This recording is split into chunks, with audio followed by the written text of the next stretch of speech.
Hey, welcome back to another episode of the Roman Legions of Azgorh, the story of dark, short Rome and our Chaos Dwarf Imperial Legionaries. We've now got some Germanic cavalry auxilia here, some Marauder horsemen with throwing axes. We've also got some Gaulish wolfhounds, warhounds, and some more Germanic cavalry. Yeah, we've achieved the short victory, which has given us a whole bunch of special quests to complete. So you get these major relic missions available once you do the short victory. So now we've got this Golden Bands of Grimnir.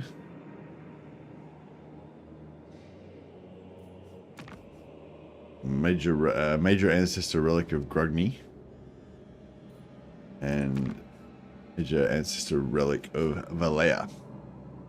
So yeah, there's some pretty cool quest battles to do there, and some cool items to get. I actually don't know if I've actually done any of those quests before. I don't usually play for campaign victory, so I'm not sure if I've actually even done any of those. So that could be fun. But yeah, I'm really more interested in the kind of campaign progress. So we're trying to create our empire of Rome. We've secured Rome, Cisalpine Gaul, most of Gaul, I guess that would be Gaul in this scenario. Talea actually is over here. So if you wanted to do a like geographically accurate whatever, I guess Rome would probably be here in Talea. But in our version, Romulax and Remulax, our ancient dwarf progenitors, settled Rome here in the Dragon Isles.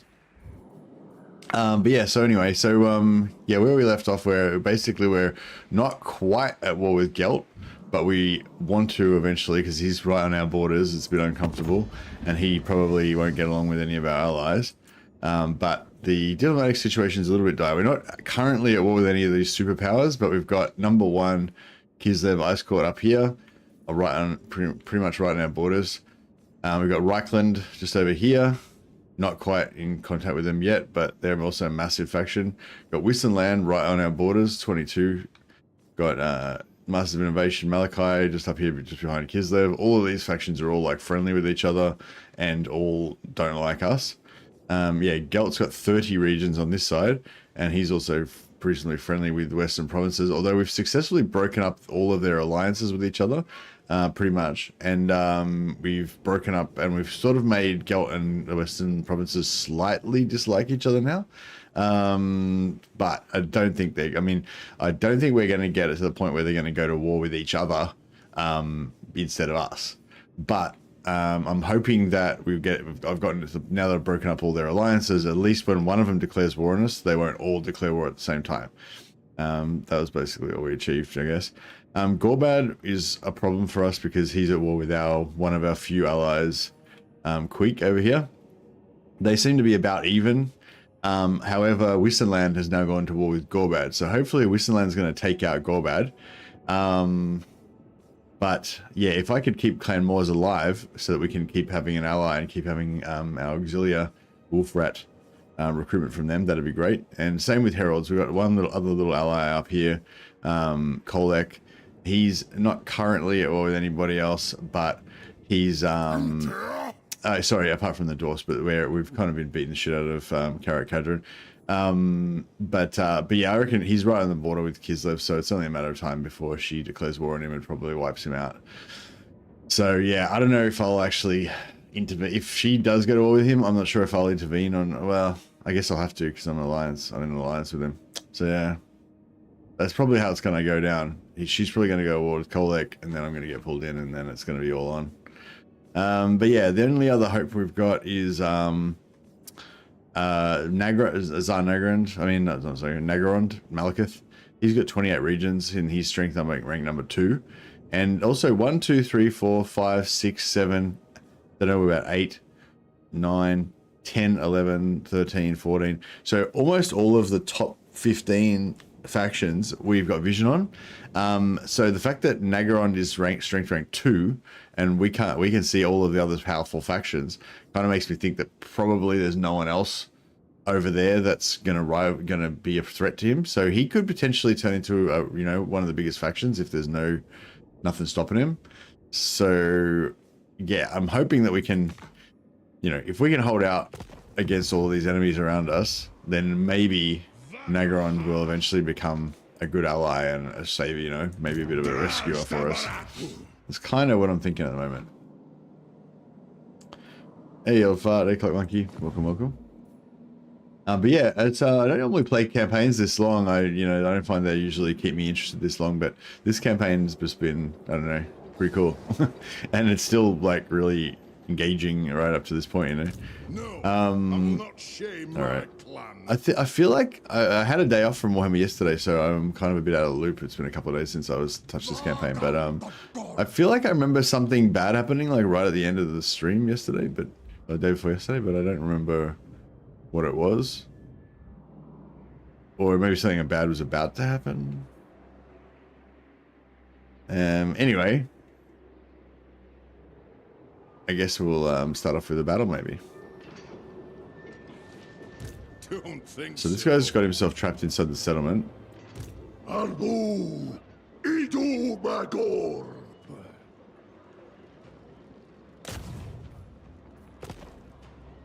Kastbar Gor. Sharvi Barakskads. Awanrag, Dalf Unpar. Dangtalaj. Thaumansi Anunku. Waggle.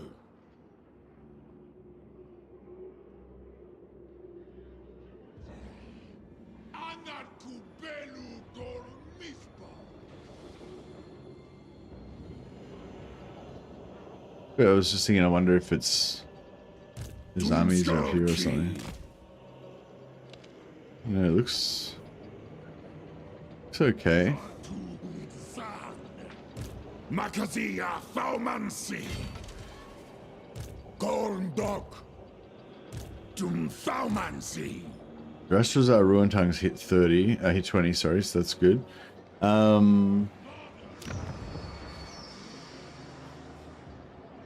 Gromadrazul. Hopru.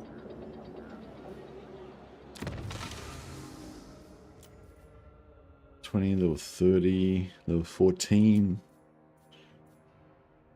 I might give the experience to one of our lower level guys, so we can get some more try and get some more immortal lords, because I feel like as things start to kick off more, there's going to be more opportunity for our top level lords to get killed. So if we can get some of these level 14 guys up to level 20, gives a bit of insurance. Hey Mercy, I'm glad you're continuing this fantastic campaign. Keep going. I achieved long victory with Azgorh and started a new one with Zatan. Oh nice, so you're really into the Chaos Dwarfs at the moment. I like it. I normally don't go back to back with the same race, because I find it just doesn't, it's just not as much fun if you've just played the same race. But if you're kind of new to Chaos Dwarfs, so you haven't played much Chaos Dwarfs before, I can totally understand just wanting to play more Chaos Dwarfs.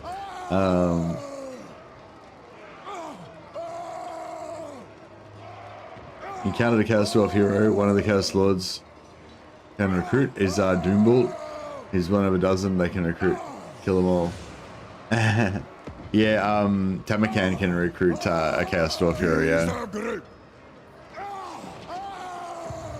Dromadrazul.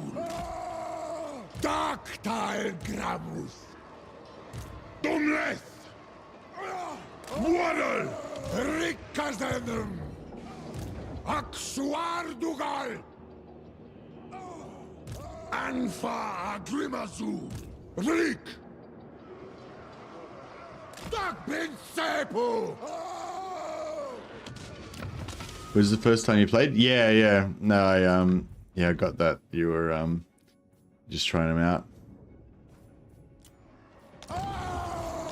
There's definitely there's definitely more stuff to explore, and you know, that you can probably get, like, not, you probably, like, playing through a long campaign victory like you did, you probably have explored all of the different you've probably seen all of the different things that the Chaos Dwarves have, but you probably haven't, like, fully explored all the stuff that you can do with them. So I can definitely see you wanting to do another playthrough and, like, adjust things, you know, come up with a new strategy for your economics and all that kind of stuff. It's yeah, there's lots of stuff to play around with Chaos Dwarves for sure.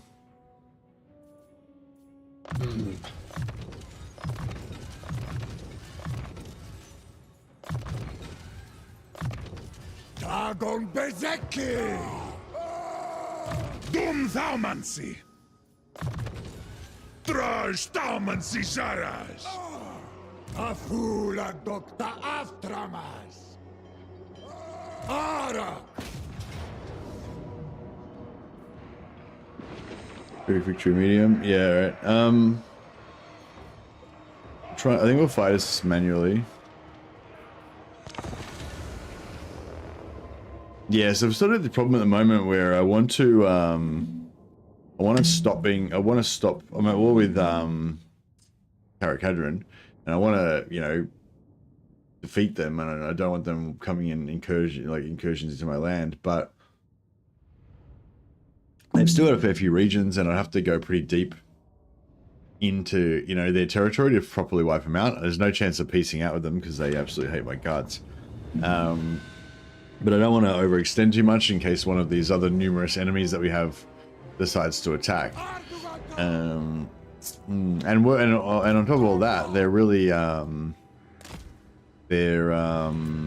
like, they've got heaps of slayers that you can't capture because they're unbreakable. So they're not even particularly desirable to you know, go to war with either.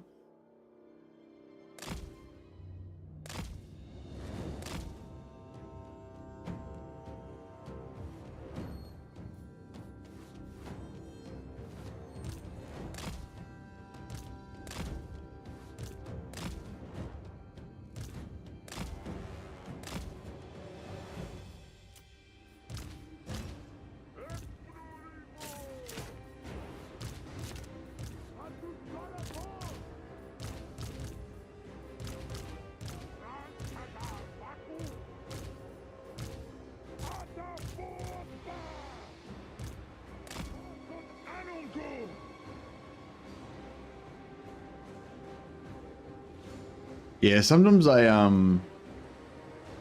play a campaign with one faction, like, and I get that as well. Like, I'll play Chaos Dwarfs, and then I'll be like, oh yeah, that was really good, but I just realized I could have done something different, and then I want to play the Chaos Dwarfs again, but I sort of, yeah, for me, I like kind of, yeah, usually resist, because I know that, you know, it won't be as good as if I wait, you know, like, I guess I'm more of a like, hedonist, you know, it's more about the dopamine, it's about the pleasure that I can achieve from it, you know, I guess. So I usually feel like, look at this, yeah, this hill's pretty good, isn't it? Well, it's from this direction, it's pretty good. From this direction, it's not that good.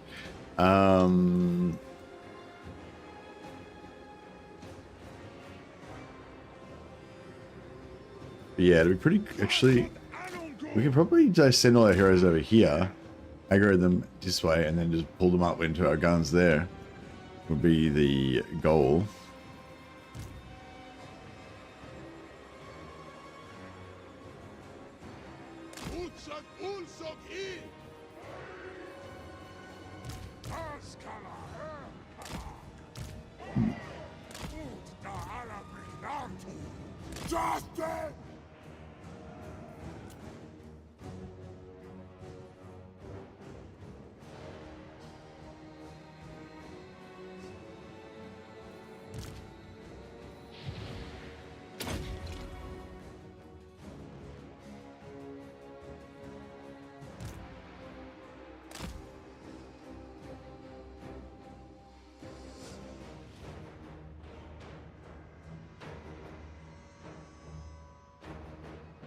Yeah, we'll try and pull them if we can be really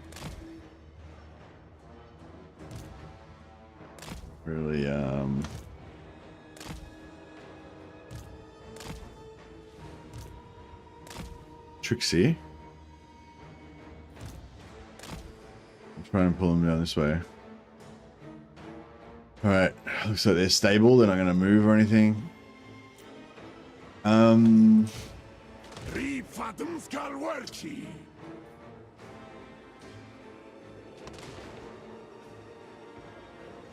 Oh shit. My guys are shooting them, which will activate them, and I'm not ready.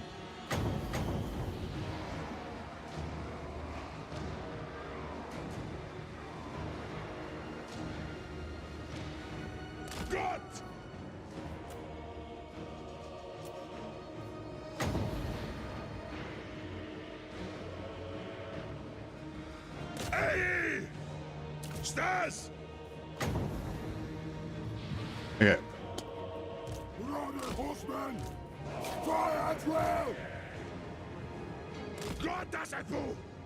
Beautiful. So trying to just pull everything down this way.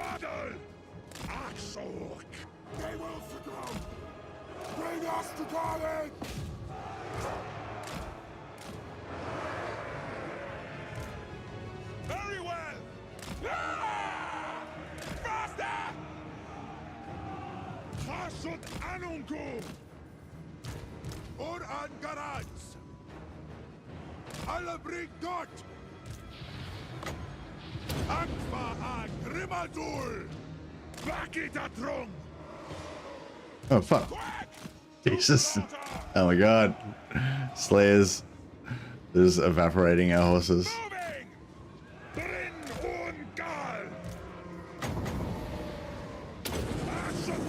Son, I mostly missed, but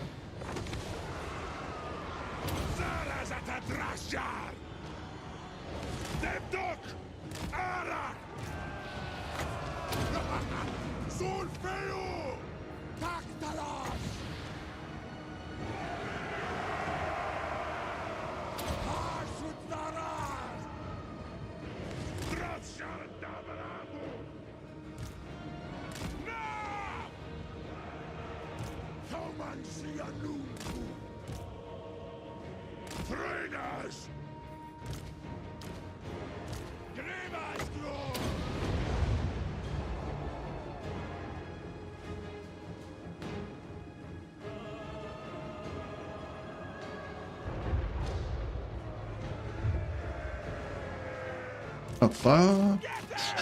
Oh my god, why do I keep getting these slayers to die all the time? I gotta pull them, I'll pull them back into here so that they're in the same area, so they stay in my field of vision. And I don't forget about them. Yes, Lord.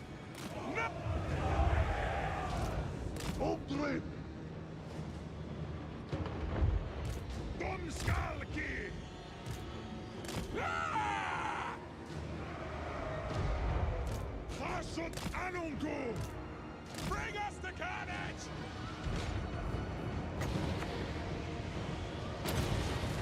Let's see how much damage this. Let's see if this lands for starters. Kind of missed, I think. You're kind of dodging it. Still did a nice, pretty significant amount of damage there. Not bad.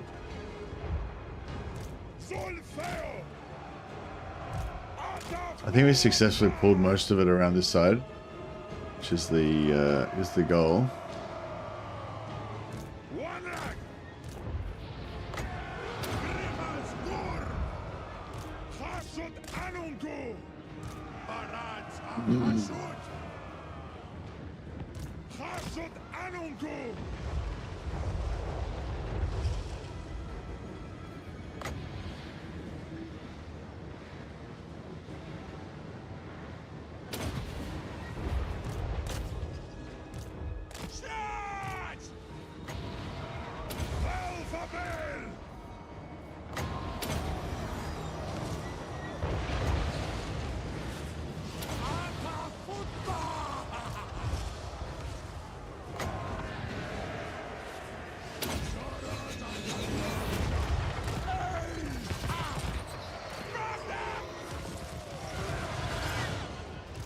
Kazan, Watu, Letrun Ei, Kamins, Fakazan, Hula,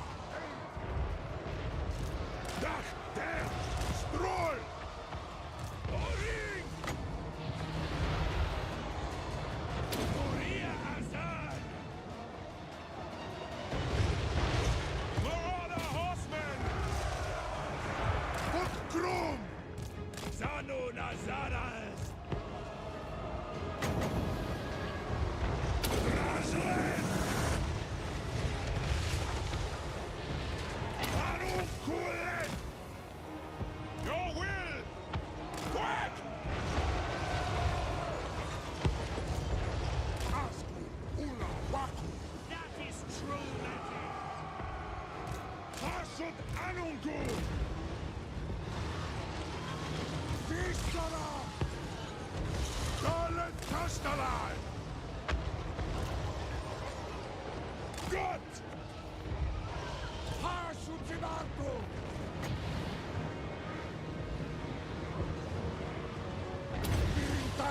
Vintadrazgadana, Anfa Agrimadur, Astakau, Hasud Anungu, Waddle, Vakitatrum, Fuck. Dachter, Sagdon Sepu, This guy's fucked. Visudam, Axork, Arbu Hirma, Castafauri, Trying to get this guy out of there. Vakitatrum, Udon, Debdok, Rodbrek, Zag, Aor, Drachar, Well, at least they stopped targeting him now.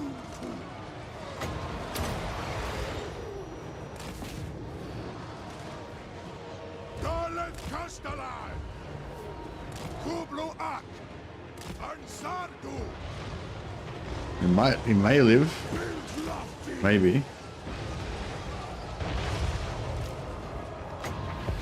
O Ahadu,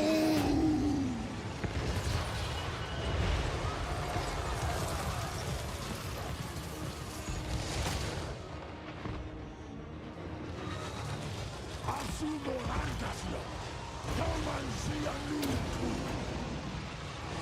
Asukara, He lived. Kelwurka, God. Fire Swerki, Asgala El Color, Rosa Dabaratu,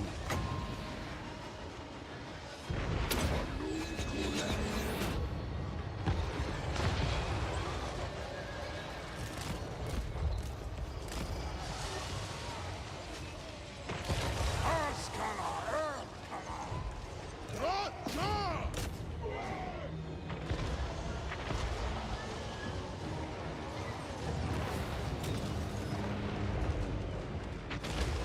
Bryn Ungal! Dumstarti!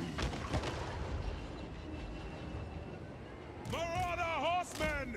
Alright, I might try and get a little bit of experience on some of my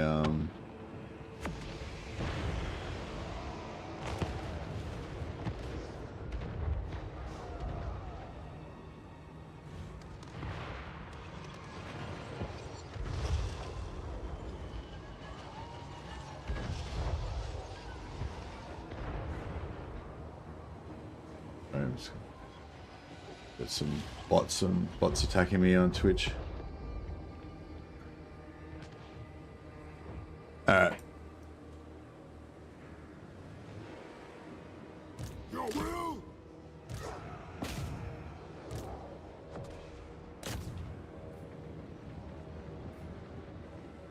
Most cannons do not fire. Oh, some of our artillery not shooting. I mean, these guys were firing a lot more because they had long range. Maybe these guys didn't have line of sight on some stuff. I don't know. Yes, Lord! What do you bid? What do you bid?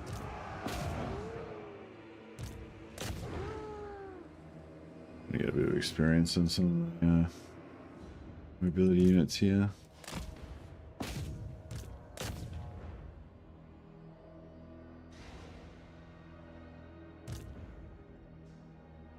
should have killed that hero actually. Would have been worth experience.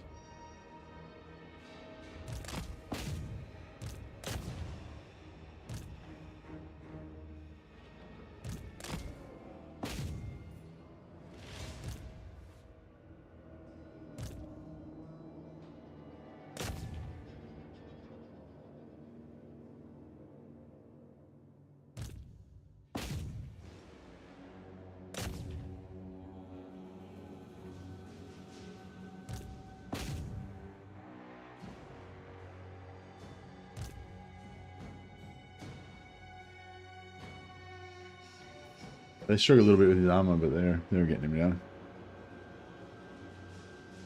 Slowly but surely. Yeah, this guy nearly died, but apart from that, I think it was pretty much, you know, bloodless. Didn't take too much damage.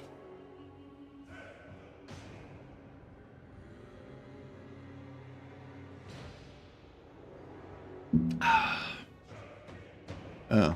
I don't know, maybe they're not going to get a them after all. Seems to be taking a while.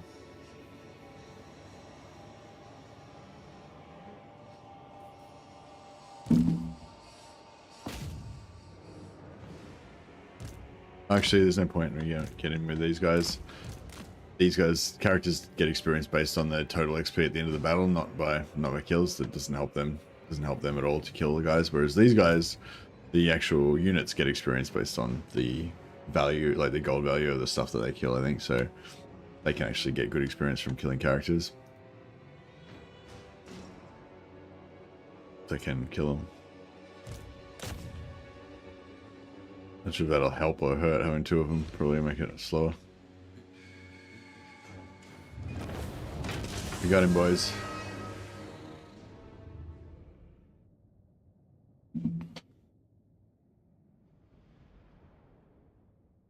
Flamers in the back line. Well, I mean, I guess they drew my fire onto other stuff because some of the flamers were actually up in the front line killing my hero at one point. So yeah, yeah, it feels like a lot of the times the AI's objective is not to win, but just to hurt you, just to do the most painful damage possible. Yeah, see, once everyone got their after battle healing, it doesn't look too bad, apart from this guy. We can respec him out though, and yeah, those horsemen that I kept trying to feed to the slayers.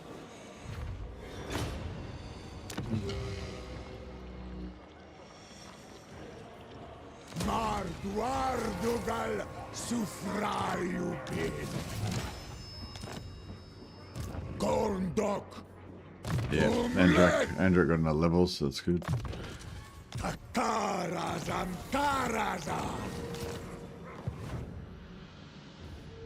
So, yeah, so we're only really at war with the Chaos Dwarfs. Oh yeah, that's right. That's what happened at the end of last time. Fucking declared war on the Ironbeards just as my train was about to get there.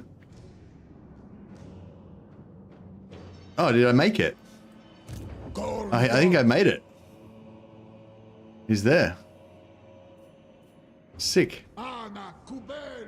Somehow I made it through, even though I got my train to here, and it was all through, you know, safe all through all these enemy territory, and then I declared war on the Ironbeards, the dwarfs right there. But yeah, we made it through. So good work. Well, good luck, basically. Yeah, we just took out.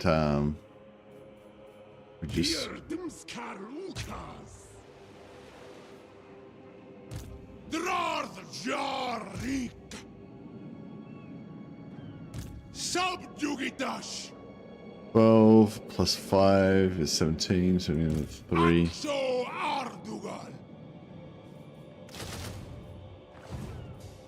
Gorndok Suferayu.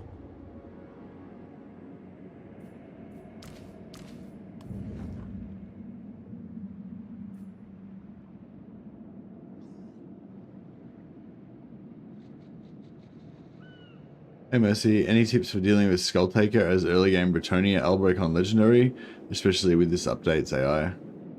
There's no update to the AI since the same. Yeah, they haven't updated the AI. They did a beta that just finished, and the beta was testing out some AI changes, but the live game was unchanged. It's still the same. They haven't introduced any changes, and then the beta's now ended, but now they're you know, analyzing the feedback, and then next update they might change the AI or something. But yeah, they haven't changed anything about the AI yet. And yeah, no, sorry, buddy, I don't play Britannia really, and I haven't played Albrecht, so yeah, I can't give you any tips on that. Yeah, I mean, I guess if you can tell us your problems, we can try and you know, make some suggestions. But I haven't got any specific tips for Albrecht. Yeah, sorry. Yeah, I just don't really like Britannia that much. I mean, I don't mind them. Like, I don't hate them, but yeah, they're not one of my top factions. I don't play them very often, and Albrecht's like my least favorite out of all the Britannian lords. So yeah, I haven't even played him in his new start position.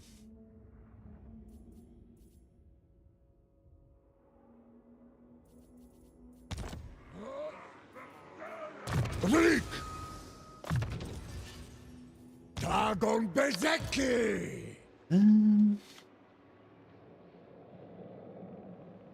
Aksuardugal! Utsarduardugal!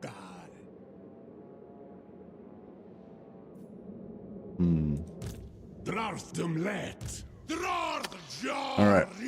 So I think this area here we can consider fairly secure at the moment. It's just the problem is we've got all these like hostile neutral parties around us, so it's like I've got an army here which I could use to attack Wissenland, but Wissenland's not currently at war with me, so maybe I should fuck with Wissenland, right? But then again, Wissenland's right on my fucking border, which is really uncomfortable. So yeah, I think we need to go to war with Gelt the most, because he's like inside my borders, you know. But I feel like as soon as I go to war with Gelt, then probably Wissenland or Kislev is going to go to war with me, and then it's just going to be fucking all on.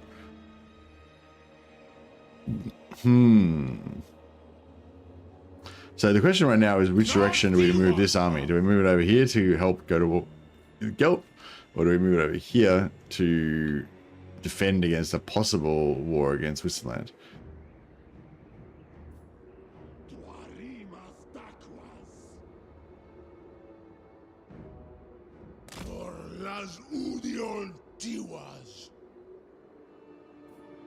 Yeah, I mean, in terms of our, not short term, but in terms of medium term goals, if I could take out all of Gelt, if I could wipe out Gelt and take Cathay, then basically we'd have our backs to the sea then, and we could, and we'd be able to like just have one front on this side, which would be super good. But Gelt is the largest faction in the game right now, so if we take him on first, it's a big piece of pie we gotta eat, you know.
All right, and then we'll go money. Just want to keep on top of 80,000.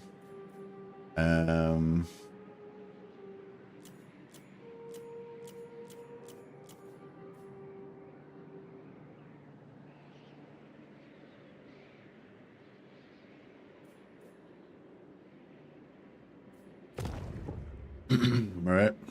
And yeah, I think we want to we're really good if we could confederate Ostrogoth before he gets wiped out. He seems to just keep on surviving somehow, but it's still like a lot of, you know,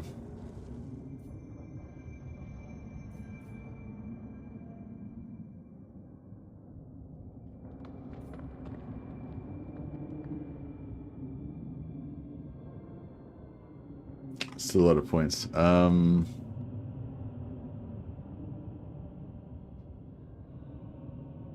May look like he's just moving numbers, but those are actually mindful, professional, and hardworking greenskin laborers. Thanks, Dork. I forget how's Chaos Dwarfs on Realm of Chaos. I think Chaos Dwarfs are better on Realm of Chaos than the original Warhammer 3 Realm of Chaos factions are. Yeah, I haven't really played Realm of Chaos since, you know, since Mortal Empires came out, but yeah, I think most people agree that the Chaos Warrior campaigns with Zambanjan, Plains of Zambanjan and stuff are pretty good, and the Chaos Dwarf campaign's pretty good.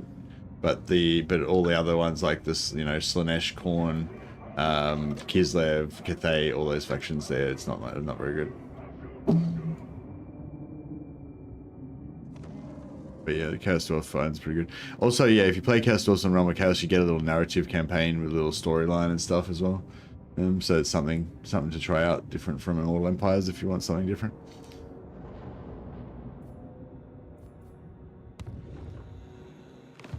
But you don't have as many enemy races. You don't have all the same enemy races and stuff that you have in this, obviously, and yeah. And yeah, I don't think the Realm of Chaos campaign is getting updated anymore. Okay, so what's Gelt doing? He's still got this army floating around here.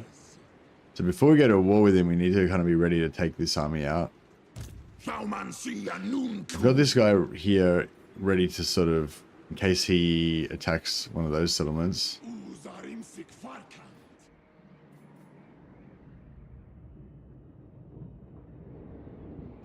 I don't know if this is enough to handle the dwarfs. It'd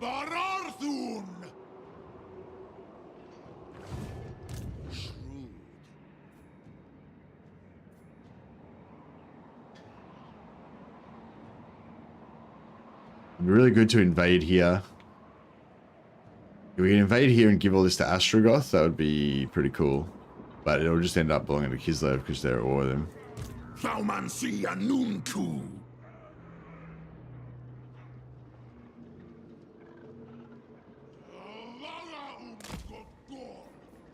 Afsepusan sominu. Baumansia nuntu. Halters scream. Awamrag.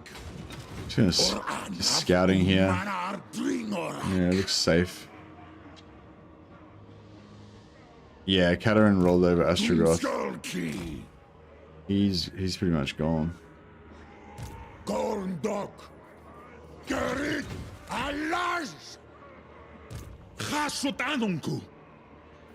Afsepusan Suminu.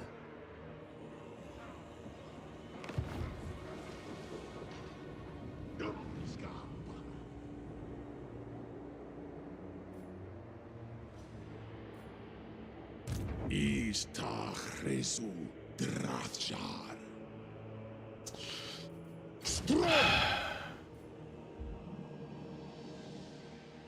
So I could send this army in here to fight for Queek. Take out Gorbad real quick, and try and give all this land to Queek. I feel like that would be, yeah, I don't know. It's taking Ostrogoth away from the front lines, but it's also getting him active faster.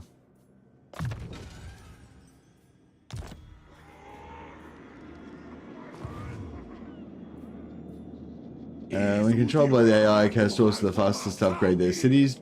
Turn 22 in my Azgorh campaign, and Uzkalak is 7 turns away from reaching tier 5. Nice. Anu!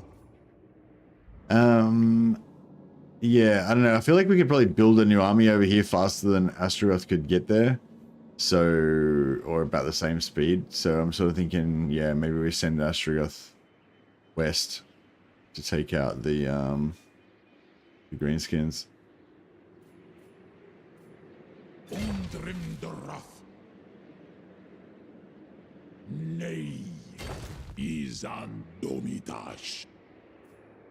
Dumskar ki. Minu. If we're gonna do it though, we need to kind of need to commit. Commit. Male generals an haruak bin et.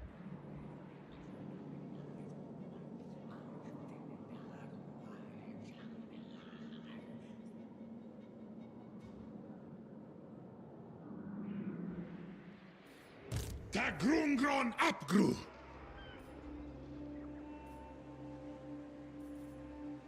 Awanrag.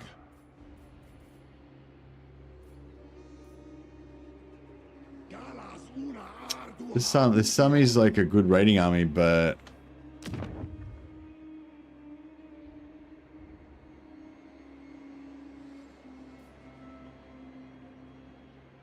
Dum thaumancy. it's like they only cost 900 gold, and they're kind of a bit leveled up and everything. So it's like I don't really want to disband them, but. Dumleth.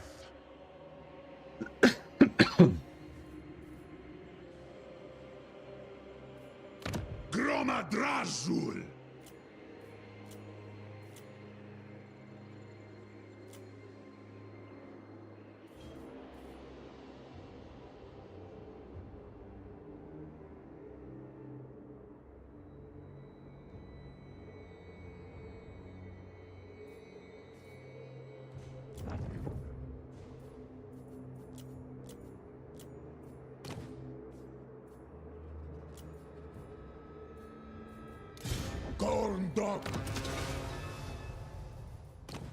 Let's give him a obedient mutant to speed up construction a little bit. Pop that down. Don't really need that.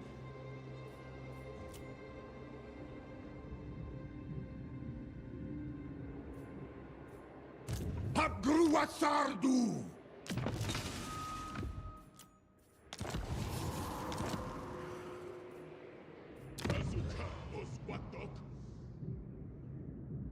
Yeah, we'll probably put a factory up here at some point and boost production on that. Actually, I may as well convert that now. Where's Gates are there? Yeah, it's probably going to get taken out at some point, but.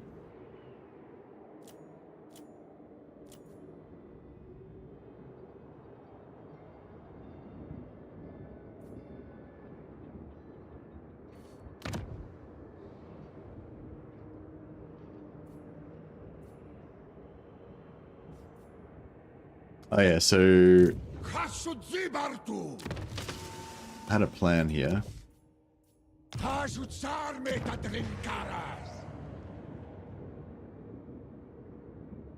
So Howling Rock,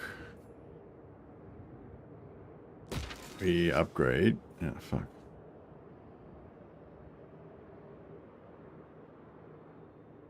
I suppose there's no rush. We can just do it later or whatever. Yeah, I was going to try and sell this to these guys to basically kind of block off this area. Hopefully.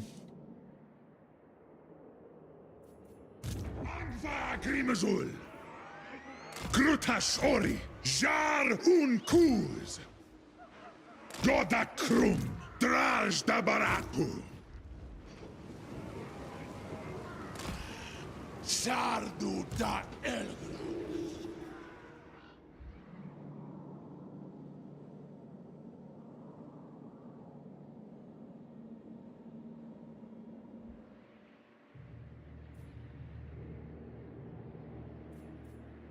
Thaumansia nuntu. Thaumansia nuntu. Asumor angas lock.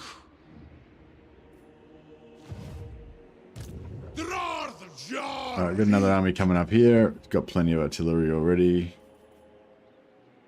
How much we got? 1100. So we could get one more fireglaive.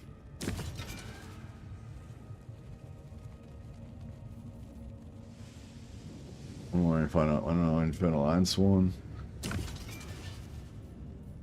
They're getting fucking expensive to upgrade now.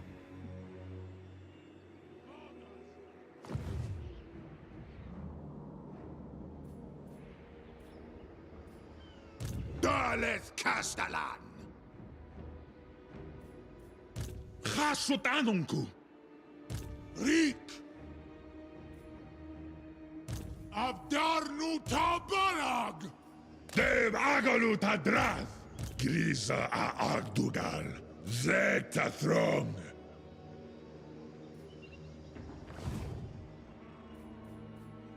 Sul Unajar. Dot Gristas Wanas.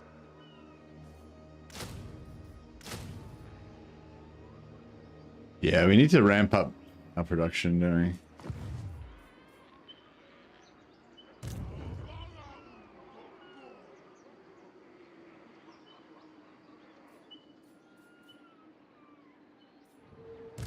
Dum Thaumancy.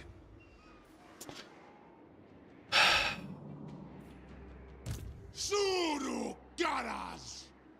I don't know if 2 armies is enough to deal with all of Gelt's shit, though. This is the problem. I think we need to start from this end where his army is. He's got 2 armies. See, I feel like I would want at least 3 armies up here.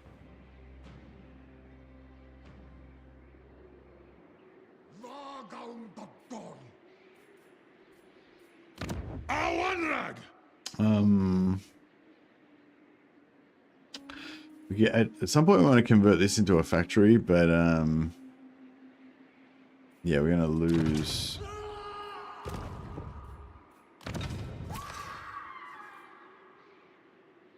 We're gonna lose this production.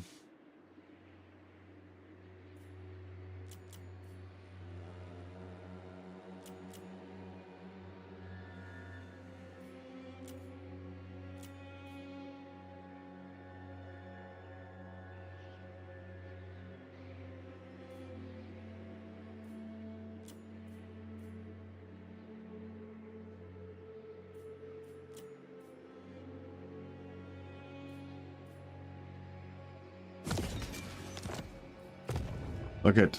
Let's do it.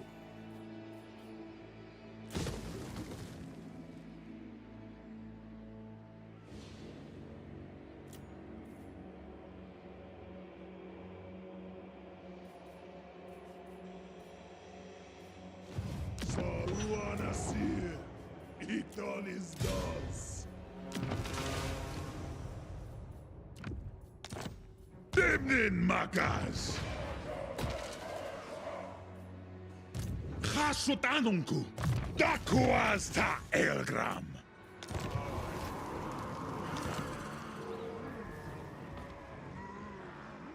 So mostly the ever problem of sieging as Bretonia early, no siege or flying, and Skulltaker pumping out armies. Had most luck if Marcus is dragged into the conflict, but other than that. Skulltaker carries my characters, our Chain Terror, Raditz army. Yeah, look, I mean, yeah, I don't know. I mean, obviously you can get allied recruitment. You can try and ally recruit with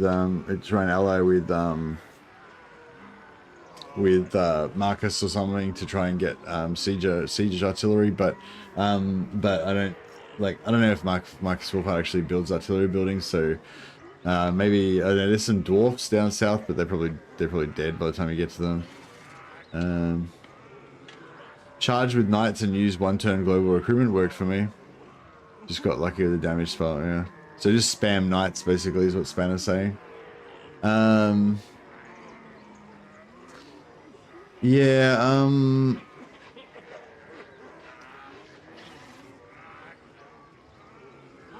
Anthony Caputo said, I haven't played Elbrick in a while, but my strat was to declare war with Skulltaker on turn 1, and then when you take the capital on turn 3, you'll catch him in an ambush over the end turn. After you wipe his main army, it's fairly easy to clear out. Okay, that sounds like a pretty good strategy. So you declare war on him on turn 1, so then Skulltaker will be fucking beelining towards you on turn 1, on his turn 1. And then by the time, and then you take the capital on turn 3. But if you just took the capital on turn 3, you won't be able to set an ambush, right? So you're saying take the capital with a different army and keep your main army in ambush? Ambushing onto the capital, or...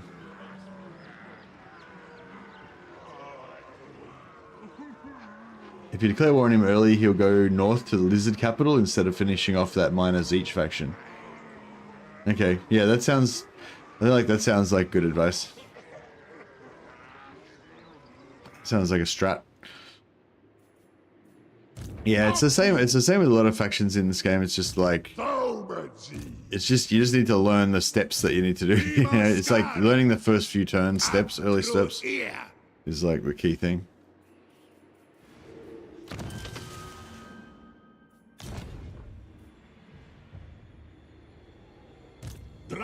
Let Bahri Quarter Dumskar Fles These Charmi Aritz Feyu Seker Taumansi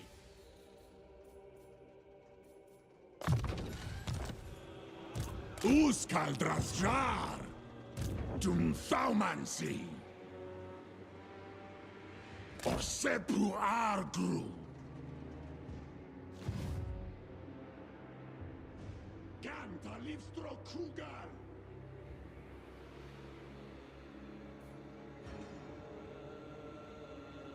Gomlech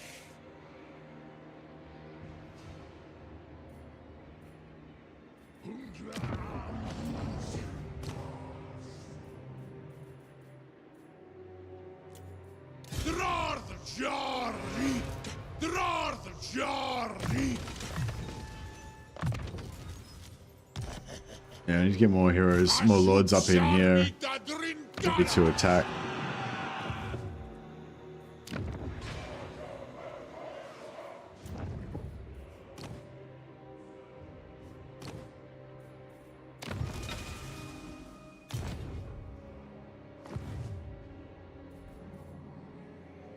All right.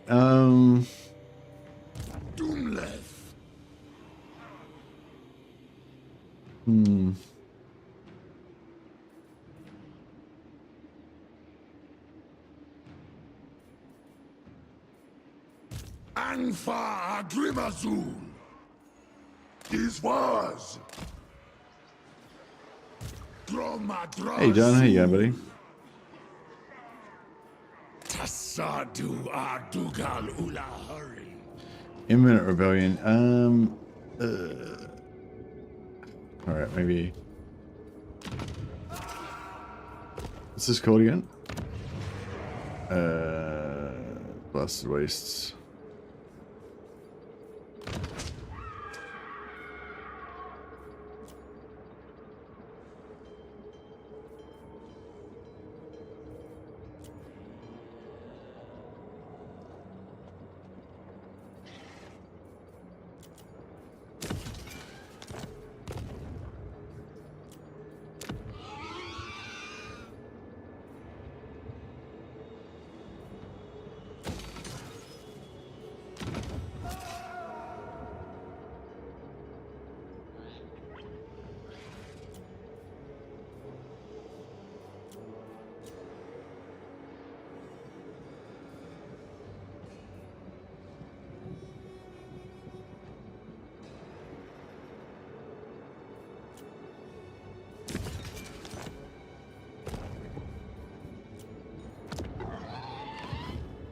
Ardugaladur.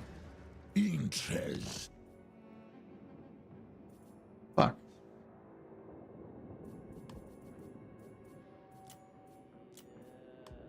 still won't buy it, even with 2 buildings in there.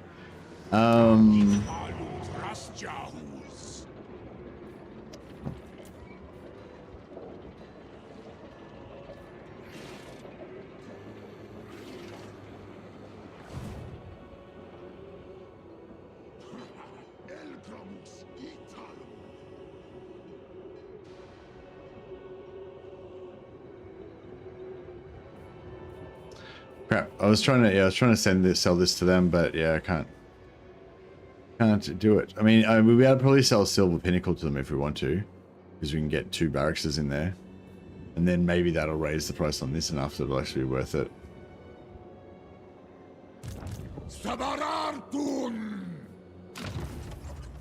Convoy dispatch available. Yeah, we should probably. Yeah, there might not be many more caravans, potential, like many more opportunities to send out caravans once these wars all kick off.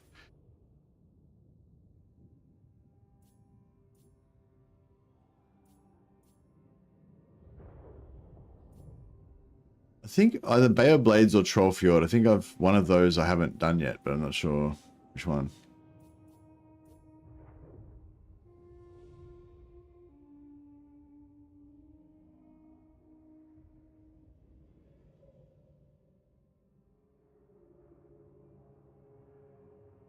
Or maybe I've done both, I'm not sure.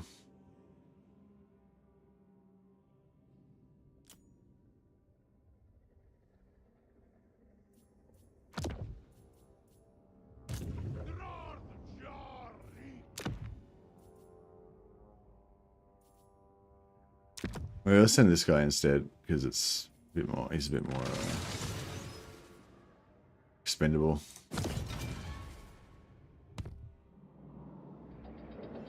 Is Udio Arduar Famataugi?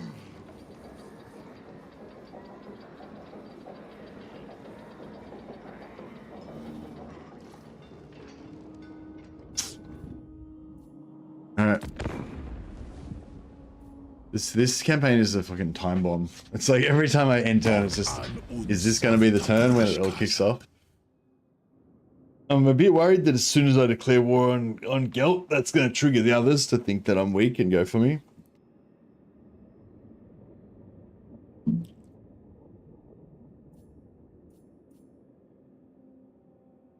And I'm really not sure. I'm still not sure with Draz. Like, I've decided to send Draz to go after Gorbad to help out my ally Queek, because I don't want Queek to just kind of evaporate.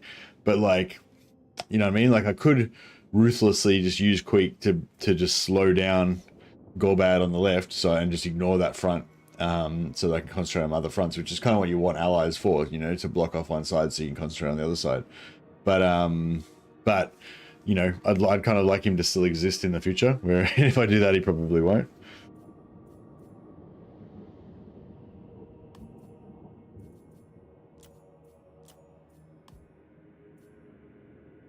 Ut Fazhard and that.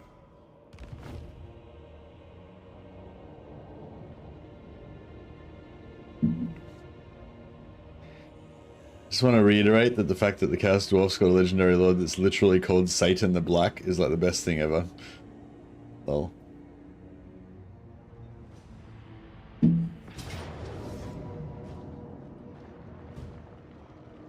Oh. Ooh. So this spot here is actually my favorite Sac City location.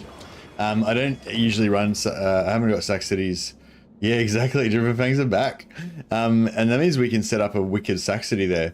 Although I kind of need the settlement back that I sold to, what's the name?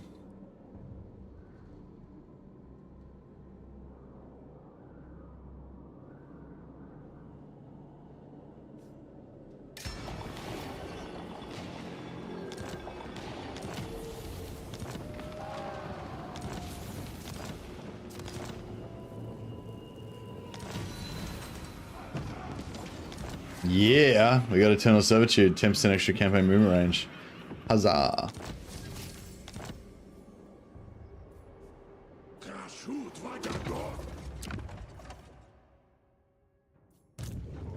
So we don't use monstrous units, so just got to get rid of that Cimmerian War Sphinx, unfortunately. Cool as it is. Yeah, I guess we'll just send one to the Volary.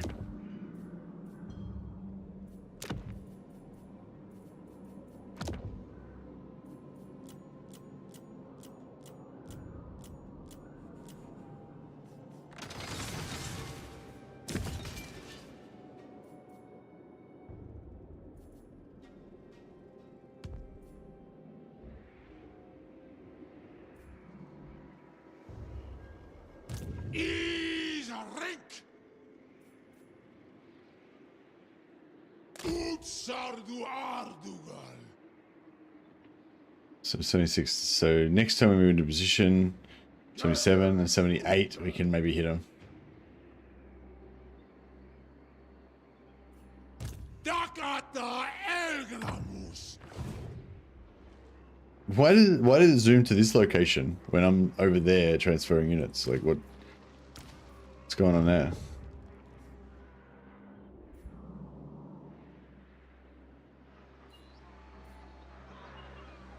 Tagrungron Apgru.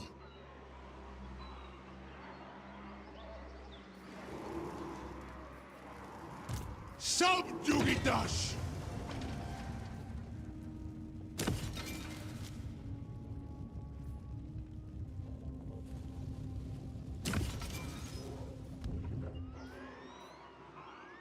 Abdarnu Tabarag. Aksho Ardugal. The throng Abgru.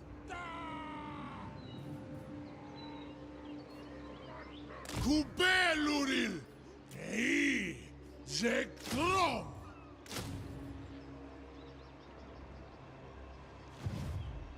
Jar Unkuz. 9, 10, 11. Dabarardun.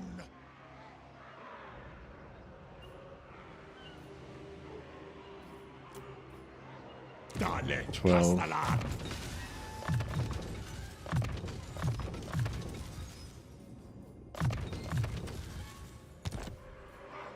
Grimas Dabarartu. Manipulated fire, pretty good. Tumfaumansi. Apgru. Drarftum let. Drarftum let.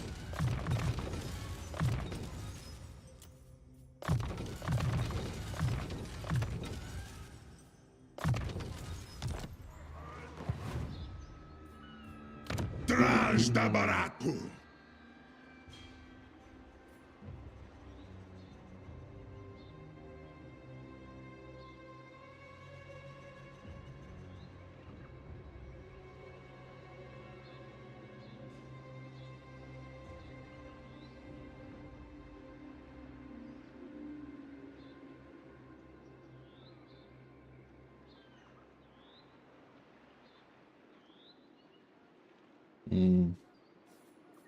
Dakuas ta Elgram. Reek. Alright. Gromadrazul. Hasudodio Marnuaf. Arundrin Drafjar. Haskala Feoseker.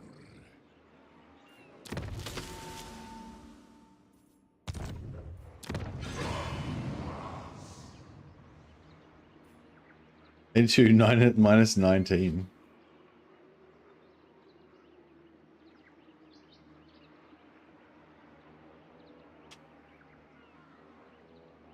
Yeah, it'll work itself out. I think I've got an item now that gives me public order, don't I? Like the whip, maybe? Yeah, nice.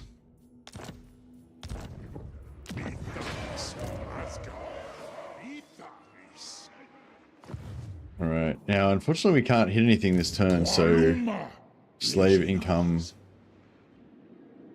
Fuck. He's...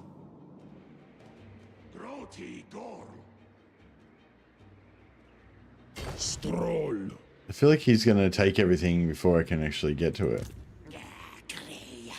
harbinger of doom. Su el Grargi.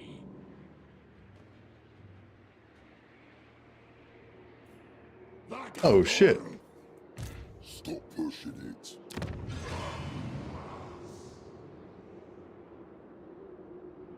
I didn't even realize those others are there. I didn't realize those rebels were coming there. Hobgru!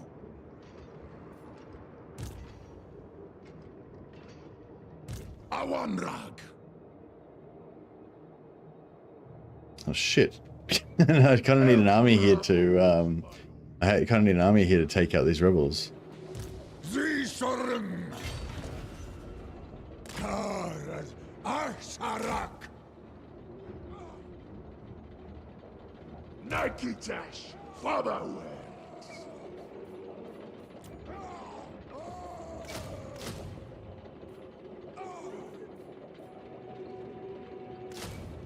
Sumazano. Hapgruatsardu. Khasudzibartu. God. Ardugaldak. Dak bin Sepu. Oh, this guy's leveled up. We gotta get rid of that monstrous. Gotta get rid of that monstrous unit. Rik. Aksuardugal. Alright, hopefully he's got that.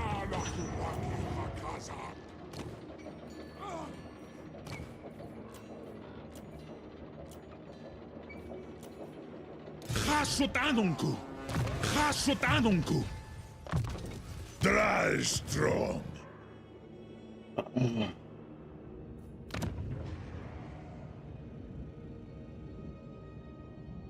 Crap. For this to be a good sack city, you really need all of the settlements around it to be outposts, so they boost the production.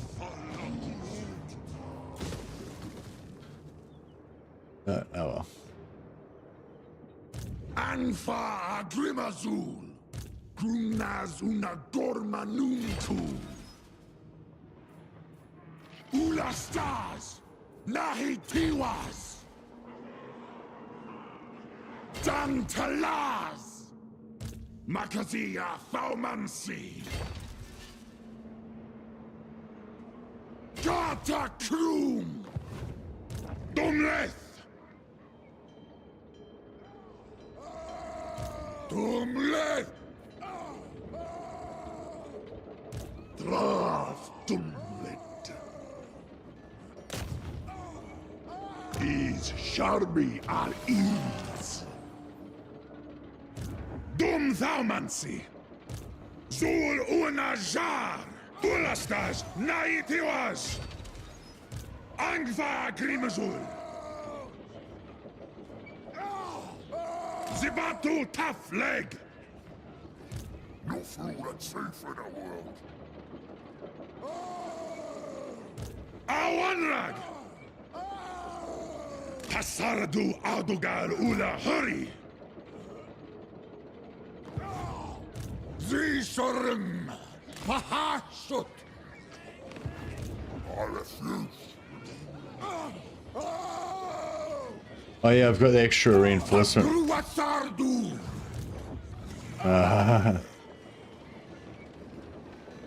Got the extra reinforcement range now. I wonder if the AI knows that the extra reinforcement range is there. I assume they do.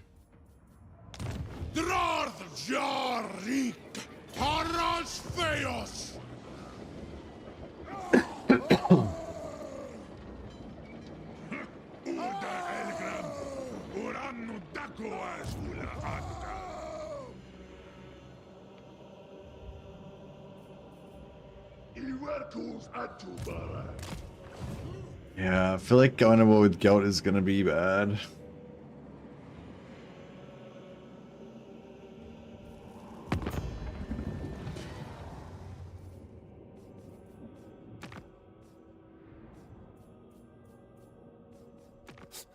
More head skulls.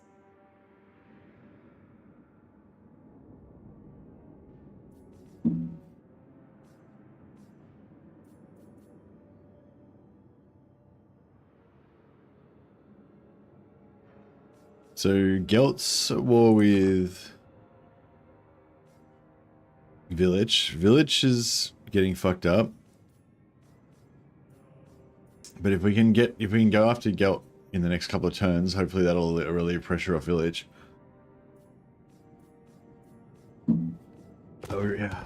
We really want to blitz. Yeah, I don't know. It was stupid going up to Gorbad, I think. Should have brought Drez's army back.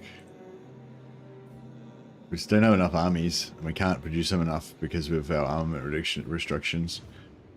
Subjugitash! We've still got to wait another 2 turns for these guys to get there. Suru Garas!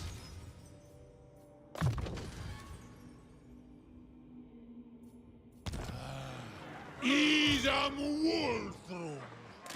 Dumleth! Dumleth!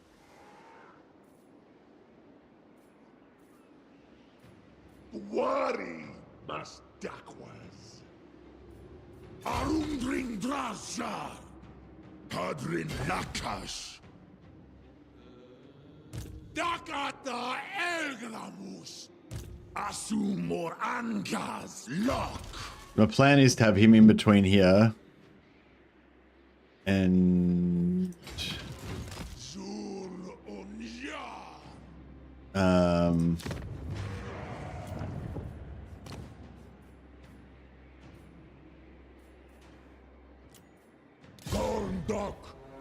Gorndok Hasudzibartu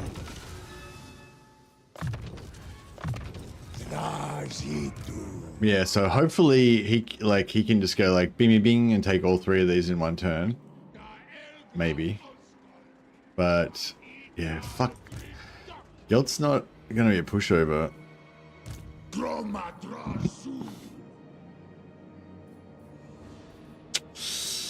I hope my allies actually stay with me as well. They all like betray me when I declare war on Gelt. It's gonna suck.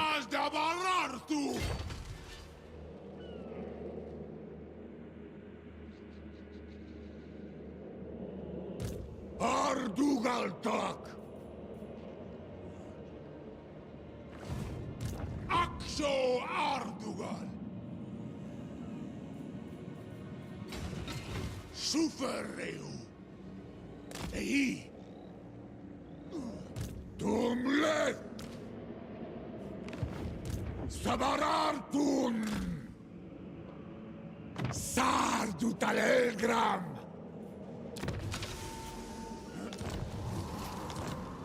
Yeah, the Gashazar should be tier 5, so but it's tier 5, but they make fuck all gold there, so it's not going to be as good as the Gashazar raid, but you know, should still be good.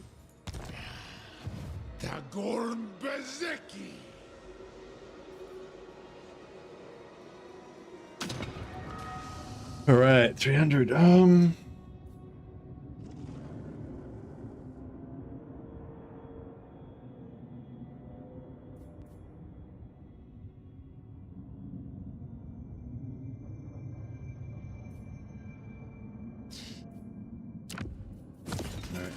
Get one more of these seats and then we can go for a confederation.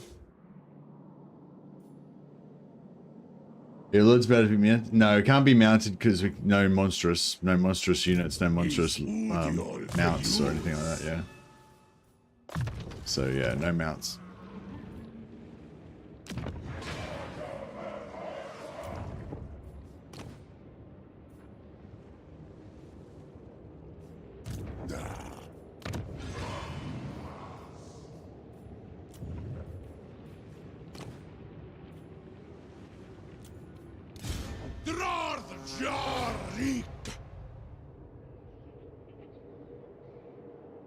Actually, Mutez the Betrayer is probably not the best for this job.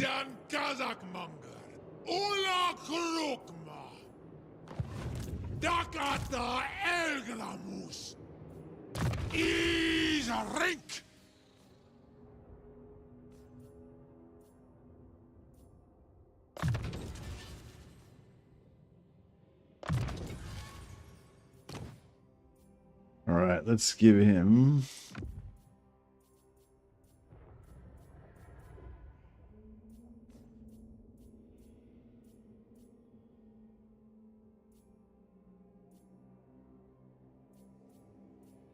don't have anything that gives you... I need something that gives him really like you know, like a Runa Spite Mortis Engine effect or something.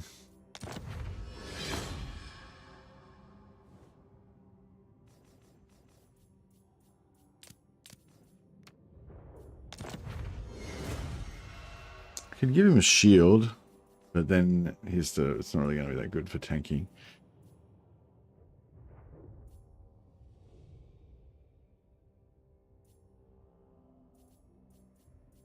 I just give him a terror weapon.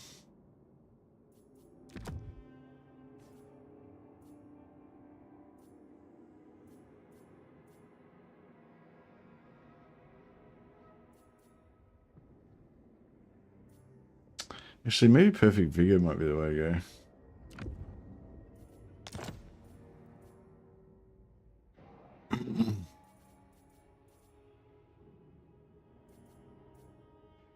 Then I'll give him a terror weapon. And just give him...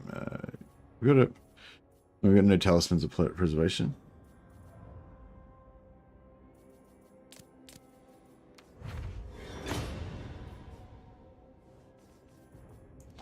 Yeah, I like the terror. Wherever we can get it.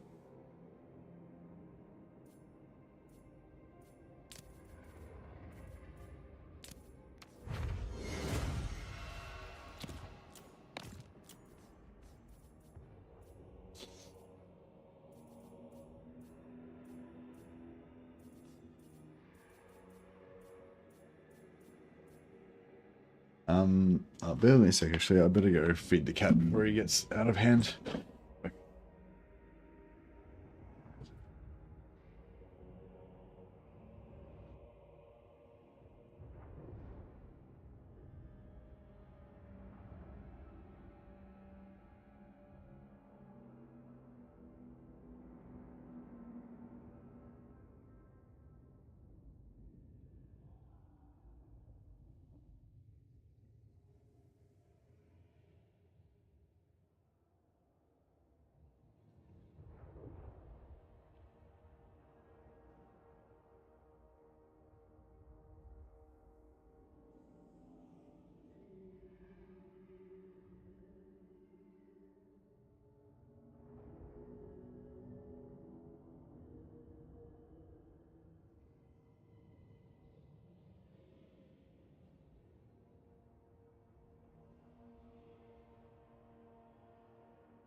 Sorry about the delay. Just had to hit the cat. Just go Dawnstone, and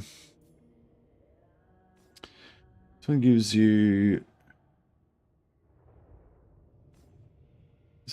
physical resistance. This one gives you damage and terror. And yeah, maybe we'll go damage and terror.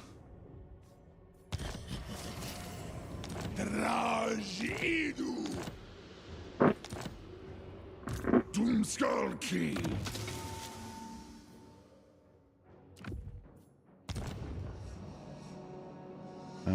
Yeah, because that way we don't need to have the Shrieking Blade.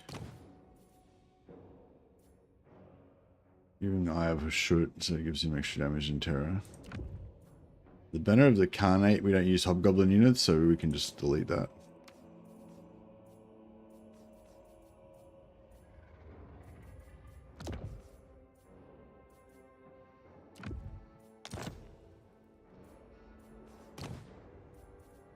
And weapon-wise...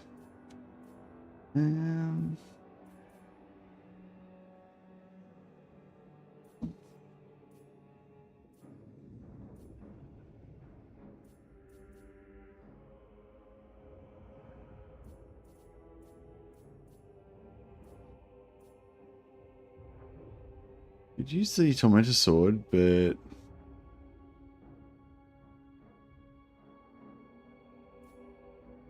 it's got a really long cooldown.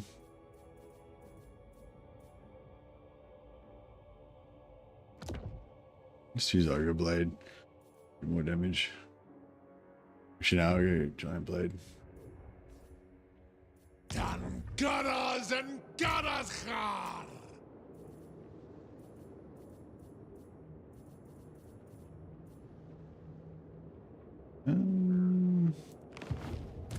Zogov! Dabararthun!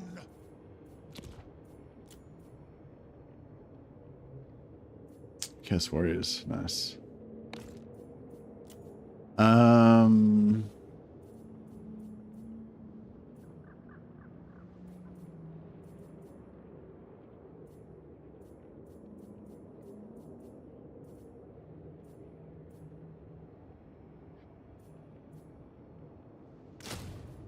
Recruit some Night Runners. Dumskar Fles!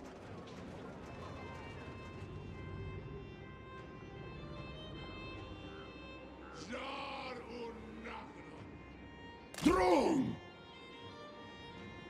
Magorm Chres! I just got this guy keeping an eye on things here.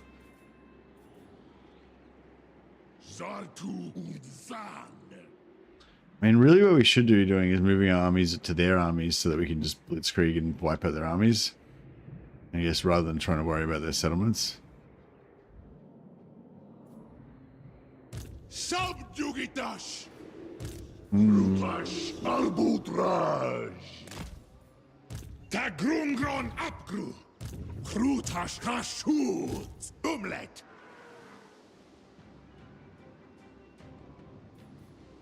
Taida Akla! Hashut! Drum! Dras Drum! Grunaz una Gormanuntu! Drarth Jarik! Arbu! Idu Bagor! All right.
All right, cool. And then we go, yeah, money, money, money, money, money.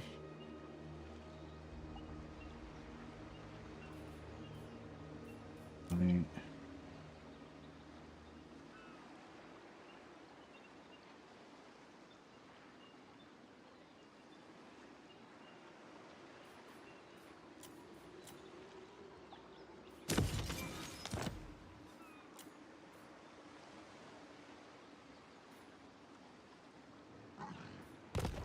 All right, so they're still getting a little bit of materials income.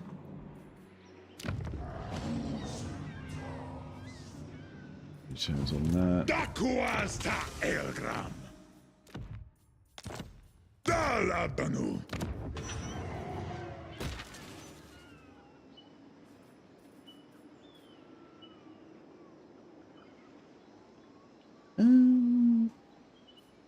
What's that? Another 100 gold? 150 gold.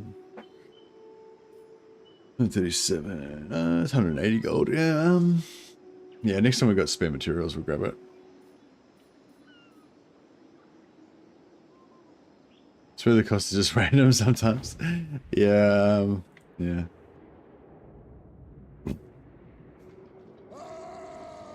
Right. I think everything is good. But it's just, I don't know, it's just like, it doesn't really matter what turn we go to war with. It doesn't matter what turn we go to war with Gelt, it's always going to be bad. Like, you know, I'm never going to be prepared enough, is how I feel. And just, you know, and yeah, if he declares war on me now or next turn, then I'll be really fucked. If I can get, like, I want to get the drop on him, but I'm afraid to pull the trigger. And so I'm probably just going to keep fucking, you know, delaying until he just gets the drop on me.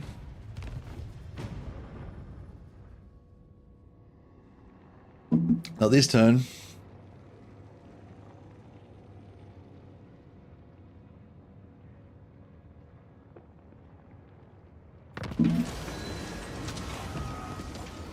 Yeah, we can't use Hobgoblins, so just ignore that.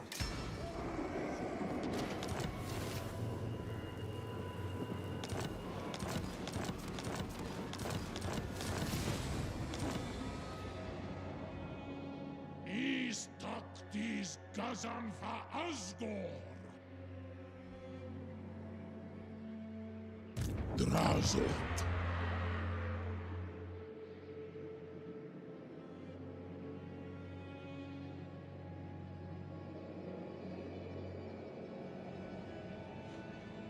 Is up crew. Very well. Hashut binda drash khazad.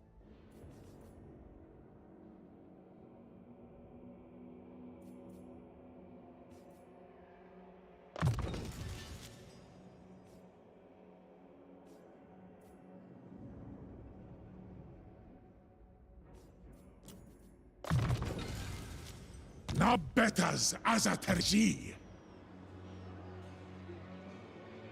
All right.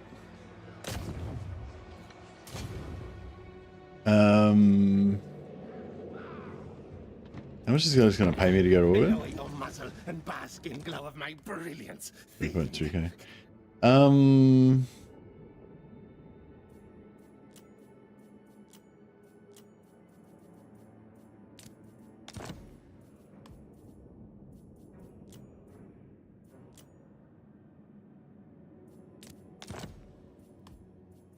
We got 26,000 gold. I'm pretty sure I can get the 26,000 gold off him by region trading anyway, so I'm just going to declare war on Gorbad straight up. And try and before I ring you to break. Try and pull the heralds in as well.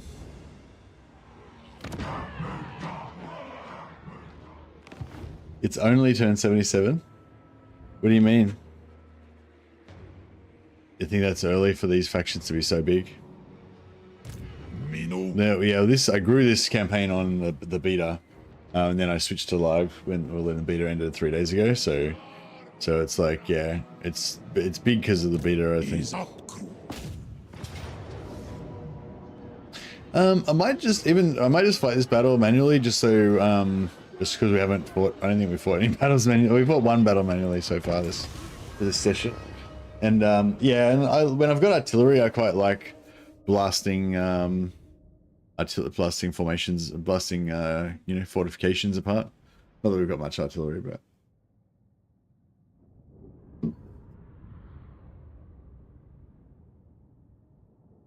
about to quit Mad's map for the first time. Let's see if I'm lucky and he ends up closer to the destination. I find it doesn't go off that often.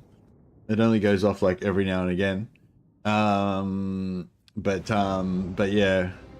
It always surprises me, even though I put Mad's map on and I know it's on. It always surprises me when it actually goes off. It's like, wow, where am I? What's going on?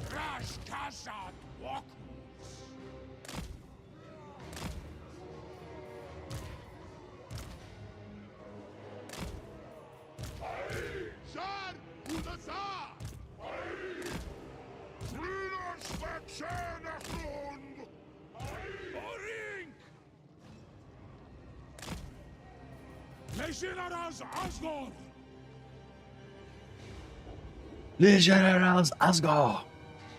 Sulfeo! Dalet Castellan! Rutum! Octamund!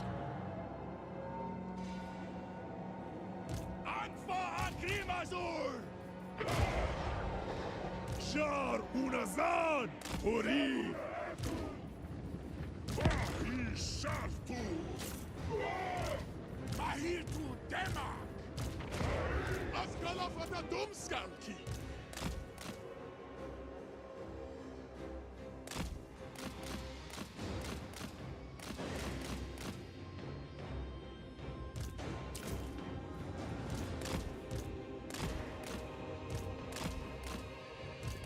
Just gonna get this tower. Keep tanking the tower with Draz just till we take it down. Save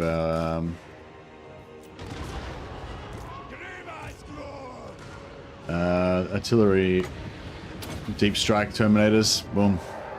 I mean legionaries.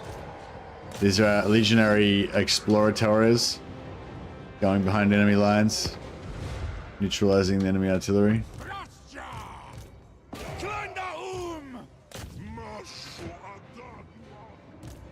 Artillery neutralized.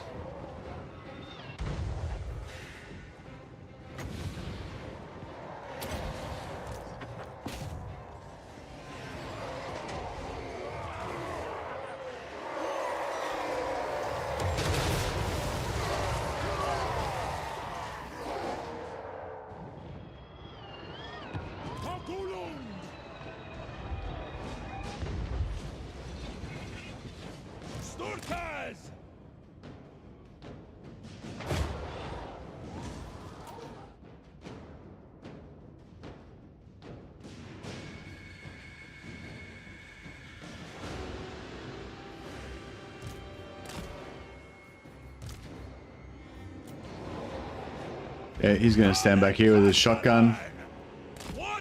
Raz will stand there and tank.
Yeah, I like to I play a lot slower than most people, I think.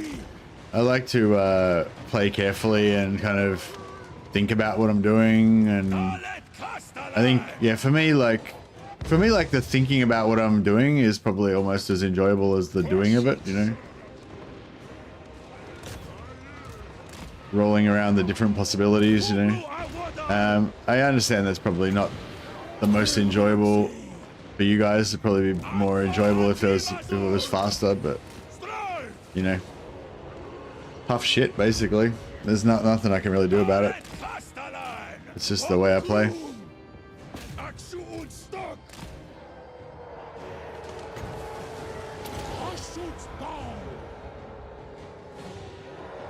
I could play really fast, but then you wouldn't be watching me play, would you? You'd be watching me play. You'd be watching me play like some random other way that's not my way of playing.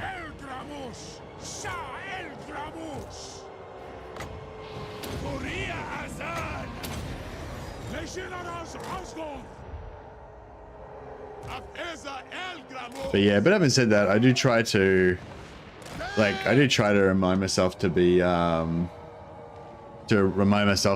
you know, like not like waste time, you know, too much. Try not to, you know, and it also like, yeah, like I guess for me, this is sort of a bit of a social time for me as well. Like, so opportunity for me to chat with you guys and hang out and, you know, think about other stuff besides gaming sometimes. But, you know, I try not to make it too, try not to get too sidetracked and make it too annoying. I know a lot of people that are like not, yeah, it's hard. It's like,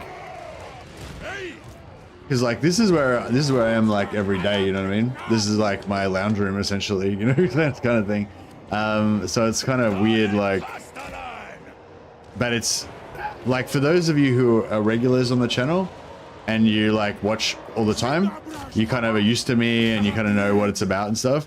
I think the bad thing is for new people who come to the channel, they don't know me, they don't care about my personality or fucking whatever, you know. They're just like here to watch Total War content, and they're like, why the fuck is this guy taking so fucking long to do his turns? And, you know, why is he talking about fucking pizza and shit instead of whatever, you know. Yeah, so it's kind of hard, but it's like, I mean, what am I trying to say? I guess if I was going to be more professional, you know, like I would probably, you know, do my turns faster so that it's more optimal for engagement and in order to get more viewers to watch the channel and shit like that. I would like not talk about anything personal because, you know, who fucking cares about my personal stuff, you know. But it's like, but it's hard to do that like when you stream like every fucking day for like 10 hours, 16 hours or whatever, you know what I mean? So it's like, yeah, it's like hard to like not have any other personality apart from, you know, Total War.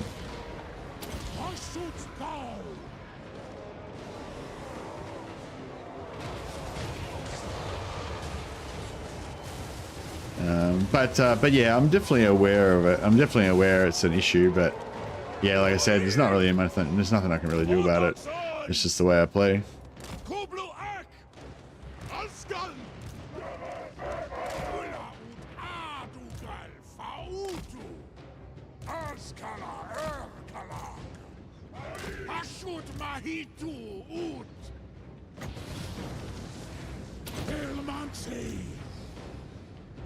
Shit.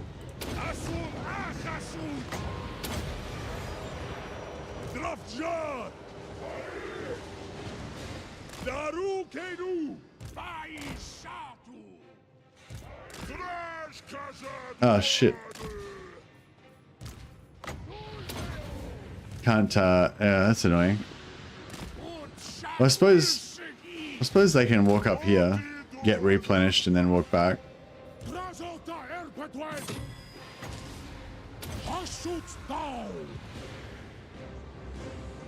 I once watched a legend do a battle where he swooped with an eagle for 2 hours. Yeah, the infamous swooping battle. I watched another one where he did the same thing, cycle charging Bretonnian lords. Like, and he had like one or two Bretonnian lords or whatever, and he was just like cycle charging Bretonnian lords for hours to kill all this enemy army. Good times.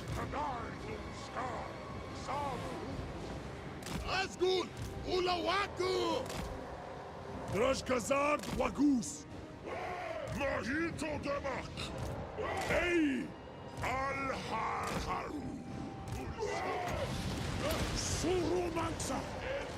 Anfa Akrimazur. Doshitsu.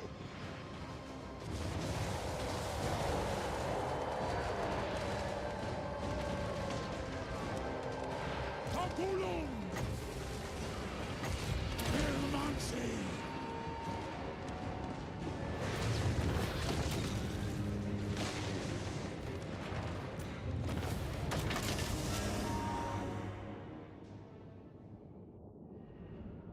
Grouping Imric was the swoop dog.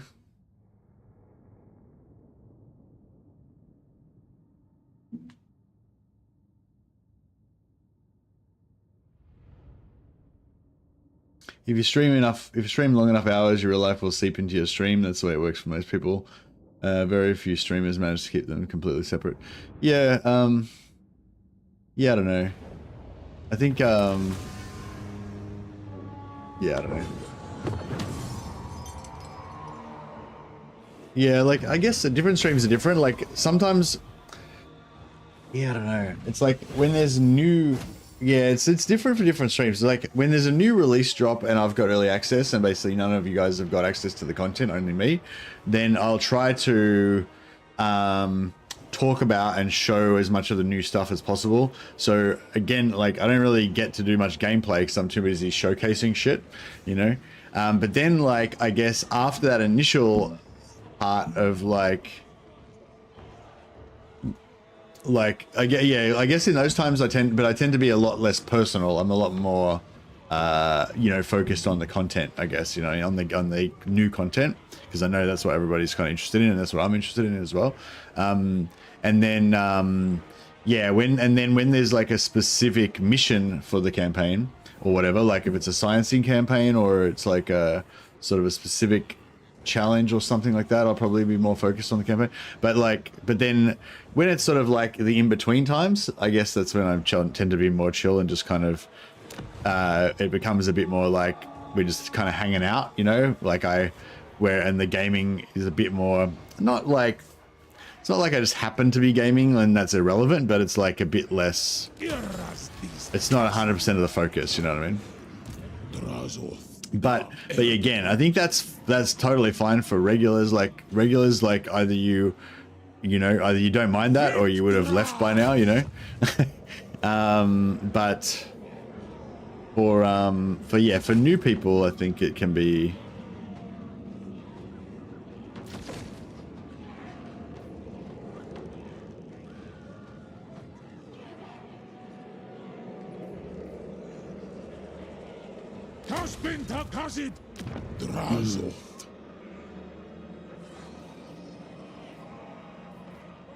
I wonder if walled settlement would actually be worth more. Is up crew. Mino.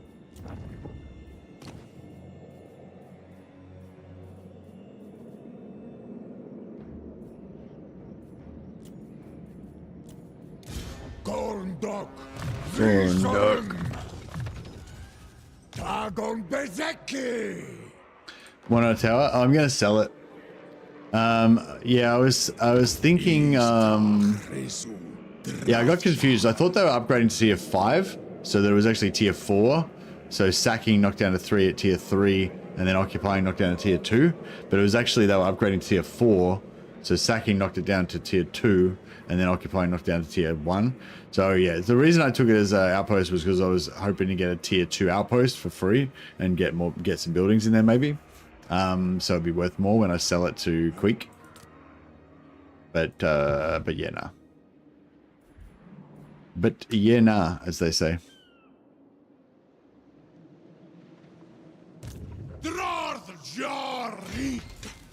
Okay, so we want to get just inside of Nagashazar.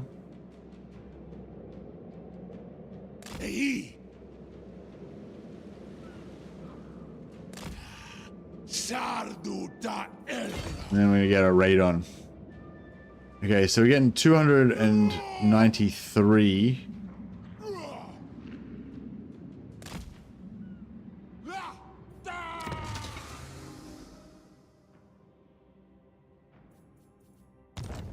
Okay, so we don't get any gold because we don't know that there is actually a settlement there, which is pretty weird. Oh, I'm not going to keep that settlement. I'm going to sell it. So the whole point of it was just to have a more valuable settlement to sell. But it's fine. Like the most valuable settlement I could get was a tier 1 settlement with a goblin building into it. So that's what we got. So it's fine. I just thought it would have been the same if we did it as a tower. It doesn't make any difference. But yeah, I just thought that it was going to be better.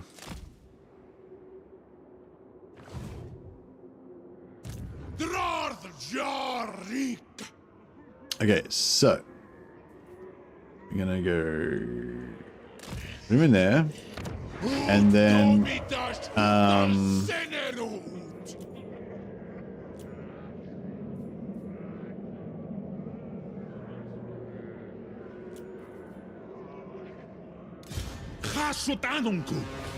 yeah, so we've got extra long range reinforcement range now because of technology, which is really cool for these type of battles.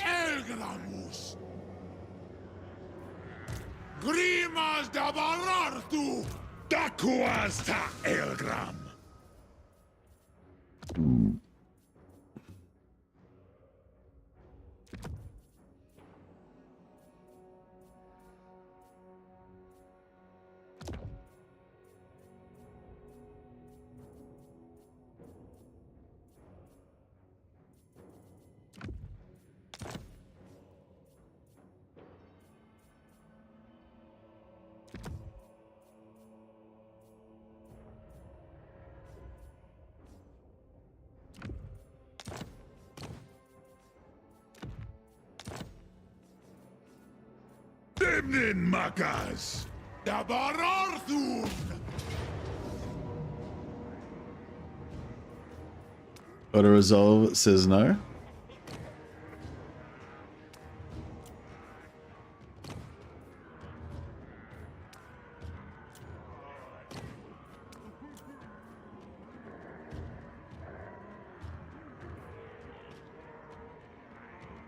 But I say yes.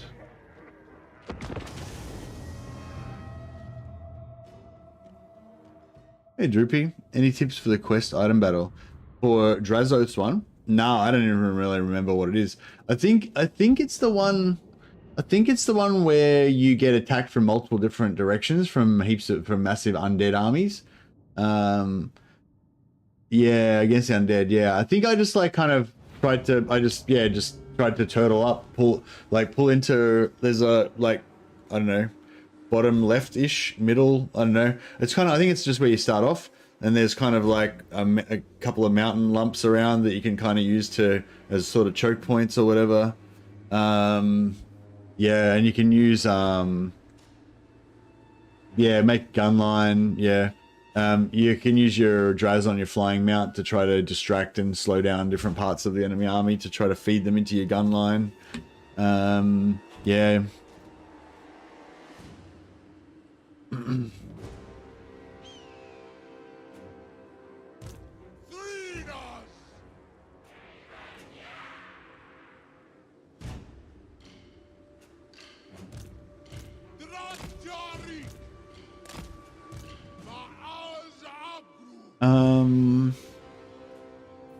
Yeah, so we basically want to I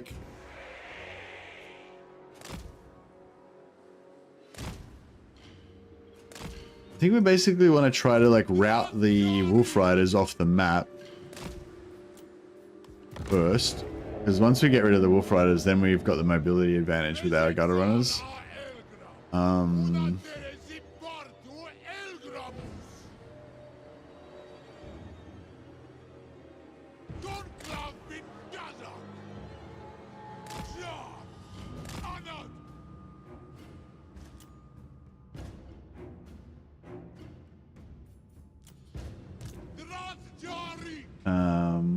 Not sure if this will work. But yeah, well, hopefully he can get up in there.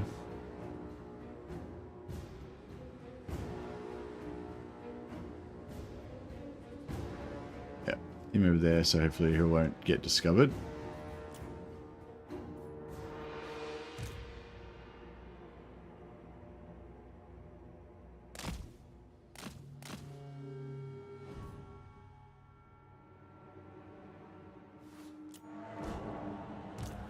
What? Hasn't he got snipe?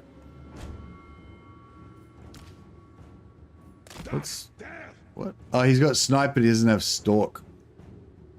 Fuck, I always forget about that.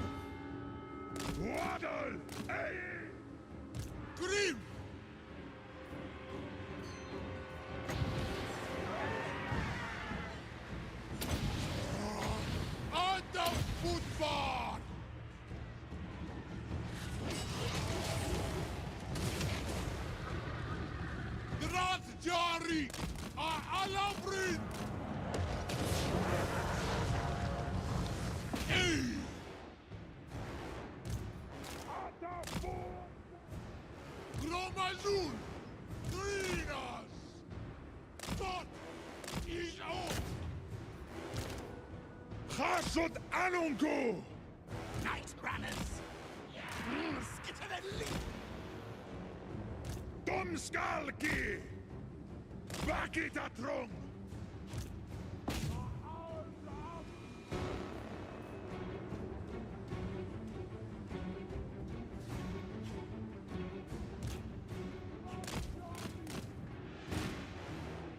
Okay, it looks like they've kind of forgotten about this guy, maybe.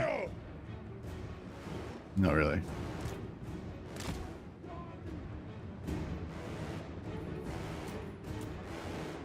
Brin und Gal!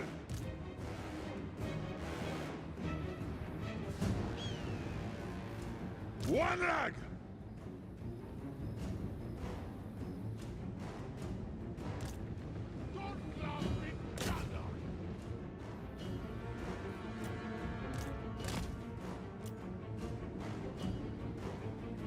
Step dock!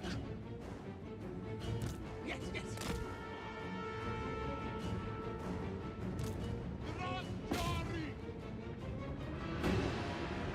So I kind of wanted them to all be in one place, so I could just kind of do my thing. Ata fotba! Domskalki! Udon!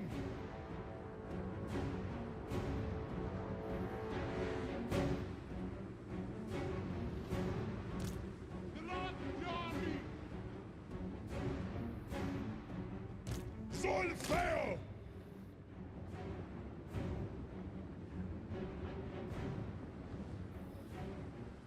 Brin und Gal! Sicher down! Gott!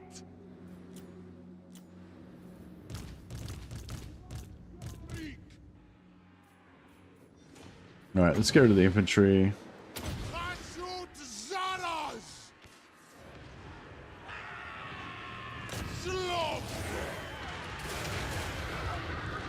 Grim Alak!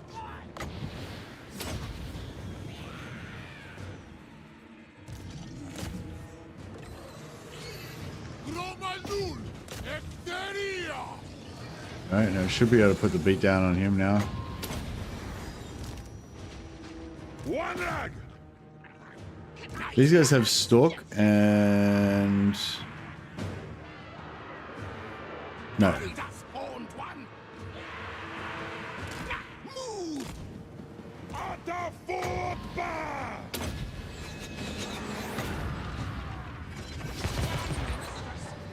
Alphabet! Yeah, he's dead. He's done. Azgorh! Beat down on him. Chasot Anunku! Our tail's yours! All right, they're done. Rikarak! Kritanaka! Domskalki! Draslet!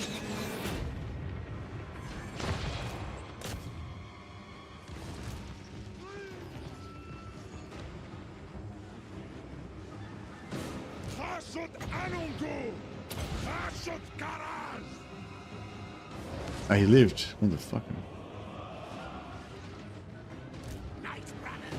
Alright. We should be able to kite these guys, I think.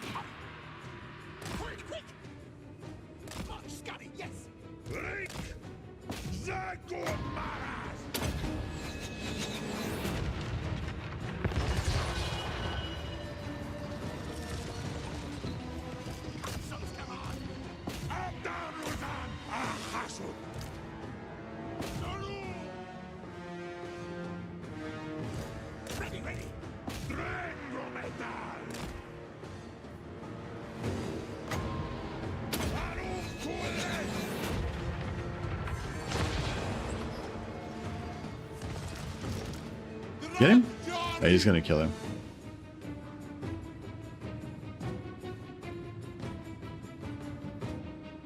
Hey, Sodi. Oh, Sodi, you just subscribed on Prime. Thanks. Thanks a lot, man. Appreciate it. So which name do you prefer? Sodi or Mad and Bad?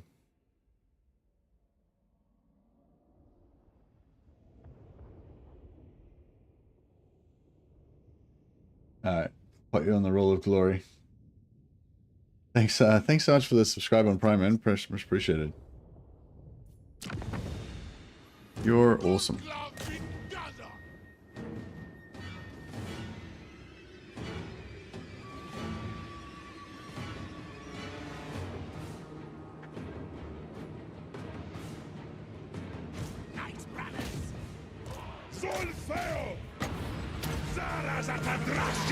Oh, that was nice. Quite a nice quick response as well, like just straight in there. Boom.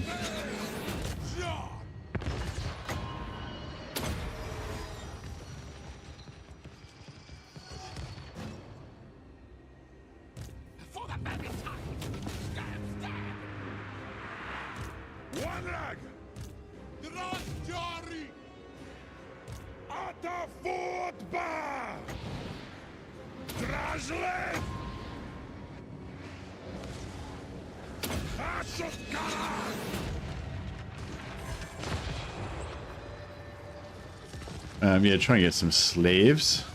If at all possible. Not sure if he can actually catch them or not, but yeah, he's doing alright.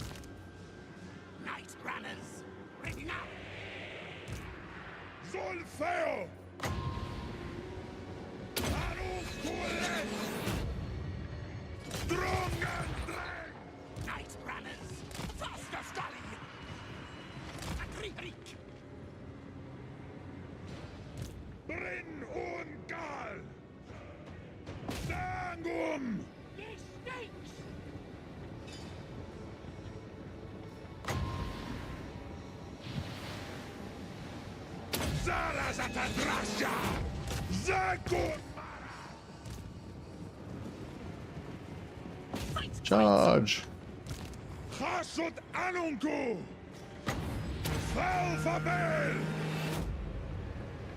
Doesn't know which way to shoot it.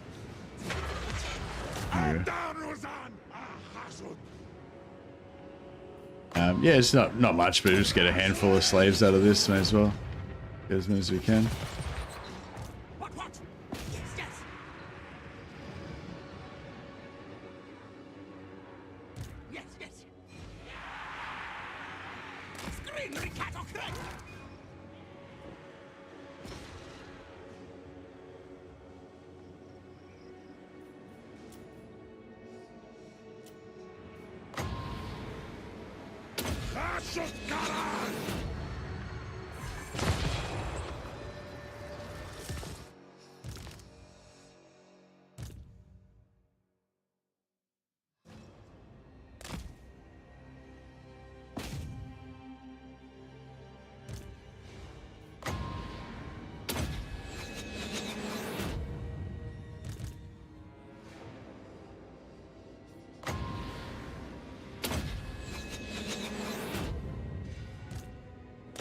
Stunned myself.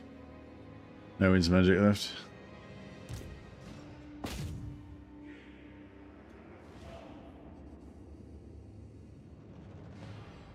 Dripping fangs is more like dripping slaves. Hells yeah.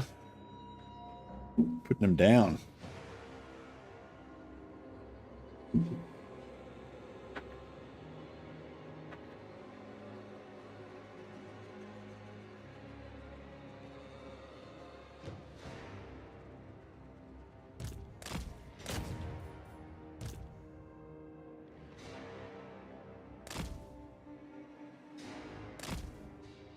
No, I don't think we're going to get these guys.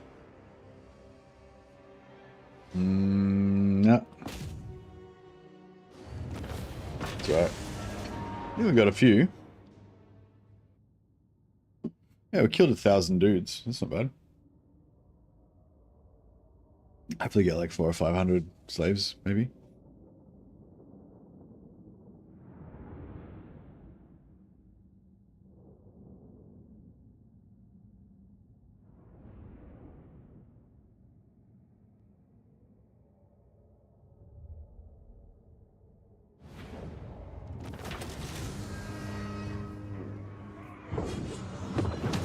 $500, not bad. I'll take it. There!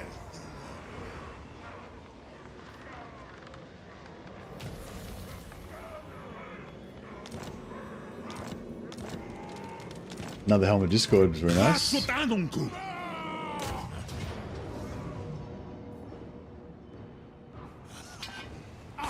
Azgorh!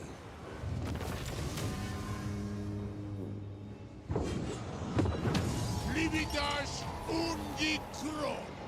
Ha! Herding goblin rebels into the slave pits. If this isn't roleplay, I don't know what is. It's pretty appropriate, I think. It's pretty on brand.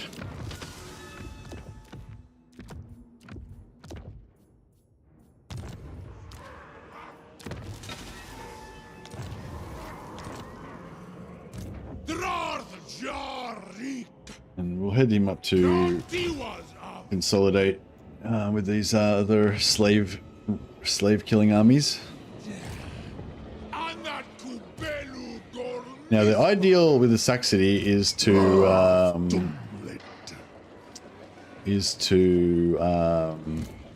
you know, not have to. Actually, you can be in charge of this expedition, I think. Sortie. What's his considered? No, actually, no, that's not good.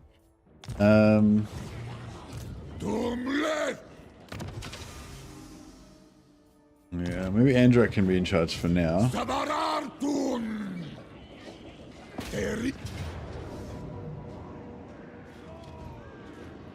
Yeah, we might have to fight this initial battle.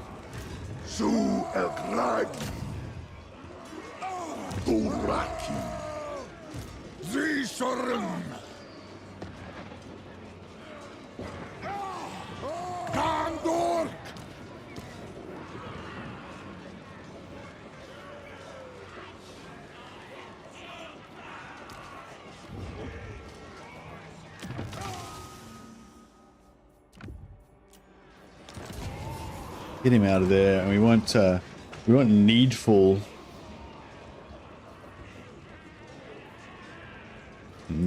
heroes, so we get more magic item drop chance.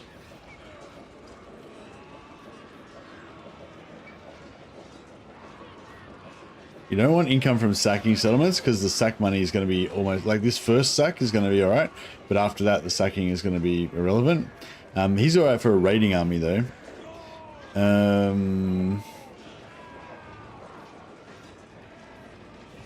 You want post-battle loot.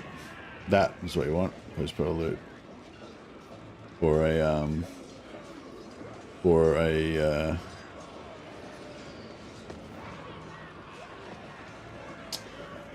a sacker.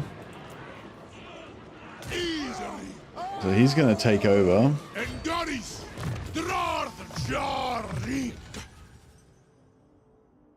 Tankaras and Karashar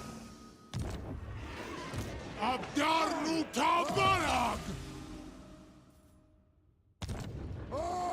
Water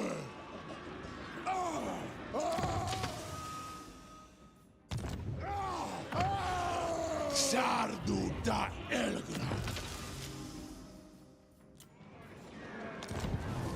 And yeah, we'll switch this guy up for a needful. So ideally what we want is one overseer to get maximum post-battle loot and stuff. And then we want 3 needful sorcerers to get maximum magic item drop chance. Yeah, it's only 5%, so it's not, you know, it's not a huge deal if you don't get it, yeah. But it's just anything that gives plus to post battle loot is the best thing for us for the lead lord on Saxony, or lead overseer on Saxony. But yeah, if you can't get that, which I quite often can't, I just usually take like plus health, you know, like plus health or plus stuff that'll make them better in auto resolve, basically. So because you want to just be auto resolving, you don't want to have to fight battles all the time.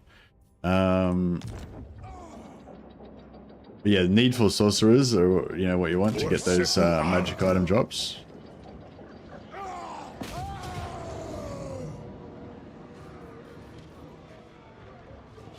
Now this first one is going to be extra good because of the sack money and everything, but and a little bit extra gold and labor and stuff. But we probably won't get 162. We'll probably get like 111 or whatever, you know, something like that, 110, something like that for the average one. But every now and again, like their faction leader will come in. Dusty is their faction leader, right? Fuck, he's not very good.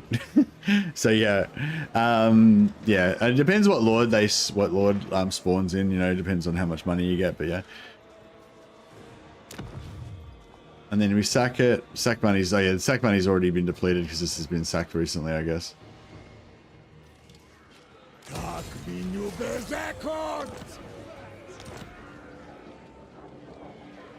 Rick! Engareth!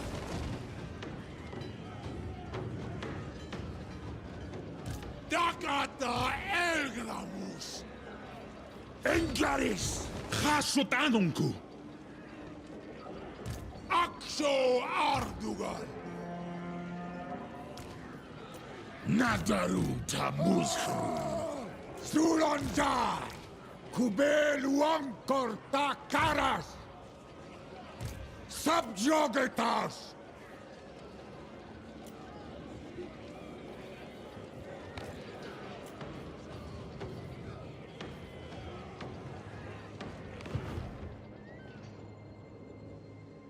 Is a rink! Hobblue!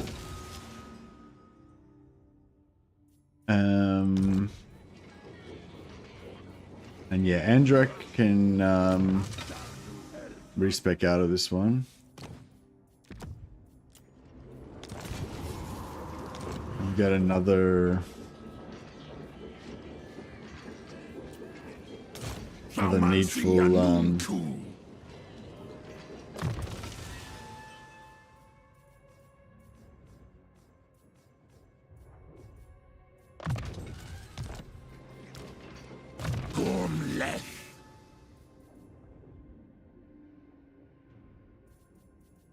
so yeah, one needful plus 20% magic item drop chance, and then eventually you take thirst for magic and get another plus 10% magic item drop chance. You got like, so I think they have like a base like 40% or something, and then with that they have like 70%, you know, or something.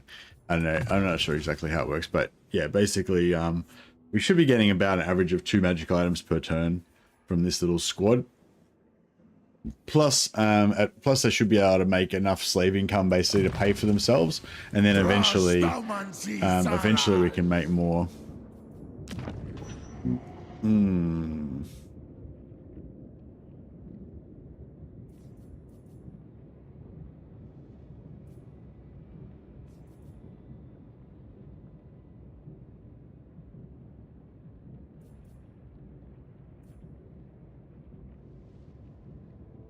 I just converted this from an outpost to a factory, but now I think I'm going to go back to an outpost again. Classic. And this one, of course, will go to outpost. So yeah, so basically this gives us an extra 10% from post-battle loot, 2 of them, so we get 20% extra post-battle loot on this thing. And but yeah, ideally, this is my favorite spot because ideally you have one there, one there, one there that also touches, and one there and one there. Make Tower of Gorgoth an outpost as well, and then you have 1, 2, 3, 4, 5 times 3, so times 30%, sorry. So you have plus 150% post-battle loot, so basically 250% post-battle loot when you max it out. So you end up making, and then plus the slaves that you get. So you end up making about 4,000 gold a turn, including the post-battle loot plus the slaves, if you got it all maxed out. And having 4 lords sitting there, it probably cost you about 800 gold.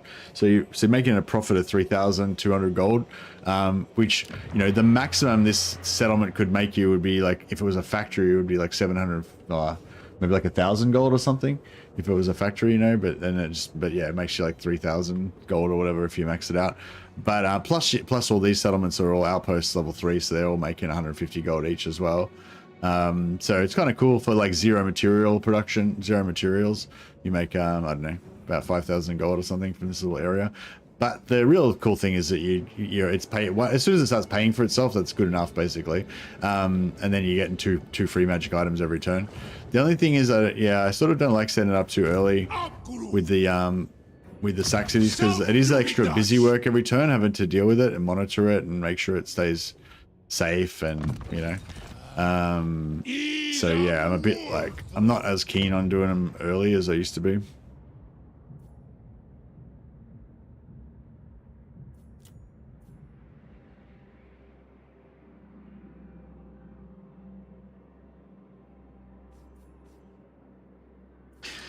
So yeah, I think I'm going to consider this as sort of core territory now.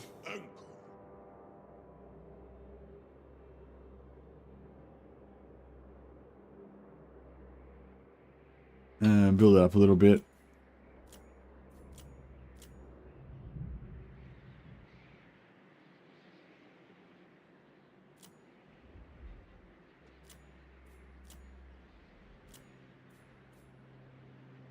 Yeah, this I want to be core territory, but it's until we take out Gorst, it's not.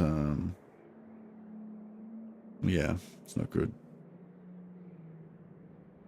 And yeah, this again, I want this to be core territory, but it's kind of on the front line at the moment still.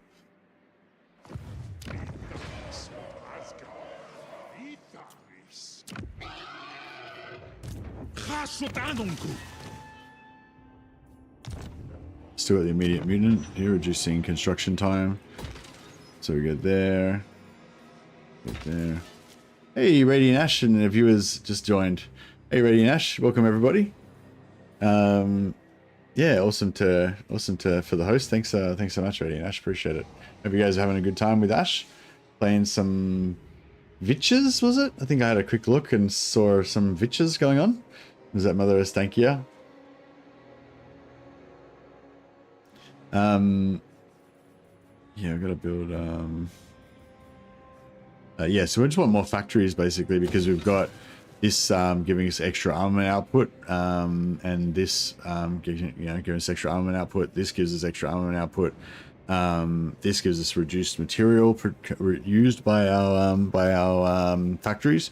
So basically, it's just a really great province to just pump factories. So yes, that's basically what we're doing. What we're doing here. Have we got any other combat to do this turn? Is that the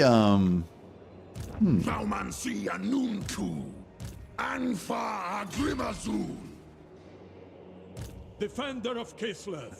Kislev's coming after him. Man, I would love to try to confederate him before Kislev wipes him out, but it's like she's coming in like 2 turns. I don't think there's anything I can do to stop her in that time. Oh, actually, I can.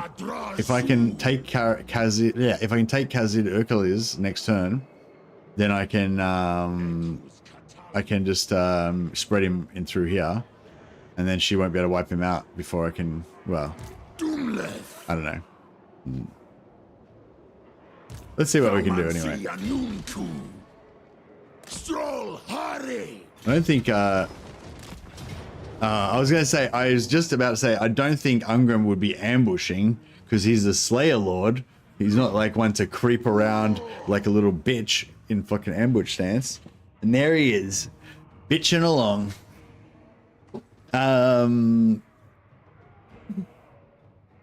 But yeah, nah, he ambushes just as much as anybody else. You know, obviously the AI doesn't recognize the Slayer King's personality. Yeah, but I mean, there's certain factions I think that are more ambushy, like Skaven are like seem particularly ambushy. Wood elves seem particularly ambushy as well. I wonder if like Skaven and Wood Elves have like a personality trait that makes them more likely to ambush, or if it's because they get stat line bonuses that increase their ambush chance, that the AI just decides based on what their ambush chance is and stuff. Yeah, I'm not too sure. But yeah, so I don't think I will get smashed there. Thank you for the offer.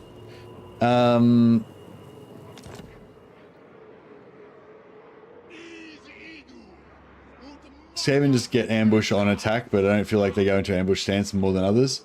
Yeah, maybe not. I don't know. Yeah, I'm not sure. I feel like Wood Elves definitely do. But yeah. But yeah, for those of you joining from 18 Ash's stream, thanks again to Ash for the host. Just a quick intro if you haven't seen any of this campaign before. Basically, we're playing a sort of a roleplay themed campaign as Dark Rome, Dark Short Rome. This is Rome-Azar, our capital, mighty Rome-Azar, and yeah, basically in this version of reality, Romulax and Remulax, the original Chaos Dwarf progenitors of Rome, migrated from Troy. They abandoned their Trojan homeland, came over here, settled Rome here in you know, the Italian peninsula, which was destroyed by a cataclysm, and then we've reconquered Italy. We've conquered Italy, Cisalpine Gaul, retaken what was originally Troy, aka Black Fortress. We've tried to invade Germania a few times, but we keep getting having to pull back because of, you know, other problems in the empire. We've got some allies that provide us with auxilia. Oh yeah, so we've got some house rules for this campaign as well. So I wanted it to be focused on the legions, which is the Chaos Dwarf heavy infantry. So yeah, like I've tried to focus on heavy infantry before, but there's just so many other good tools that you tend to just not necessarily really do it, and hobgoblins are so cheap and powerful and useful, like it's really hard to not concentrate on them. So this time we went for a pretty simple rules: no hobgoblins. So no hobgoblins at all. Cannot recruit any hobgoblins. Cannot recruit any monstrous units. So no bull centaurs, no Taurochs, no monstrous mounts for any of our guys, no flying bulls or any of that shit, and no trains. So no Dreadquake mortars. So it's like Chaos Dwarfs, but with no bull centaurs, no Dreadquakes, no hobgoblins. So all of our infantry are all Chaos Dwarfs only, and we've got artillery, but only the normal artillery, not the train mounted artillery. We can get other units, but only as our auxiliary units from our allies.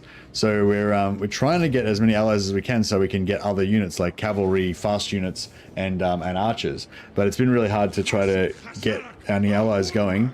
We tried to ally with Gelt, with Gorst early, but he betrayed us, so we had to wipe him out. But yeah, we've finally now got a couple of allies, which is Queek down here and Kolek up here. Kolek is probably imminently about to get war declared by Tsarina Katerin, and then all hell's gonna break loose, because Katerin is ranked number 1 with 27 regions. So this, yeah, the situation is pretty dire. We're not currently at war with any of the superpowers, but we're completely surrounded by superpowers.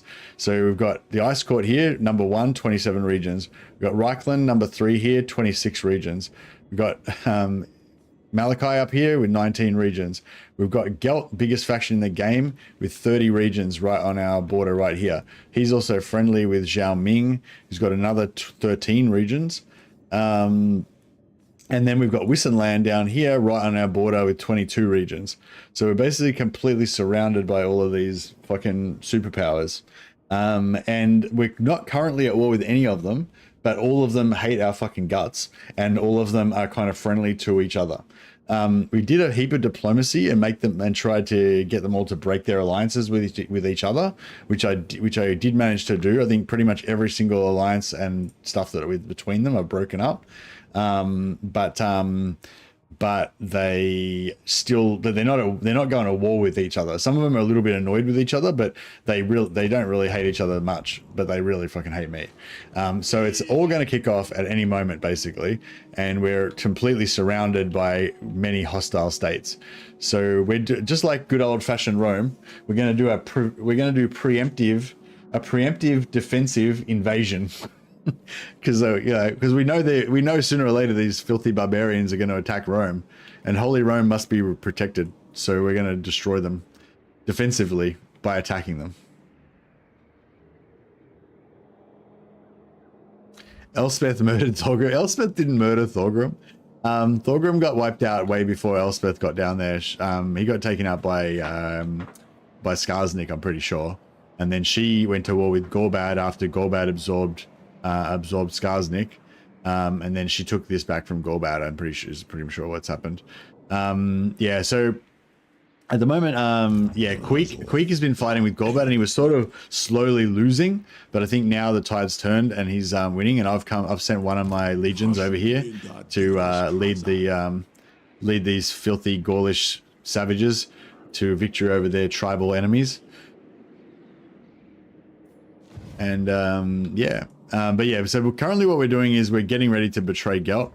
We were neutral with him. We were allied with him for a while, but then I realized that, sooner or later it was all going to come to it. Well, actually, if we had have just maintained our alliance with Gelt, and abandoned our alliances with these other chaos factions, we probably would have been able to let him just take over everything to the east, and we would have been able to just attack on one, like have our back completely safe. But yeah, I decided to betray him and in favor of our chaos allies because they're cooler. That would be a cool ally because he likes guns and we like guns. Yeah, but I feel like thematically, like the chaos like village and the chaos warriors and the Skaven and stuff suit us better, and they like, I don't know, they just look cooler without like going with our armies, I guess.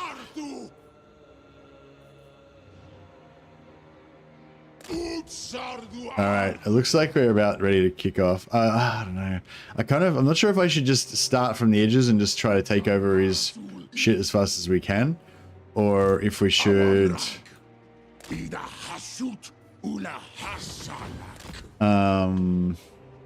wait and get in position on his armies, knock out his armies first. Village funded Grimgorsus against us. I'll never forgive him. Did he? Oh, you mean when he gave him those free gave him the free spawn?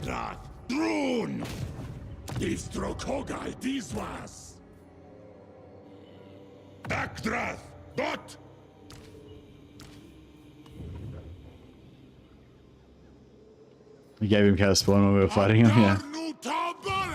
What a bastard. All right, what do we got here? So we've got plenty of artillery. We haven't quite got enough ranged, but we got, yeah, I guess that's enough. 4.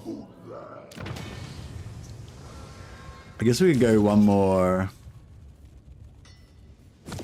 Yeah, that'll do. That'll do. That's enough.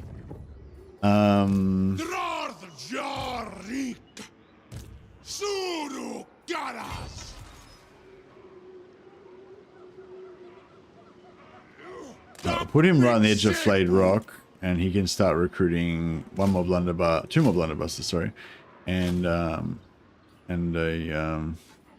dwarf warrior.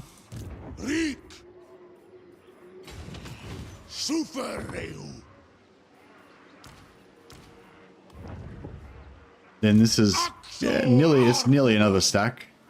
17 units. It's pretty much a stack.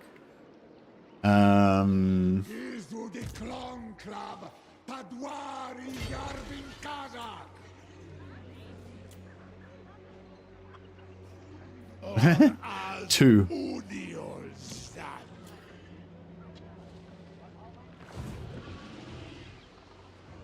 I really like the Infernal Guard with great weapons. I feel like they feel like you're super heavy into the Breach Vanguard. Yeah, nice.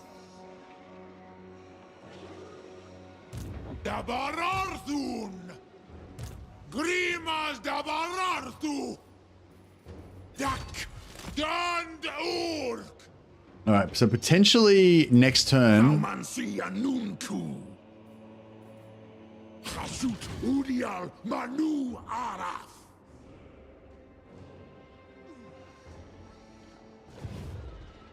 Anfa Agrimazul Waddle Thaumansi Anunku Hashut Renkidren Yeah, this is gonna be bad. Hashut Anunku Awanrag Dumleth Khaltas Skri Draj Dabaratu Bulastas Naitiwas Groma Drazul. We got 10 Castellans.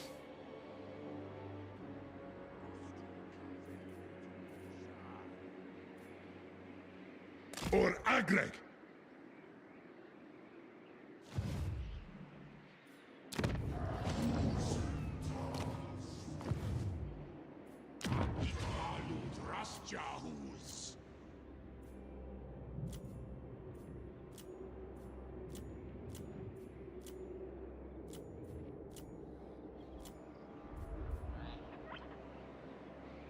Ten Castellans is like a Space Marine strike force. Yeah, that's true.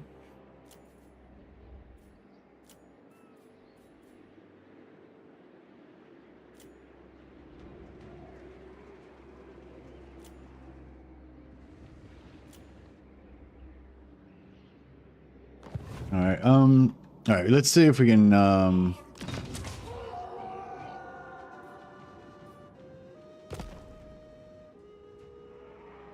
No way.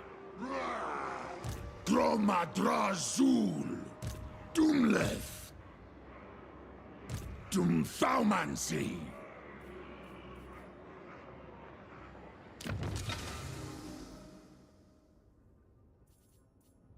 pathetic. Who can we put in instead?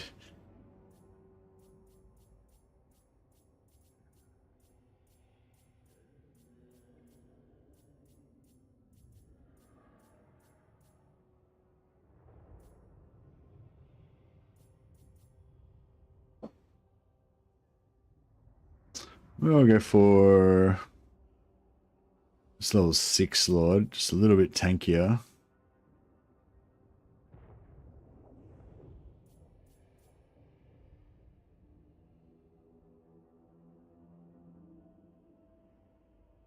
Gorndok. Doomskulki. Hapgruatsardu.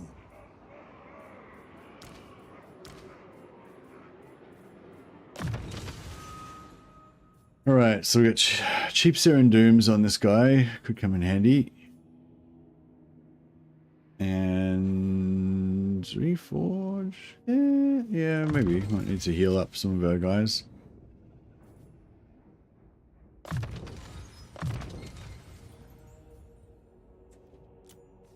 And this guy...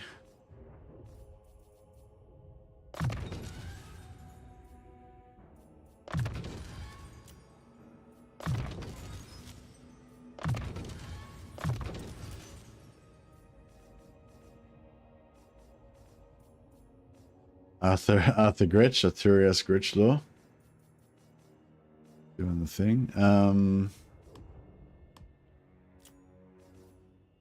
Lambos Pitmaster.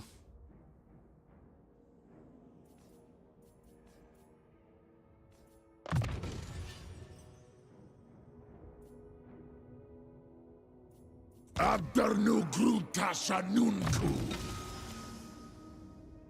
5 melee attack and melee defense. Or 4 armor and 3 melee defense. 3 melee attack.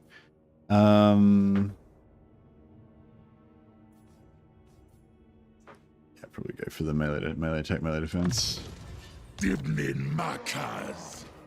All right, gear wise, mirror shield for him, and just tell him.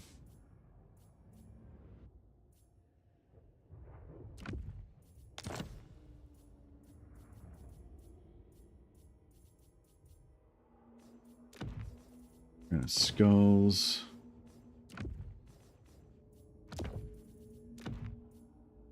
Drastrom. Ardugaltak. This guy. I'm not going to gear this guy up too much because don't really want him to, because he might die basically. So just give him some random stuff.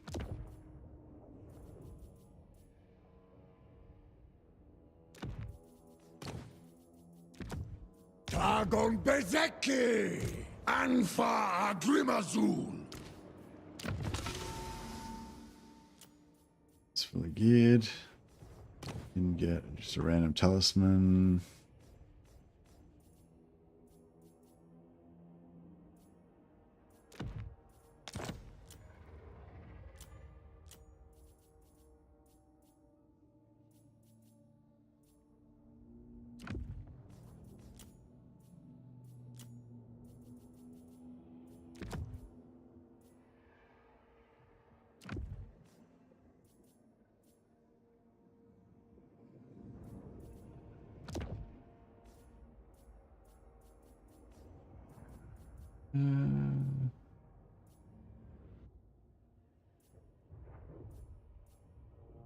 Just give him a forbidden rod. You can give me more winds of magic if needed. And have a Discord weapon. Yeah, cool. Beautiful. All right, we've got gears. Which spec do you go for normally? I don't know which one's better. I just prefer the flavor of the sniper one. I always go shotgun.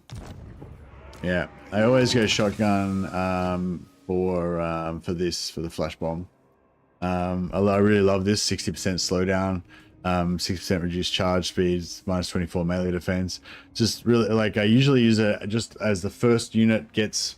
So I'm trying to. I usually have my gun line and my artillery line, and then I've got like lords or fast units out the front trying to distract and disrupt the enemy so that they don't come in and rush me all at once. And then I'm trying to like spread them out a little bit so that like 2 or 3 or 4 units come into my gun line at once instead of their whole army. And then this, if a shitload of dudes are coming at me, I just drop this on the biggest mass of them so I can try and slow down as many of their units as I can. If there's like 2 or 3, I might drop this on like the second or the third one so that the first 2 come in, just get evaporated by my gun line, and the third one just gets delayed a little bit so that we're finished with the first 2 and then the third one comes in. So it's really good for helping manage the speed of the incoming enemies, you know what I mean? Yeah, and you can use it for melee as well if you're trying to kill somebody and they're a bit tough or whatever. Plus the extra little bit of tankiness from the 30 armor and the melee defense. I tend to use my castellans as tanks, or all my heroes really as tanks, to try to slow down the enemy to keep them out front so my guns can shoot. Even if I don't intend to use them as tanks, I'll almost always end up using them as a tank at some point. So the extra tankiness is really good. Giving him stalk is cool if you want to just keep him at the back completely safe and just wait until, if there's an enemy lord that you want to kill, or there's a large monster like a Ragnarok spider or something like that, then then you just keep him at the back. Or at the front, or whatever, put them wherever you want, really. And you don't use them to tank, obviously, but they're really good at sniping out single entities.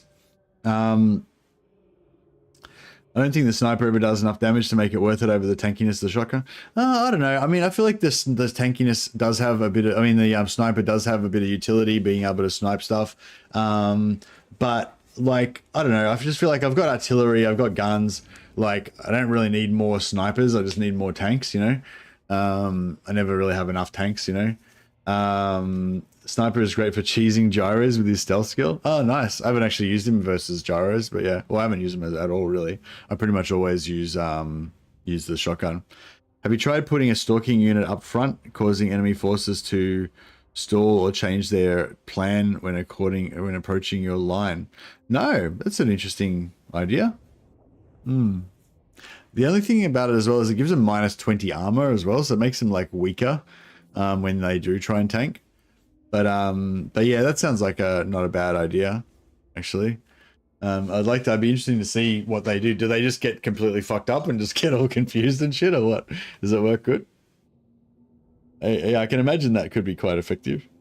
But I kind of imagine, yeah, I don't know. I kind of imagine if you have them too far ahead of your gun line, then there's no rescuing them, and they're not very fast. They don't have high mass.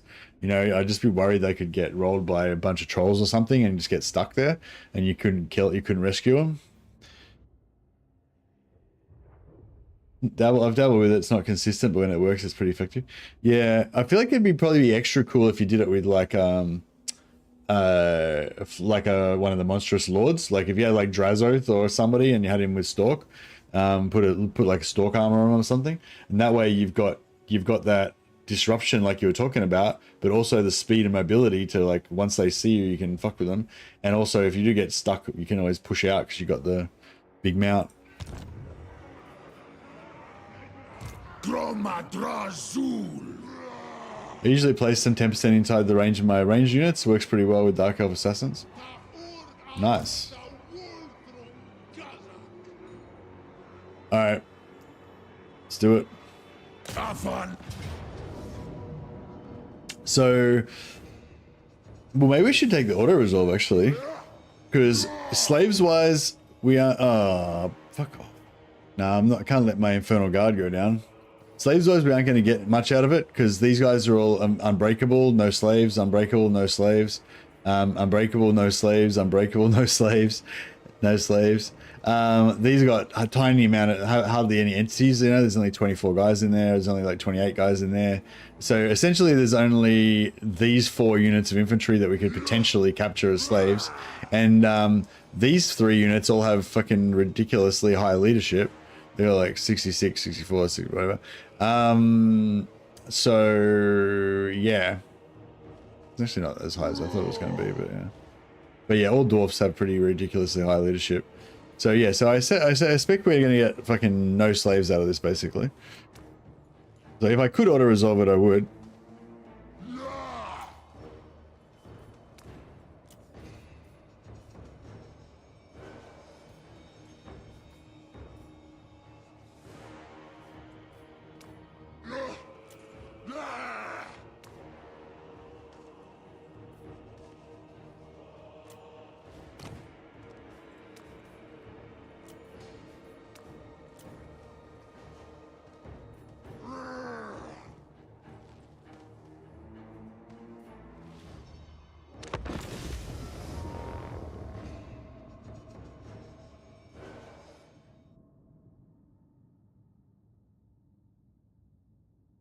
The Legion marches on, indeed. Man, I wish we could play Chaos Dwarfs in Mordheim. Oh, just any race. Imagine just any new race. Imagine if there was a new gang got released for Mordheim tomorrow. It'd be sick. I'd promote it. I'd play it like constantly. Oh man, look at this. Look at this hill. Look at this height advantage. 30% increased damage. So if you got a height advantage, you get extra damage with ranged, and if you got a height disadvantage, you get a debuff to your range damage when you're shooting up. So if you got a big height advantage like this, you get the maximum, which is 30% increased damage, and they get if they're shooting all the way up to the top, they get negative 30% damage. So essentially, they're doing 70%, and we're doing 130%. So we're doing like almost double their damage. So if you have a shootout when you're you're uphill, it's like sweet as, bro.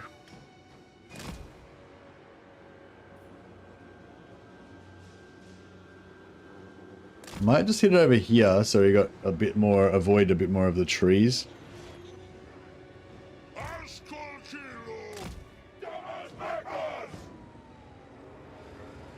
Delicious. You've already been fed. Now fuck off.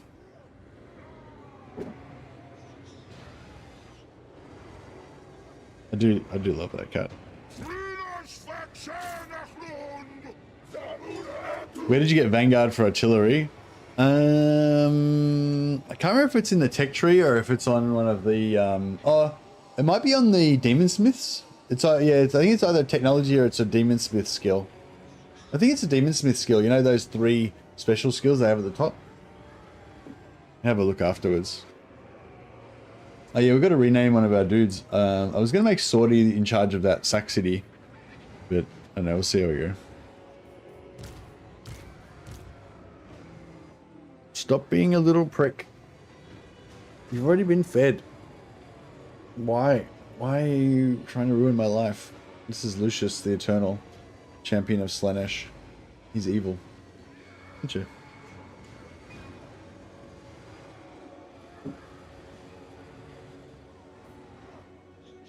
There's no second breakfasts. We don't play that halfling bullshit around here. Okay, so there's a bit of a divot here. There's a bit of a divot here where like the angle, like the angle's flat across the sort of flat across there, and then it dips down. So if you draw a line from there to there, it goes underneath here. So there's a little bit of a line of sight blockage there, but for direct fire weapons. But our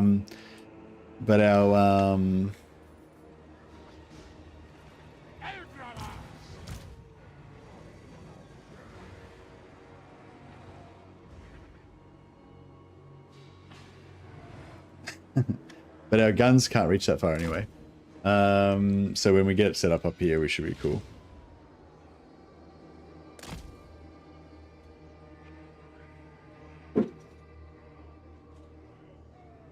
Cat's breaking my balls.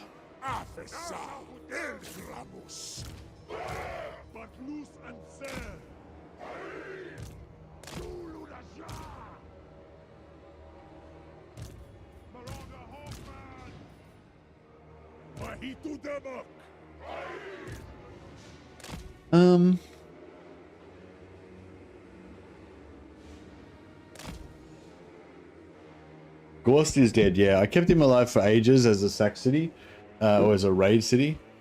Cute fluffy champion. Cute fluffy champion of Slaanesh, yeah. So this is the problem with Slaanesh. All of their fucking most devious and evil champions are all fluffy and shit.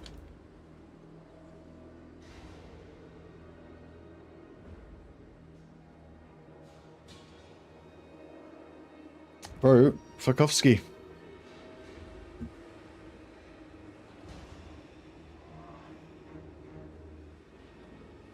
I feel like this is going to get real fucking messy. I feel like I should have taken the auto-resolve now.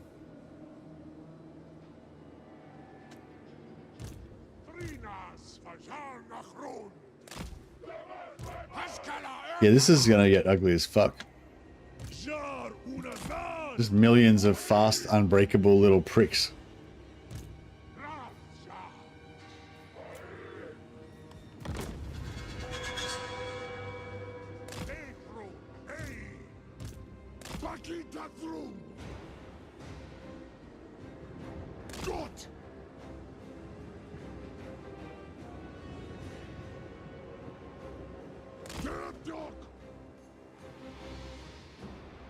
I think maybe we should move forward actually and try and use this choke here.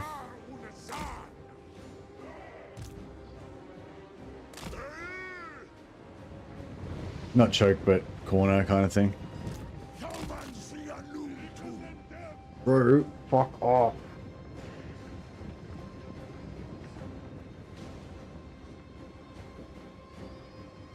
I can't. Excuse my French. He's a little asshole though. He always comes and fucking hassles the shit out of me.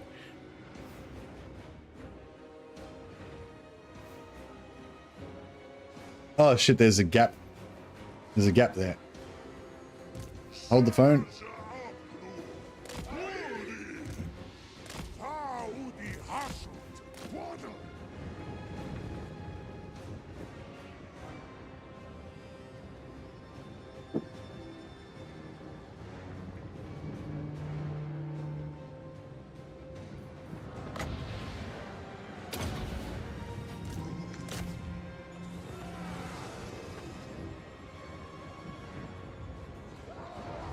All right.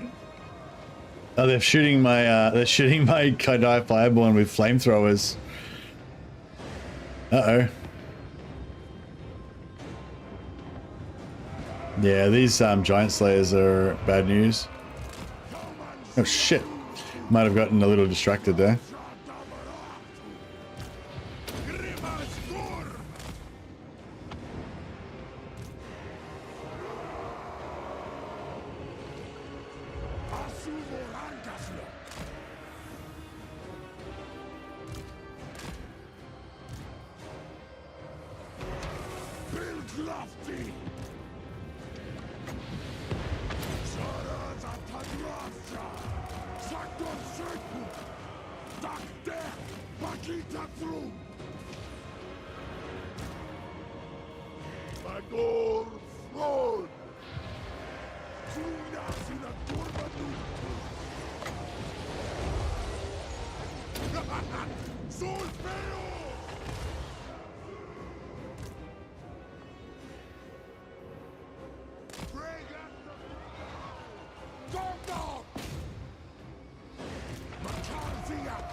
Oh fuck. Kill that fucking dwarf with the big axe. That's the one to stop. Kill the dwarf with the big axe. Jesus fuck. Slow him down. Stop him. Slow him down.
Oh fuck.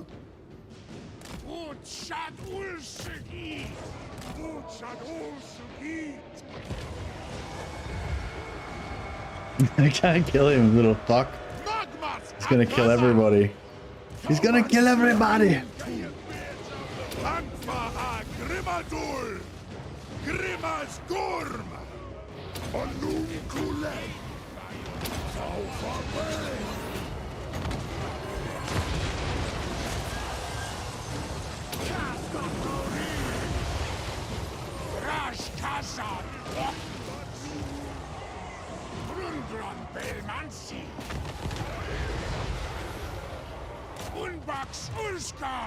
There's a lot of friendly fire happening.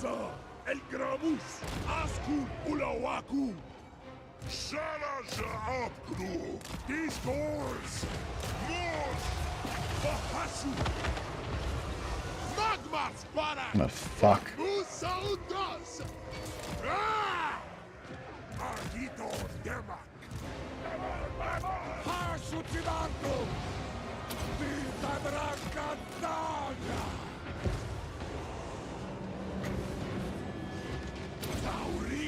Oh, he just killed one. Oh, fuck. Oh, fuck. He's just like annihilating the fucking... Oh, shit. Fucking heal it. Heal it. Shoot him. Just kill him. Kill the fuck. Oh, Jesus. This guy's a little fucking psychopath. Jesus Christ. Kill that fuck.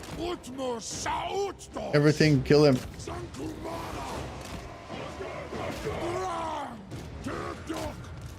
The other way. Oh, fucking hell. Oh my god, we should have taken the auto resolve. 100%.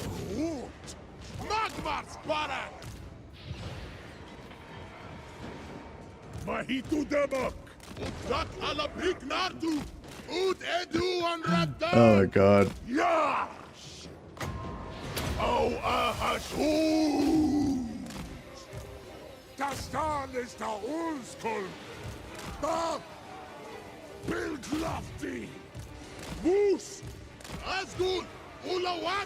Oh, he got blown up by this guy. Holy shit.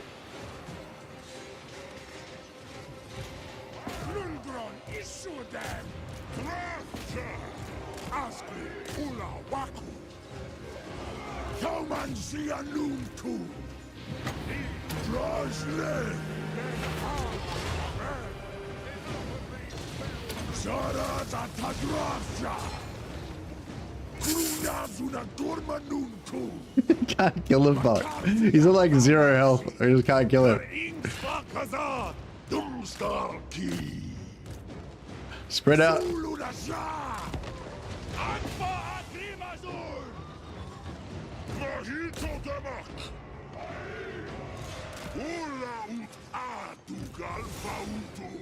Oh, Jesus.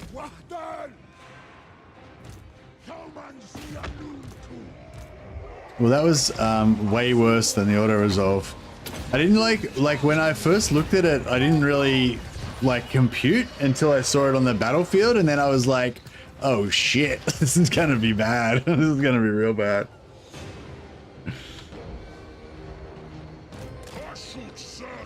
Back in my day, I could fight 10 Ungrams uphill in the snow. Oh, me too, brother. Me too. That was horrific. That was horrific. That was, our army's fucked now. We lost more than half of our artillery. We lost the unit of Infernal Guard completely. The one that I was trying to say, the unit of Infernal Guard that I fought this battle to save died anyway. Plus fucking half of the rest of our army. Oh my god, that was fucked. Ungram is a fucking nightmare. Jesus. How long has he got like wound reduction as well? So he's like gonna be back in like 2 turns.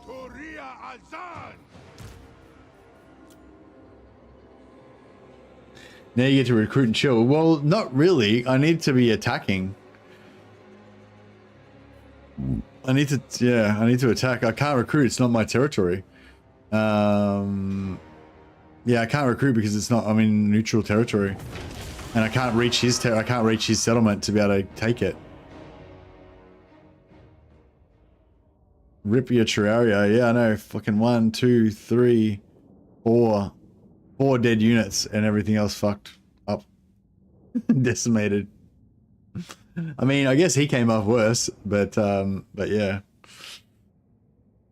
Damn. Oh, actually, we get 15% extra movement from killing him then, and then when we kill him again, we'll get another 15% extra movement because we've got the, I'm pretty sure we got the trait. We got the seat.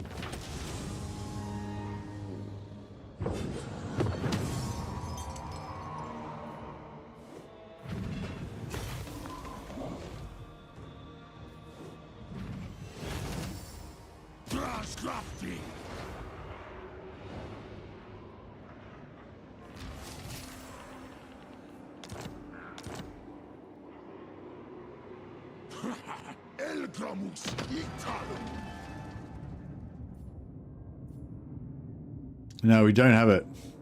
Shit. I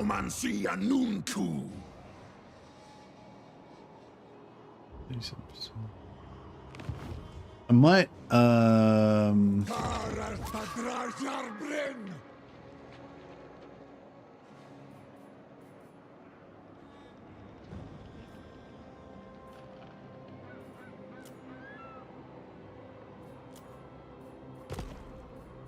I might just take,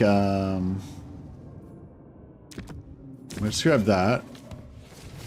Just so that, we get the extra movement. Oh, we can replenish because this is our ally. I forgot that we actually were allied with him.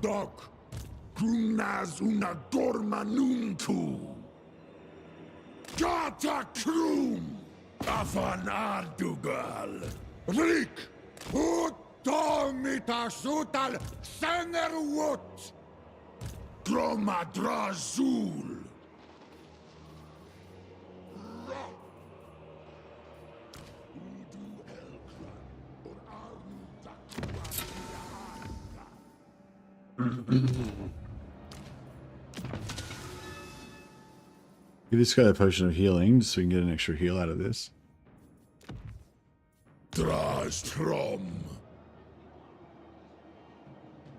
What's going on there? Is there an invisible army there or something?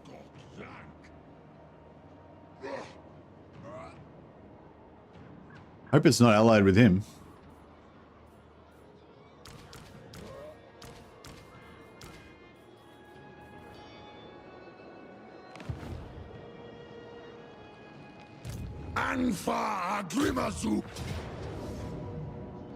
Okay, cool.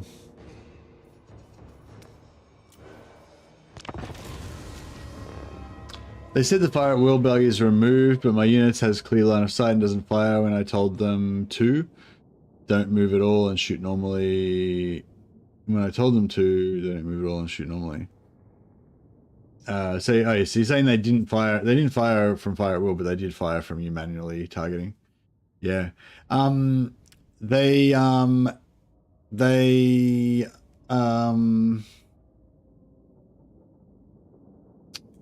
basically, so one of the problems that was causing the fire at will bug was, I think, or that they said they thought it was too many other queries to the AI being prioritized above whether it should shoot. And so basically what they did to counteract that was just inserted like heaps more queries of like, should I shoot? Should I shoot? Should I shoot? So it'll be like, you know, oh, the enemy's moving. Should I reposition or should, you know, or whatever? Like, I don't know what, actually, I don't even know what the other queries would be. But yeah, anyway, or like, you know, like if they're chasing a unit and they move, do they change their trajectory and crap like that? Whatever. Anyway, there's lots of different queries, I guess, that, you know, and they basically put in a whole bunch of extra queries. Should I shoot? Should I shoot? Should I shoot? Basically. So yeah. So I mean, the idea was for that to fix it. I think it improved it, but yeah, I don't think it like. Yeah, I think other people have also reported that they're still getting some fire at will bug, but I think most people are saying that it's a lot better than it was.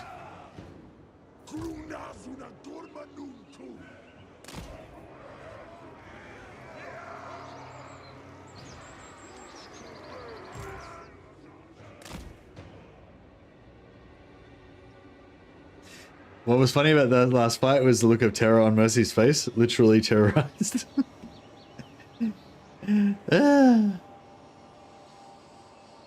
It's better not removed. Well, it's not.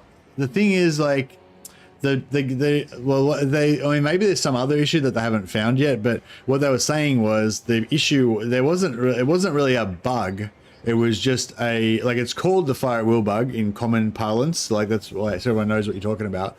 But it's not really like a bug. It's like, it's just, I don't know. Well, it is a bug, but it's like, it's not like they put in some code that like breaks firing at will. It's just everything's working as normal. It's just that other queries are like, there's too many queries basically, and the fire at will just never gets to it, you know. So they basically tried to overcome that by just putting heaps more should I fire queries into the queue. But like, yeah. So it's like, yeah.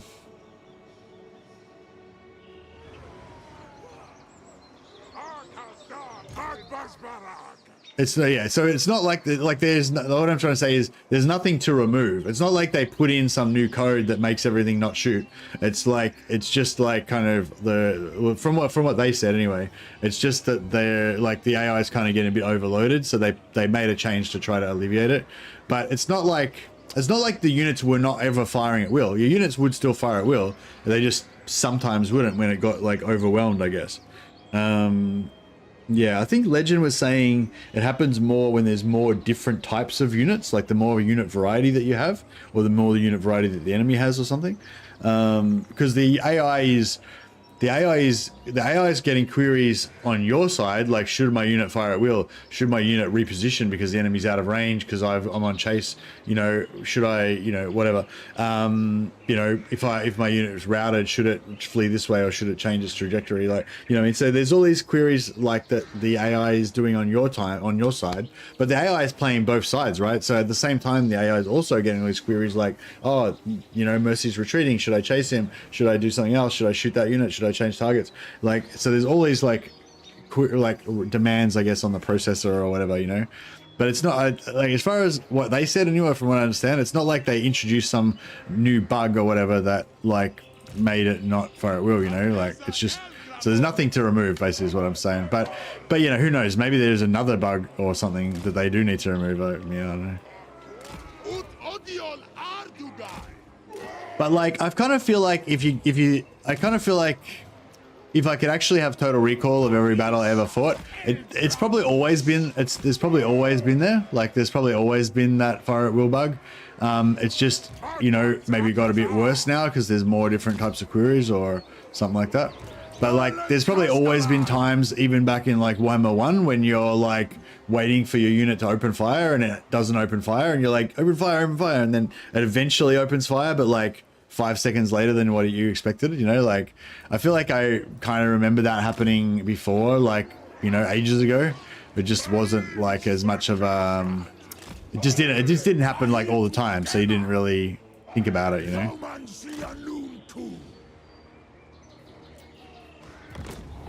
I don't know, do any of you guys remember instances before where you've been like waiting for your units to fire and they've got a clear line of sight and they just didn't for ages or whatever, like before the whole fire at will bug got, you know, got acknowledged as a thing? I don't know, I feel like I've had instances of that all throughout the history of the game, you know. I don't think it's really new, just...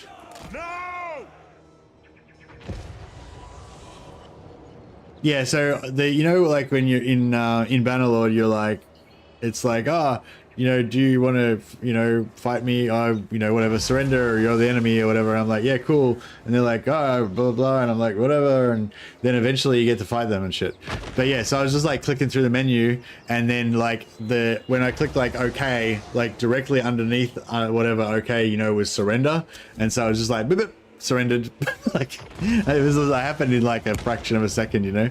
And there's no like, are you sure you want to surrender or anything? It's like, boop, you're in chains, boom, your army's destroyed, go on.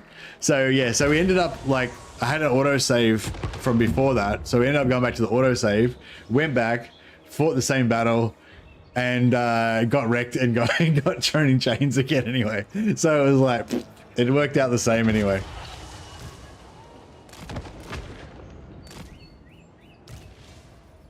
Oh yeah, so we've got our, we can heal our,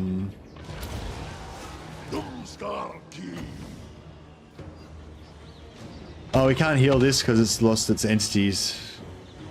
Oh, that sucks. I was hoping we were going to be able to heal that. Get them! The dark gods command me!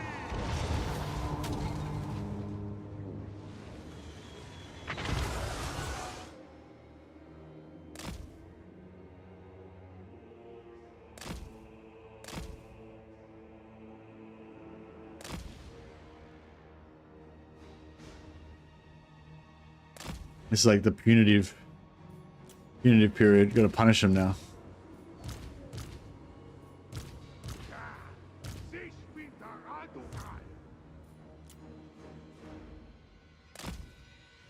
Get some experience for our Germanic cavalry. I want to get some Germanic heavy cavalry, aka Chaos Knights, at some point.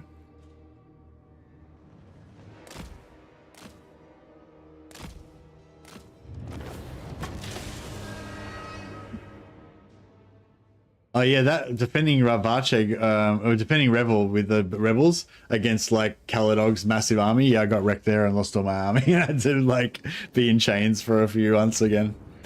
We've spent a lot of time in chains.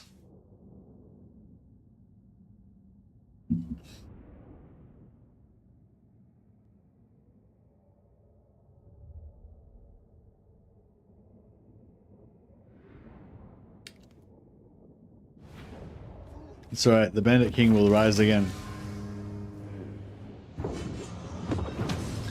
64 is about 700-800 gold, so it's worth more than that. The replenish, I mean,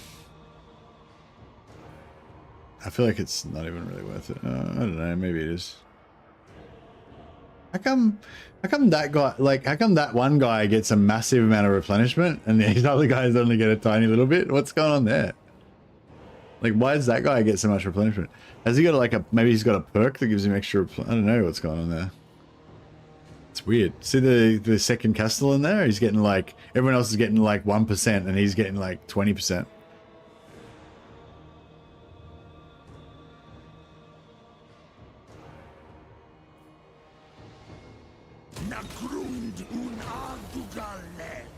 What's going on with this? Like, is there meant to be a army there, or is this just a thing that happens where it's just invisible? Like, is there an army there, or is it just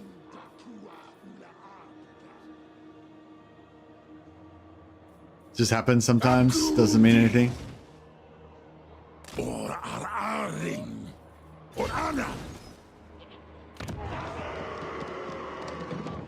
Tier 5. Maybe we take out a tier 5 settlement with this posse.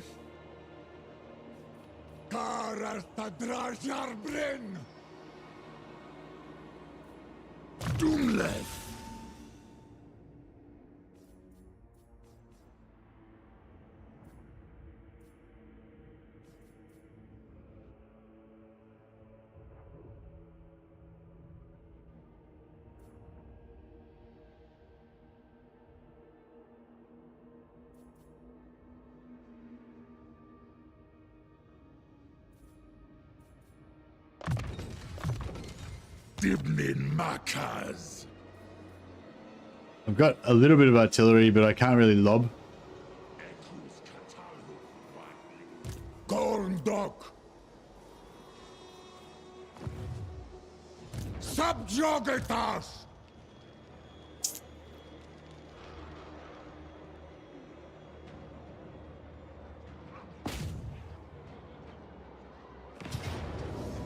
Close defeat.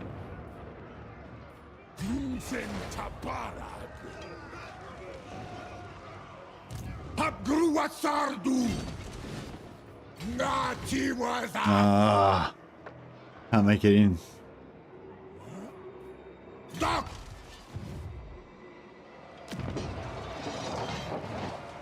Udio Vendrin.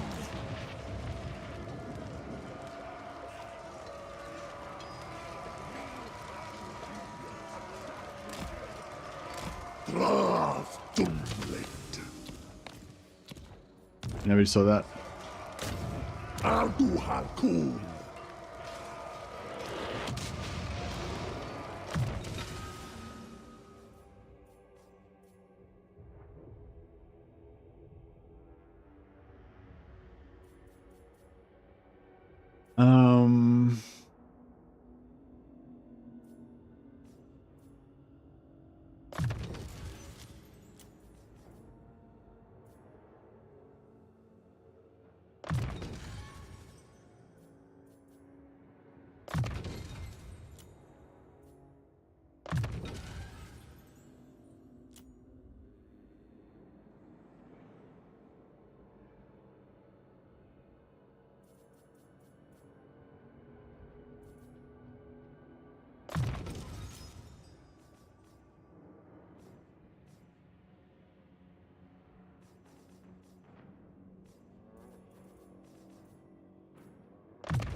Okay, so these guys do 144 missile damage with explosive. This guy does 400. Yeah, these guys do shit tons of missile damage. So I'm thinking maybe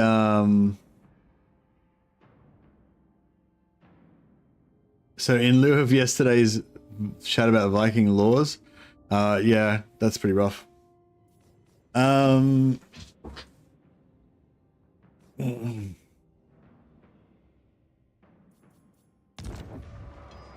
Rikazenum undring seppu. Zisorum.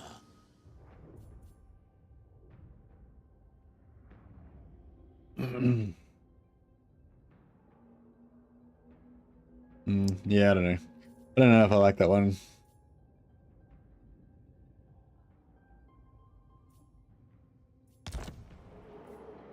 Sabarartun. Gerit Alash.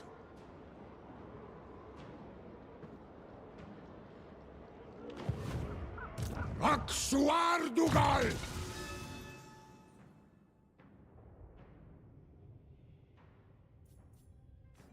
Alright, he doesn't matter really. Alright, itemization on these guys is pretty important though. So I'm thinking the Castellans are the key. So we've got a pretty cool item. Ranger's Quiver, Unending Volley. So I was thinking if we give the Castellans Ranger's Quivers.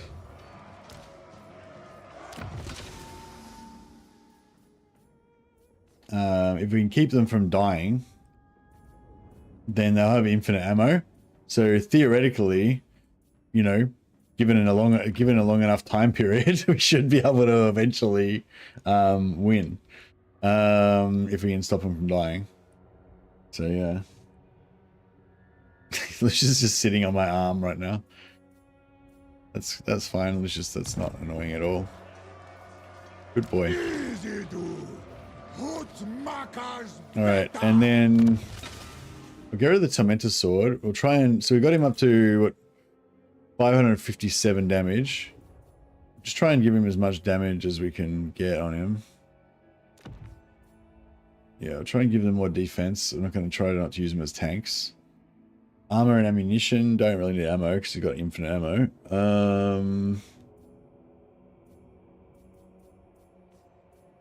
Hunter's Talon, missile strength 10%. Yeah, that's pretty good. Armor piercing 8%. What's he got so much so far? He doesn't have any. He doesn't have anything on. He doesn't have any like contact effect on at the moment. So yeah, we'll go for Dragon Fire Handgun. So he adds fire effect and extra damage. And then the other one.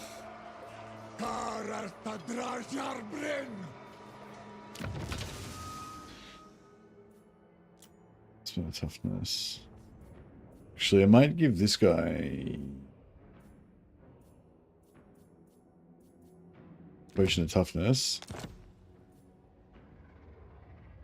and give this guy, because this guy's got slightly more health. I'm thinking, so we'll give this guy the Ranger's Quiver, so he's got the infinite ammo, and yeah, armor, weapon.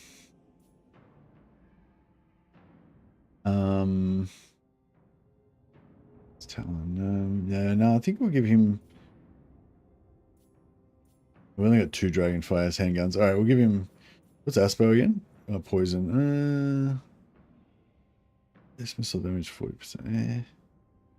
Poison. I mean, it's better than nothing, I guess.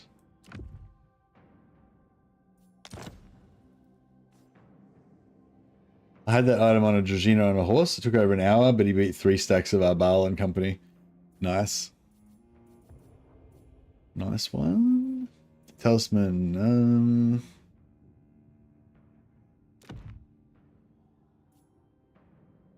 Ammunition, missile resistance. Yeah, actually, missile resistance might be good.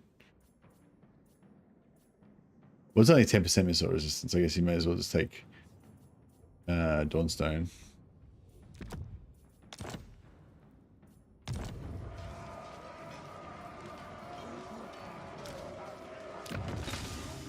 Alright, this guy, last guy can have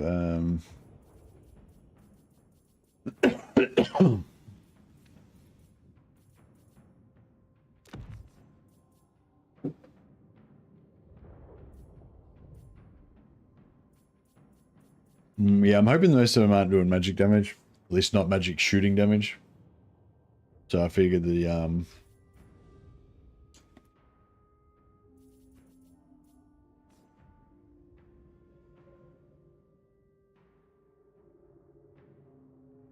actually, yeah, maybe we give Black Gem of Nah might be better for those other guys, actually.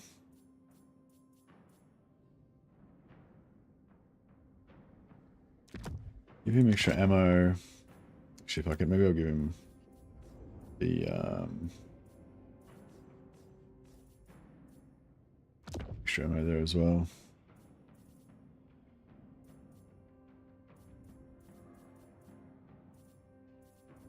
Switch the potion of toughness for a potion of healing because he's got a fair bit of missing health.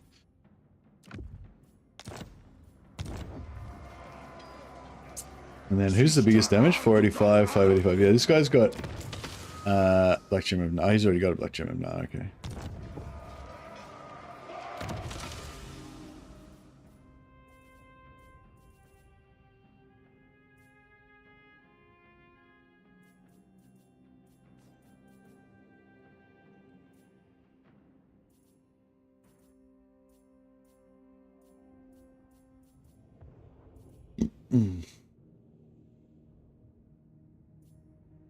Alright, cool. I think they're pretty much good.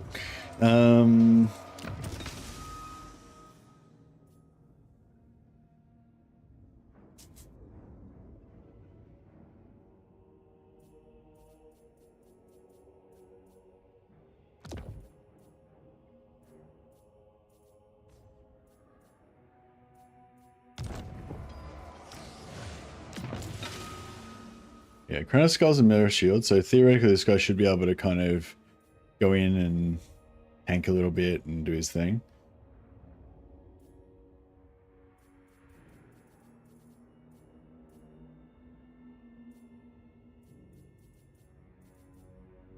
Maybe actually might give him. Let's switch out the Hunter's Talon for the. If we're going to try and tank with him and be, you know, we're gonna need might need the Tormentor Sword, and probably need.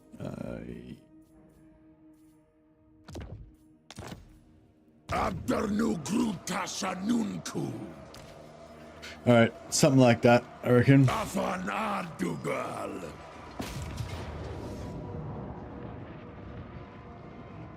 Okay, it's a lot of just like dumb infantry, so hopefully it won't be too bad.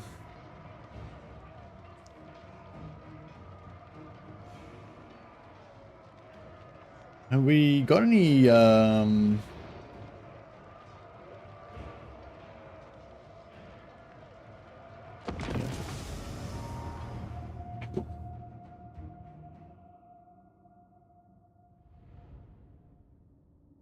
Forest with Arbal trait, Festus trait, 3 Wild Keeper perk with Hag Witches is almost perfect vigor for wild, but vigor for bear riders. Yeah, nice.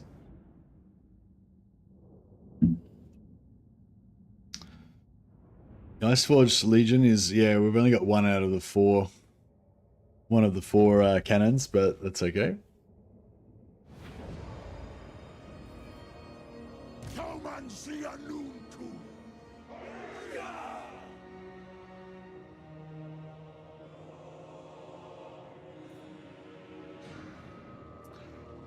So we could get in there, but I'm pretty sure, the thing is, I'm pretty sure this is in range of, if they put crossbows here, I'm pretty sure that's in range of the crossbows, so it's not really, like, it looks cool because there's no towers, but it's not really that cool.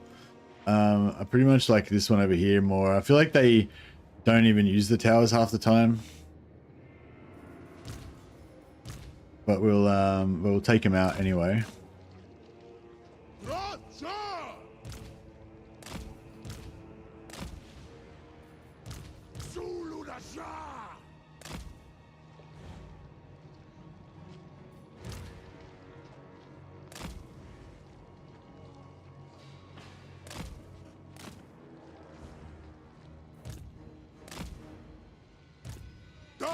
Castellan!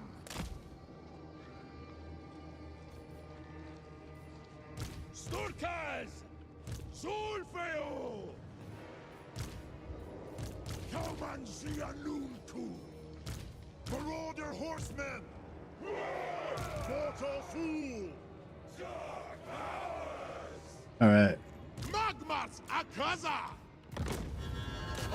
Got a hole in the wall already. It's nice.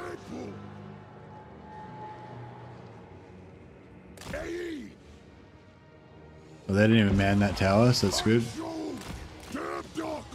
They're not even manning this tower either, but I feel like they could man it. Yeah, they're starting to man it now.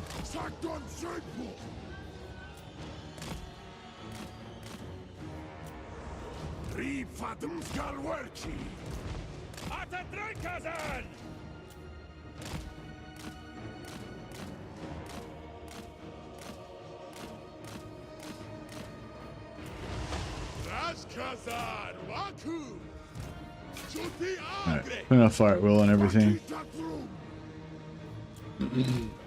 Okay, so this guy can waste all their ammo indefinitely because he's got shields that regenerate, so we don't need to waste health of anything.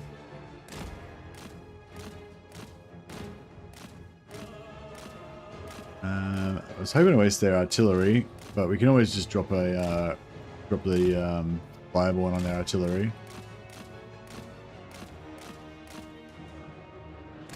And iron breakers. So we've got infinite ammo on these guys, but we don't have infinite health. This guy's the only guy that's got infinite health. Well, infinite shield.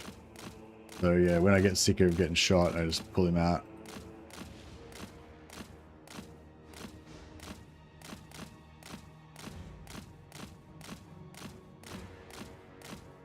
Check out the range on those crossbows.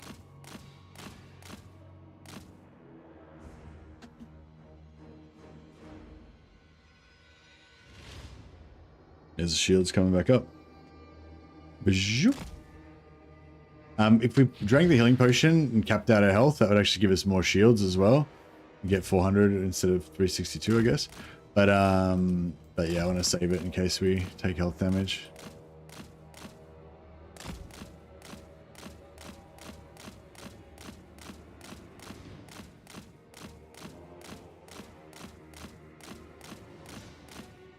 Maybe keep the hit tower. Yeah, maybe I'll keep the hell cannon way back. Yeah, good call. Actually, I wonder if we can. I'll just try and kill those iron breakers because I feel like you're going to enjoy a bit of hell cannon to the face.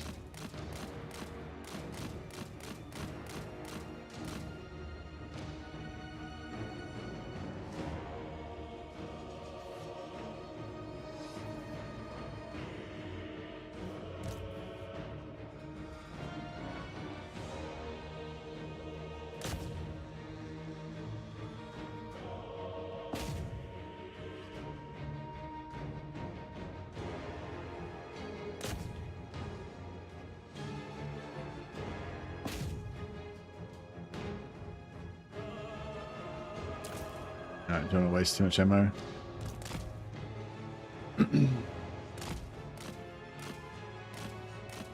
1 month and 12 days until war sales. Oh yeah, that's gonna be cool, hey? Yeah, I hope I can get a key for it. I still haven't heard back from him, but I tried emailing and messaging him through X or Twitter.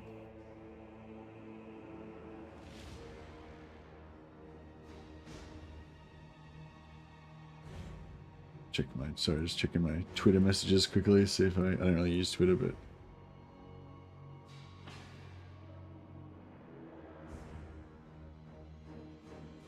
nah. Nope.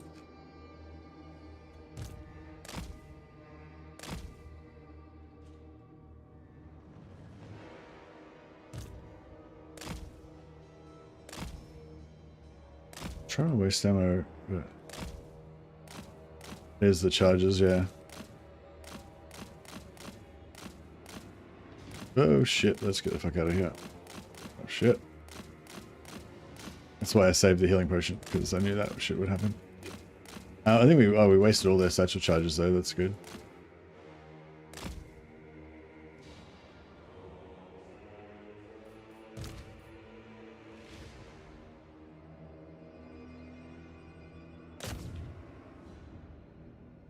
Yeah, that was a good shot. Those Ironbreakers got, oh bro, those Ironbreakers getting wrecked. That's glorious. You might not even need to use the infinite ammo on the Castellans at this rate. Alright, these guns are gonna be nasty if they hit.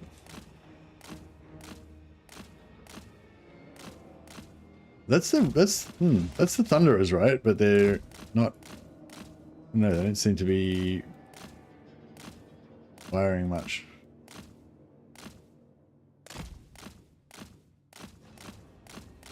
Alright, I'll try and see if I can.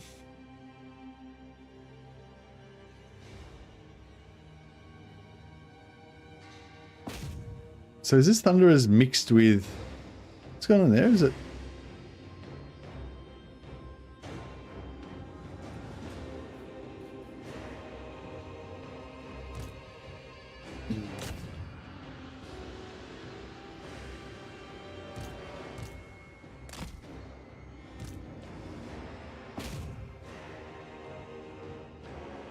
Fucking Hell Cannon is so good.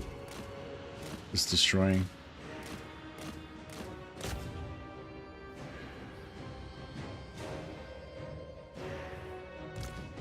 This is just one of the 4.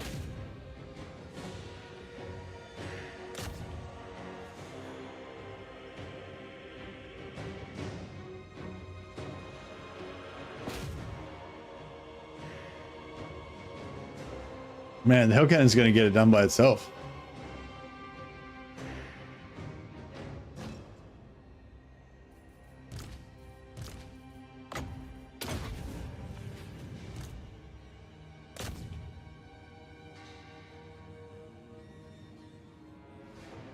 Yeah, we can get some Searing Dooms. Just, they dodge them though, so it's sort of, oh, they didn't dodge that.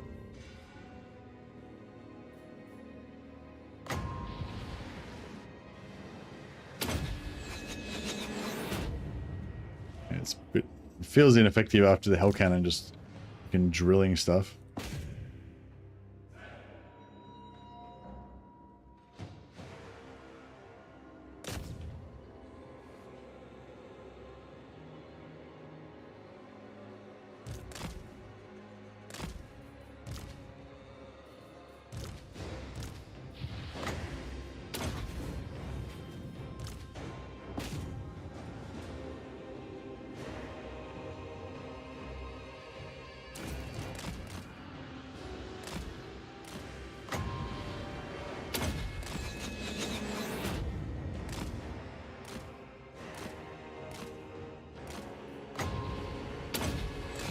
Oh shit, let me go. Yeah, the...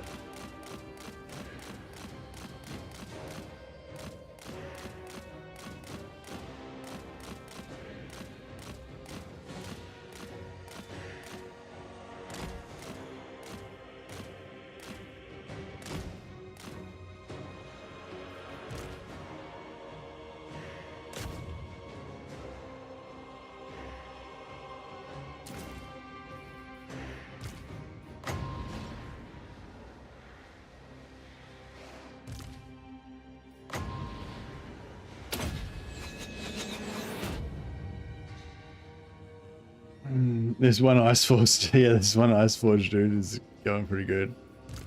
It's just this guy and these three Chaos Dwarfs running it.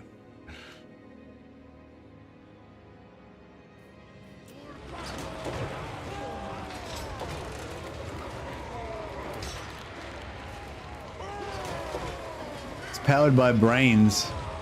There's giant brains powering it. Apparently.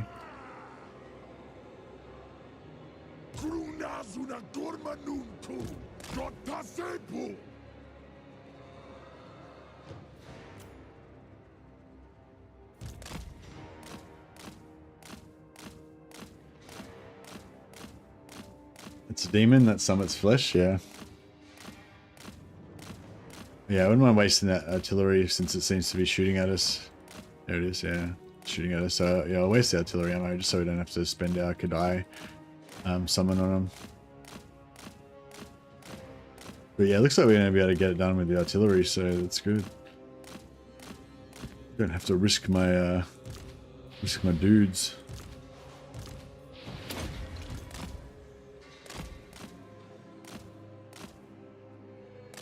Alright, archers are out. Artillery's out.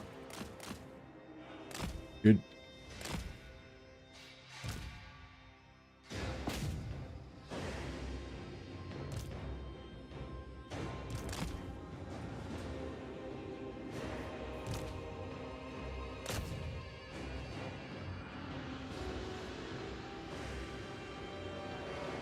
Oh, oh, that was weird. The Hell Cannon missed with its first shot on a stationary target.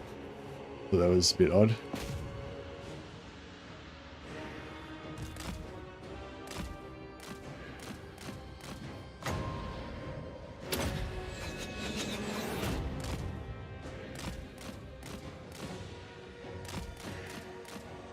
Actually, I wonder how this will go on here. Oh yeah, they enjoyed that. Oh shit. Shields are down.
I might just put my heal now because that'll give us more shields.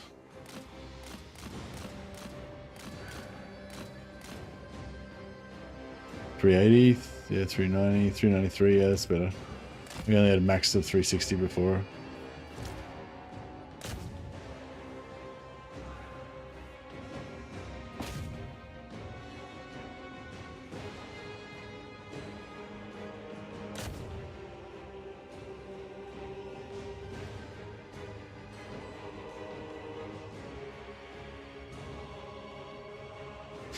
Fun fact, Scarbrand's axes are also bloodthirsters shaped into axes. Yeah, so he's a greater demon with wielding two greater demons. Dual wielding greater demons. It's as bad as the bloody Dread Knights.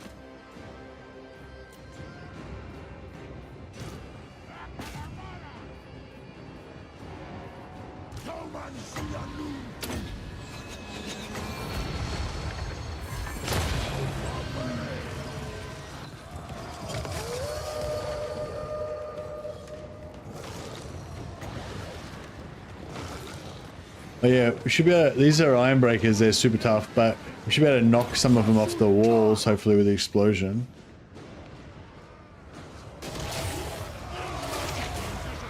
Oh, no.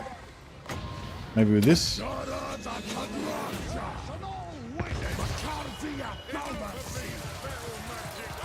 Oh yeah, one got knocked off, so he gets into. Two got knocked off, so they get insta killed at least.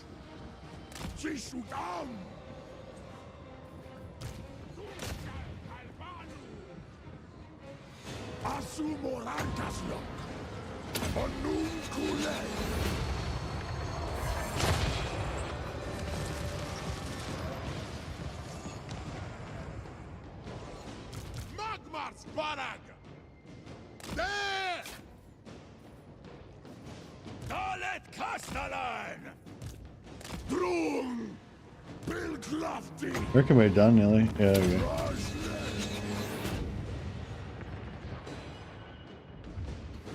Archaon sword has a greater demon trapped inside it, and his horse is also a shapeshifter demon.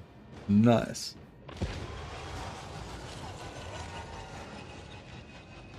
Reinstalled Three Kingdoms, playing a Liu Chong campaign. I never actually played Three Kingdoms really. Like, I mean, I played like a bit of it. I probably got like, I don't know. I probably got like 20 hours in Three Kingdoms or 50 hours or something like that. You know, I've played like a little bit of it, but not very much. So I don't even know the names of the characters or anything. So it's all completely over my head.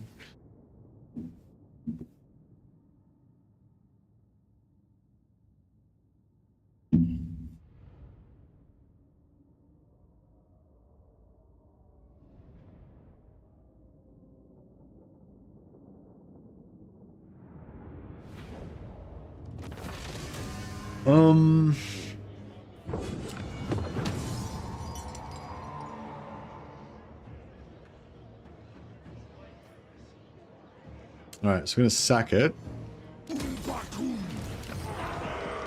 Get an epic backspace where I barely even move because I'm such a legend. Nah, not really.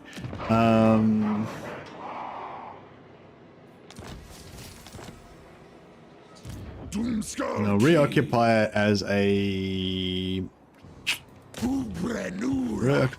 a factory. That way we get to keep it at tier 3 with some buildings already built in there and shit, which is pretty sweet. And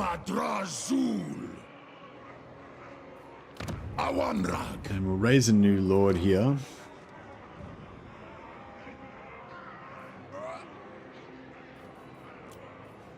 I think we might need old Iron Winds. Excuse me.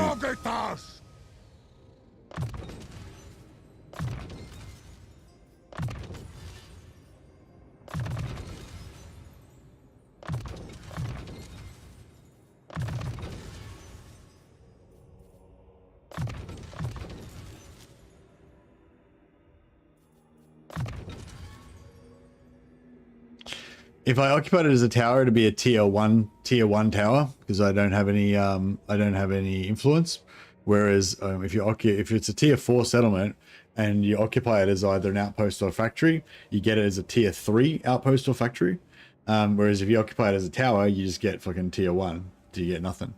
So you're basically losing like thousands and thousands of gold worth of value if you take it as a tower.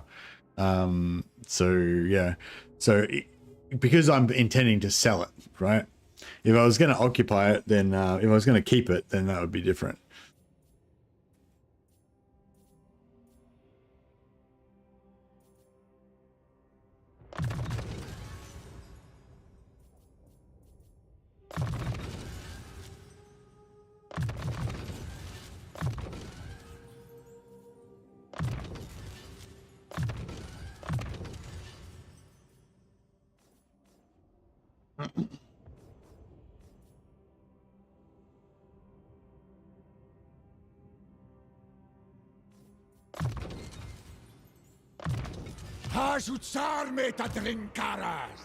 Ano.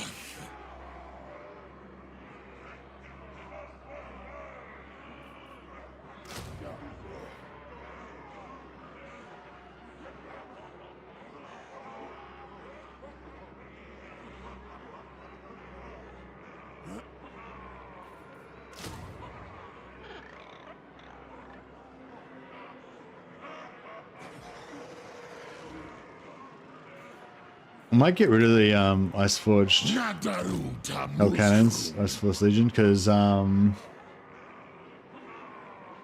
yeah.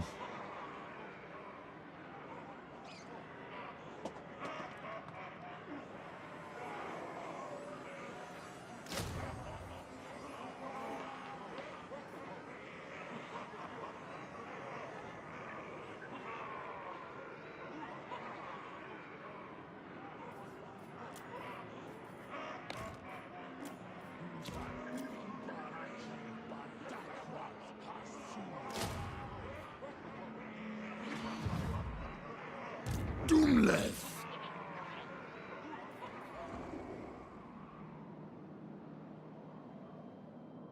I need to fuck, I need to have a pee. One sec. Quick, urine break.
Anfa Agrimazul.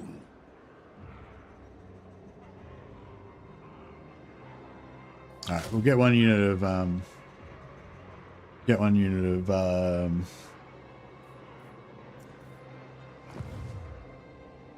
those boys. Gorndok.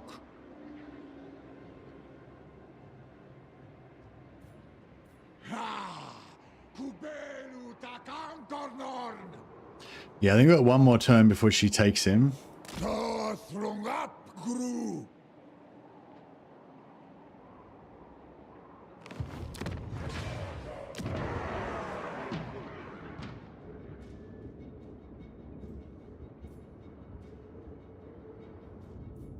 Ardugal Azgorh.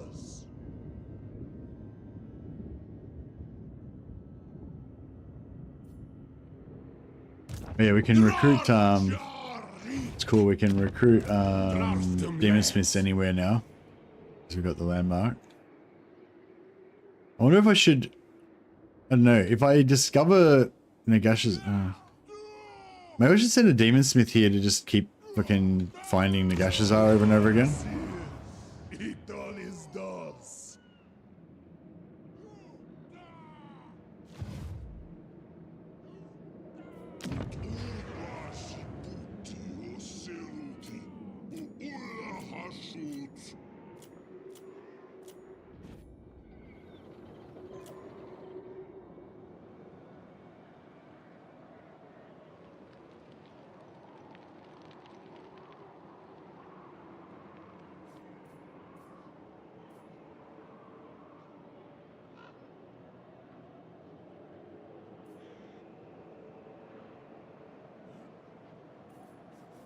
How many Castellans we got? We got 3 Castellans already. I love rushing heroes because the more heroes you can get early, the more of them you have leveling up, the more like just sort of almost like passive faction strength you're just getting. That's just growing and growing, you know, until they get to about level 20. Then they don't really get much stronger after that. But yeah, what do I put here? I mean, public order, I guess.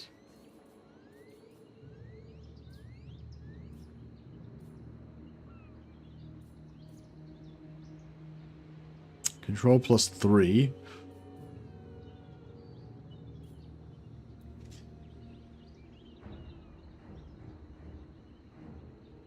Yeah, I guess there's nothing else for it but control.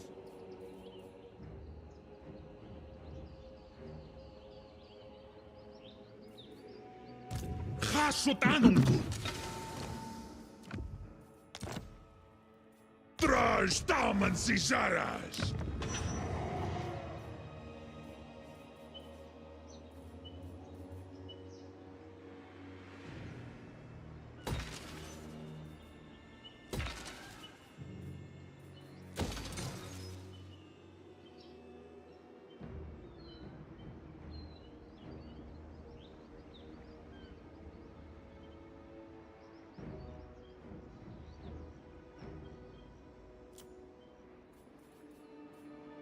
Χάσοτάνονκου.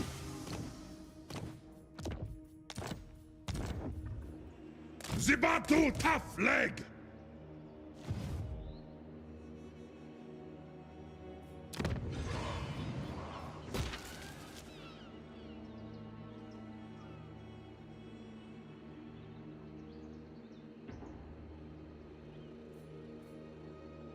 How much extra slaves do we got? Yeah, we've got a lot to get rid of.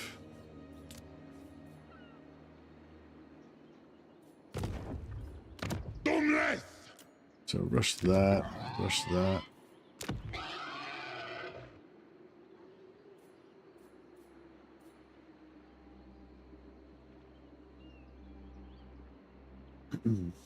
Wait on that.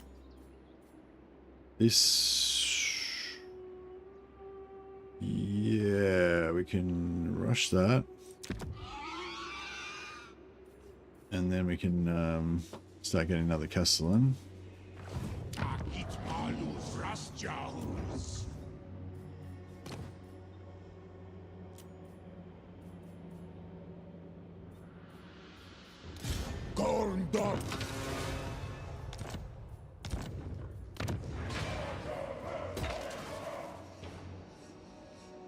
And yeah, we will eventually get another Demon Smith in there.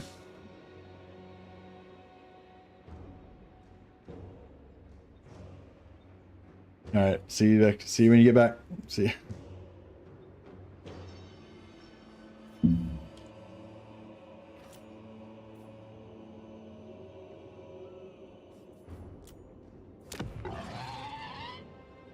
Vrik, Aksuar Dugal.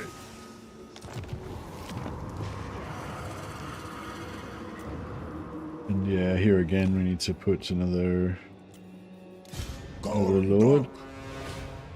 Dumlet. Hapru. Drazit.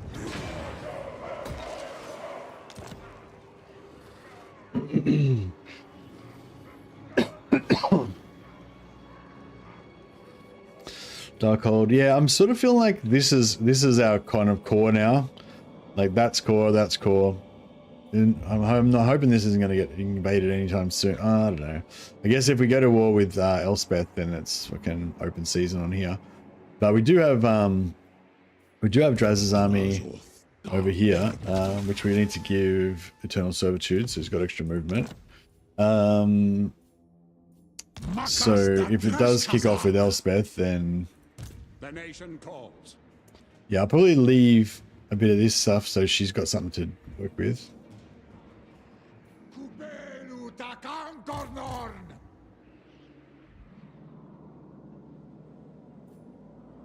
Orazudjolsa.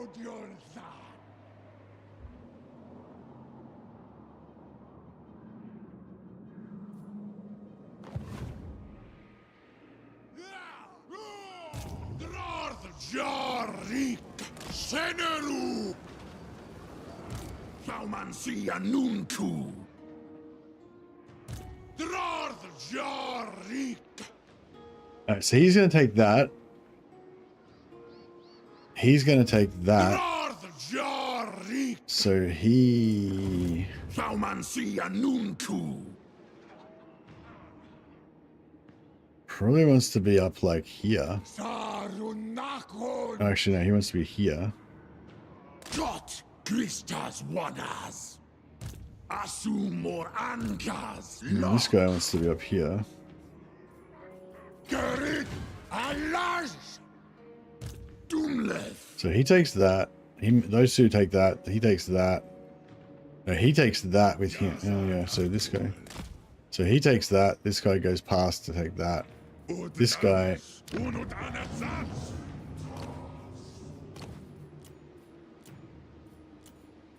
This guy takes that, and he forces to take that. So it should be like boom, boom, boom, boom. Four settlements in one turn, and we're set up to take that on the 5th turn. But then these guys are probably going to invade up here and rampage this shit. But yeah, that's okay, I guess.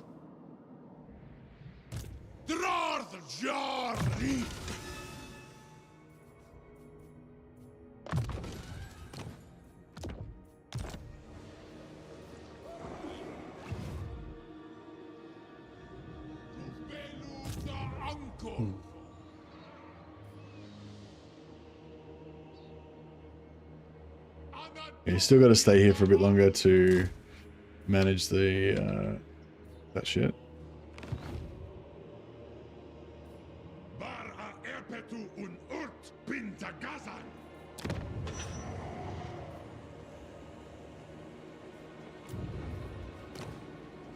think we better rush these two.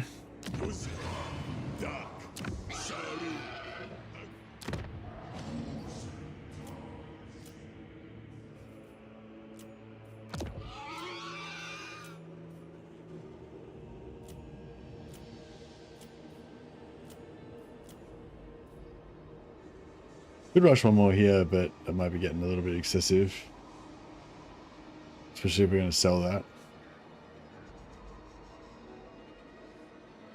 How much money has he got? Aurora Dwa, Arnu Ork, Isudiol Talata, Faris Anatma Domitash.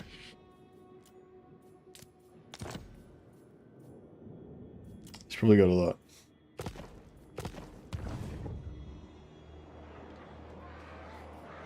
Gumleth.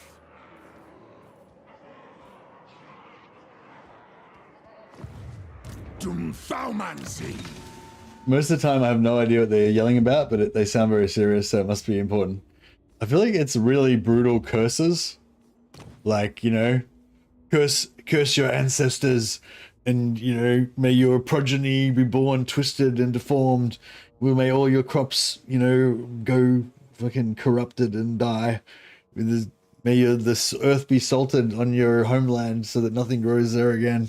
You know, that kind of stuff. Just like brutal, nasty curses. I feel like that's what they're all about.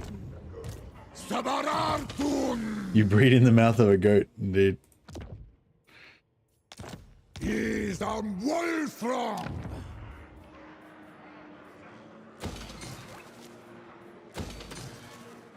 So we're just going to make this massively expensive so we can sell it to the Chaos Dwarfs and hopefully get like 30,000 gold from them. Industrial.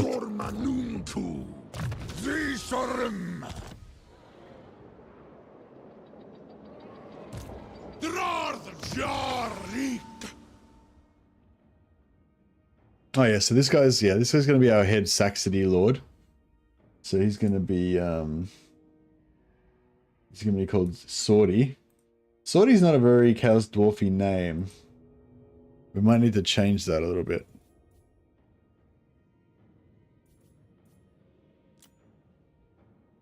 Swordarak.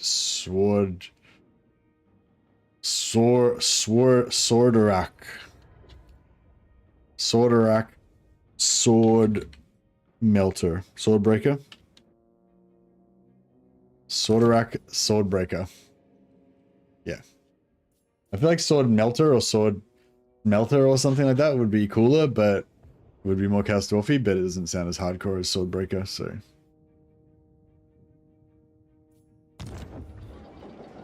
Alright, he's going to be in charge of our Saxony here.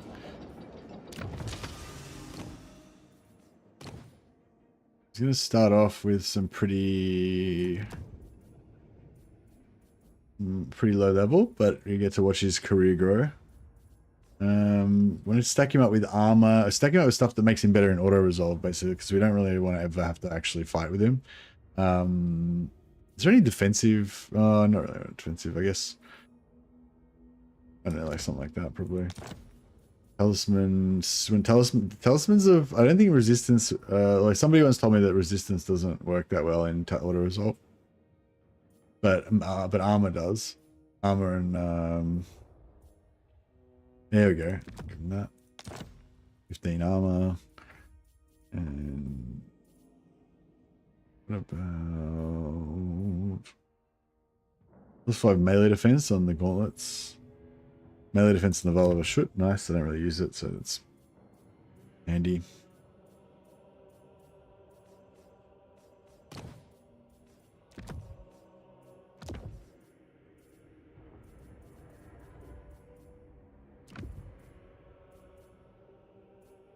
Nice.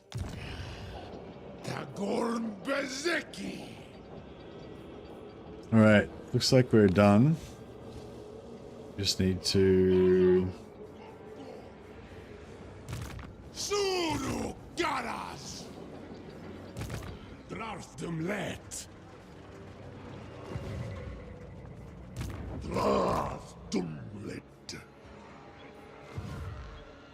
Angvar Grimasul! We're good with that. Our production. All right, we're probably going to get about 30,000 gold next turn, so we can probably chill on the money. Did I think I sacrificed. Did I sacrifice on both of those two to get influence? I feel like maybe I did.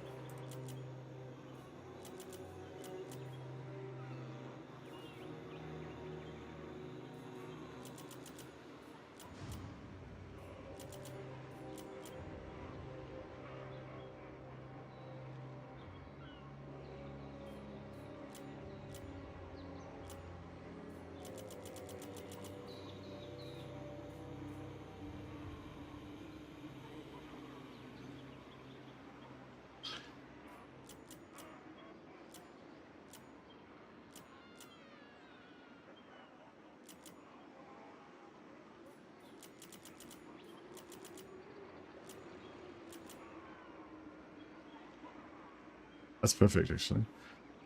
Um,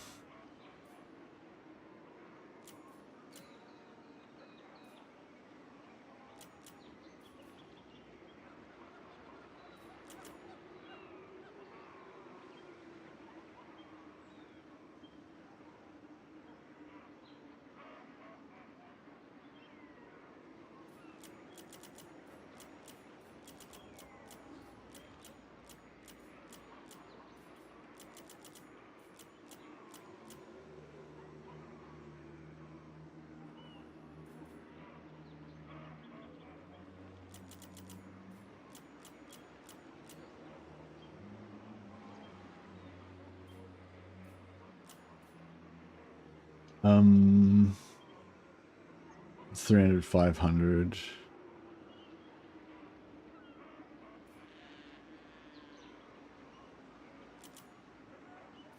Right, something like that. And then we go. Oh no, that one was done already. Oh fuck. I feel like we didn't do 3. I feel like there's fucking one of these is Dragon Isles or Northern World Edge Mountains. Dragon Isles. Yeah, cool. Alright, I think that's right. Okay, so we're gonna go money. Money.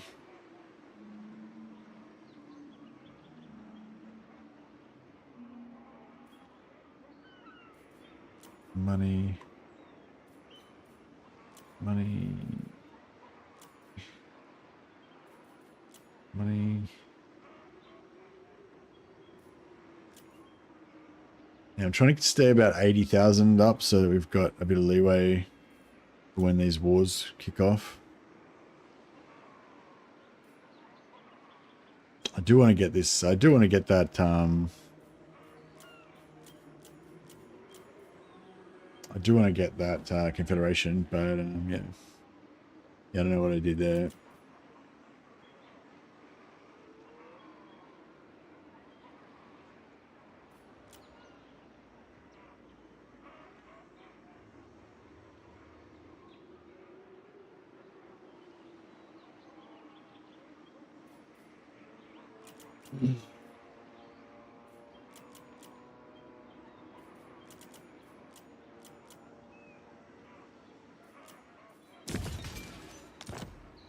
All right.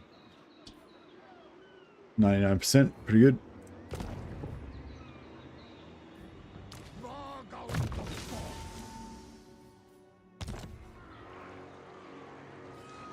Gromadrazul. Dalabanu. Hey, Mogus. Yeah, we're doing all right. We're doing all right. If you go right back to the start of the stream or at the VOD, I pretty much go through like, you know, where we're up to, what's going on and all that kind of thing. But basically we're right now, we're about to declare war on Gelt next turn, hopefully, unless he fucking jumps the gun and declares war on me first. I was using Quick as a buffer against Gorbad in the west, but now I've actually sent one legion over to help him. So hopefully we can, you know, try to get Quick rolling and get him to actually become like a major power. That would be amazing. I don't know if that's like realistically a possibility, but we're gonna try. And yeah, we've got our other ally up here, Kolek, who's kind of weak and small, but we're trying to keep him alive.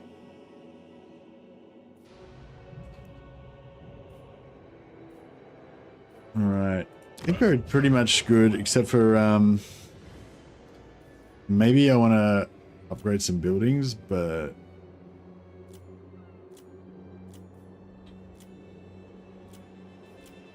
I really only want to upgrade stuff in Dragon Isles here. Not that one though. Here.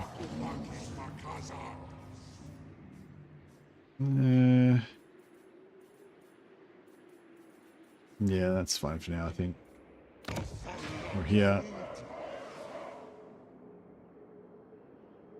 Yeah, those are probably the only 3 places I really want to upgrade. Alright,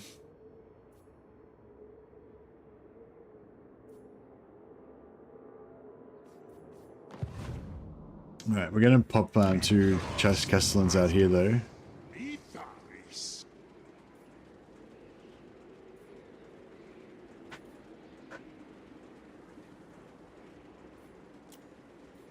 Daleth Castellan! Daleth Castellan!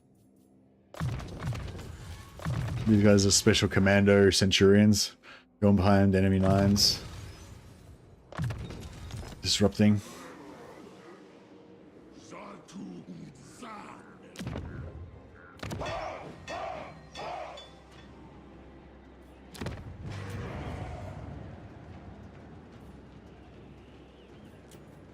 Daleth Castellan!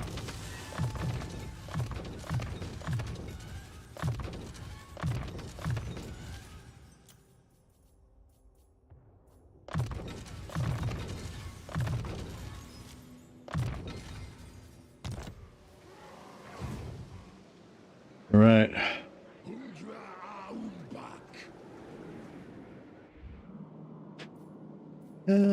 Drez kind of can almost sort of solo armies.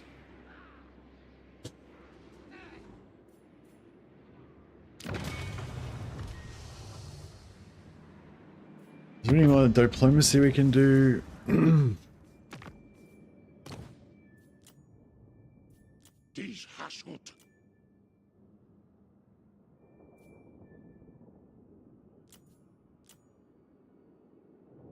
So this War to the Apocalypse is sort of hanging in there, but he's at war with Tsarina, Katarin, and also the Empire, so I feel like his days are definitely numbered.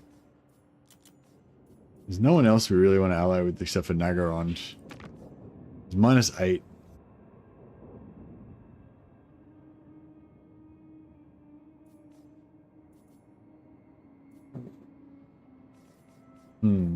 How strong is she?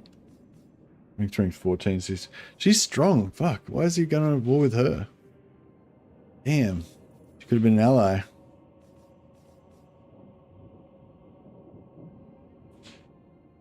I'm currently sending a caravan near her.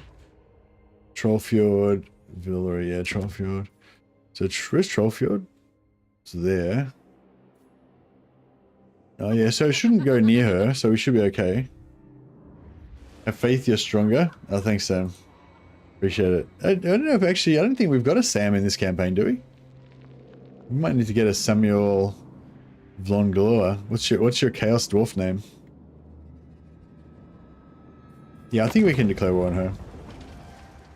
Let's see if we can get anything out of him. Speak your words, but they will change nothing.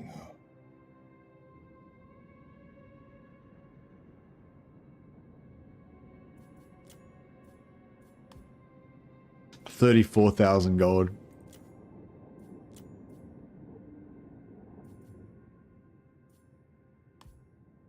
All right. How about we'll go to war with her on his behalf. Hopefully he'll like that.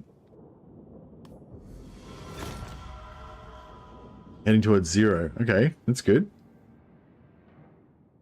And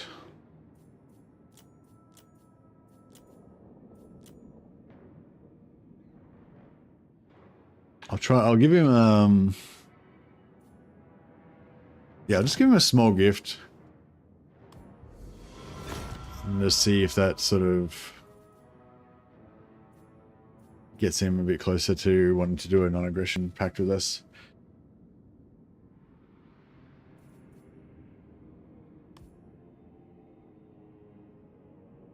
Are we back to Malekith being the antagonist every campaign? Well, yeah. I mean, I don't usually play this late into the campaign, so. But I mean, in our campaign, he's going to hopefully be our savior or our mightiest ally. That's what I'm hoping. I'm just trying to maneuver myself into an alliance with him now.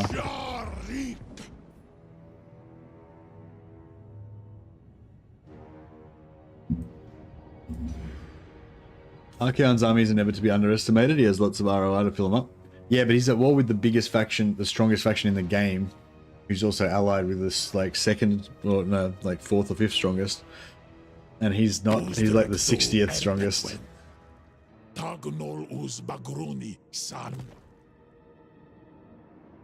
But yeah, I'm not necessarily underestimating, but I just don't want to form an alliance with him because I don't want to piss off Katerin until I'm ready to deal with her.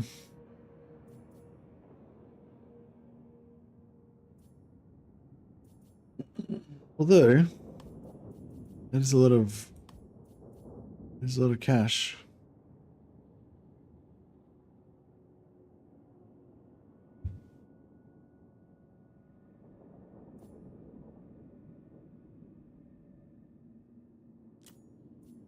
All right, how about we'll go non-aggression pact with him. So at least we're set up to be good friends with him if and when we get an opportunity to ally with him.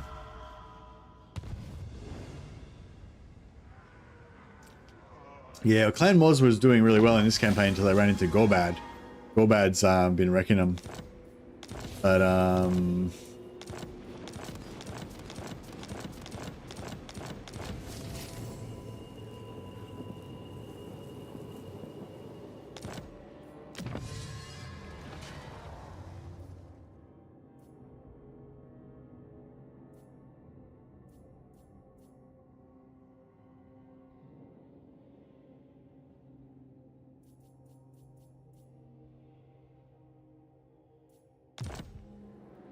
Zemakan the Faithful. I don't feel like a Faithful is really. I don't think it's really applicable to Chaos Dwarfs, though. I think they should be more evil.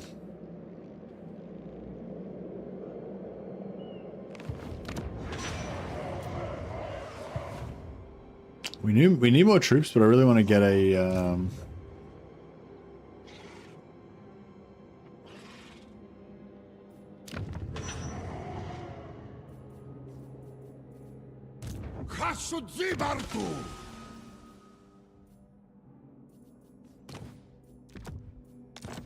Dagon Bezeki!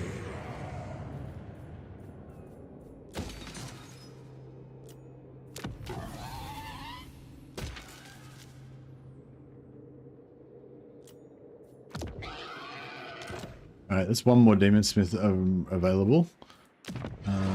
So we'll recruit him over here.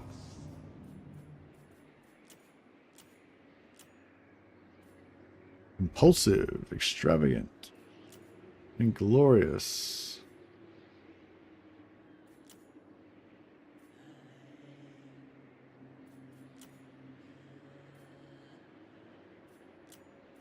I guess vainglorious, more experience would be the best. Although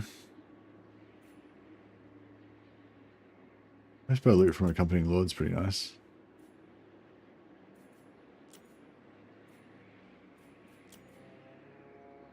Income from all buildings in local province could be good. I do like fire. Brav Dumlet. Brav Dumlet.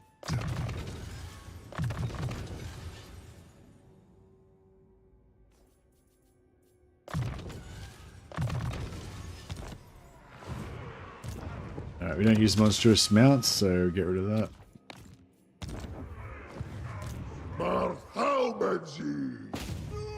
His job is going to be to go scout those ruins.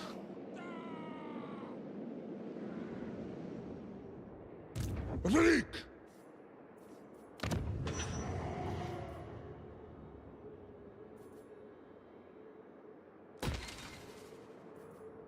Hagruatardu!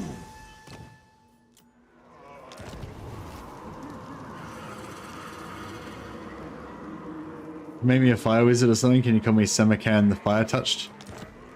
Sure can. Alright, you can be this guy. Your job is going to be to constantly hide out in enemy territory here with these, or in foreign territory with these Skaven, and constantly steal technology from them over and over again. Until you become a mighty wizard. You're going to be banished to these lands. But if you level up enough, then we'll let you come back and join an army.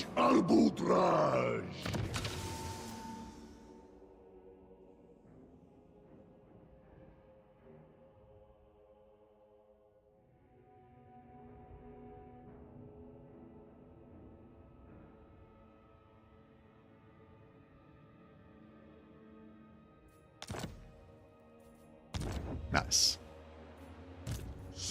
Okay.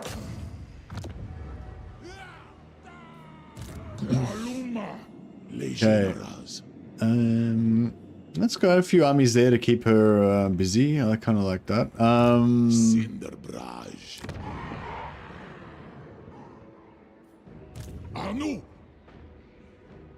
Although it'd be kind of cool if we could get Black Crag for our boy. Ardugal starts undrimgi. Waddle. Fuck. What? Oh, that's right. For a second I thought that was Karl Franz on Deathclaw. And then I thought that was like a giant griffin or something. And then I'm like, what the fuck? It's like a mutated fucking... yeah, from a distance, it's like, oh my god, it's like a mutated thing with wings. Like, what the hell is that? No, it's a troll.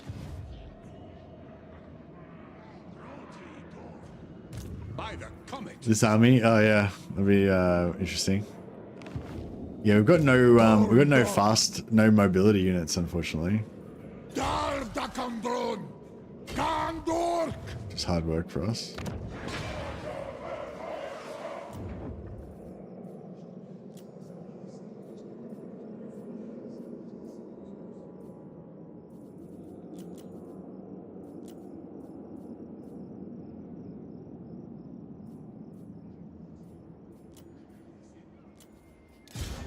Sutanunku, Dum Thaumansi. Ata Dokstok, Sul Unajar, Drastrom. Oh, bothers quick. Why should I not eat them right now? Now. Alright. Right, yes. We've got Carrick 8 Peaks sold to Queek to strengthen his little position in here. Give me 24,000 for that. Not bad. And we'll do the same thing up here. Makazia Thaumansi. Shit. The nation calls. Praise Sigma. Oh. They're at war with him, so Subjugate us! I am Prince and Emperor. Oh man, he's getting fucked. Anfa Agrimazul!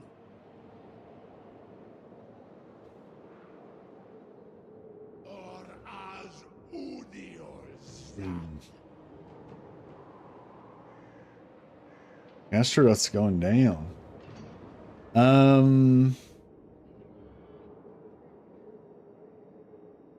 If he gets wiped out, does his dead faction keep his seats, or do the seats go away? Like, if I eventually confederate him after he's dead, do I still get his seats, or do his seats disappear when he dies?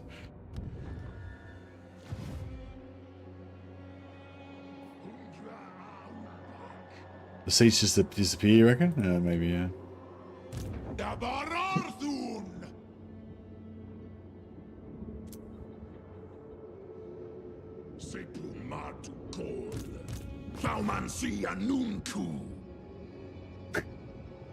Seats don't disappear?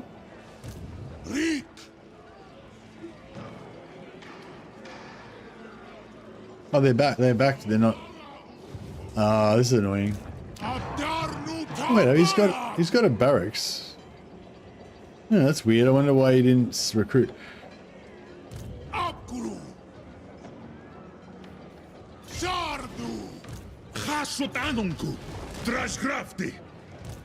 Alright, let's see what we get out of this. So because there's no lord, it'll be really low. The post-battle will be really shit.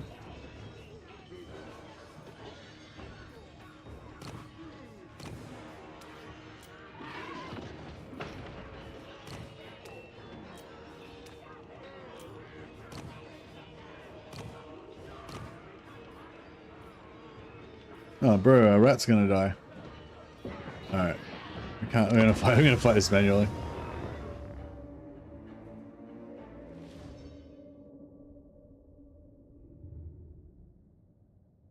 Pretty sure they keep them until you claim them for yourself. Yeah, I kind of thought something like that, but yeah, I wasn't sure.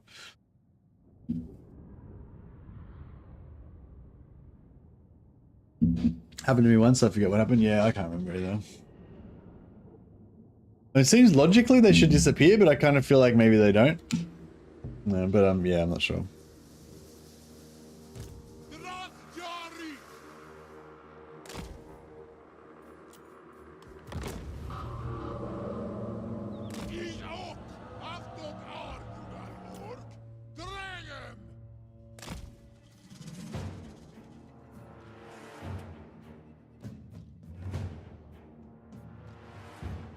Ashgoth keeps getting into too many damn wars. Ashgoth's not going to be doing much more now. Ashgoth's pretty much done.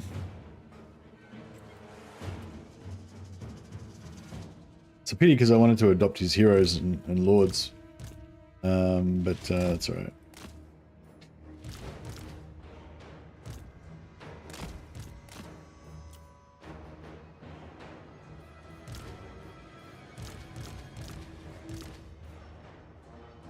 Oh, I should have given this guy a healing potion. I was going to fight it manually. I didn't think about it.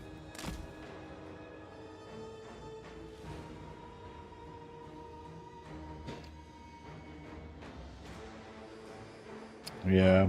I wish that Zatan was kicking Cathay's butt. I'm not sure if that's completely true, though.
These are Domska. Come and see a new tool. What? Brother! Soll fail! Marauder Horseman! Domska key.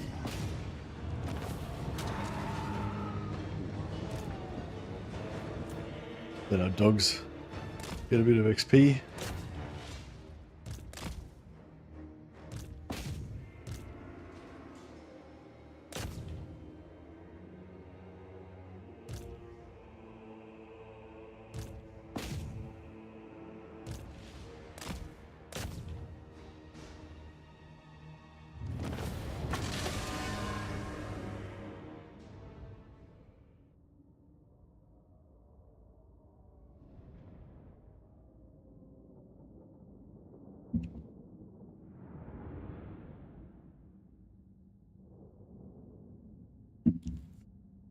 Yeah, last beta I saw I think Xiaoming and Miao Ying are both huge, so they both had like 30 plus settlements, and then I think Zhao confederated her and they ended up having like 77 settlements or something by the end.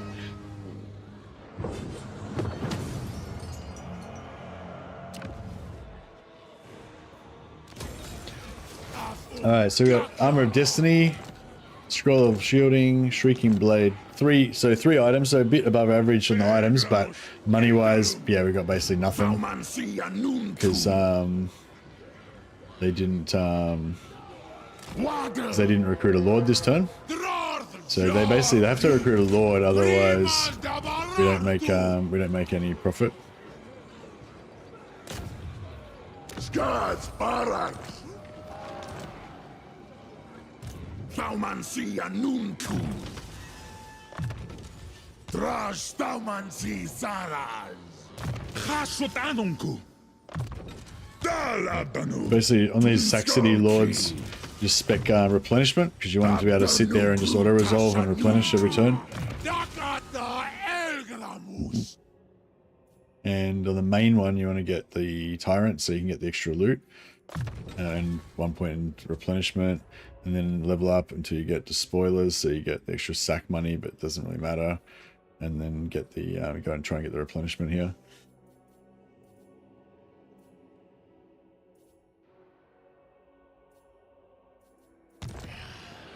Tagorn Bezeki. Drarth Jarik.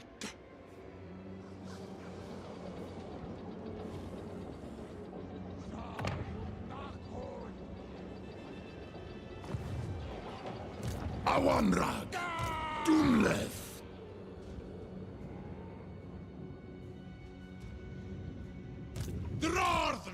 All right. Let's see if it's a good time to declare war on Gelt. Oh, did he pull his armies out? Oh shit! I think he just pulled his armies out.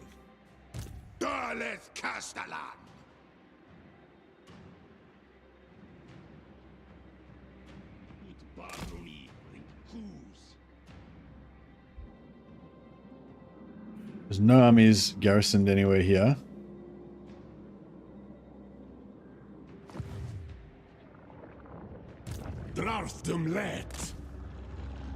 Yep. Move him. He's put his armies out. Okay. That's good, I think. Okay, so... Fuck, I kind of want my allies to be in the war with me, but I kind of don't want them to die as well.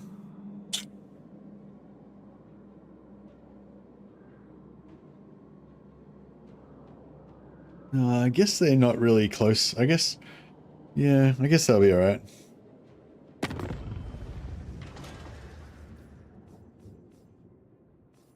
Wait up, do we need to move any of our guys around? So...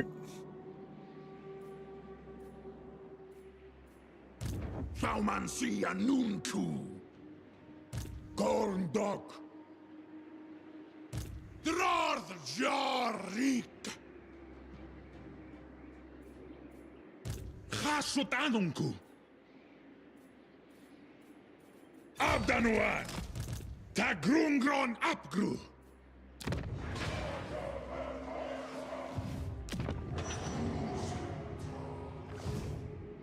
Alright, I think we're good.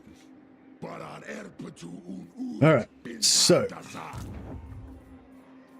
Akaza.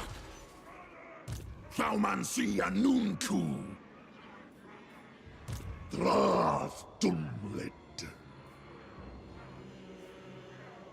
Thaumaji. Parik Waddle. Sharvi Barakskads. Asumor Ankas Lock. I hope they both join. Beautiful. Okay, they both joined. That's very good. Decisive victory low. Sounds good to me.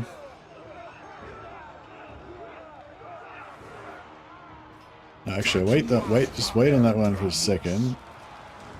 Can we get...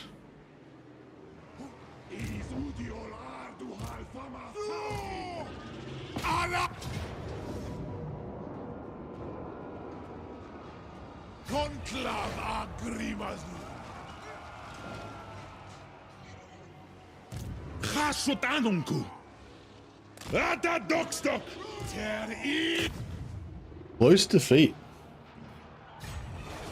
Tasta Urak Achatut. Yeah. I was hoping maybe I could just send this guy straight up there, but no. No good. Sardu da Elgram. He. Thought I had the range on that, but I did not.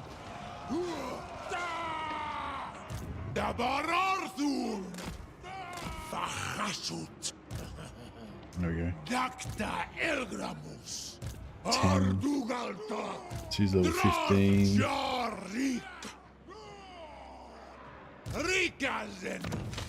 there anyone better to get this? Level 6, yeah, he's better. Level 7, he's even better. Arak! Akso Ardugal! Tak!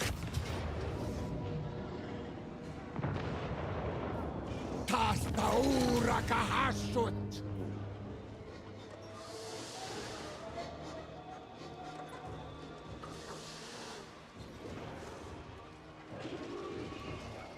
Afunga Karunga! Gorndog!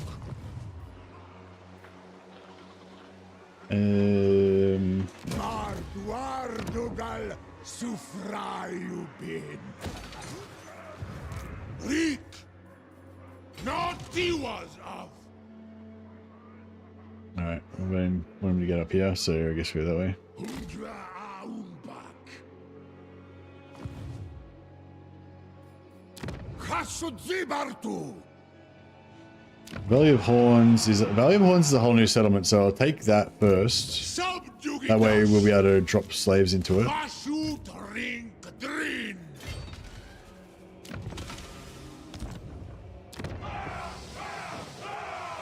Tier 2. Actually, we could take that at maybe... Yeah, take that as a tier 2 outpost. But I'll take the experience on my Bilious Lord. Let's get the higher level lords up more.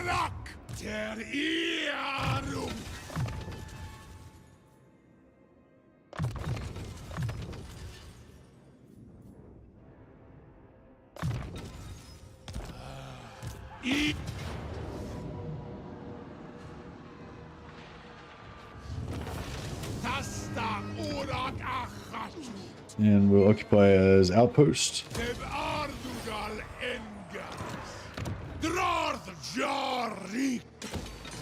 Tier 1 there.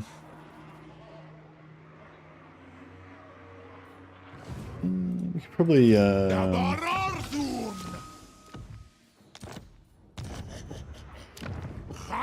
Start upgrading that. And this guy is going to go up here.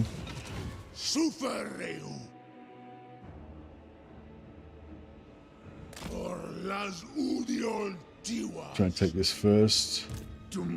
This guy should be able to initiate. Save this guy's movement so he can keep going. Keep rolling. This guy's going to come in and try and block on these guys. See if we can split them up or disrupt them.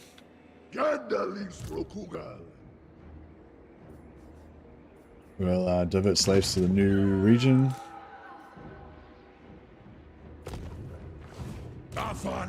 Raid all the greases.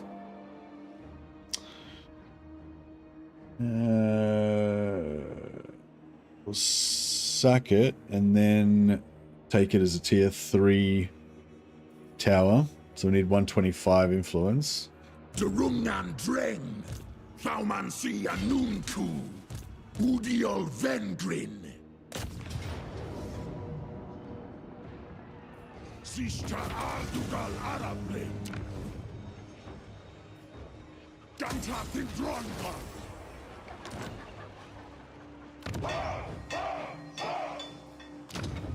So we need 125, so we've got to sacrifice 3 for influence.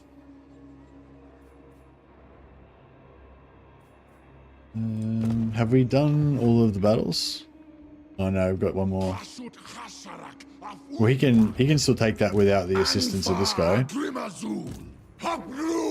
Morgate is tier, so we're going to take that as a tier 2 factory, I guess.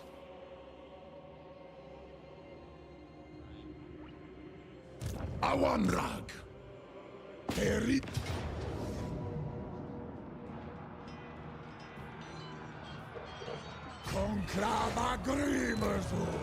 Nice of Gelt to level up all of our buildings for us.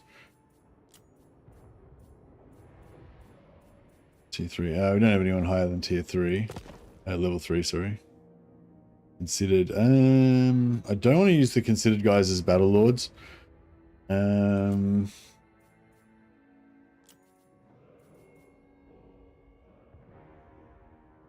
Afula Dr. Aftramas.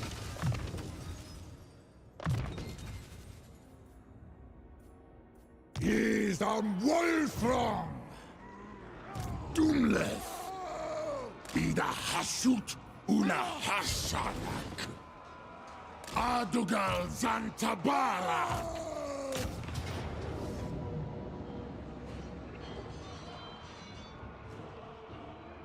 Tastaura Kahashut. Tagrundranan Har. All right. What does the Chaos Dwarf Victory Quest Battle do again? The Victory Quest Battle? You mean these ones? Or like the... is it another one you get? These, I mean these ones? Are these ones? Or, no.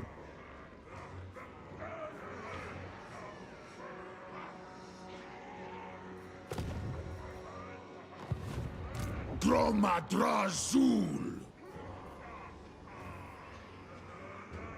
You get 3 quest battles for short campaign, I think. Sorry. Yeah, so after we do the short campaign victory, we've got Major Ancestor Relic of Grimnir. Fight the following quest battle to get the Golden Bands of Grimnir. We've got Major Ancestor Relic of Grungni. Fight the following quest battle to get the Helmet of Grungni. Or Valea. Fight the quest battle to get the Healing Salve of... yeah, so we've got 3 different quest battles. And I don't know... like, I don't know if any of them are easy or any hard or anything, so yeah. Probably not going to really touch them for a while. Maybe once Draz is finished Operation Fuck Up Gorbad in the west there, and he's got to head back. Anfa Grimazul.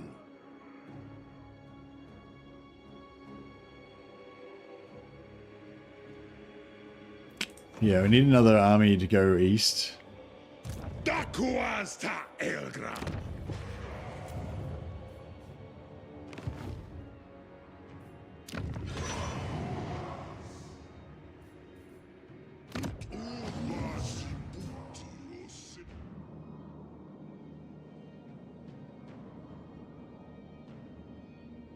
We need like probably at least 2 armies to go east, but yeah, he's gonna have armies in the east. Fucking hell, I don't know what to do. Maybe we should just go to war with Zhao as well, because otherwise we're not going to be able to.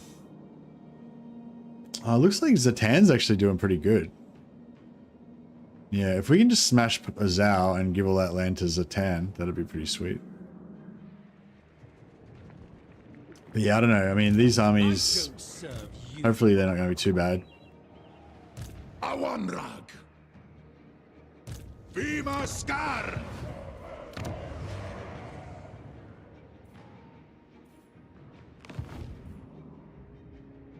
Dumthaumancy.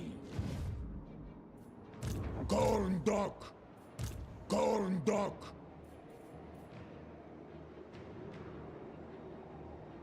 Ooze are insignificant.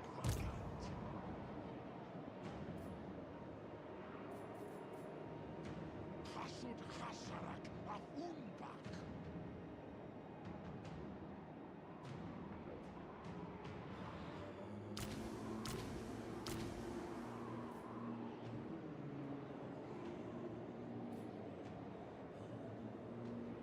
Thaumancy Anunku.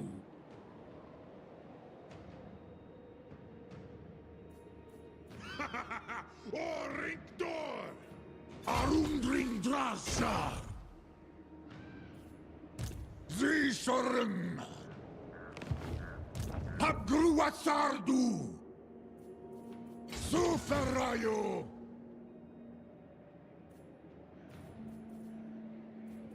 Smakap Zepudrek! I'll keep him safe because he's level 30 and I don't want to keep him. Dardakandron! Nawadel! Khasudzibartu! Dagon Bezeki! Aksuardugal! Alright.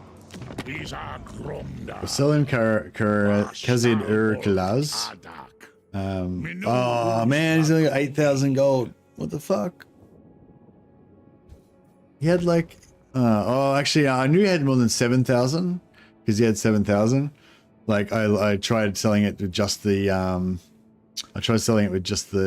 barracks and it was like 7,000. So I was like, and it was, he still had more money. So I was like, oh sweet, I'll build everything out and get like 50,000 gold off him. But yeah, nah, we didn't get as much as I was hoping.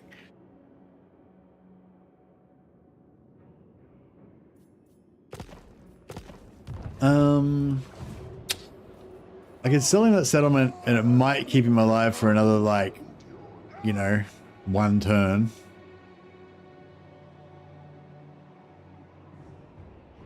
Maybe. Franz might just take it. But I'm sort of thinking if I can give these settlements to Franz and, what's the name? Franz and, Hadarin, then maybe that'll kind of block off the dwarfs. Gromadrazul.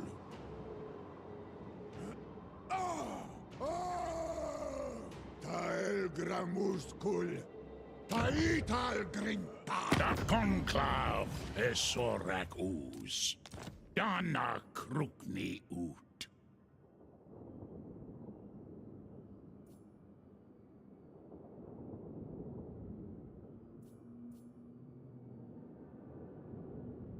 Usa Pesra Astragoth. I don't know. Maybe I should have just kept the recruitment there, but I kind of like the idea of keeping him alive for another turn.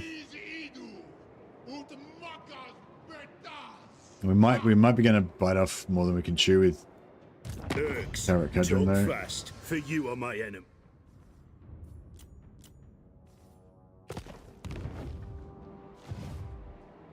Why not conquer the Mountain of Morn and make peace with the Patriarch, and then do what? You know what I mean?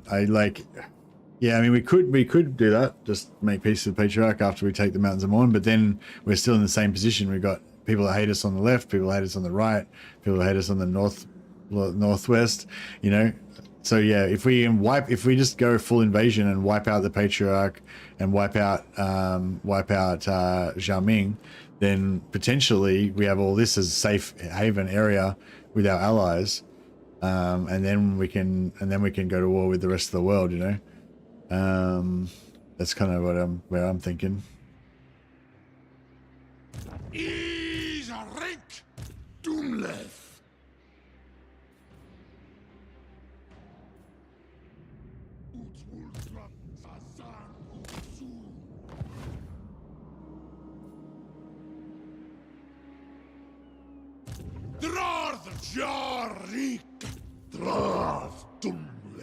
All right, I think we've got about as many slaves as we're going to get this turn.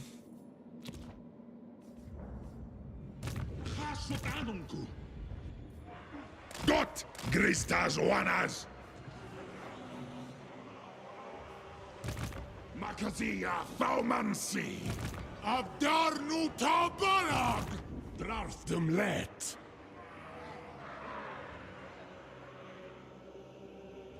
Dir Doomskal Upas. Yeah, we need him scouting out here. These Charmi Aritz.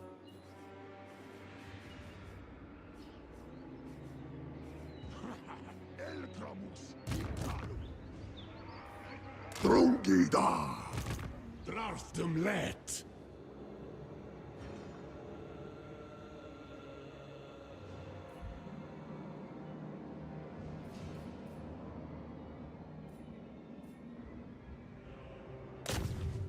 Charmi Barakskats. Alright, that's it. Do we rush the Demonsmith? Yeah.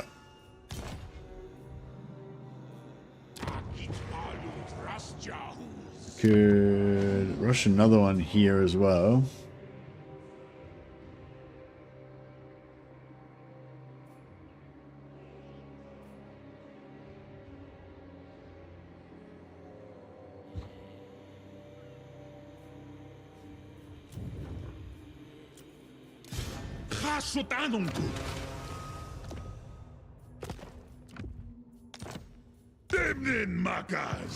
I always find a way to secure my back in any game. Yeah, I usually like to have allies. I use allies or otherwise, but we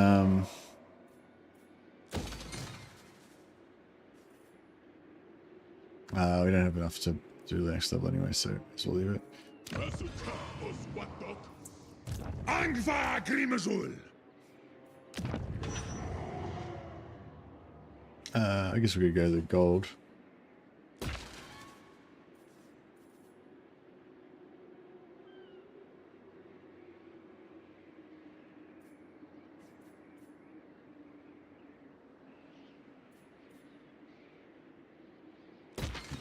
Should have built it ages ago. Doomleth.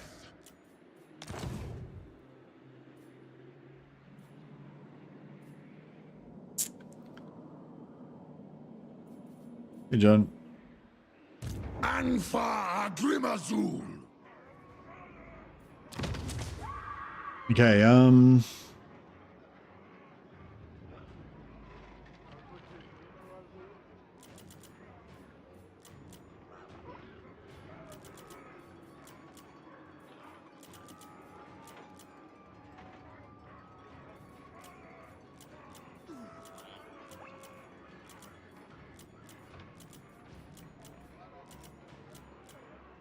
we get 200 everywhere.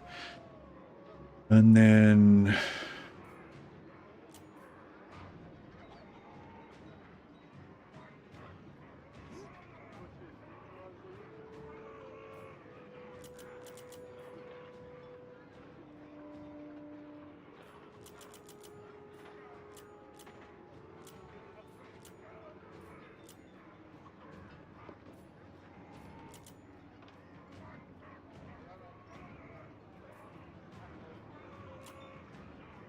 $650.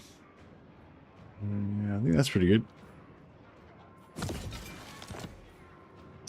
And then, yeah, I wanted to say over 80. 1,000, which we're well above, so that's pretty good.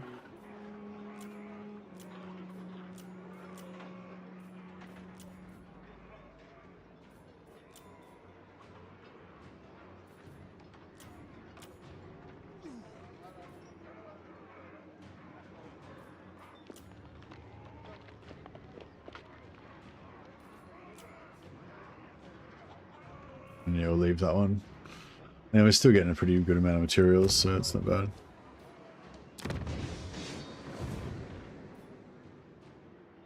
Doomskull Key. We could actually just take this at like tier 4 for 225 influence, but yeah. I think like tier 3, 125 is pretty good. Good enough. See you later, Talk. Talk to Anton. Thanks, buddy.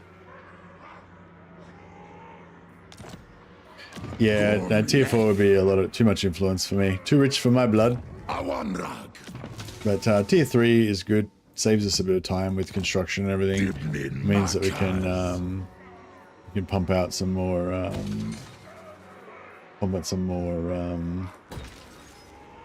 Castellans quick.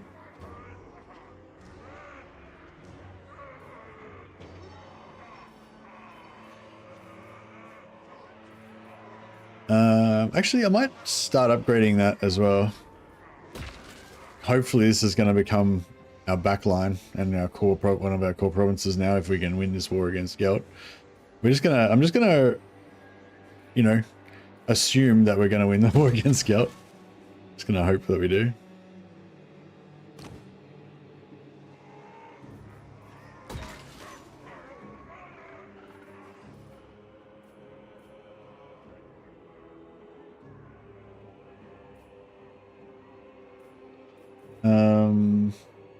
Yeah, having the extra movement range through here would actually be really nice, but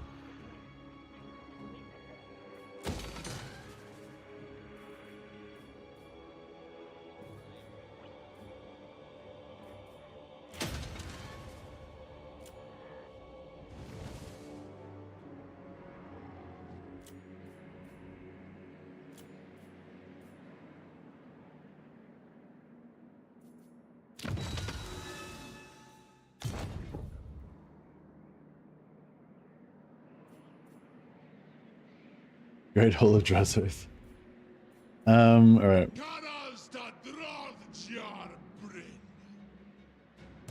Faumancy! Dalet Castellan!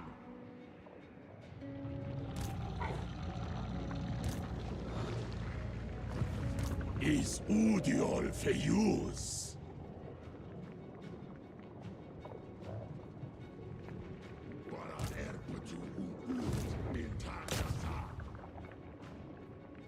Skats Barracks! Trajabu Tukut!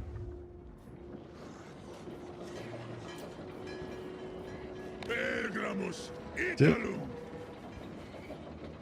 Alright, we got still at 6,000. Stay above 80k. Gates is oh yeah, we want this here. Which materials we got? Yeah.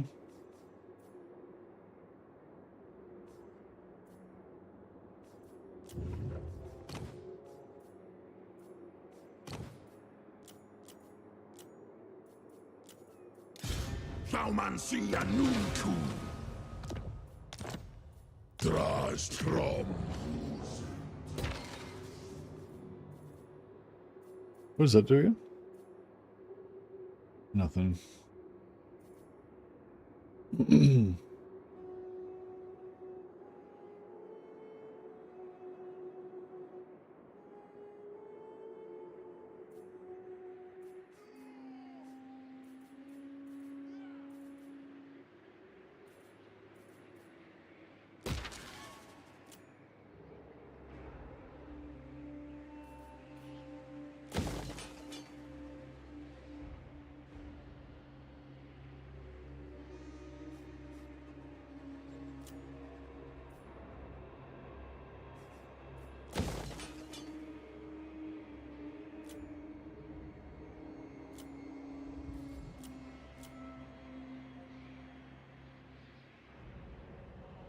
Mm.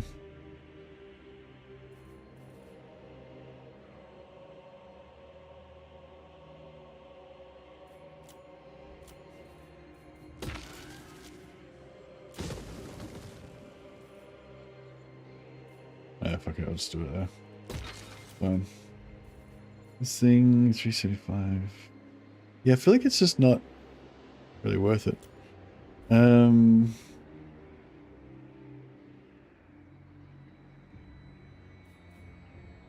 Yeah, that's probably about it. We could probably spend more materials.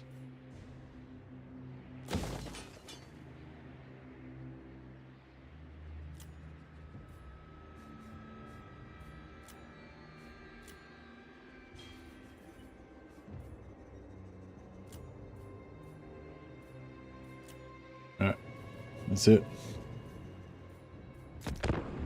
I think the most sensible prediction for Jakala is starting in Koresh. How cool, that would really be cool, wouldn't it? If they start Jakala in Koresh and they open up all that extra map area, that'd be really cool. Especially for Gelt and for Kirthay and stuff. It's got like all that extra area to play with. It'd be good for Romazar as well. Because then we'd be able to invade to the east. I mean, I assume that they intended to, like, I assume that they always intended to open that up at some stage, or they at least intended it to be a possibility.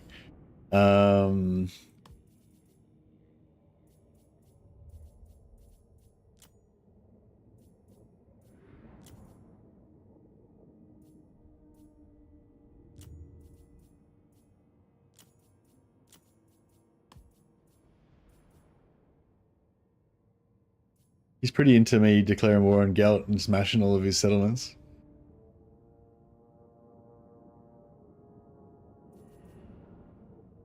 Do not think to it. Indian Koresh is sorely needed, not so much for new factions, but the unland is rather annoying. Yeah, exactly that. Having that land, like, even if it was just water, so you could at least sail across it, you know? I mean, that would be still shit because there's nothing there. But, like, having, like, nothing there, and it just blocks your movement as well. I feel like if they add Indian Koresh, I'd really like them to add some small islands around there as well.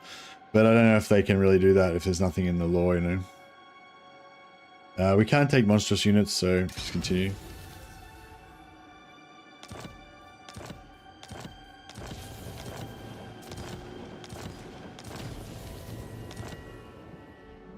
But yeah, like, I don't know if we can really see anything on that map. What about this map? Oh yeah, so this map's pretty good. So yeah, so those islands are already there. And then there's, like, if we go down here, we've got in the south of Ind. That's Ind, isn't it? Is that Ind or Koresh? That's Ind, right? No, that's Koresh. Yeah, Ind is the other one, right? This one's Ind. The left one's Ind, the right one's Koresh, I think. Yeah. Yeah, so Koresh, there's like a little bit of southern wastes. Oh no, there's an island there.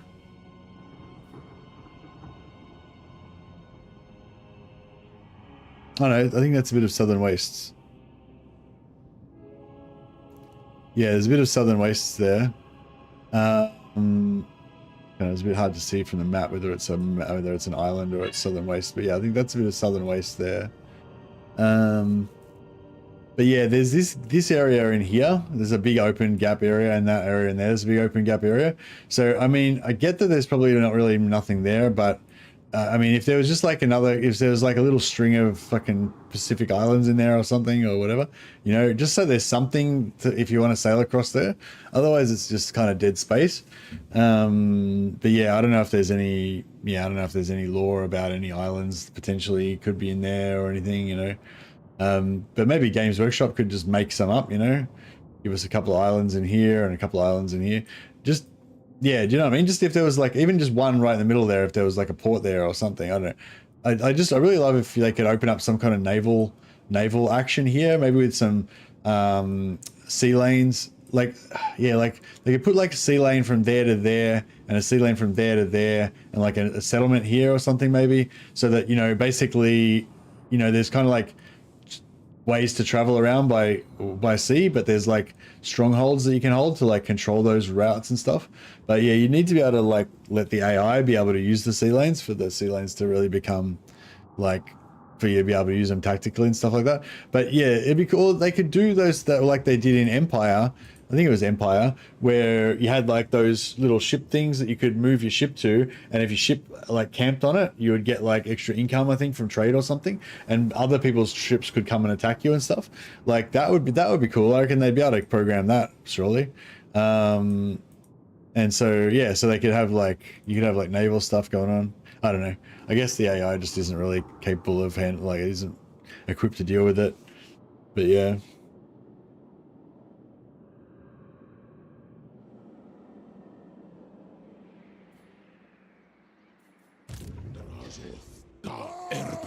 Oh, beautiful. We beat him to Black Crag. Gorndok.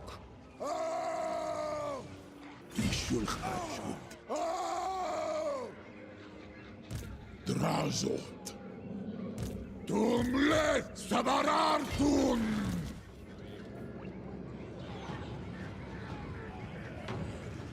Borgnars bin Lipitasha. Subjugatas. This guy's level 8, but he's considered. I don't really want to use them as battle lords because they're too risky, too valuable. I guess we can just go with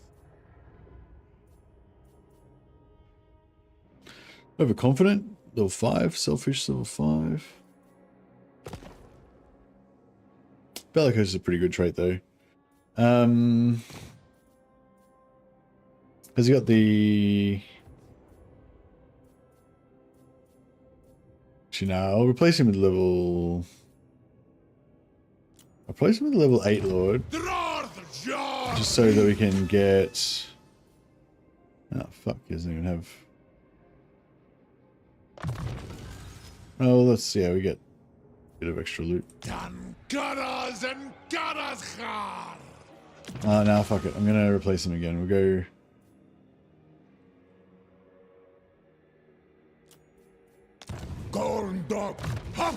So we get post-battle loot and 2 points to throw solid.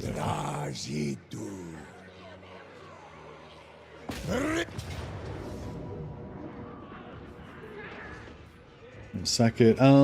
Maybe I should keep him healthy.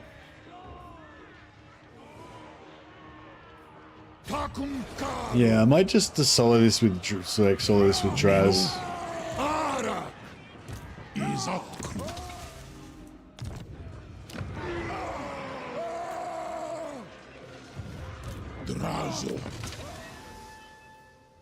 So, give him the mirror shield.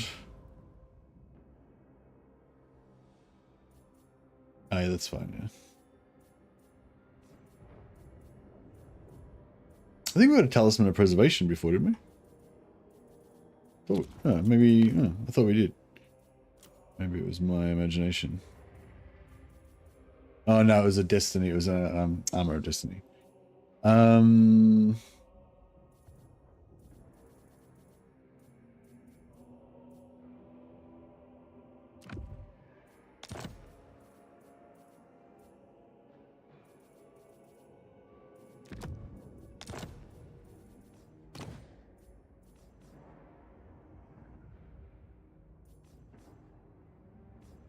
Adebrunstrung. Dum Thaumansi.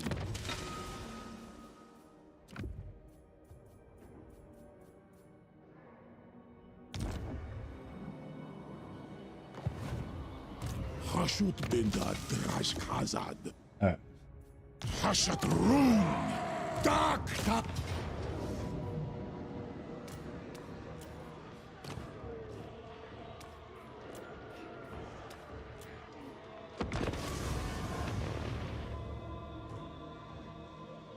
You could resurrect Man of War and bring full-scale naval combat.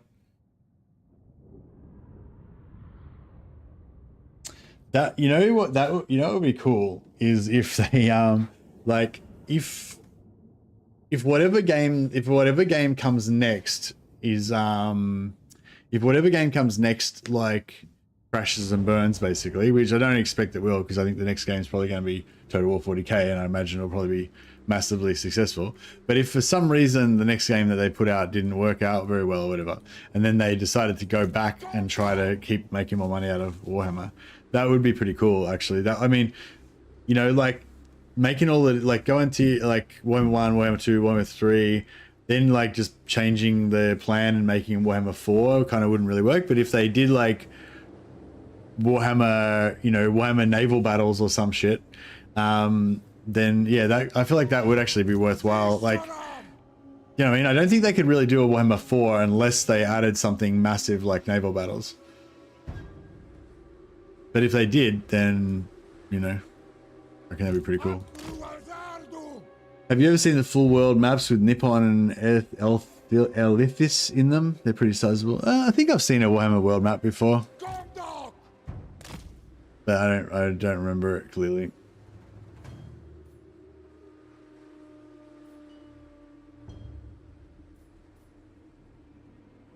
Sorry, what was your point? The Nippon and Elithis are big.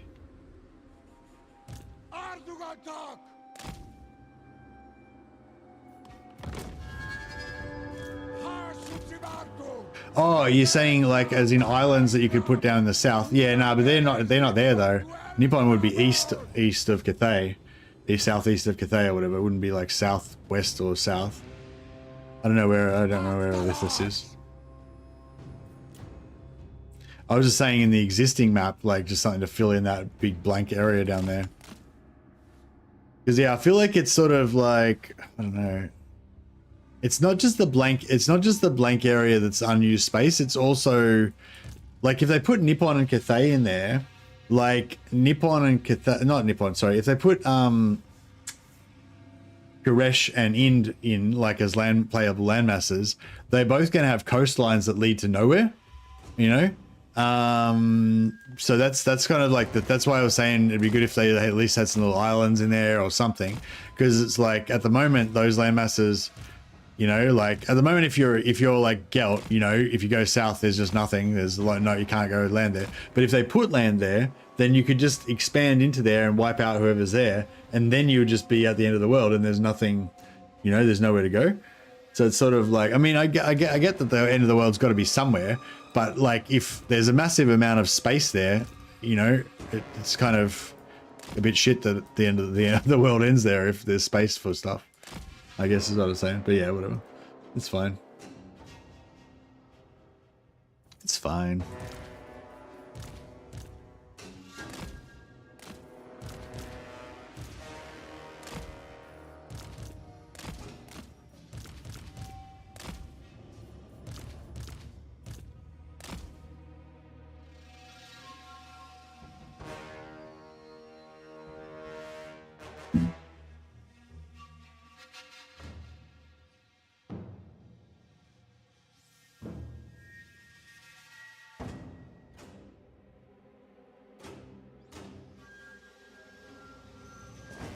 My plan is just the flames of Azgorh the shit out of everything, and oh yeah, if I was gonna take there's a item you can get that gives you infinite magic if the enemy has a caster. So I was gonna switch him out. I considered for a while switching him out for a caster lord so I could give it to him, but I forgot. Draz is just trundling along. Get there eventually.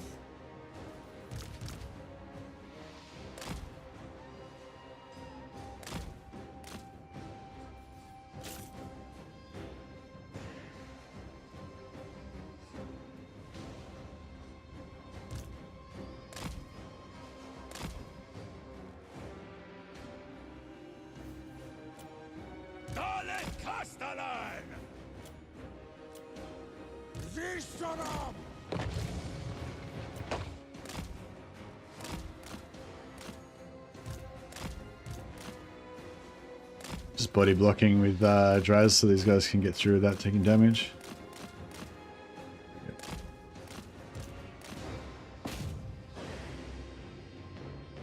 almost without taking damage.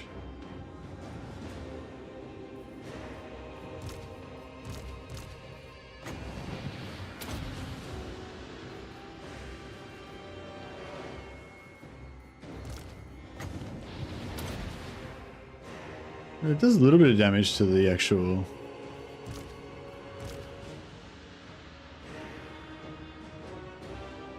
I can't Flames of Azgorh on the wall, can I? No. What if I do it next to it, if it would do any damage to it? Yeah, it's doing damage to it.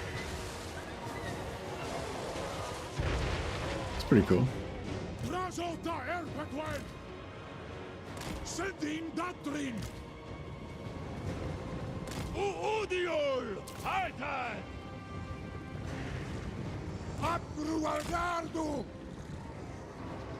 Isan Tarasgi!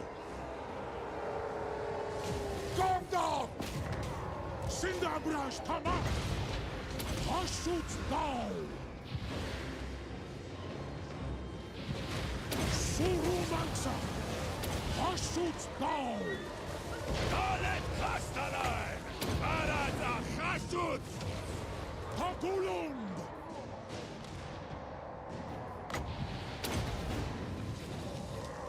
Razota Erpetwen!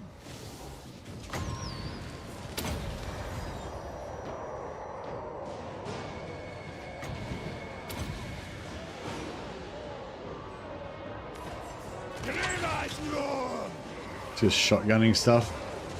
He's only killed 5 entities so far. Yeah, I don't feel like the shotgun does that much damage, but it but yeah, I like the bit of tankiness that you get.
Yeah, he still only killed 12 units.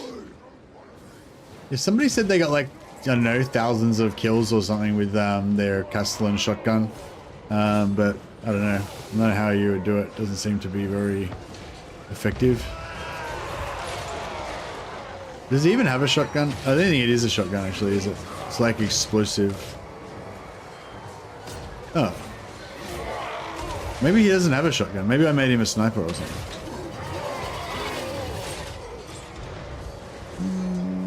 180 range. It doesn't seem like he's got a shotgun. Not sure what's going on there. Maybe I made him a sniper and forgot.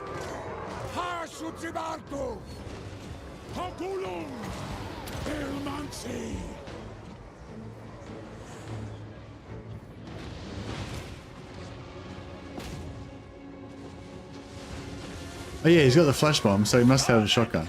So why is his range so short?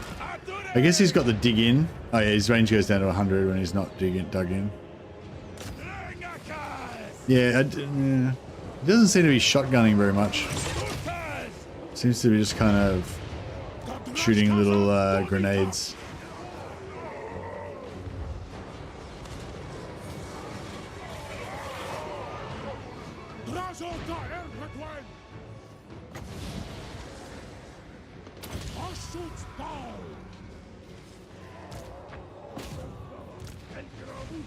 Did we get this tower down? No, not yet.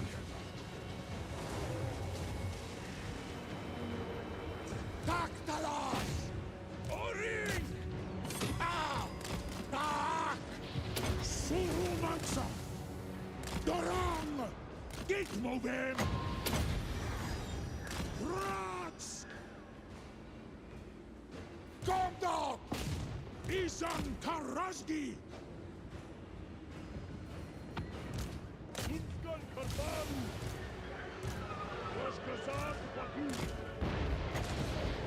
Hashut Dao! Grimasklub! Brazolta Erpatwen! Agreg! Bitu Hadu! Sulfeo! Asur Achasut! Darengam! Visharam! Dalet Kastalai!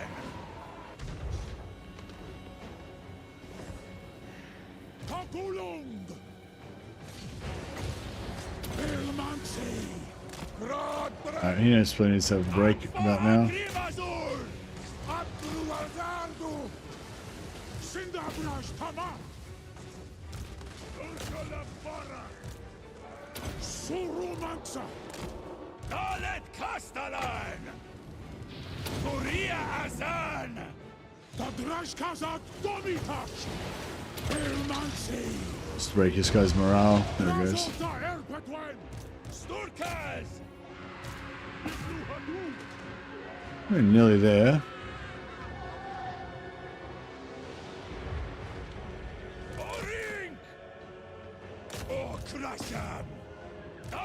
Out of win, nearly out of winds of magic.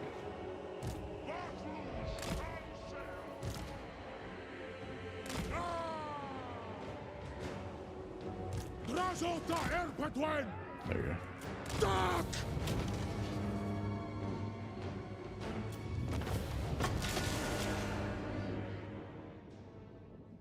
Why are people always putting walls in the way of a good siege? I know. Jeez, what's going on?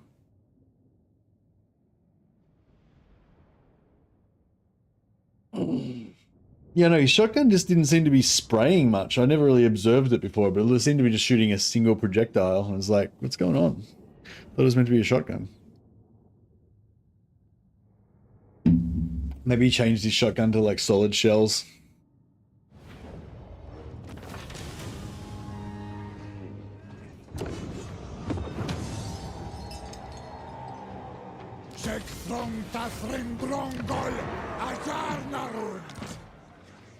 Yeah, bro's using slugs. He's using like elephant gun fucking slugs. Gorndok! Arak! Kapaz hart suplazital! Cinderbraj!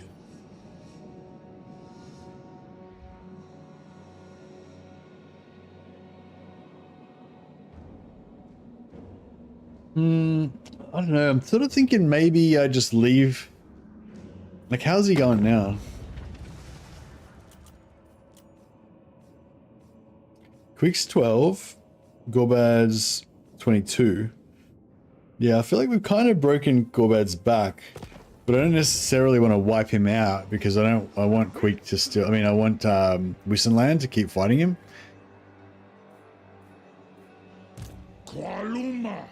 Legionaras.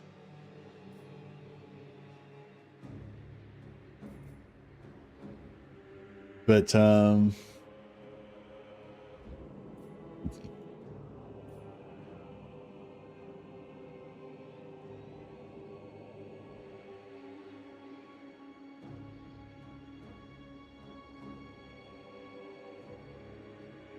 it's just a bit too far to go to Bitterstone Mine.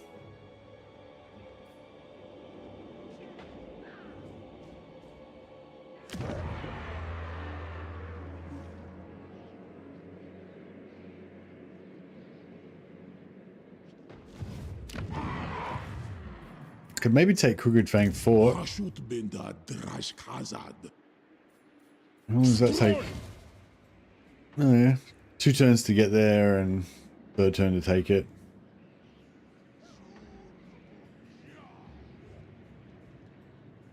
Oh, actually no, 2 turns, just 2 turns to get there. Oh shit. Hasutanunku.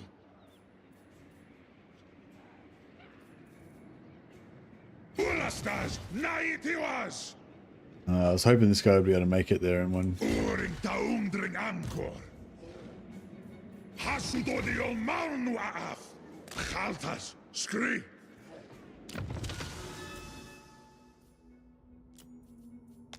Drorth jari is a rink.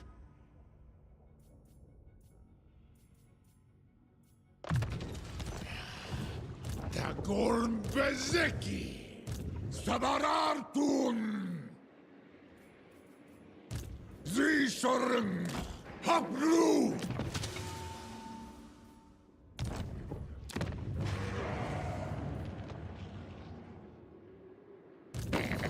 Who bothers quick? Why should I not eat? Is Black Crag...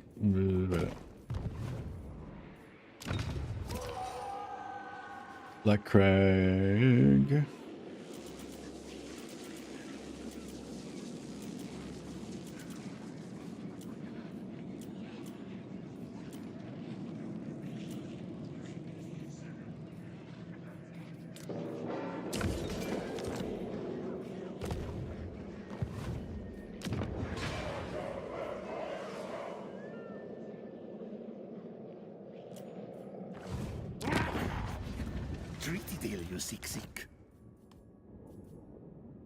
Alright, we're getting 11,000. Oh, actually, we could probably trade it for Vallea's Sorrow or some shit.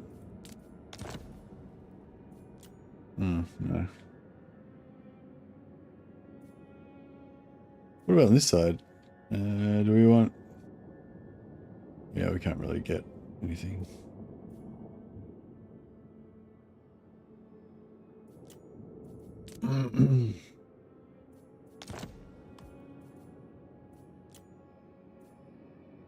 Join our war with Kedron.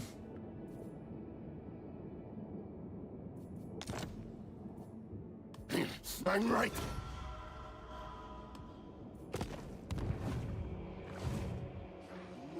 Subjugatas. Our merc and our mercenary work for Quick is paying off okay. Angrat victras.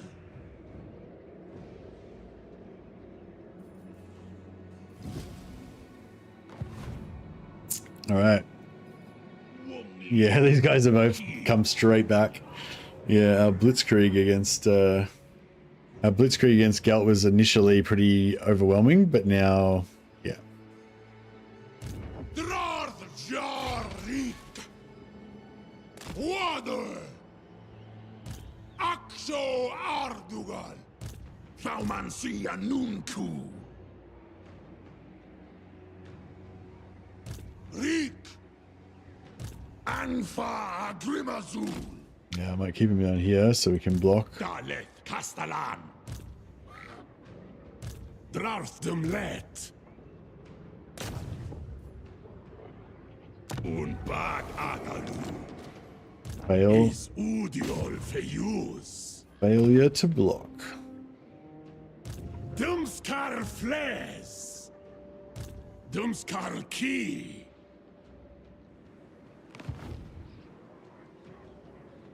Just had an awesome battle with a borrowed Empire Great Sword Doomstack. They're actually good with the buffs Kislev gave to the allied units. Oh yeah, did they have any did the Lord have red? Oh, I guess you don't know. Yeah, you don't know if the Lord has red line or whatever, do you? Can't check out their skills or anything.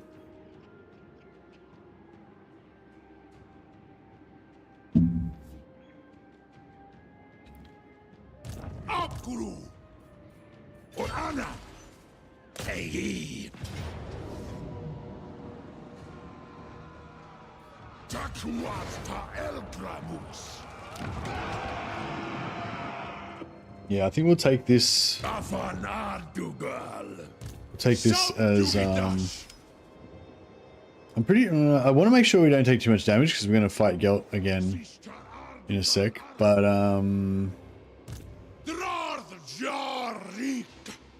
But yeah, I think we're going to be pretty fine.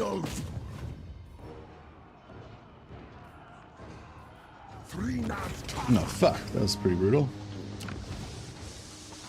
Did not expecting it to be quite so rough.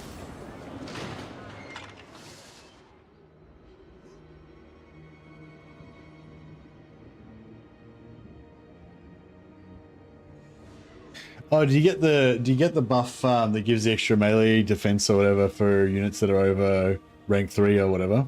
You get that on borrowed armies as well.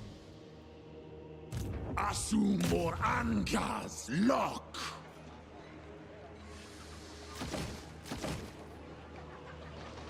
Barakazida Gorfao. Not Diwas of Aksho Ardugal. Drarth Jarik.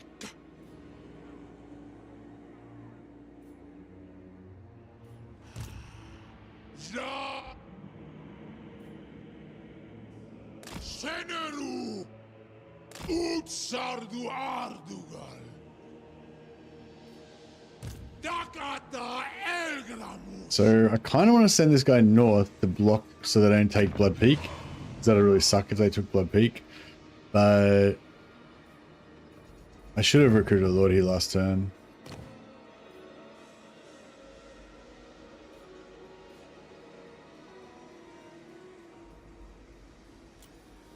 Gorndok. Kubelurin. God. Reek.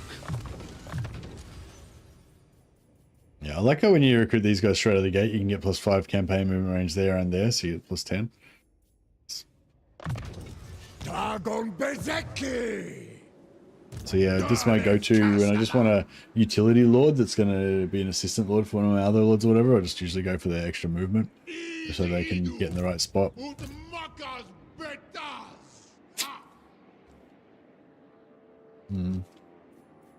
Yeah, I guess we're just going to hope that they don't take anything up there. I know hoping isn't really a great strategy, but...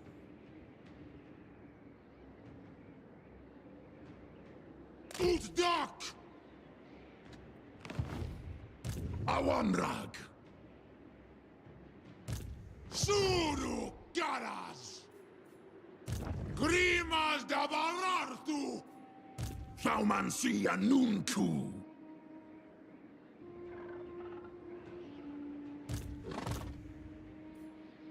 Right. I think we're gonna move this guy up and ambush.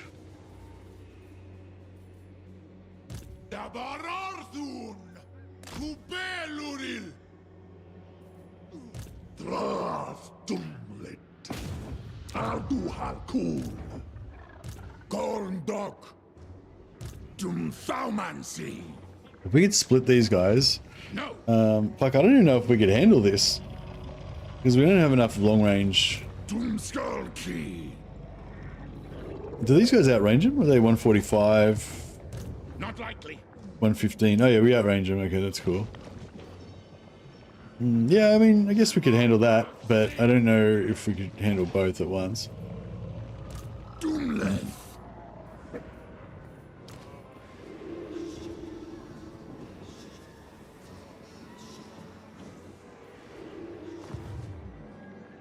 Absolutely not. Excuse me.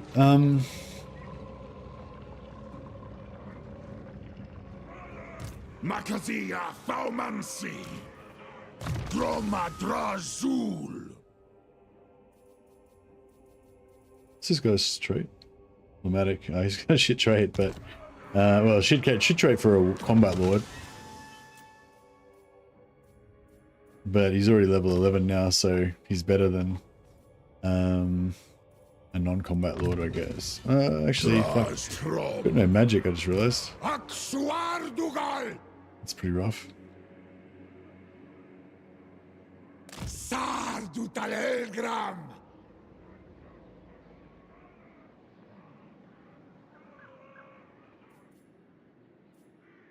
Abdarnu Tabarag. Faumansia Nunku. Dak Drath.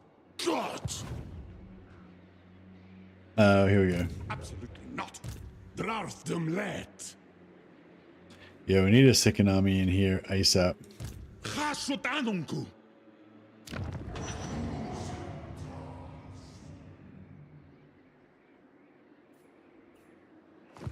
Chasotanunku.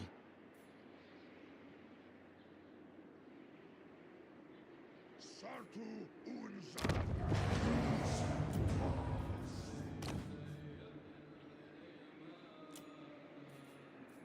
Drarth Jarik! Drarth Jarik!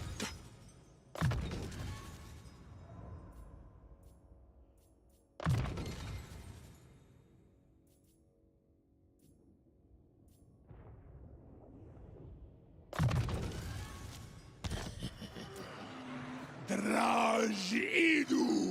Alright, so we can get 3 turns worth of artillery. I think Deathshriekers, if he's gonna have a lot of artillery, I mean if he's gonna have a lot of infantry, then I think Deathshrieker rockets are pretty nice.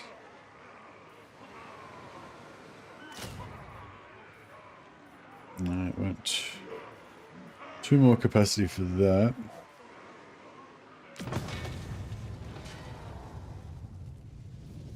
Those hell cannons are pretty fucking good as well.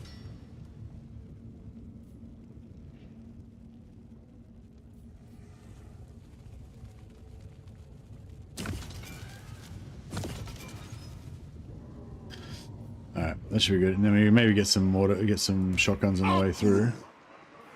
One Aftarazi Bartu Harnagrund.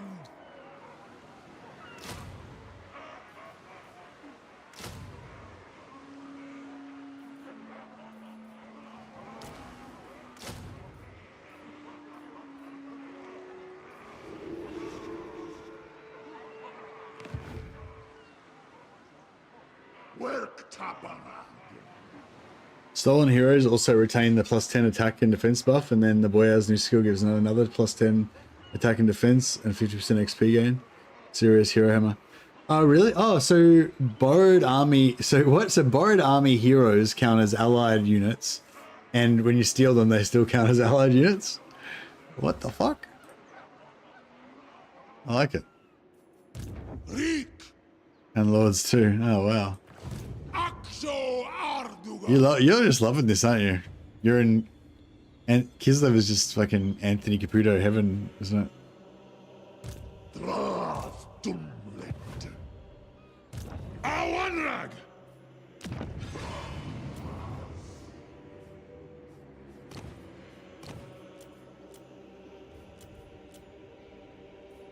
Okay,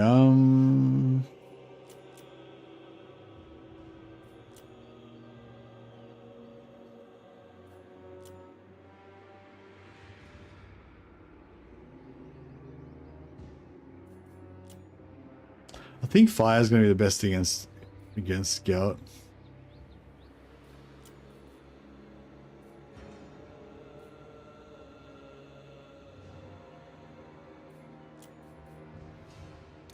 But I might wait on that. Jar un Kuz.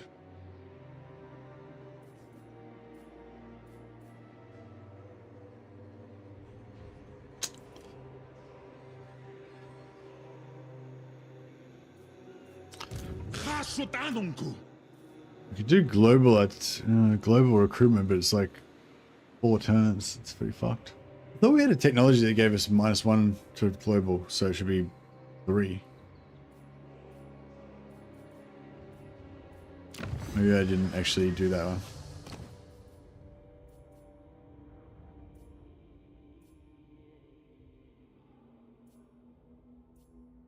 I don't know, it was like +1 to local recruitment or something.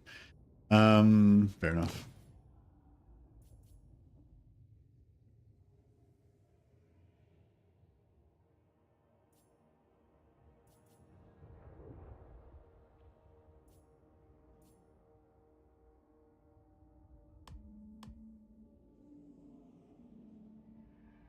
That's right, we're going for the extra ability uses. Not bad, not bad. Yeah, we need a new army over here ASAP. Draftumlet. Ora Azgorh.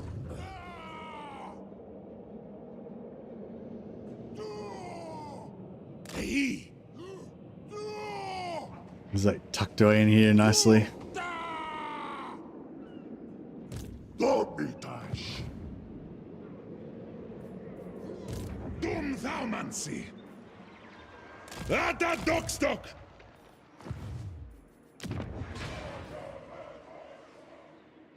All right, we need more. Then they need more. Dumle. Abdown no Grutasha Nunku. All right, let's get more efficiencies. More factories. And do we want more? Do you reckon we should build money here? I guess some money would be good considering the duck suck. Is that one of the Gas Dwarf things? So we can either go for money, which is a bit of a use of materials, but it does give us a big chunk of cash. And we've also got 45% increase as well. Is this our biggest money maker? Dragon Isles, yeah, Dragon Isles is our biggest money maker by far. So yeah, I feel like the money might be the way to go.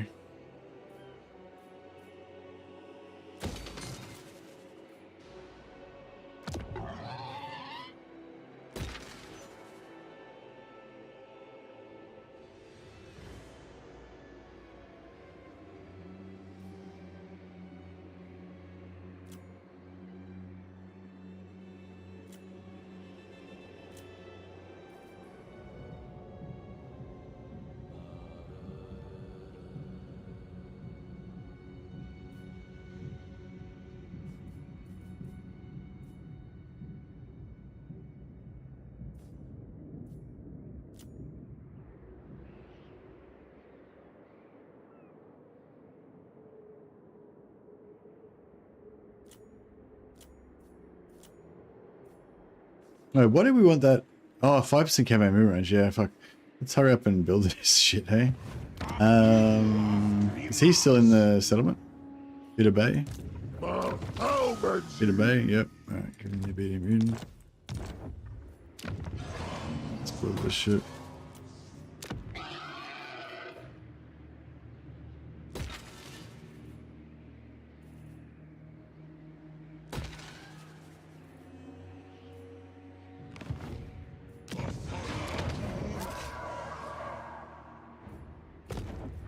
So what's Bitter Bay? Bitter Bay is in Broken Teeth.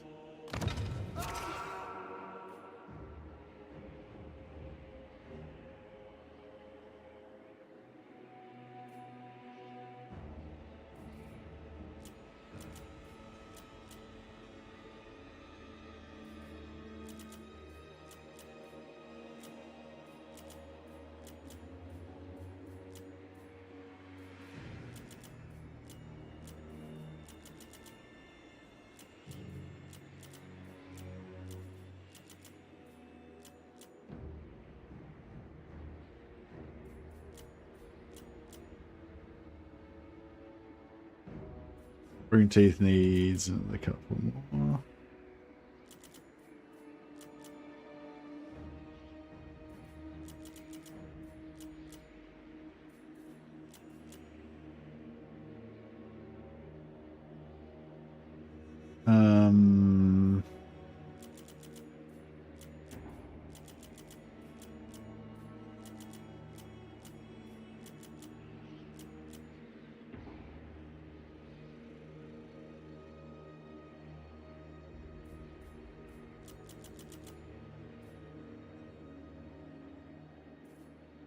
Is there actually any...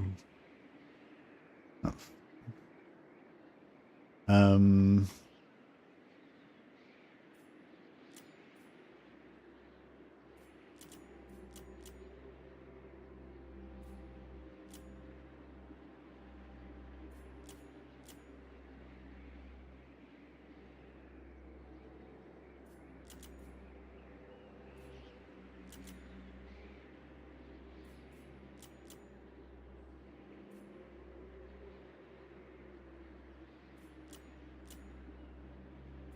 something like that.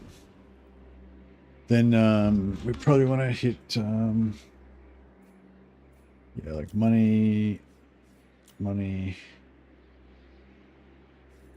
money, money, money, money, and then influence.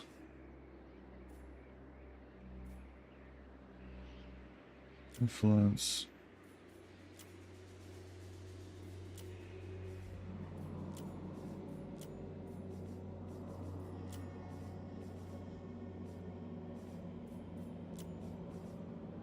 Cool.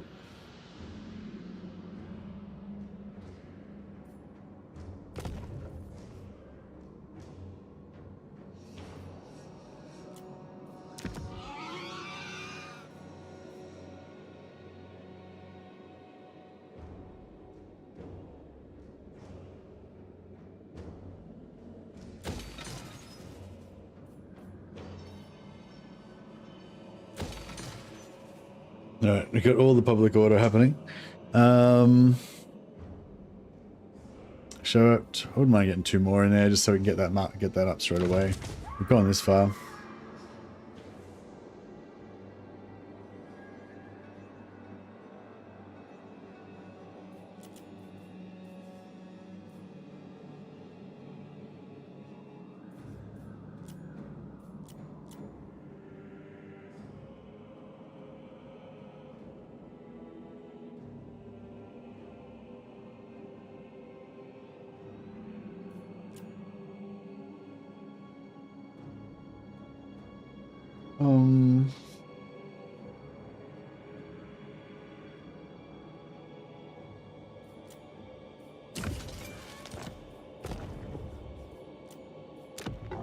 Boom, alright, so we got global campaign movement range plus 5%.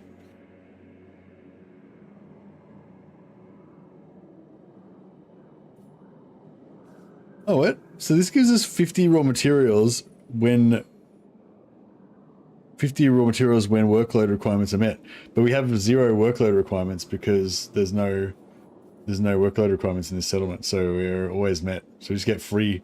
We get 50 free raw materials in this place. That's pretty cool.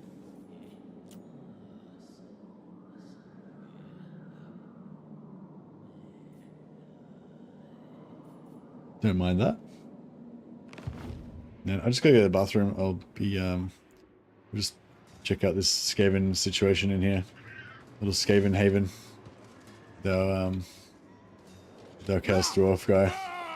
They're just hanging out. No, back in a sec.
Hello. All right. Excuse me. Mrs. Mercy is home again today. So I was thinking about having lunch with her again. Have a quick intermission break at some point. But she's got to go out for lunchtime, so we were gonna, maybe we'll have an early one, have a morning tea break. But yeah, so it sort of worked out. It seemed to work pretty well yesterday. I don't know if it'll work as well today, but basically, as I was saying yesterday, if I finish this stream and then start a new stream in half an hour, then basically I'll lose everybody. And then, you know, we'll have I'll probably do intermission and then back to Chaos Dwarfs again, but then we'll probably switch over to Bannerlord, you know, a couple hours after that. Is my plan. But or I don't know, yeah, we'll see. Maybe I'll probably do some Bannerlord but later. But no, I was gonna have an intermission in the Chaos Dwarfs and then back to more Chaos Dwarfs. Because I want to see how this is all gonna, you know, kick off.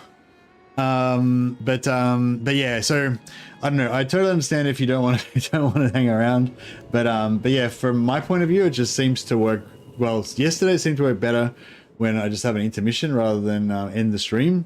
So yeah, so basically I'm gonna have like a 25-minute half an hour break and just have a quick lunch, and then I probably might even not even be that long today because I'm having a quicker lunch and morning tea. But yeah, basically I'm just gonna AFK TV, yeah. So I'm just gonna put on the Chaos Dwarf Forge of the Chaos Dwarfs video. I just on repeat for 20 minutes or so.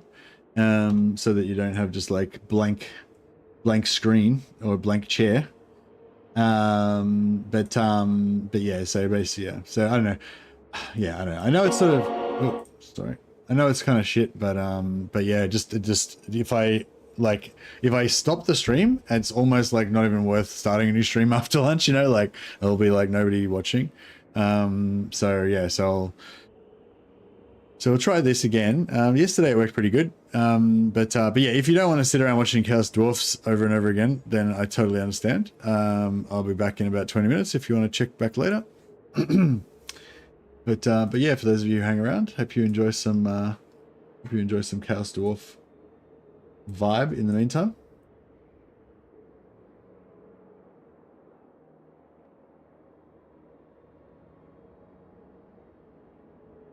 All right, guys, I shall return.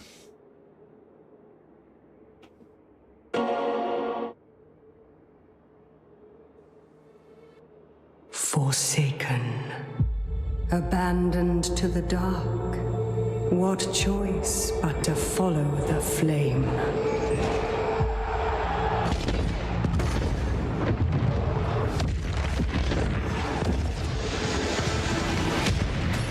The fire to tear down the old ways, burning away all fear, doubt, and weakness.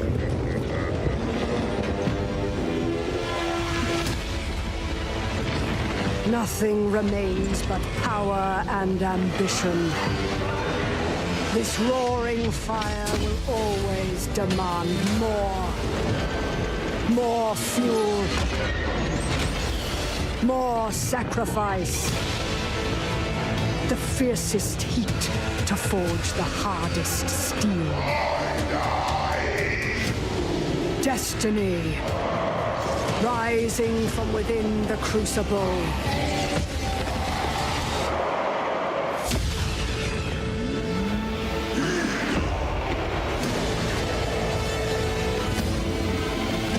To seize the world with this fire is to see it burn first.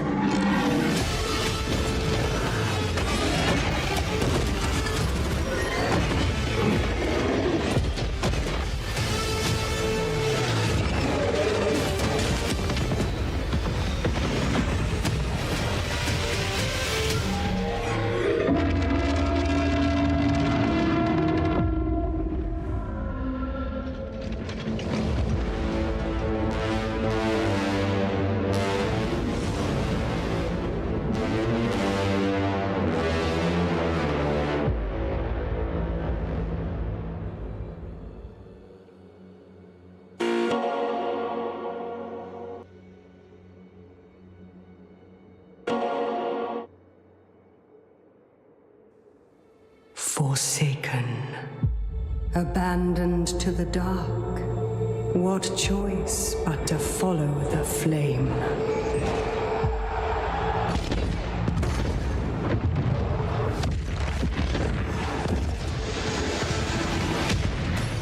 The fire to tear down the old ways. Burning away all fear, doubt, and weakness.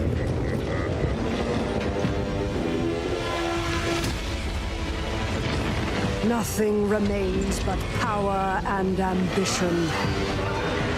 This roaring fire will always demand more. More fuel. More sacrifice. The fiercest heat to forge the hardest steel. Destiny. Rising from within the crucible.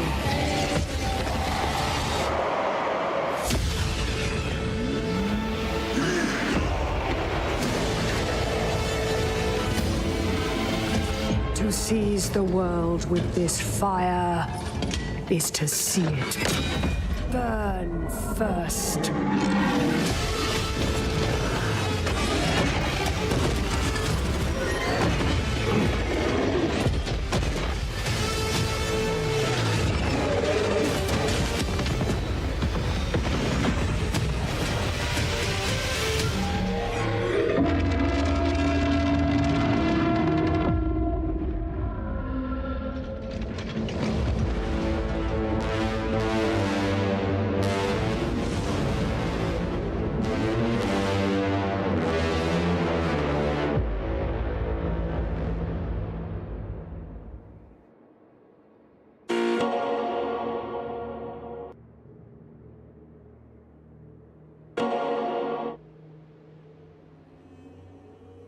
Forsaken.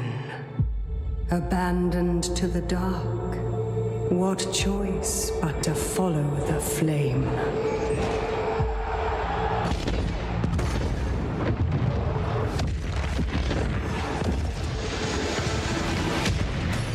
The fire to tear down the old ways. Burning away all fear, doubt, and weakness.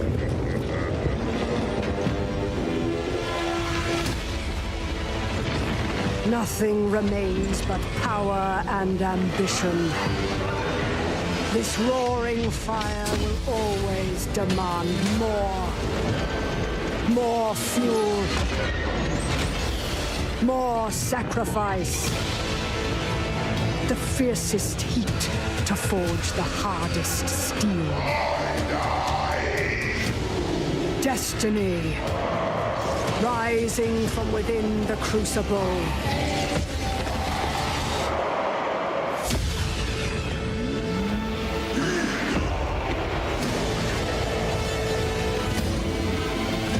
To seize the world with this fire is to see it burn first.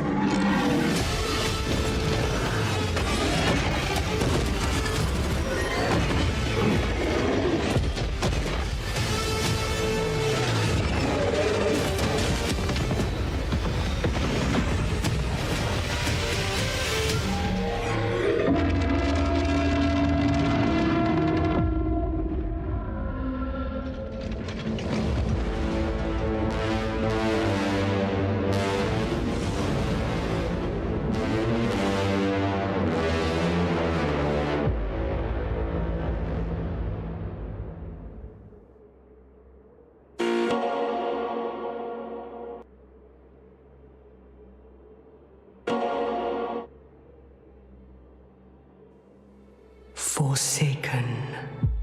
Abandoned to the dark. What choice but to follow the flame?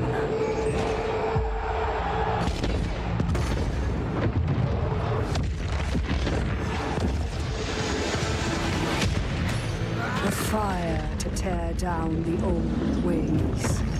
Burning away all fear, doubt, and weakness.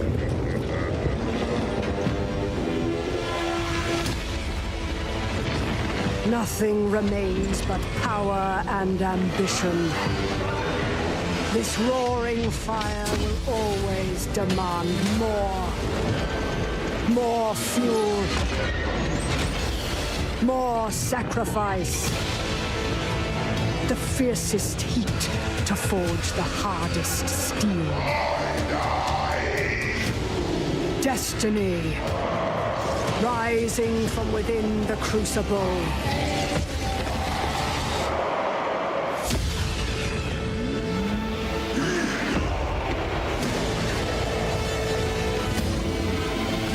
To seize the world with this fire is to see it burn first.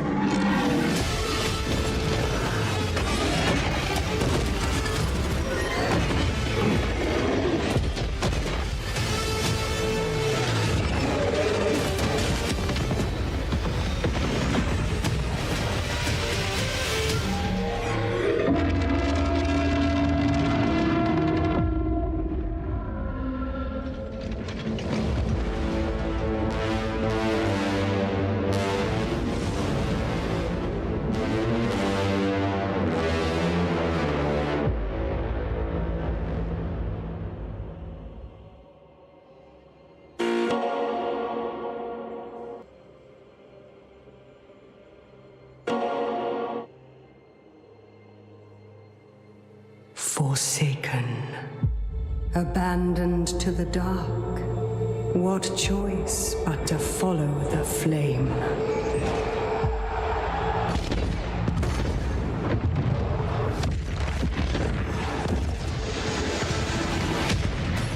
The fire to tear down the old ways, burning away all fear, doubt, and weakness.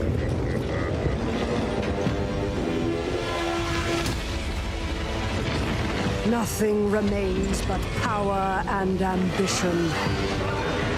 This roaring fire will always demand more. More fuel. More sacrifice. The fiercest heat to forge the hardest steel. Destiny. Rising from within the crucible.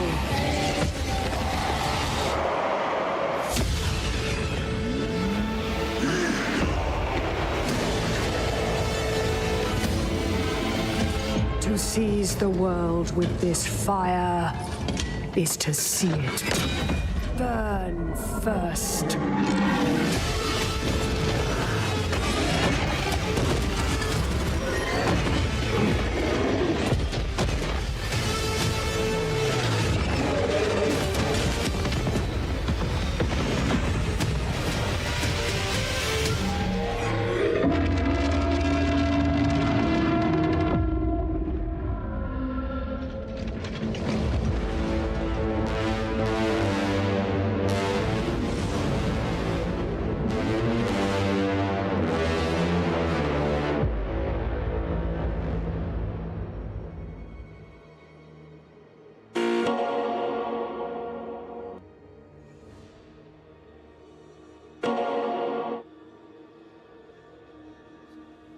Forsaken, abandoned to the dark, what choice but to follow the flame?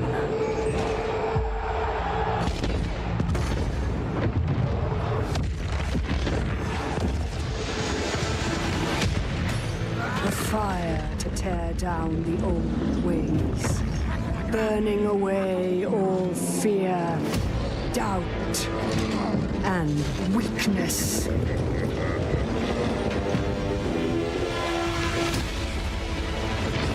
Nothing remains but power and ambition. This roaring fire will always demand more. More fuel. More sacrifice. The fiercest heat to forge the hardest steel. Destiny. Rising from within the crucible.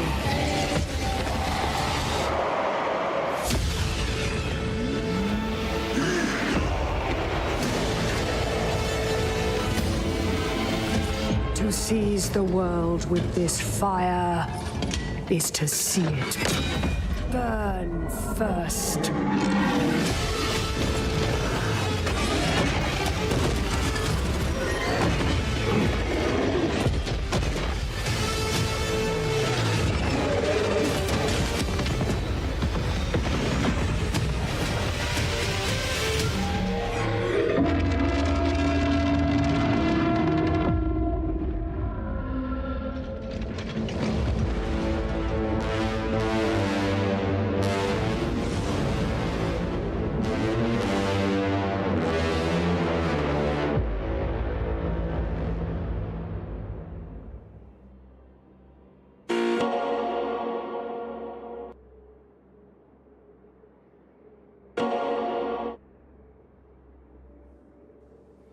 Forsaken, abandoned to the dark, what choice but to follow the flame?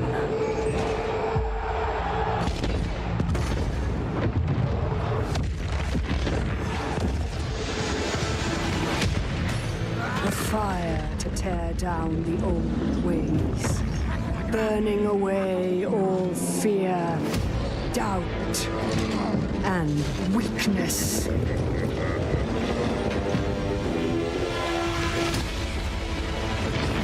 Nothing remains but power and ambition. This roaring fire will always demand more. More fuel. More sacrifice. The fiercest heat to forge the hardest steel. Destiny. Rising from within the crucible.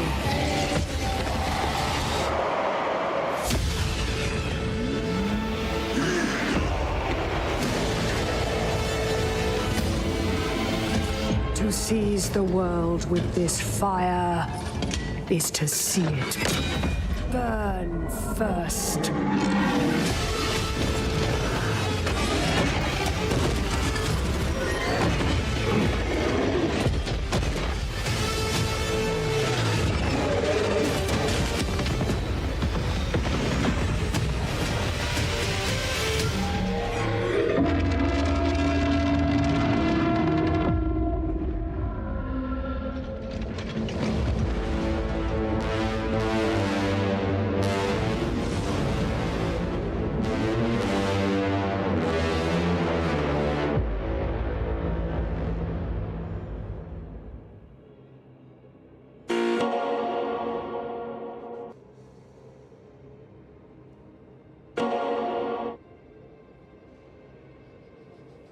Forsaken, abandoned to the dark, what choice but to follow the flame?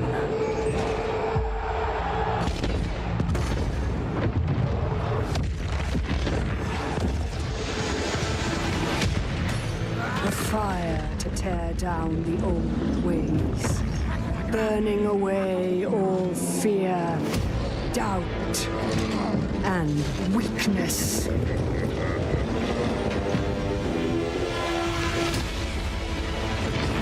Nothing remains but power and ambition. This roaring fire will always demand more. More fuel. More sacrifice. The fiercest heat to forge the hardest steel. Destiny. Rising from within the crucible.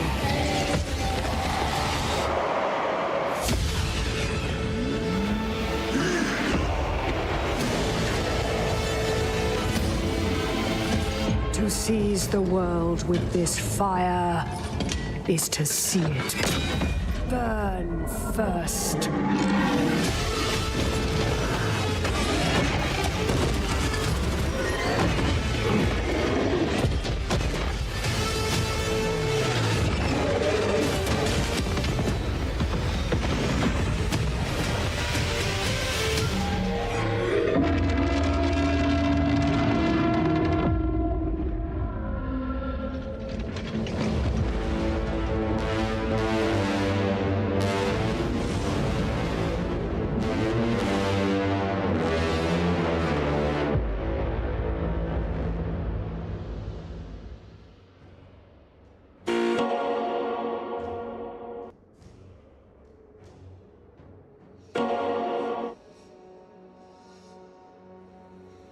Forsaken, abandoned to the dark.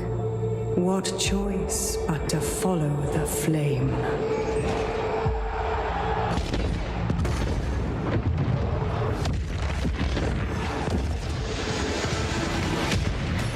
The fire to tear down the old ways, burning away all fear, doubt, and weakness.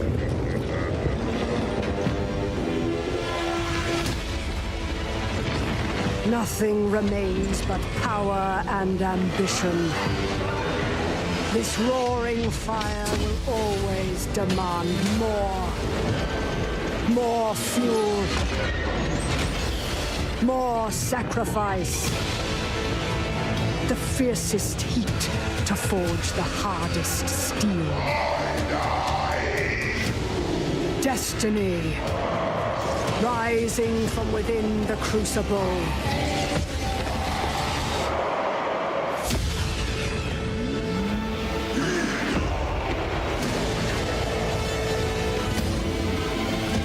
To seize the world with this fire is to see it burn first.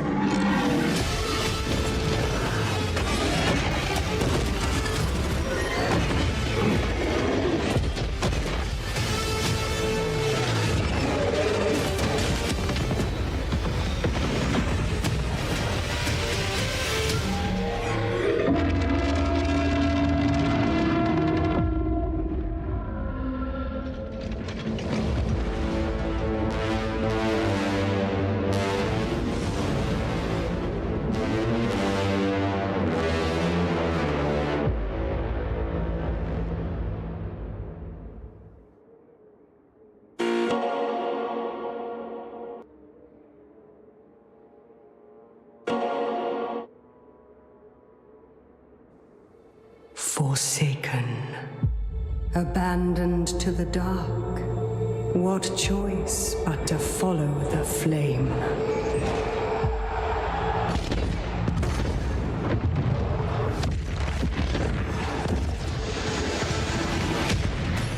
The fire to tear down the old ways, burning away all fear, doubt, and weakness.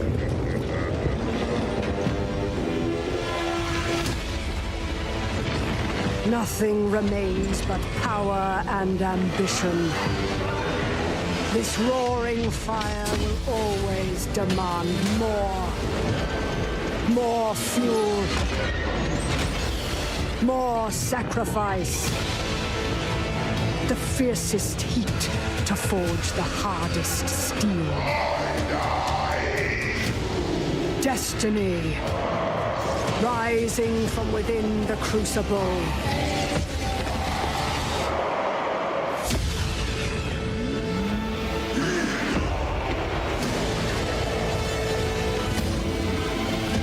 To seize the world with this fire is to see it burn first.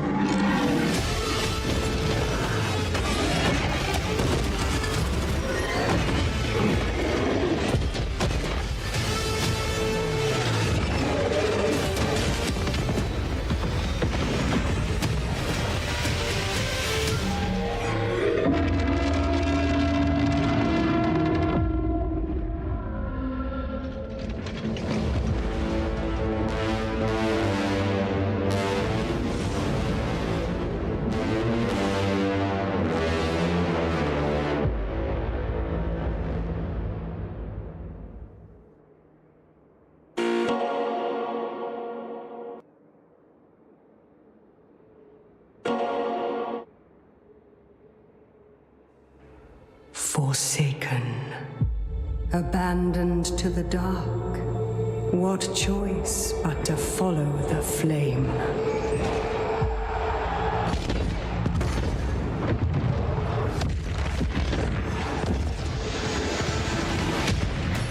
The fire to tear down the old ways, burning away all fear, doubt, and weakness.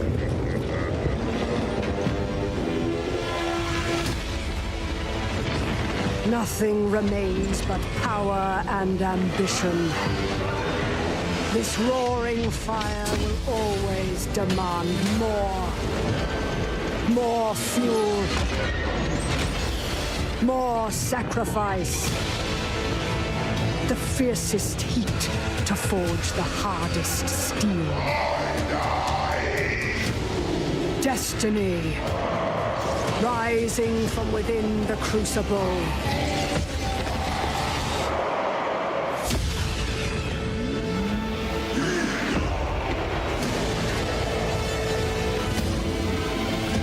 To seize the world with this fire is to see it burn first.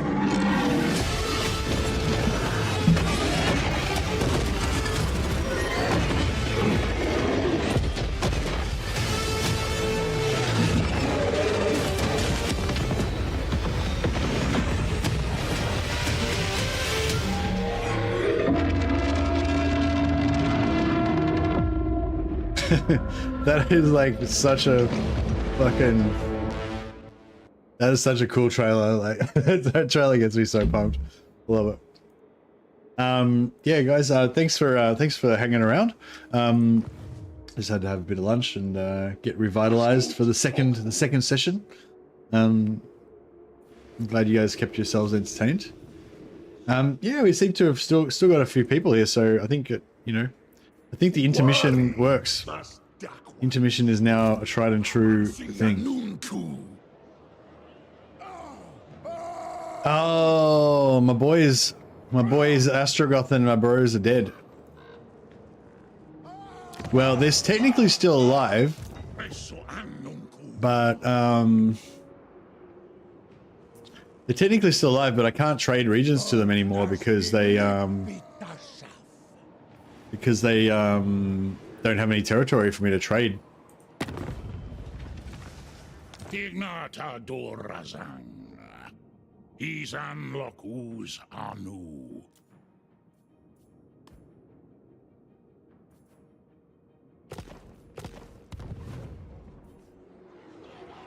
No. Elgram.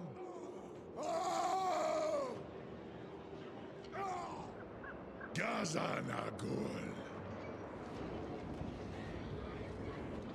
Yeah, I don't know why he's not recruiting. Drath Dumlet.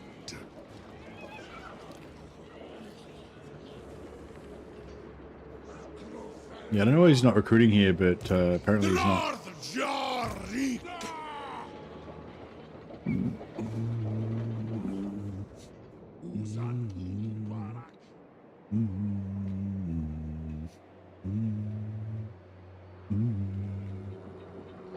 Baumansia Nuntu. Suru Gara. Oh, good Swordbreaker in there.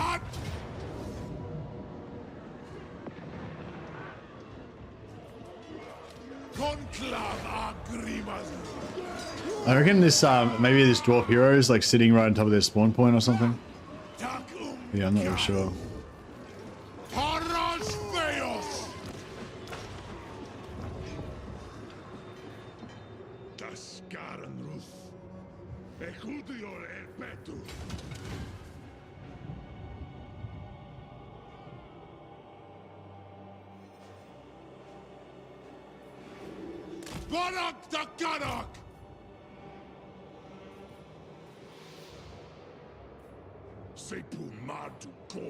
Might be able to jump over there, but I'm not sure. Pretty risky though, because if there's an army there, then we'll get wrecked.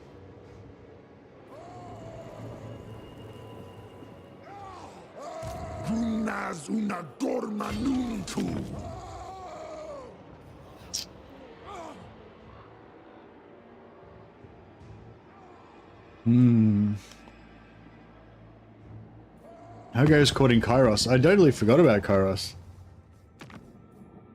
Sinch affirms this relationship with agreeable consequences.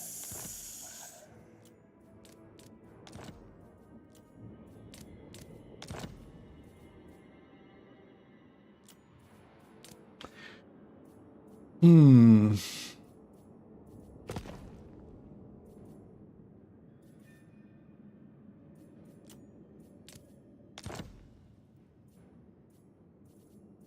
So Khemri, we got Khemri.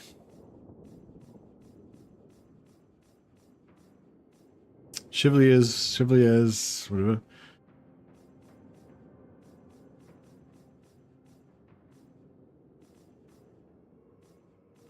Chevaliers are the weakest.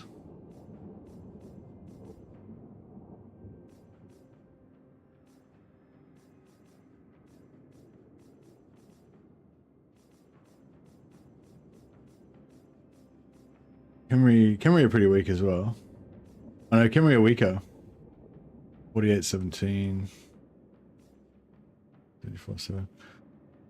Khemri's big though, yeah. I know, you reckon it's worth going to war with Chevaliers? I mean, they're pretty far away, so... Harkon also declared war on Rapance. Oh yeah, nice.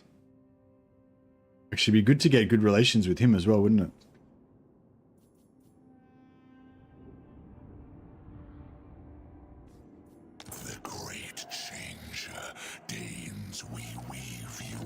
Yeah, and then if we eventually meet Harkon, then that'll be good relations as well.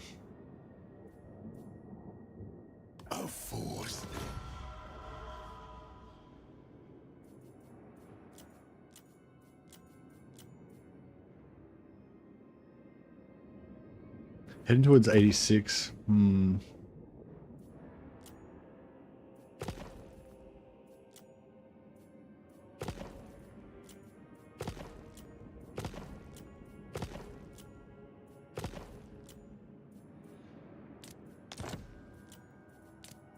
don't think he'll join anything, but...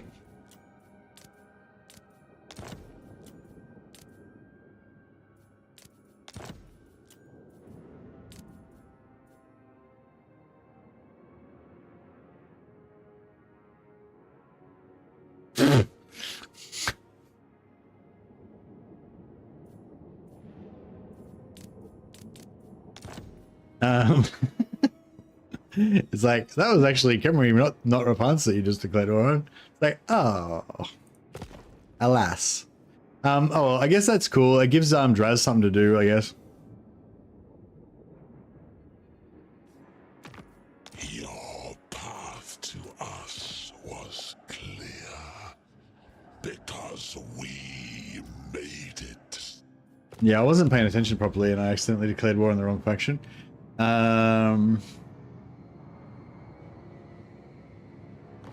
Hey, Aknerovich. Glad to hear it.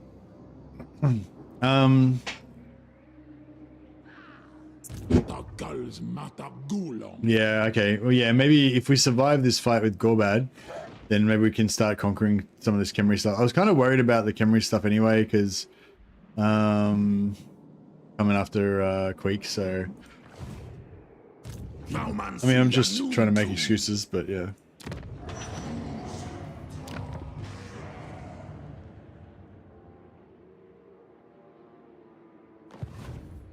Anfa Grimazu.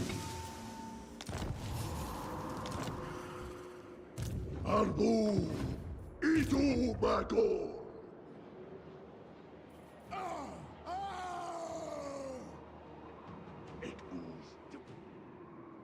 Man, I wish there was some more evil people around that we could sell stuff to.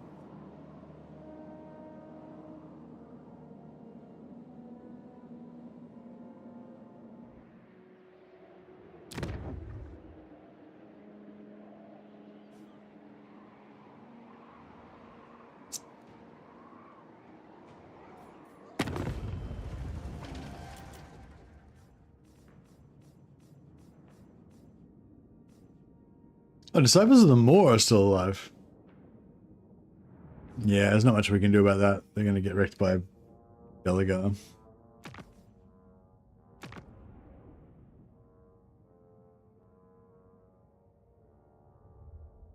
The Wood Elves are not allied with... The Wood Elves are not friendly with... Your words and heart are hollow.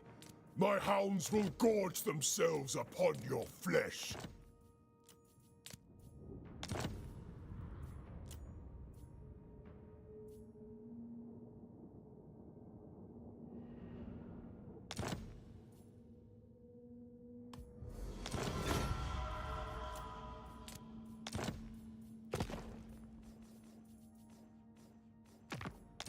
Speak. I will hear you now. Be warned, my mood is dark. They restarted some of their other...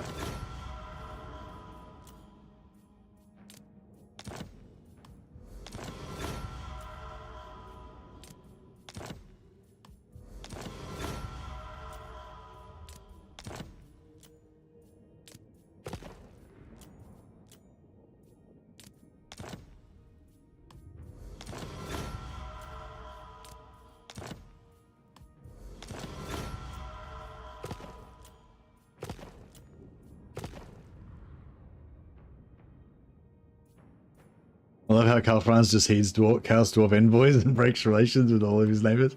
Yeah, it's good. I should have checked Wissenland. I should have checked Golden Order again before I am busy. What do you want?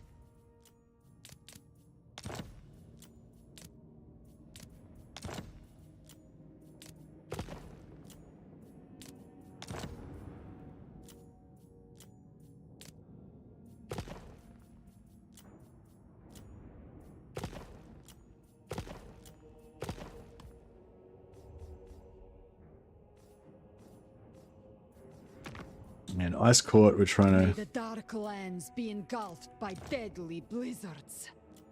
She'll nearly break it.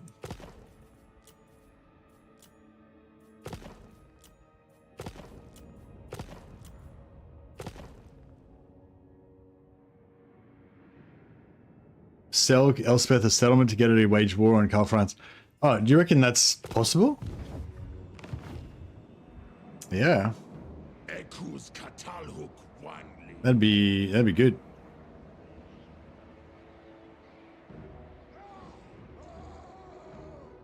Oh, but I'd have to go to war with Karl Franz first for that to happen. Gorndok Dumthaumancy. What we could do though, that's a good idea though. What we could do is conquer a bunch of settlements here, keep them high value, and then as soon as either Karl Franz or Elspeth declares war on me, I sell everything to the other one to go to war with them. Might work. You're not worth the fight. Khasudzibartu! Arrestfayos! Gorndok Asumor Angas Lock! Azgorh Yunzen Tabarag Habgru Asardu Habgru Durungan Dreng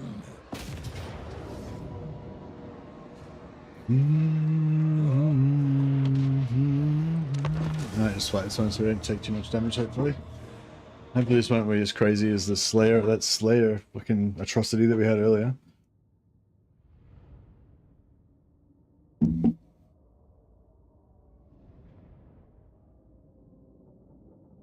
But yeah, maybe if we can try and make a hole through to Taslan, somehow get an alliance with the Wood Elves. I don't know why the Wood Elves would ever ally with the Chaos Dwarfs, but you know.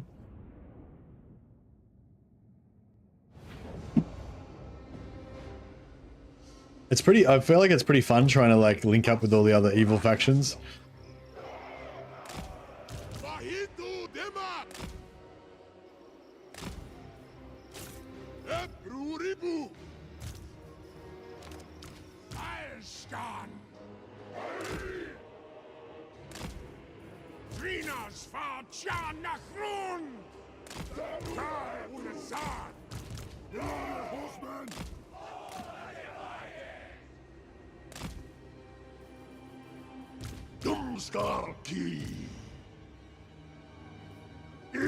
Oh, what the fuck?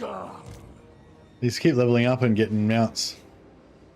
Alright, we'll have to get rid of him.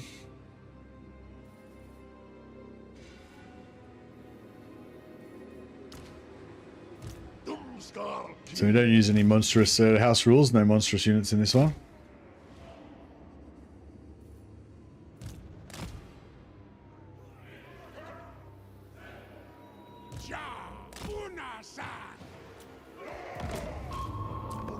Have to get rid of that guy.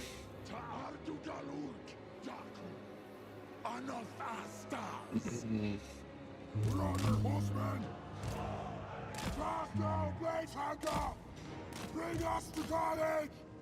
Run! Come and see a noon to Drum!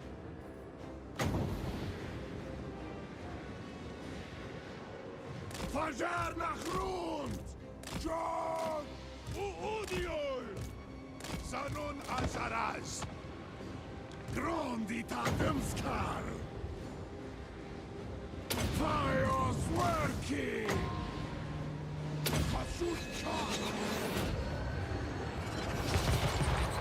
Mortal fool! Move it! Come and see a noon too! Tauri rat!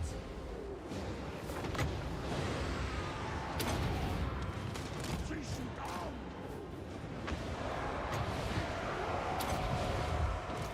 Yeah, use the fireball to pin him and then drop an artillery, drop a army ability on top of him. Try and slow down the Slayer so you can get the shit shot out of him more efficiently.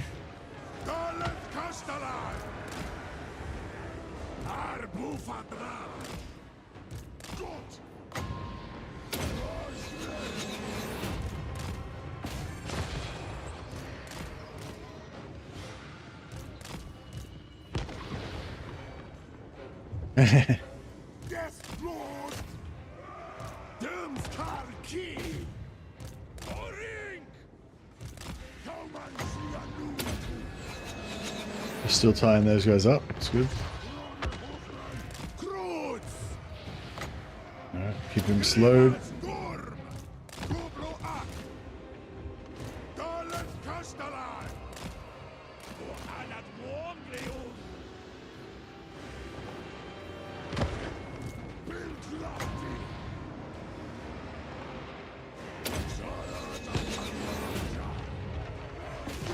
Yeah, he's getting drilled. Good stuff.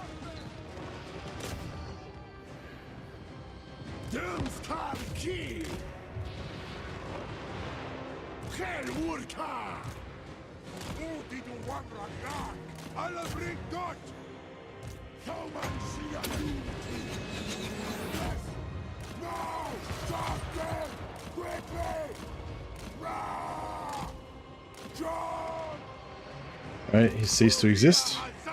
Excellent.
Good stuff. Alright, so we'll take I'll occupy this as a factory so that we've got more chance of getting military buildings in it. So hopefully Elspeth or Karl Franz will be really into that.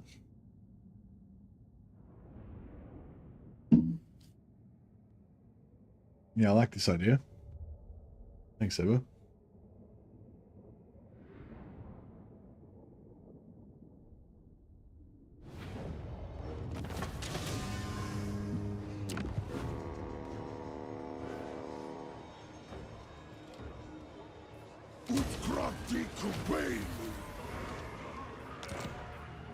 Faumancia nuncu.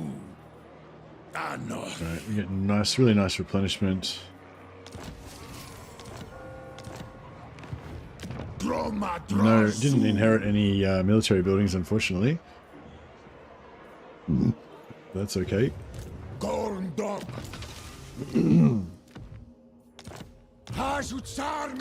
Yeah, we'll start building. Start building those military buildings, and I don't think we've got connection. I have no reason to welcome. No, we don't have connection. But if we take Karakadrin, yeah. Begone. Oh fuck! This is pretty serious business. Grumnas una dorma nuncu. Makazia Faumansi.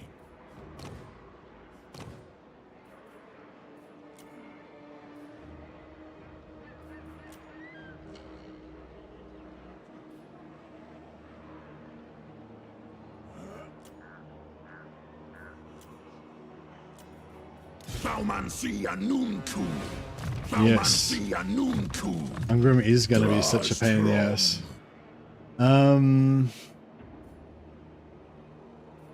Gomleth. Rik. Grabtu. Nati Wazaf. Yeah, we need more. We need more juice over here. Ungrim's redonkulous Slayer armies are too much for us to handle.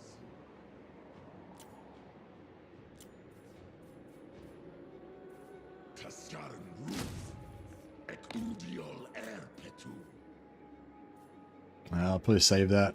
Try and get some more horsemen. Getting some chosen would be pretty sweet.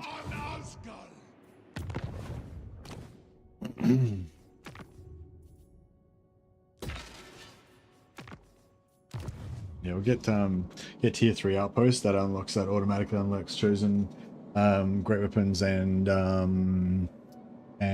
Chaos Knights, I'm pretty sure. Chaos Knights are one of the very first miniatures packs I bought for Warhammer Fantasy. Metal Chaos Knights with plastic horses.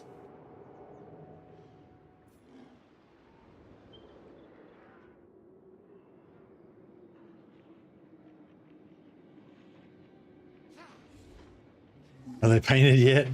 I don't know if I did actually finish painting them. Oh, maybe I did. I don't know. I can't remember now. They're I think I've still got some of them. No, actually, no. I don't think they are painted. Actually. Oh no. No, they were painted because I remember having them on the tabletop at some point. So yes, I must have played. Oh, maybe I used them for a role-playing game. Oh, maybe some of them are painted. Maybe there's like a couple of painted ones or something. I can't remember actually. I feel like they were, but I'm not sure. It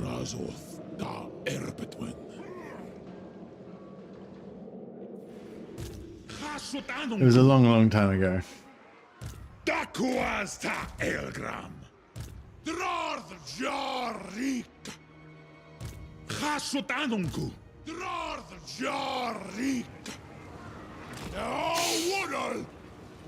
Yeah, don't reckon I managed to find time in fucking 30 years to paint my my first set.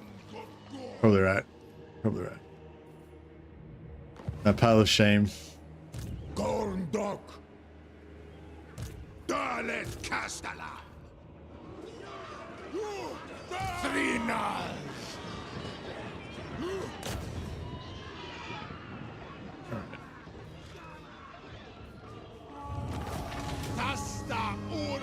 Yeah, so it's not really paying for itself at the moment. So a 2.7 is what, about 300 gold.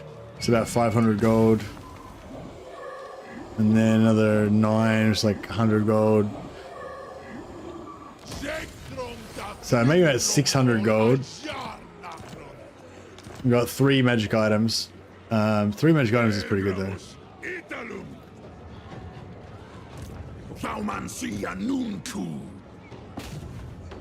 is Sharbi ar Eads. Asumor Angas Lock.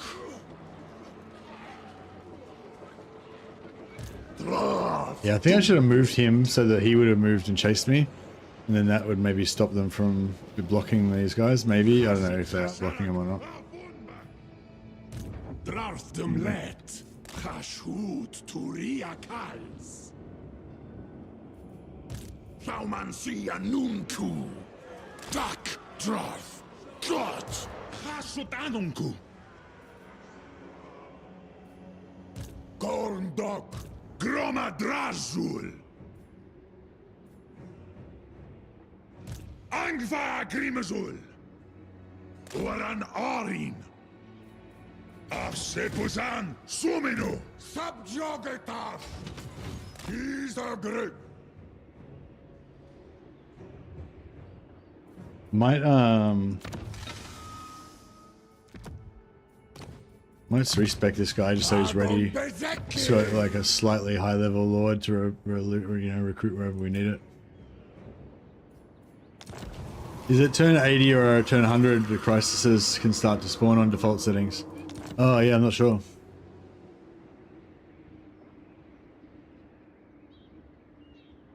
Dumleth. Dum Thaumancy. Yeah, I hope it doesn't. I hope we don't get Chaos Dwarf on. Chaos Dwarf on. That'd suck. Drarth Jarik. Drarth Jarik. Abdarnu Tabarag.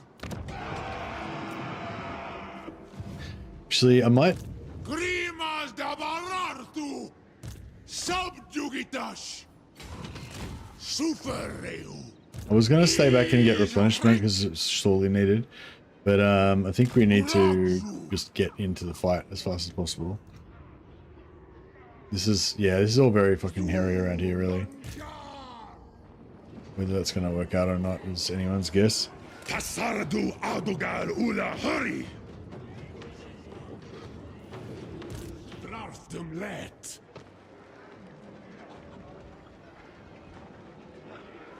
Tael Gramuskul. Taital Grimpak. Arduchal Kul. Gorndok. Dalet Castellan. Drafdumlet.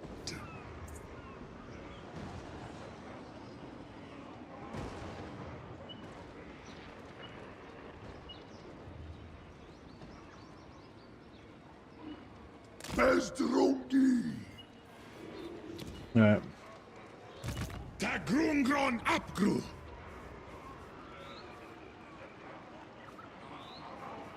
Sartu Unza. And if he rolls through here with a massive army that we can't stop, I'll ignore that. that's gonna suck. Chasutanunku.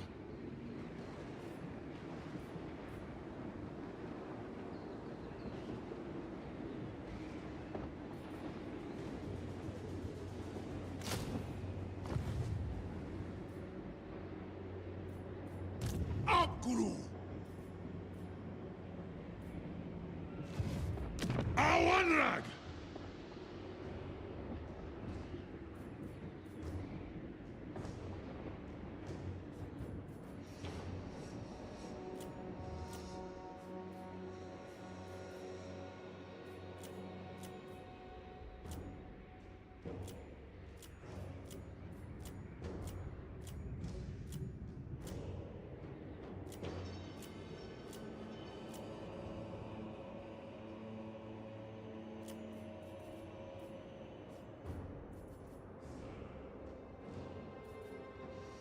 Angva Grimazul. Dalabanu.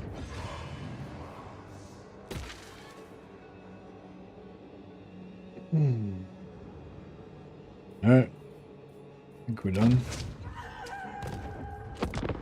See what happens. Drafdumlet. Unhashut. This is just this half stack here, then that's probably alright. He's keen, isn't he? He hasn't even got any land. What do you got to offer, Astrogoth? True vengeance is what I seek. Is that what you offer?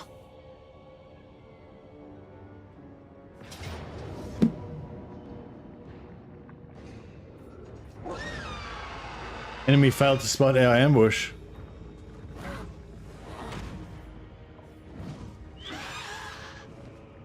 I think I'm gonna take the full wipeout.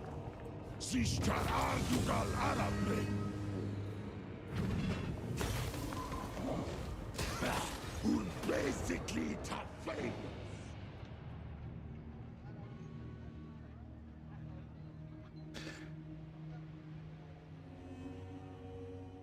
Damn, people use metal sorks. Is this 2019? Hey, Big Bad Russian. What are you talking about?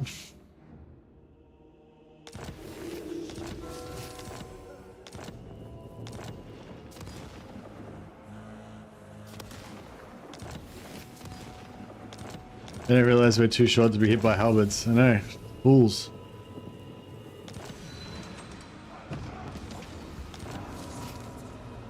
Hey, more capacity for Hurtcast Warriors.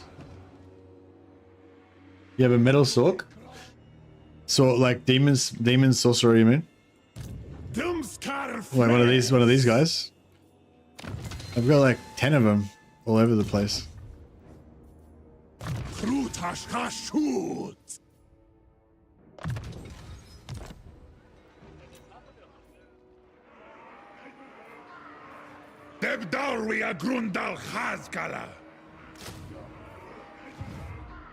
Oh shit, where'd that army go?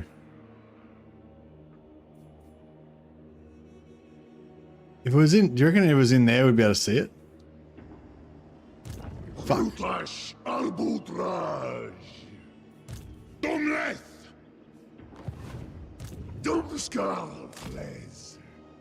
Okay, so it's not there.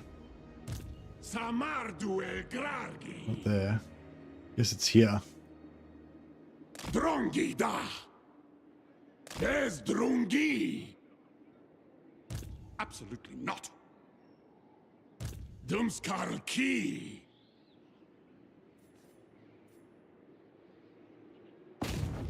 Skata Dumskar Kids. Get some XP off him. Zatu Zan.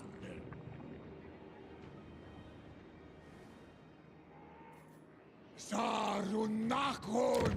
What's this tier 3 Veil of Titans? Uki Devlet.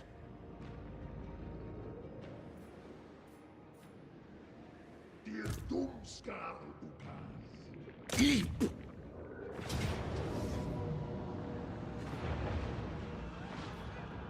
Frina's Kazakh. Not bad.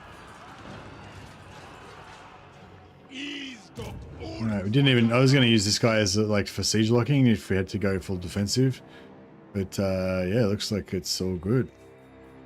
Suferayo God Udio Vendrin Nutoria Zishorum Tathrungap Gru Pastalan Talan Kazakh flag Upgru Talan Kazakh flag Reek and Doris. Emerald Peak is tier 3, yeah, so we'll take that as tier 2 factory. Suru Garas.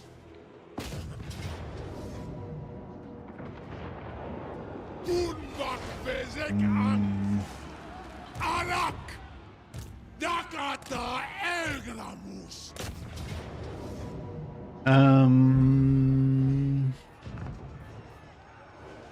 It's just a normal field battle. Might just fight this manually, so we'll heal up our heroes. Not actually, they probably don't even need it really.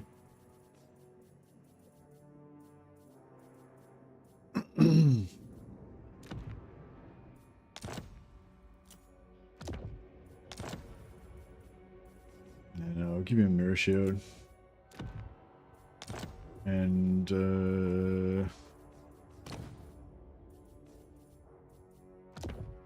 yeah, whatever.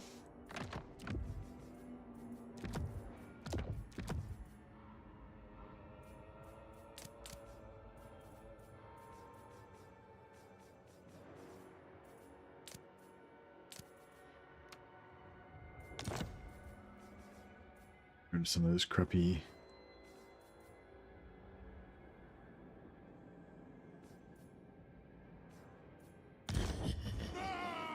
Trajidu!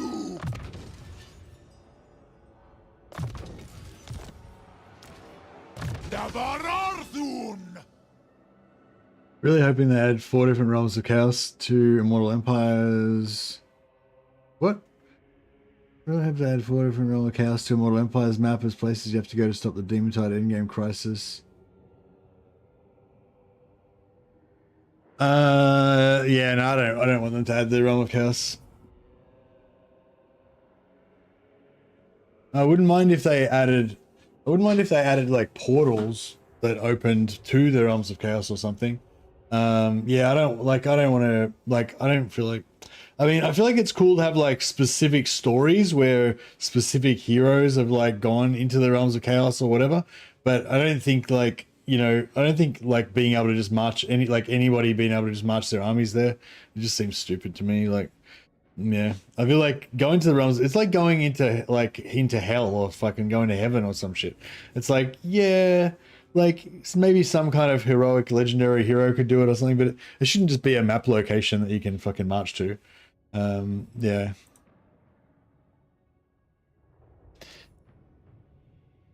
Like, yeah, I think, yeah, I wouldn't mind like if some portals opened up temporarily or something, maybe as part of a demonic endgame, but I don't really want to be able to actually go there. I don't think that would be shit. You can play Realm of Chaos if you want to do that shit.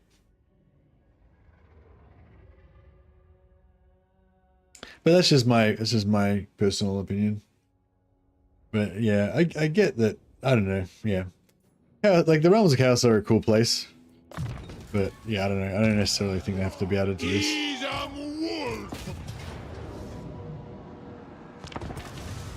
What the fuck? What happened then? Like, what the fuck does it think I clicked on? Like, I clicked on my fucking unit cards. Like, my cursor was over here. I was like, I'll just check on these banners and then fucking launch battle. Let's go. All right. Fucking, I don't need banners anyway.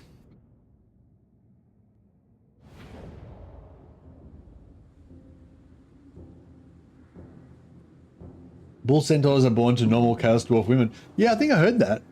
They're just like mutants or whatever. Just occasionally your little baby boy, your little chaos baby boy just pops out with horns and 4 hooves.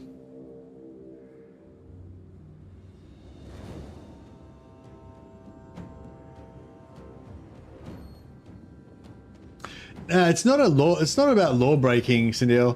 Like, so Cindy said, like, Valkyria goes from Norscar through the Chaos Wastes and almost made it to the Brass Citadel, so I don't think it's too law breaking.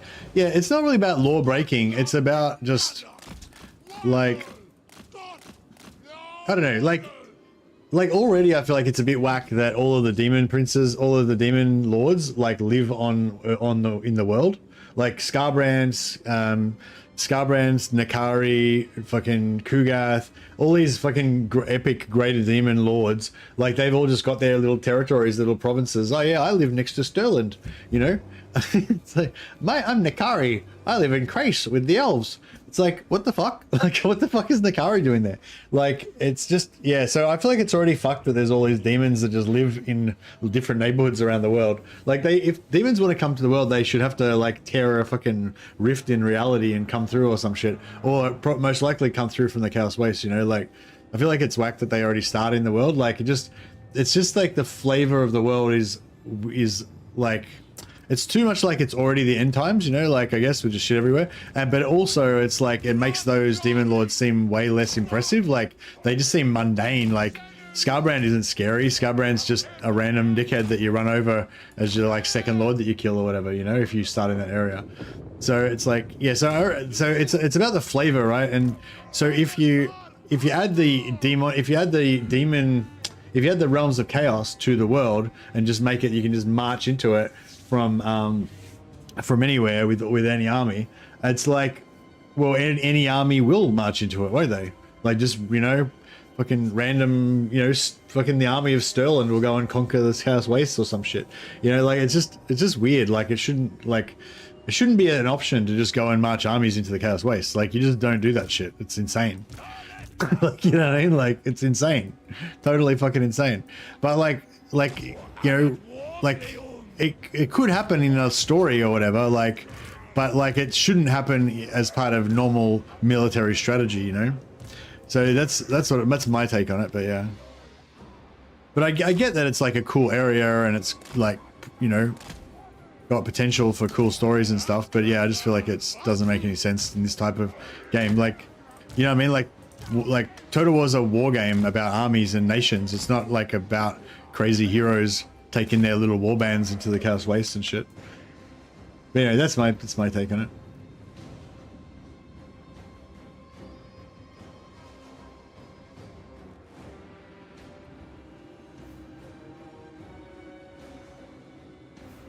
Festus is the only one that makes sense because he corrupted an Empire son. Well, no, like I think like in terms of this game, like all of the demon factions have kind of reasons to be where they are. But I'm just saying, like having them already be a settled faction with territory that already lives in the world at the start of the campaign just makes them very mundane and just makes them like part of the thing. Like in the Empire, like Khazrak probably lives in the forest somewhere around the Midland Forest, right? In the Drakworld somewhere or some shit. And like, you know, maybe not everyone knows that he's there, but he's probably there, you know? And there's all sorts of little goblin tribes and shit, like in different like forests and mountain regions around the Empire and shit. And that's just normal. That's the world, right? That's the normal world. But like, you know, when Archaon like invades from the north or whatever, like that's not normal. Like that's like a massive fucking crazy chaos incursion and like, you know, world ending event kind of thing. And like it's a very big deal, you know? It's a very big deal and it's a very big divergence from just the normal status quo. And that's what I would want to, and if Scarbrand was going to fucking invade or Festus was going to invade or some other like powerful, crazy chaos lord, then I would expect that to be a massive event, like, and a big change to the status quo. I don't like want the status quo to already have those dudes in there, you know. That's for me anyway. Like I got the idea from Warmaster Moloch, so you can blame him. But but yeah, but I really like, I don't know. That's why he's probably explained it better than me. But like, yeah, basically that's the gist of it. Like if you have all these like crazy, powerful, evil lords just already starting on the map, it just makes them seem like nothing. Like it makes them seem just really mundane. You know, you need to have them like up here at some point and be like a terrifying new development kind of thing. That's what I think anyway. And same with the Chaos Waste. Like I don't want the Chaos Waste to just be like a location that you can visit. You know what I mean? Like the Chaos Waste should be like heaven and hell or something. You know, it should be like crazy, mythical, terrifying place that nobody goes to, and certainly nobody marches an army into there. You know.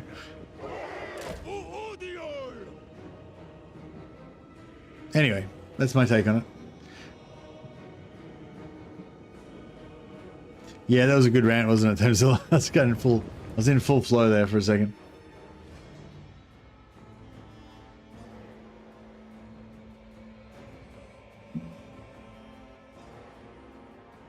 Hey Dallas, sorry to hear you're not feeling very well. Anyway, so yeah, I could imagine like some sort of mini campaign or something maybe about the Chaos Waste. Or you've already got a mini campaign about that shit. That's pretty much what the Realm of Chaos is, you know. And I think that's cool. Like, I don't like the Realm of Chaos campaign, but I think that's cool to have like mini campaigns like that. I like the idea of those like mini campaigns like that, but I don't want that to be like, I don't want the main campaign to have that shit.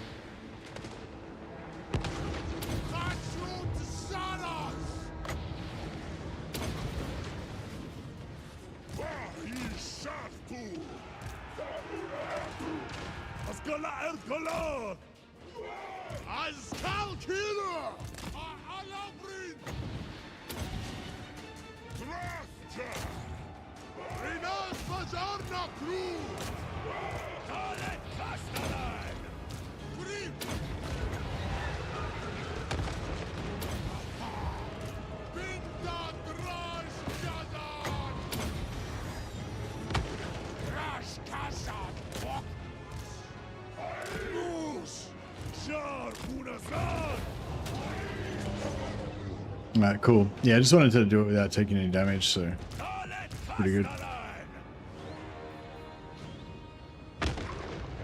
Let's wait for this healing pot to finish.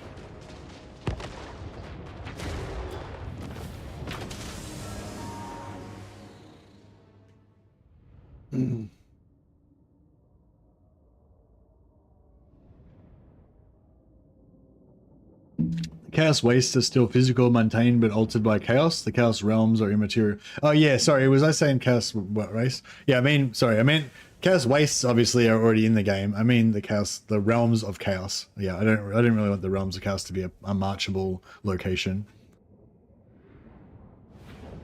Also, I don't really like that like inset map either. Really, I don't know. For some reason, I feel like the inset map it kind of breaks your suspension of disbelief or something a little bit. Like I think just like having one unbroken map of the world is good. Having like, although I understand like in practical terms it makes sense to have an inset map, like in Medieval 2 when you could go to the Americas and stuff. Kind of didn't make sense to have all that like gap area in between. But it does like, I don't know, I don't like it. Like I like to actually have the whole map with the area in between and everything. It just feels more real to me.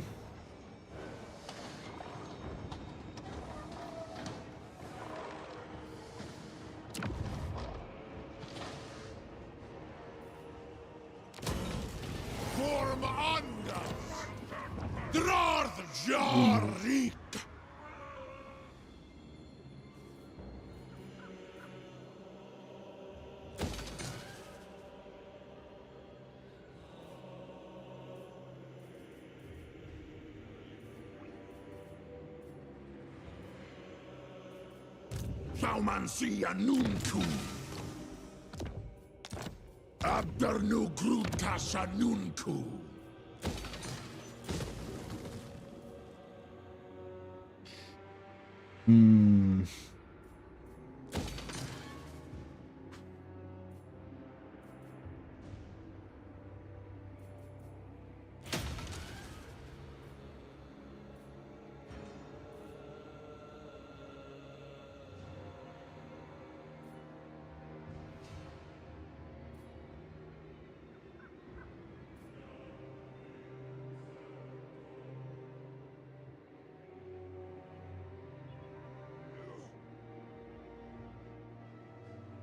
But yeah, I don't know. The other thing too is like I don't really want extra shit to be added into the world. I want them to fix up the world that we've already got, like the blank areas in Koresh and Inda we were talking about before, like the southern realms, like Border Princes and Talea still being placeholders. Like it's so fucking lame that Talea and Estalia has still got placeholder Empire factions there. Like, I feel like that's such an eyesore. Like, it was the same thing with Kislev before Kislev got added in Warhammer 3. Like, it was such an eyesore having Kislev here with, like, placeholder Empire units, Empire armies there, like Empire lords and everything. It just looks so, like, bodgy, you know? Like, bodgy, I don't know if you have bodgy in your country. In Australia, bodgy means, like, fucking cheap, half-assed slapdash, you know what I mean? Empire Kislev, yeah, and it's the same with Talea and Estalia. Like having Talea, Estalia, and Border Princes being Empire placeholders just really fucking sucks. It's like, I don't know, just it's lame. But I'm not, I mean that as a criticism. Like I think it's like fine that it hasn't been added yet, and it's fine that they put a placeholder in there before they add it. But if that doesn't get fixed by the end, like that would be really fucked. But you know, oh well. Hopefully they can fit it in. But yeah, so it's like, I don't know, like there's heaps of stuff you could add in, Realms of Chaos, fucking whatever, like other continents that we haven't been added in yet, Nippon, all that stuff would be great, but I'd really like to see them actually like finish out the stuff that they've already got though. Yeah, I really hope that they can, I really hope Dogs of War is, you know, I really hope Dogs of War is on the slate to get added. Yeah, I'm a bit worried it's not going to, because like Dogs of War is not like Talea, sorry, like Southern Realms or whatever, Talea and Estelia and everything. It's probably not as popular as you know, Nagash and Thanquol and all the other like end timesy shit that they probably want to cash in on. But honestly, like I'd rather this may be, a lot of people might be angry, might not agree with this, but I'd much rather have Talea, Estelia. If it was a choice between these two, I'd much rather have Talea, Estelia, and Border Princes, at least moderately fleshed out, and not get Thanquol and not get Nagash. You know, because I feel like Nagash and Thanquol don't like have to be on the map for the map to not look like bullshit, but Talea, Estelia, and Border Princes is already on the map and looks like bullshit, and it needs to be fixed, otherwise it's going to look like bullshit. Like, you know what I mean? Like, not every single lord and thing is going to make it into the game, you know, like, but yeah, I don't think Nagash is essential. Nagash is not like a constant dominant presence in the world, you know what I mean? Like it's not like everyone's always aware of Nagash, or he's always like holding territory and shit. Like it, you know, he kind of appears at some point, doesn't he? Like he's kind of like not there for most of the time, right? Whereas like Talea and Estelia is, yeah, Nagash is mostly just dead. Exactly, that's what I'm saying. Like, so Talea and Estelia and shit, that's always there, you know? So having a shitty placeholder cardboard fucking version of it just looks shit.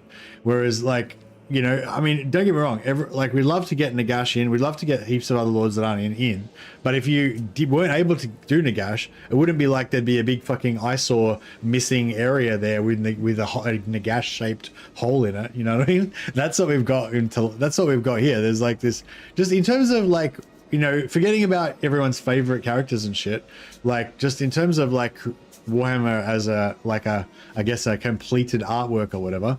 Yeah, I feel like Talea and Estelia really need to get put in.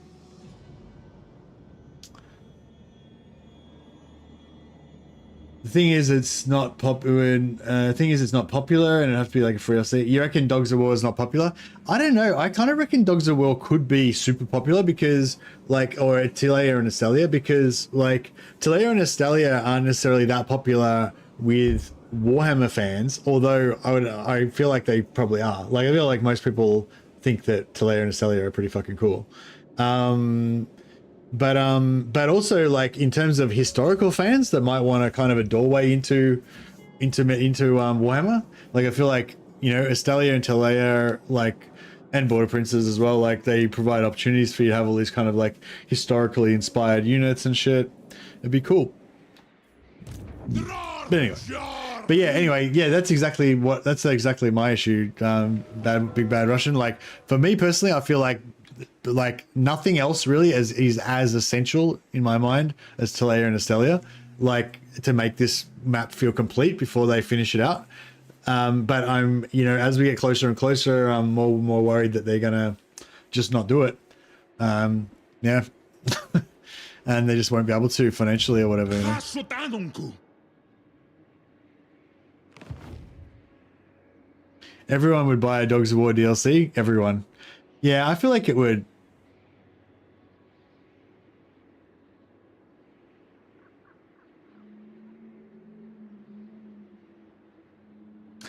The problem with Border Princes is that we've seen them not really care about big deals. Look what happened with Ulrika, huge character for Kislev, and she's just a skippable hero option.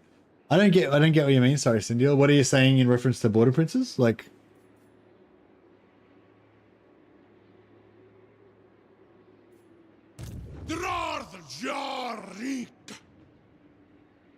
I will not obey. oh, this dude's what's the guy's? Oh, this guy's in Force March.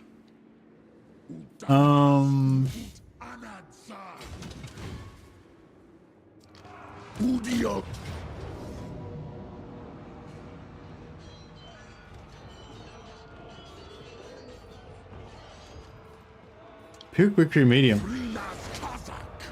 Might take that, because if we knock him out now with an auto resolve.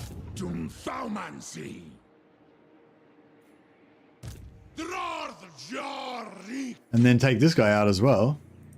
It's pretty sexy. Or anaf manar dringorak.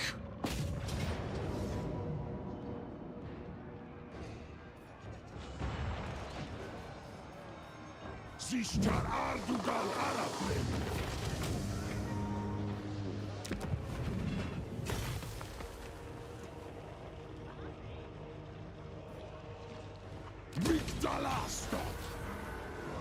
Oh yeah, we need to get rid of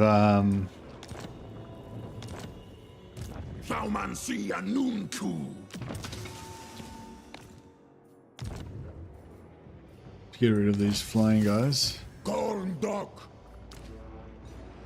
Gromadrazul. I don't know if I agree about Ulrika. She was never essential to Kislev, like Gotrek and Felix aren't essential to their races. They're novel characters, not leaders. Yeah, I kind of think that as well. Like, yeah, they could have skipped Ulrika. She was just like cool to add because she's, you know, and she's actually a Kislevite character and they don't have any. Hasudzibartu. Abguru. Arak.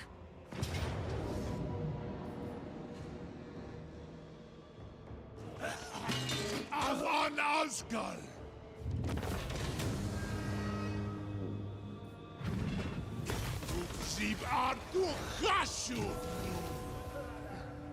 No, my kids, they've Burn the Witch.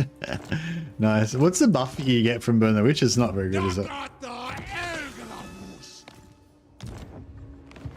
I mean, the problem with Border Princes... No. I mean, CA doesn't always seem to go with the option that everyone wants. I don't think popularity is their metric at all. I think whatever is easiest is. I don't know. I feel like there's different... I don't know. Like, I imagine that it's similar to companies that I've worked in where, you know, there's different personalities that are trying to decide what they want to do. And, you know, there's like the creative, I don't know who all these people are, but, you know, there's like the creative director and then there's the head of fucking new content and then there's the fucking whatever. And, you know, there's different like department heads and stuff that have their own kind of ideas about what they want to do and how things are supposed to be done, how things should be and all that. And then they've got kind of like, you know, imperatives probably coming down from above, like, you know, as well. And so it's like, you know what I mean? I imagine it's a bit of a like, you know, they have a bit of an argument about it and like, you know, there's different factors at play, you know, like what's easiest to do is definitely a factor. What they think would be popular is definitely a factor. I reckon that the personal preferences of those people, like if the department head of the new content, you know, area is a fucking massive Lizardmen fan, then I think you got a lot more chance of Lizardmen content being done, you know, but then if there's obviously that's not going to be if that guy's already won the last few arguments and has gotten, you know, 7 fucking Lizardmen lords added, then he's probably not going to win any more arguments after that, you know. But yeah, I feel like that's kind of how shit goes down a little bit, you know, like different people, like, you know, the boss might say do this, but then if the team leader is saying, who's really loves Lizardmen, is saying, hey, we've already got like a bunch of Lizardmen stuff ready to go, we could do it super easy to be super cheap and blah blah, then, you know, they can kind of negotiate and stuff, you know.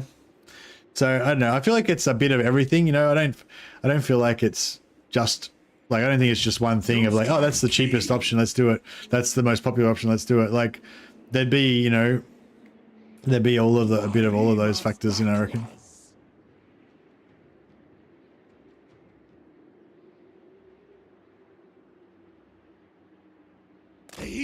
All right, I'm going to put this guy here. I'm going to hope that we can hit Krang. You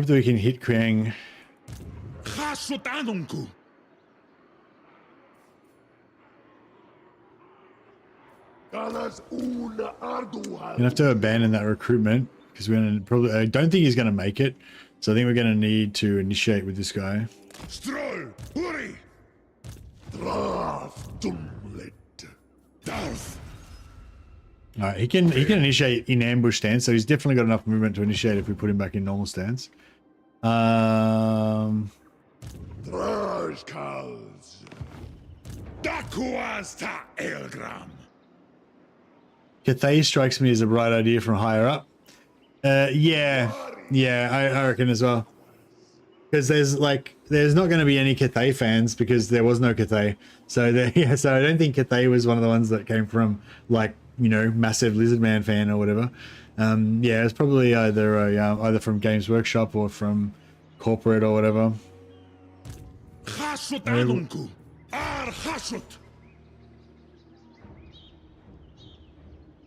But I mean, I think Cathay was pretty successful. Well, I don't know. Who knows? I feel like Cathay was pretty successful. I think I saw some stats saying Kislev was the most popular faction in Warhammer 3. Which kind of makes sense because for new players, that's the Cathay is the, I mean, Kislev is the, like, you know, prologue faction.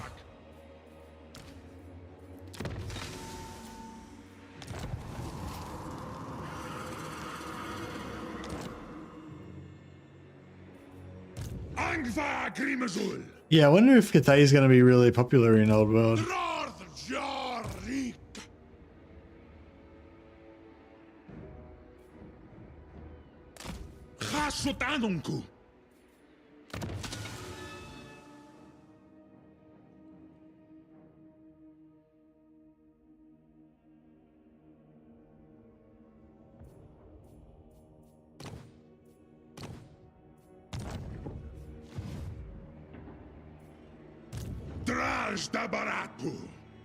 I just want him to bring back Warhammer Fantasy.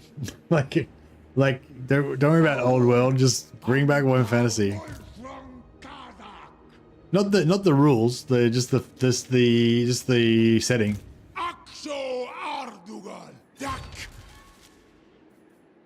Like, I don't, you know, you don't need to retcon all the end times and stuff, but just let them like actually play games set in the normal Warhammer Fantasy world before the end times. Asumor Angas Lock.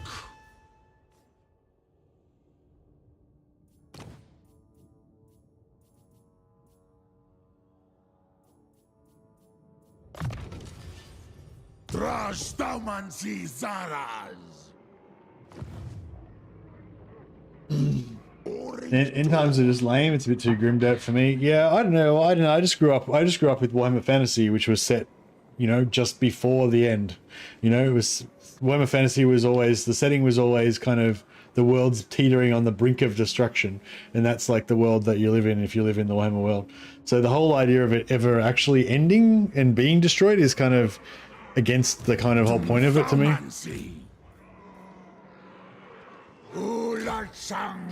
But I don't really mind if like it eventually ended, as long as, but I want to just go back and continue to play in that 5 minutes to midnight setting before it ended, you know? And I don't, yeah. No,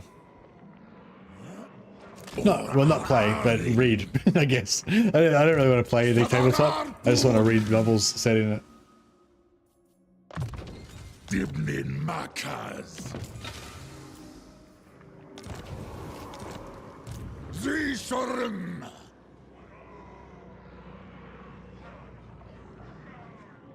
Easy Idu.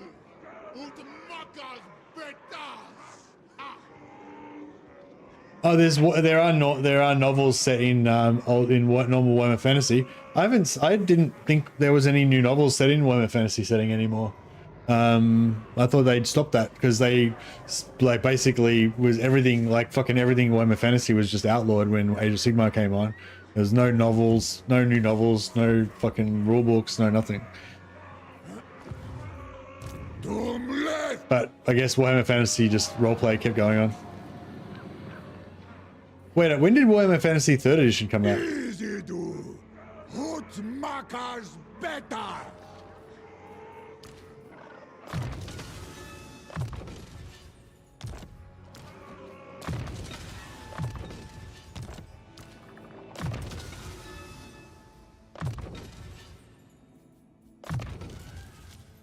Flames of Azgorh. This is the first time I've actually leveled up a Well, first sorcerer in this campaign that's actually leveled up enough to get Flames of Azgorh.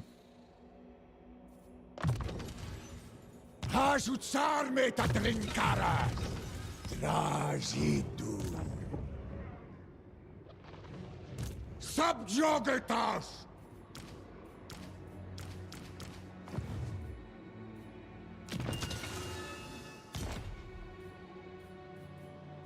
Man, that this initial blitzkrieg where we just cleansed the mountains entirely went so well. Can't even believe it.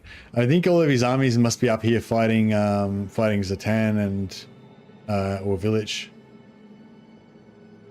That's actually nice. If Village can still hold his little corner there, that actually works out all right.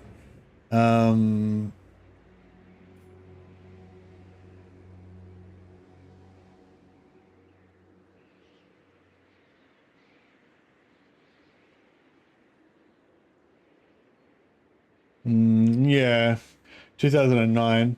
So basically, 2000. So Warhammer Fantasy Roleplay 2000 third edition came out 2009. Age of Sigmar came out 2015, and then I feel like then Fantasy was dead then for a while. Then Warhammer Total War came out whenever that happened, and then they restarted Fantasy again, sort of, but only a little bit. Maybe that's that doesn't. Maybe those dates don't fit though. Maybe I don't know.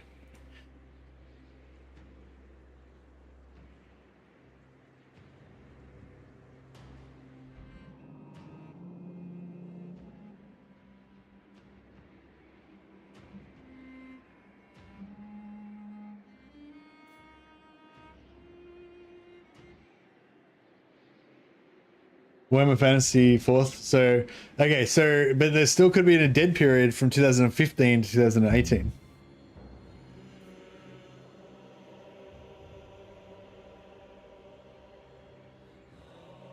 Was there actually any novels come out since then? Set in Warhammer Fantasy times?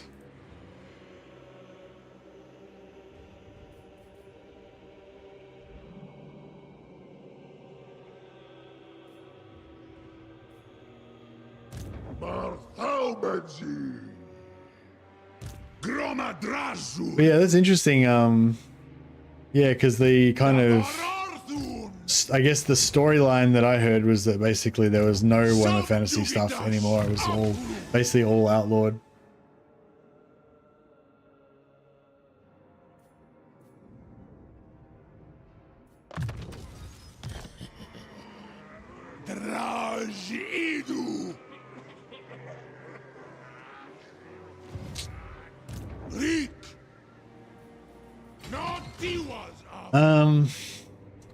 So yeah, I kind of want to. I don't know where his armies are. You know, like I don't know whether I should. Like I kind of feel like this is probably all undefended. So if we can just fucking blitzkrieg through here and just wipe out all this shit, that'd be pretty sweet.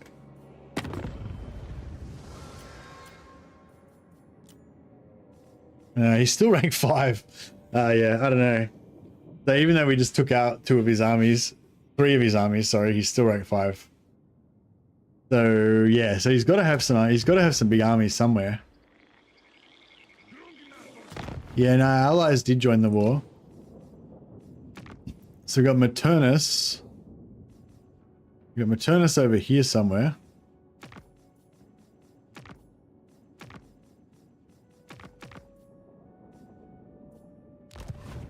Malachi is going strong out.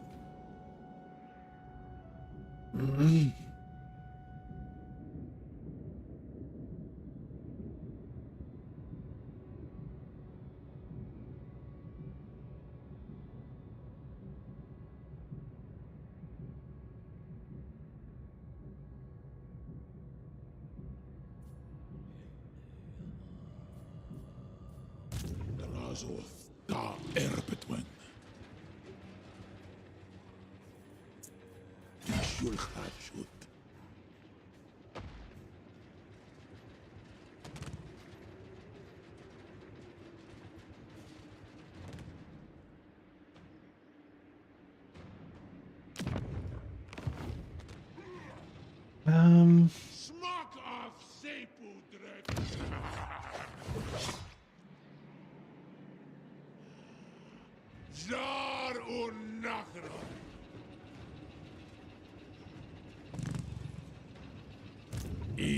No, should I get... what he's got here? He's got a full stack. That looks pretty good. All hail, horned rat. Yeah, I mean, that looks pretty good too. I don't know. Domidash.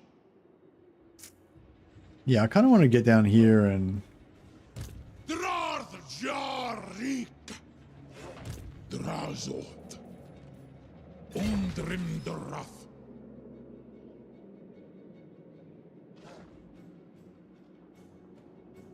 Strolden. Axo Ardugal. Atta Ondrin. Alright, if he doesn't take Crooked Fang full at this turn, which he should, but if he doesn't for some reason, if he faffs around or whatever, then I'll take it for him.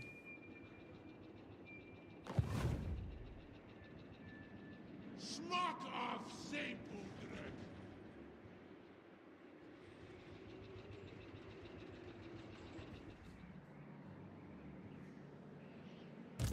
Drath Dumlet.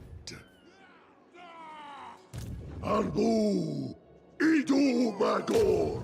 Is Anolaki. Do you miss the AI beta? No, I don't really think about it too much. But,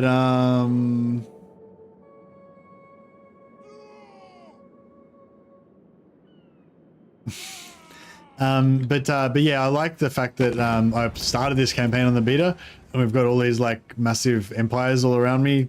It's making it feel like really challenging and scary and stuff. Jar un Kuz. Ta Grungron Apgru. Yeah, I like to feel a little bit scared.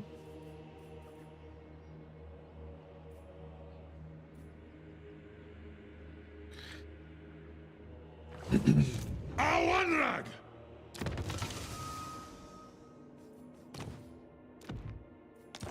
Dalabanu. Sul Unajar.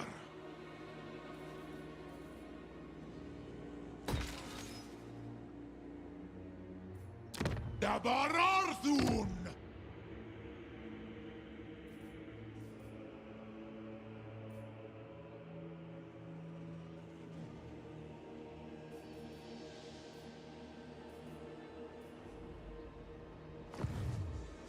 Dakuas ta Elgram. Shar un Kuz.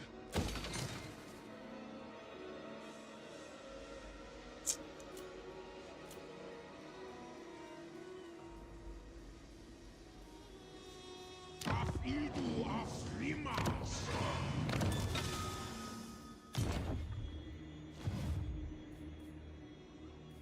Dumskar Barags.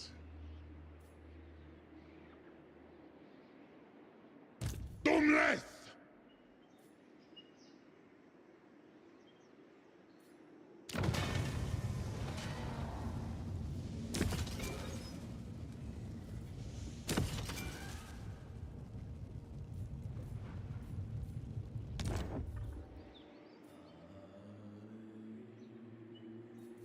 Angva Grimazul. Should we, I don't know, should we try and set up like a Sac City type situation in, I don't know, I suppose it's got wood. This has got wood, so we want that to be a proper joint. That doesn't matter too much.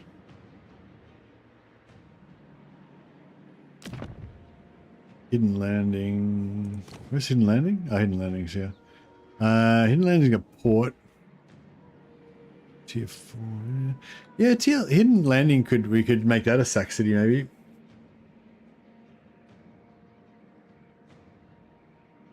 What do you think of the ogre changes? What, the ones from when Greece Goldcrag came out? Yeah, good.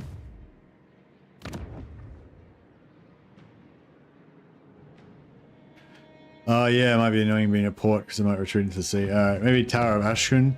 Yeah, Tower of Ashken or whatever, that sounds good. Yeah, no, I mean, they're better. It's better. I still feel like ogres are like not that great.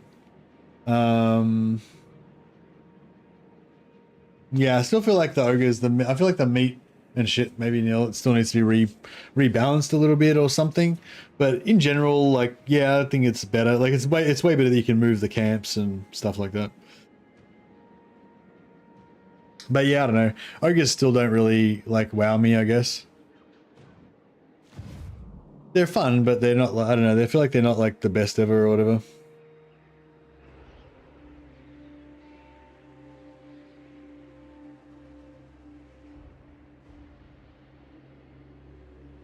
I feel like being able to move the camps is cool, but the way that they did it, where you can just pop them out, you can, like the way that you can just remove, you can just disband the camps and then just recruit them anywhere on the map. That just sort of feels a bit too easy and a bit not strategic. Like, I feel like, yeah, it should, like the camps should be able to be moved, but they should be like, have to move like only half speed or something slow, and you have to protect them. And, you know, I feel like that would be more, like, make it more strategic and feel more real. Whereas, yeah, I feel like that's one of the problems with ogres, like, especially with Goldfag, like, you just can just jump around it anywhere and it doesn't really, you know, feels a bit meaningless sometimes.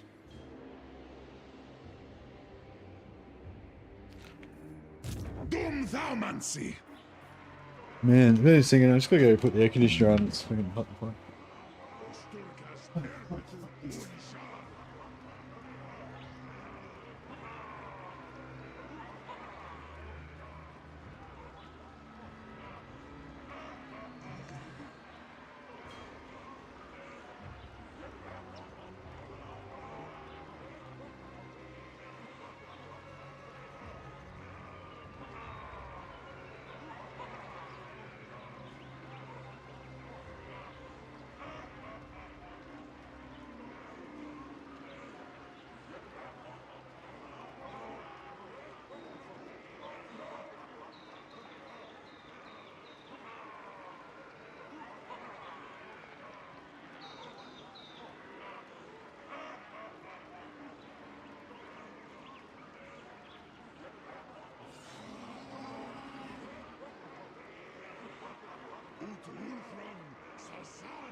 The disband camp thing is really weird. Like, they gave it to them because they don't really know how to make them roam. Yeah, I feel like it would have been cooler if they had to actually move, like, across the map.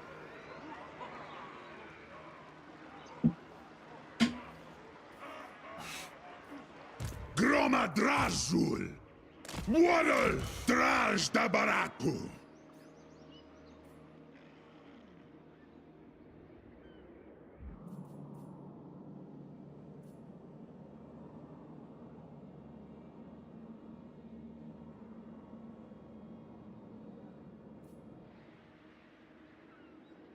Oh, fuck it. Afsebusan Suminu.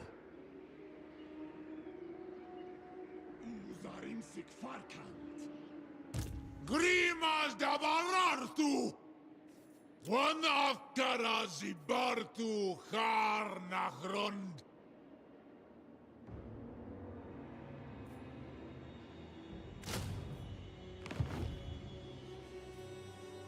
Easy und Makas Betas.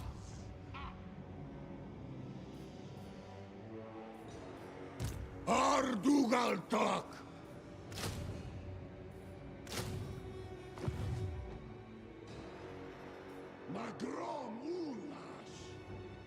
Gonna be a slave city rolling into Empire Cathay. Yeah, I was thinking I'll just like have this guy just roam around behind the army, just raiding anything, whatever I can raid. Maybe just see if it works. I don't think it'll work. People just keep trying to attack him all the time, but It'll be fun.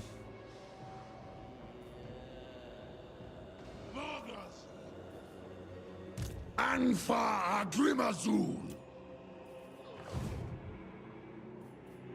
Awanrag. Makazia Faumansi. Dak Drath. Dot. Dalvunbar.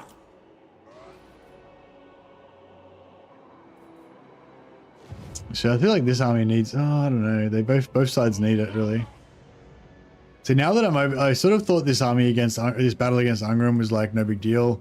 Not really that committed to it or anything. I'm just gonna go over and trash his shit a little bit and whatever, see what happens. But now that I'm over here, I'm like, now this is a big deal. We need to commit. We need to commit some forces to this. We need to make it happen.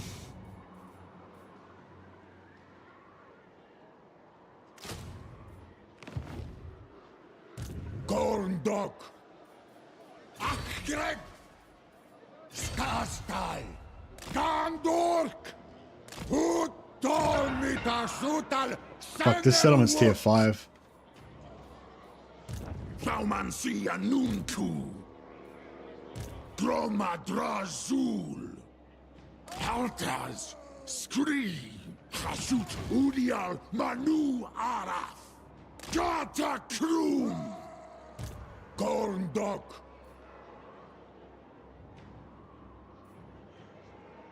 Utwulfran Sazan Utsul. Sardutalelgram.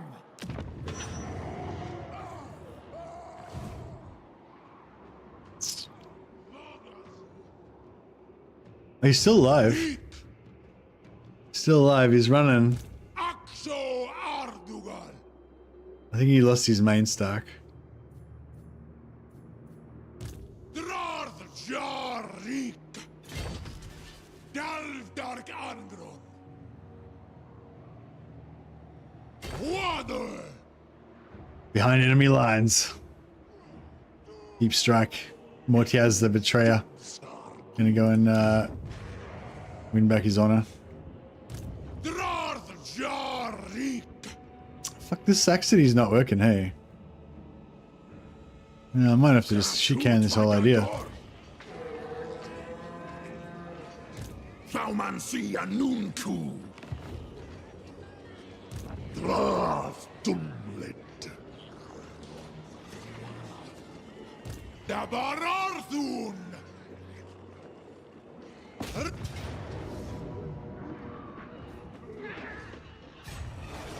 Tasta Urak Achatut. Rutash Alburaj.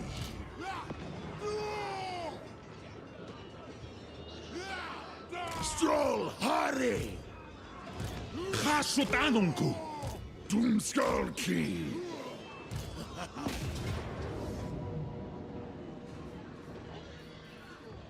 Takum Karu. Tak minu bezek ut. Scroll of blast, scroll of shielding, tell us some. Yeah, 3 items. Three turns in a row now. We've got 3 items out of it, so it's pretty good, I guess. Chasut Rink Drin. Dand Urk. Utsardu Ardugal. Abguru. Axo Ardugal. Idam Wolthrum.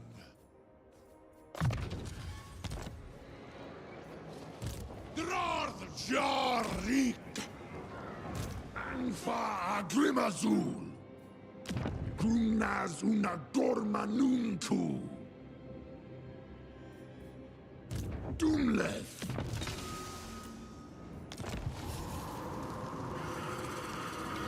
Will Carl join war against Angrum? Nah.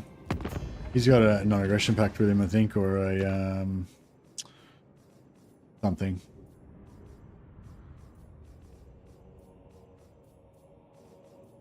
The Empire, you are not welcome in my court. Yet here you Yeah. are. No, I Friend can't get or him to foe, we will see. can't get him to break his unbreakable bond of friendship with Angrum. unfortunately.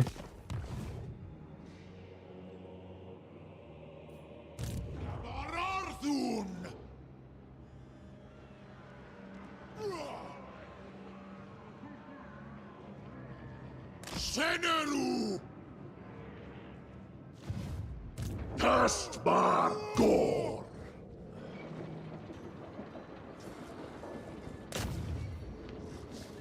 Charmi Barakskats!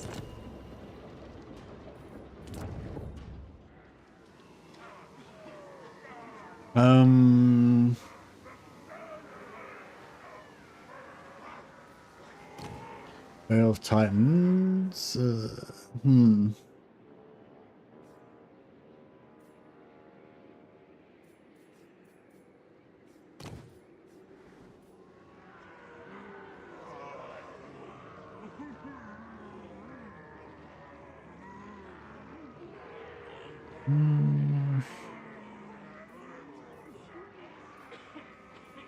I feel like I should convert this to a factory.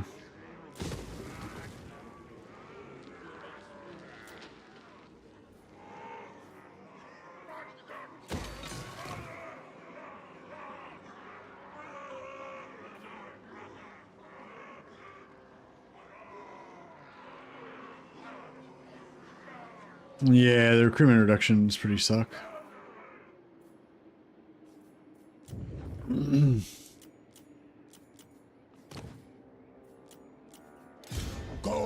This guy, an obedient mutant. Think so. He's on Wolfram!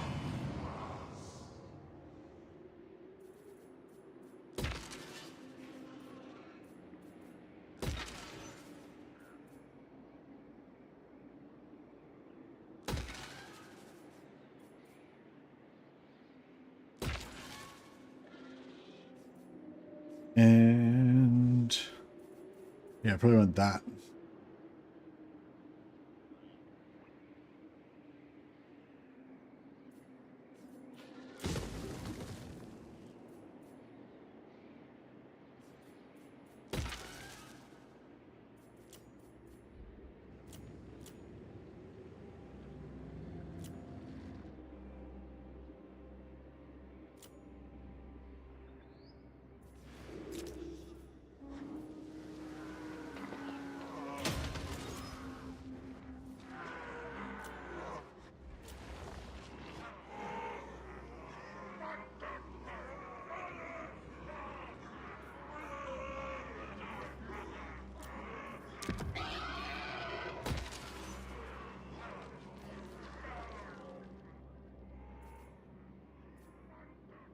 He's rich! Dan Garas and Garascha! Hey, PZA Total War just rated us on YouTube. Thanks so much, PZA, and thanks. Yeah, welcome everybody coming over for PZA stream. Welcome, welcome. Yeah, thanks heaps for the raid, man. That's awesome. If you haven't checked out PZA's channel, check him out. Great Total War streamer, very knowledgeable, and all that stuff. Sorry, I was right in the middle of. I was deep in thought when then I just saw your message come up. But yeah, thanks so much for the raid, man. Appreciate it. Yeah, for anyone coming over from PZA stream, we're playing Chaos Dwarf themed campaign. Themed on it's kind of the Roman Empire, or like a dark evil version of the Roman Empire, short evil version. This is where where Romulax and Remulax chose to settle the ancient city of Rome Mazar, Dark Rome, and this is our Italian peninsula here, and Cisalpine Gaul here. That's this part, like, and there's been a cataclysm that shattered the Italian peninsula, so it's all broken up. But you can imagine the boot being there, you know. And but apart from that, it doesn't really. It's a bit of an alternate reality. The real Talea would be over here somewhere. So yeah, my previous Chaos Dwarf Rome campaign, we settled as Riff Raffa as Rome, but yeah, this time Rome's over here. But yeah, it's a really good campaign. Really enjoying it.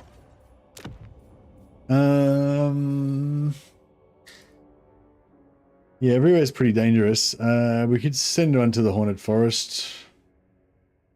No, I don't want to give up any armaments. We need as much armaments as we can get, really. It's like gold for slaves. Yeah, that'll probably work. Let's go, maybe go Crystal Spires.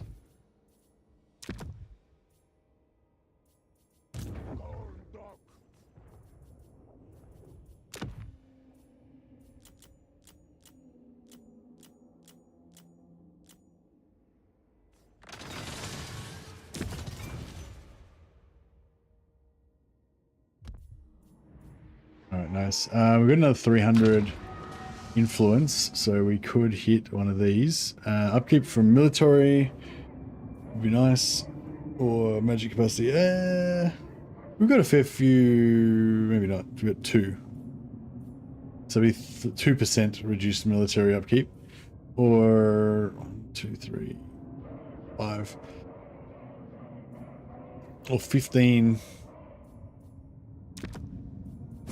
15 wins of magic. I don't know, they're both shit. Now, if we can get 16, if we can somehow get 600, somehow get 600 influence before Zatan gets wiped out, I mean, Astrioth gets wiped out, then we could potentially rescue him. But, yeah, I don't know.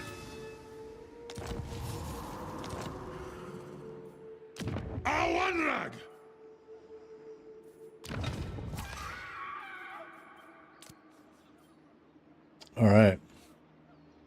Just need 599 more influence. Yeah, we're nearly there.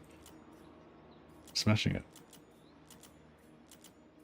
I'll see if we can sacrifice as much stuff as we possibly can.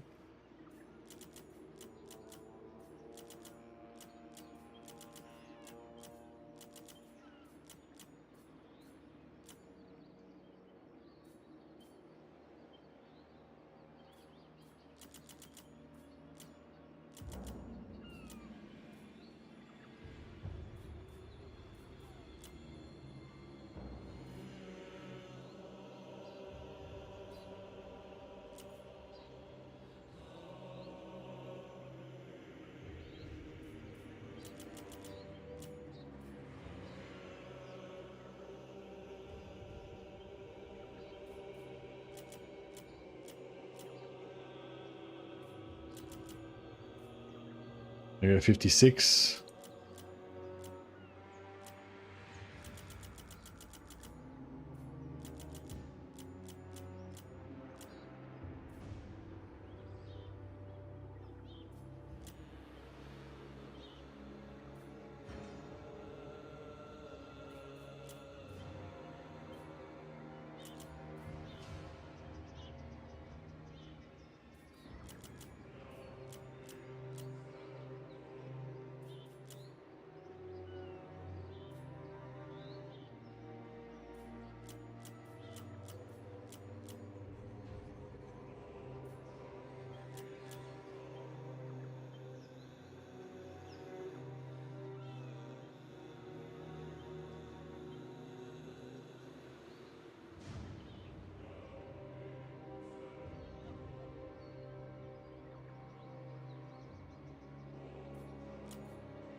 Cool. Something like that. And then I want to get that money back up. I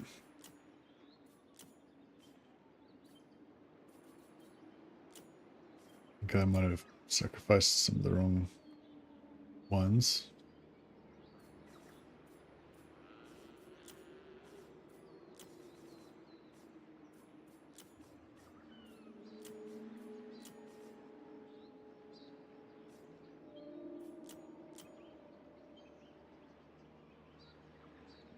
Alright, just keep the big one. Just keep the biggest one.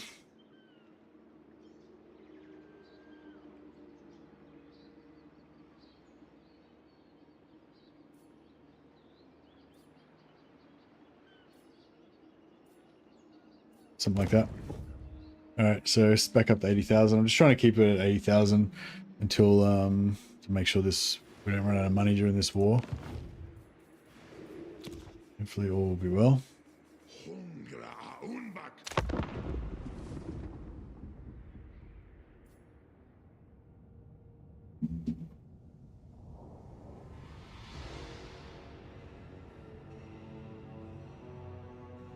So yeah, I want to still keep trying to keep amping up the armament production.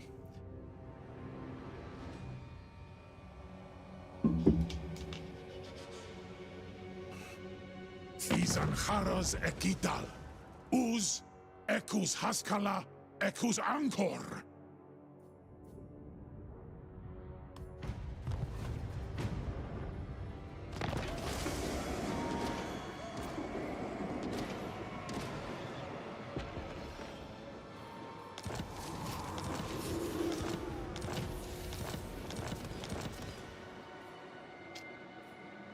Okay, so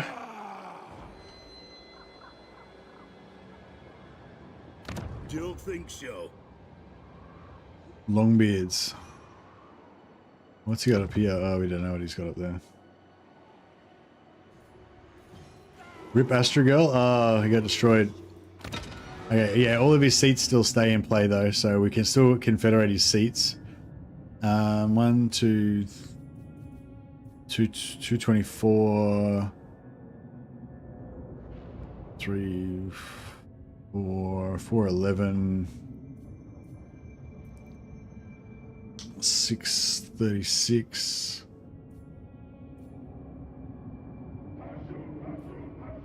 $1,086. Yeah, all of his seats put together are worth 1,086. So if we spend 600 and get all of his seats, then I guess it's good value.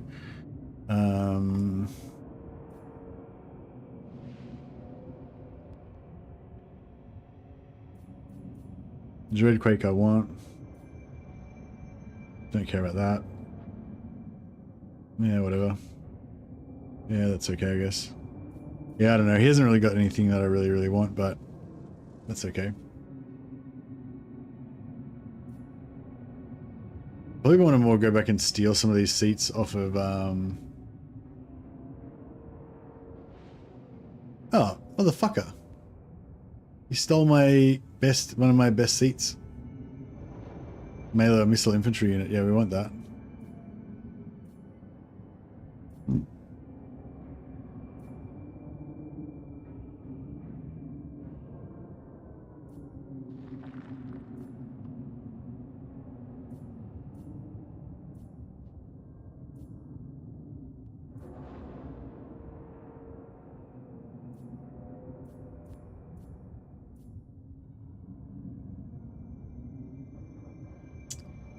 Yeah, I don't want to confederate him though, because I want him to be my ally. I mean, I will confederate him eventually, probably, if we survive that long.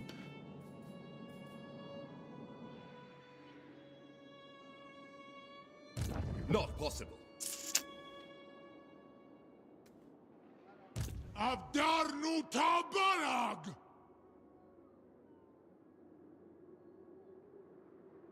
Tagrungron Apgru! Suru Galas!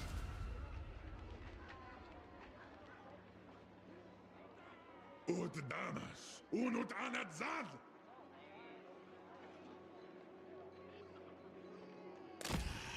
Sardu ta Elgram! Istrokogai Diswas! Abgu Barak! Dakuas ta Elgram! Grun ta Grum! Yang, where's Zenwu? Zenwu, oh yeah.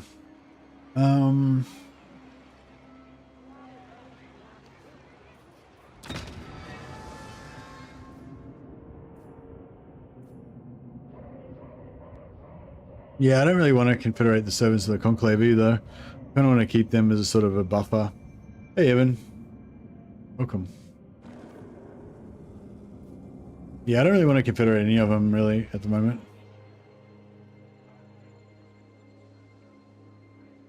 I can't. Angva Grimazul! Skastal!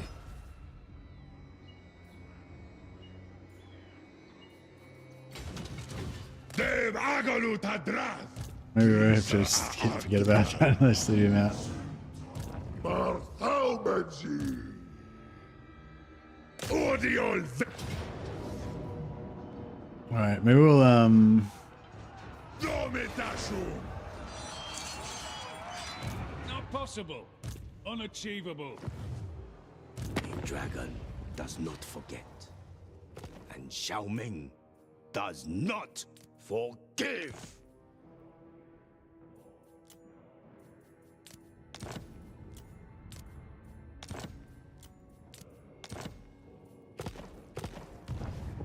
if we could get Zhao Ming to go to war with Gelt, that would be awesome. Well, at least in the beta it would have been awesome, but now we've got the full anti-player bias back again, it probably won't really do much. Gorndok. Rick. Abdanu Turia.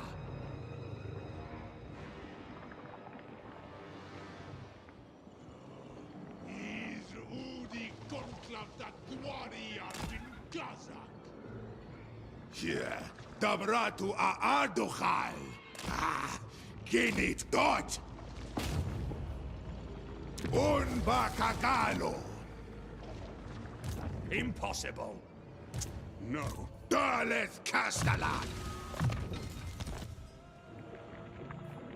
Alright, alright, we want to ambush trap then for sure. Asumor. We can just keep if we can just keep gobbling these armies up with ambush traps, that would be ideal. Af Uplurufor.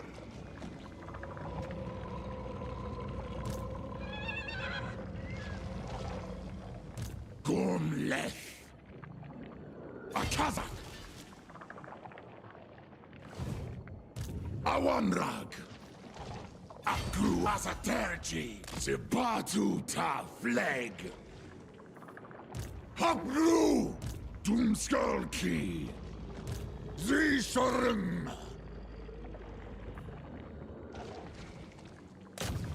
Arduchal Kul. Dromadrazul.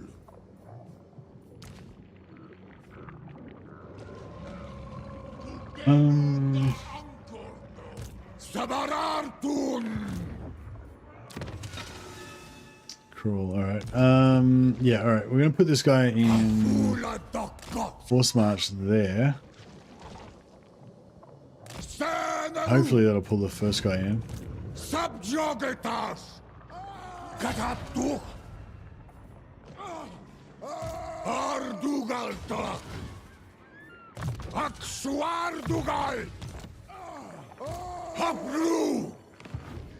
Hapgru Asardu. Olas Udiotiwas. Oh, what the Aduhal Ankor. yeah, I didn't mean to put him in ambush, I mean to move the hero out. Darentato Watok. Abgruir. Alright, Umlet Suferayo. Nawadal. God. Pahashut. I refuse. Reek. alright. What's this guy's trait? Superior. Alright, they're both, yeah, whatever. If worse comes to worse and they die, it's not the end of the world. But it should be, hopefully we're just at the right range where this guy will think he can kill him. This guy will be too far away. And yeah, life will be good.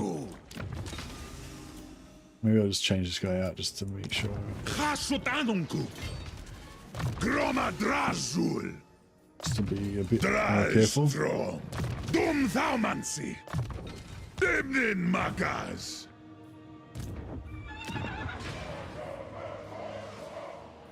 1800. Some more stuff we want to. Oh yeah, we want to level up this. Maybe, and maybe that.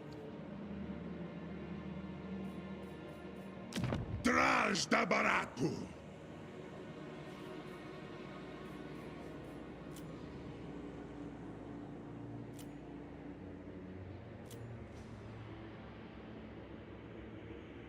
Can we make out with Kairos or Malekith yet? I'm not sure. Maybe. I'll check it out in a sec.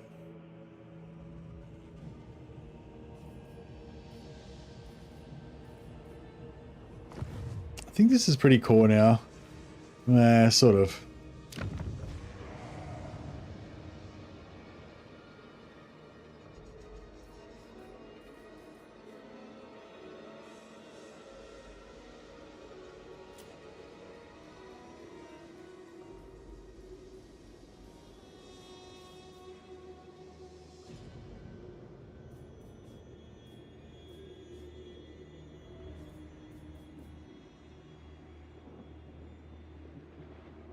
Alright, let's put be a mutant here so we can reduce the construction time by 1. And this is definitely one of our core sort of regions, so I think I'm going to try and pump it up. Build that up, and then yeah, we can make this one of our bigger materials productions. I think it's too expensive for this. Oh no, we can do that as well. Alright, we'll do the money thing here as well.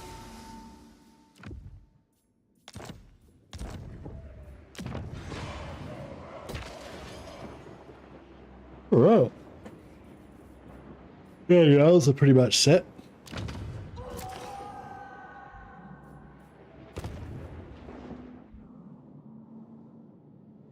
Did he take it? He did not take it. Yeah, I thought he might not take it. That's why I wanted to just have these guys here, just in case. I've sort of left Gorbad alive up here. This is in between Queek and Wissenland, so hopefully they'll like kind of develop a bit of a mutual, slightly less hatred for each other. For Verena and none. Not really, but whatever. At least hopefully they'll be both tied up with Gorbad for a while.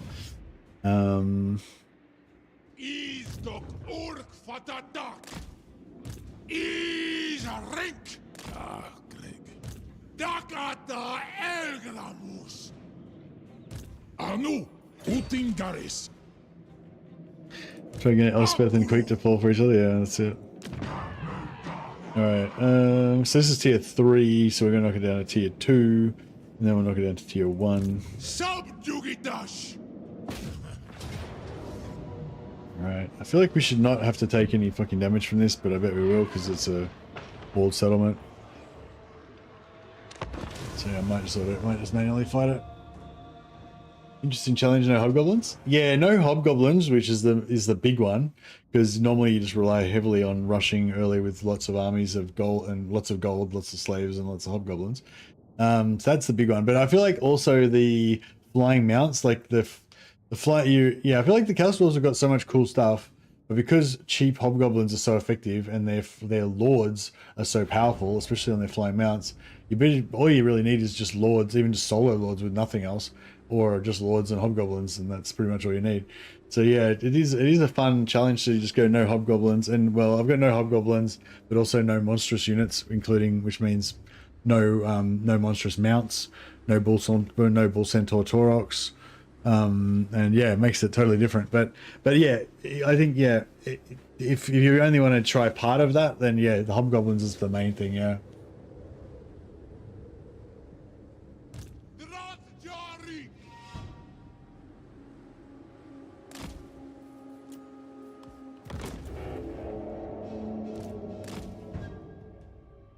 But yeah, for me, it's not so much a challenge campaign as like a themed campaign, you know? I just want the campaign to be a certain way, I guess.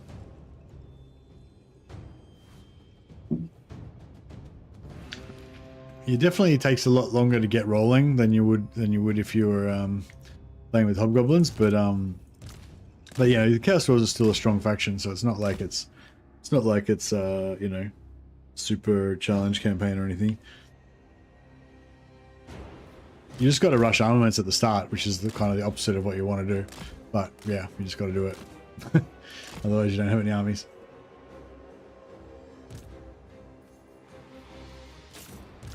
But it's fun as well, because you're playing with different units and different army comps than what you would normally do.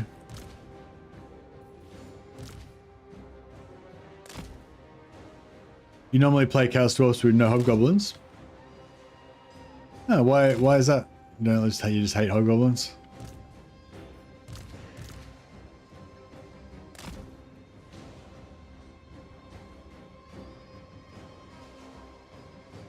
Okay.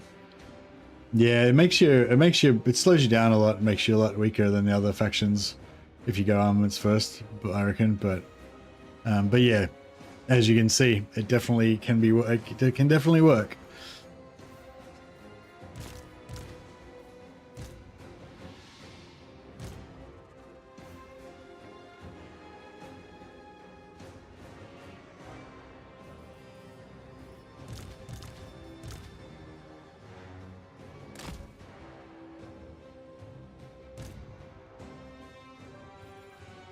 Man, when you come in from this reinforcement point on this map, it sucks.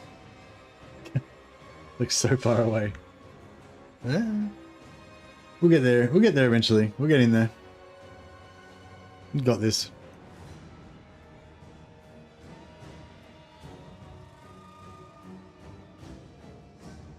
Slows you down for sure, but once you deploy to a front, it just keeps crushing beneath the thunder of blunderbusses and artillery.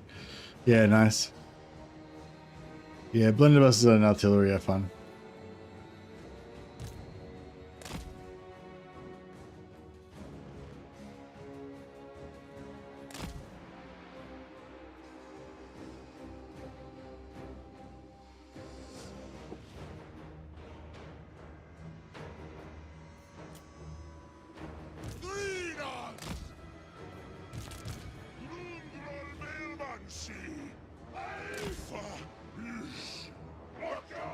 Why is this thing so slow?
Fireglaives are fun, yeah.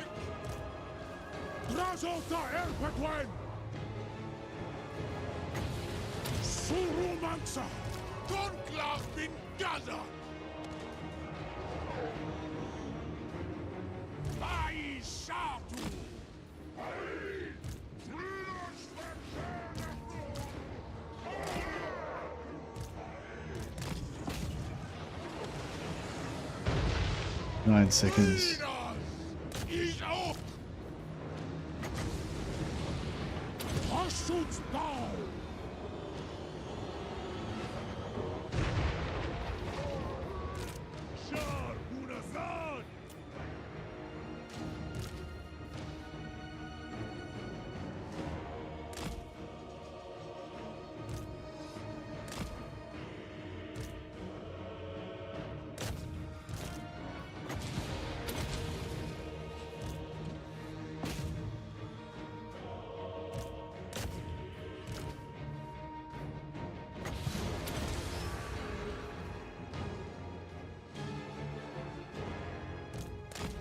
What's going on? Surely they should surrender. Think of the children.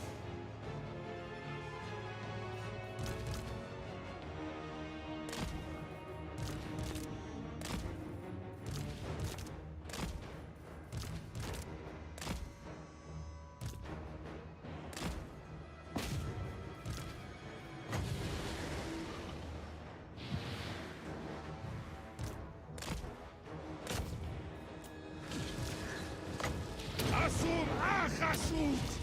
Surumansa! Grim! Vinda Drashjadan! Hasut Tau!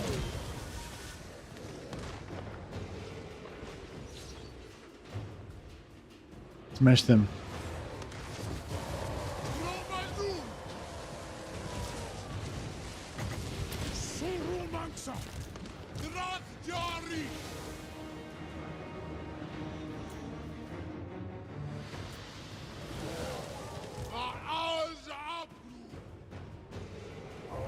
There we go. Fuck. Like, are they going to ever quit? Is Greenskin's going to fight to the death?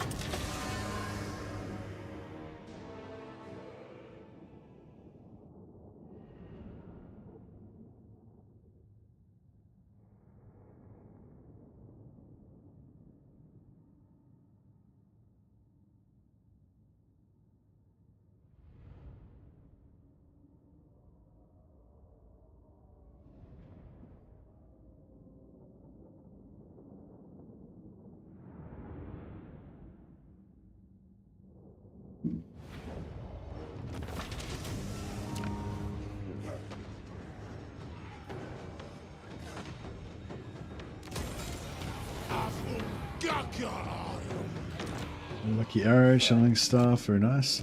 Occupy it as a tower. And how much do you want to give me for that? Brave to approach me, head taker of Moors. 17,000 gold. Well, that's alright. Done. Yes.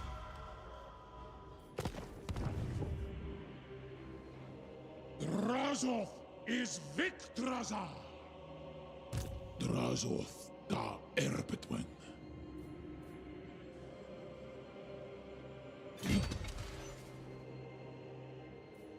Ingaris. Landrugs in the brush. Alright, we'll take Morgheim.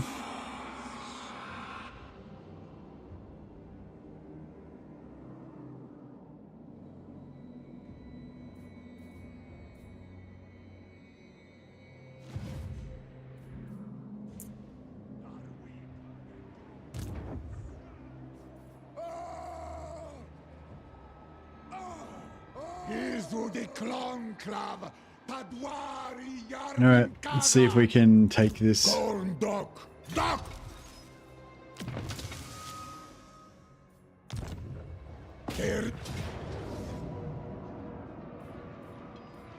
looks pretty handleable.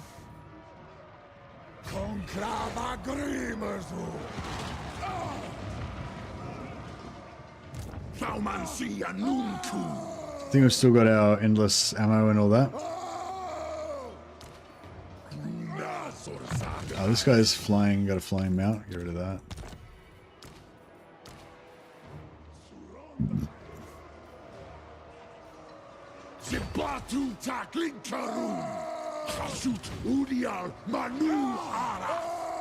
Yeah, we can't jump.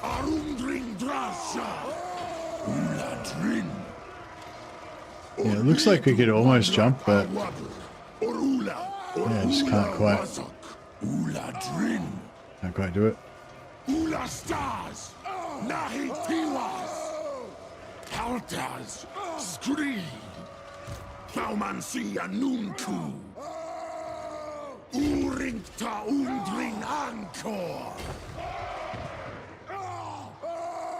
Makazia Faumansi.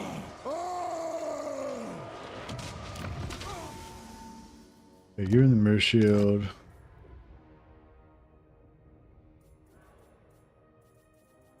And I'll give him a healing potion, just in case his ammo wasting doesn't go so well. And yeah, I think we screwed around for ages last time. We didn't really need any of that stuff, so let's just get in there and...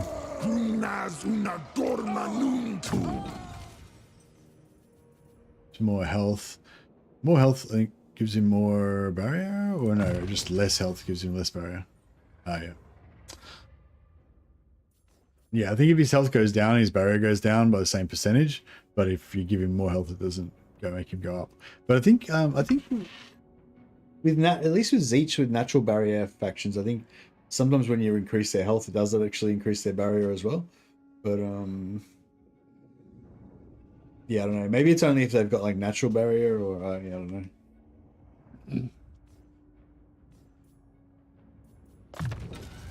Abdernu Grutashanunku. Ara!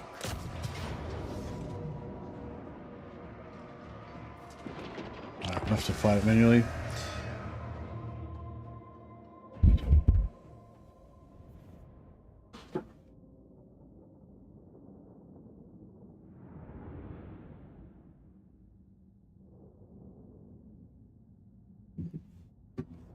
Yeah, it looks like hopefully we're going to be able to just keep smashing Gelt, and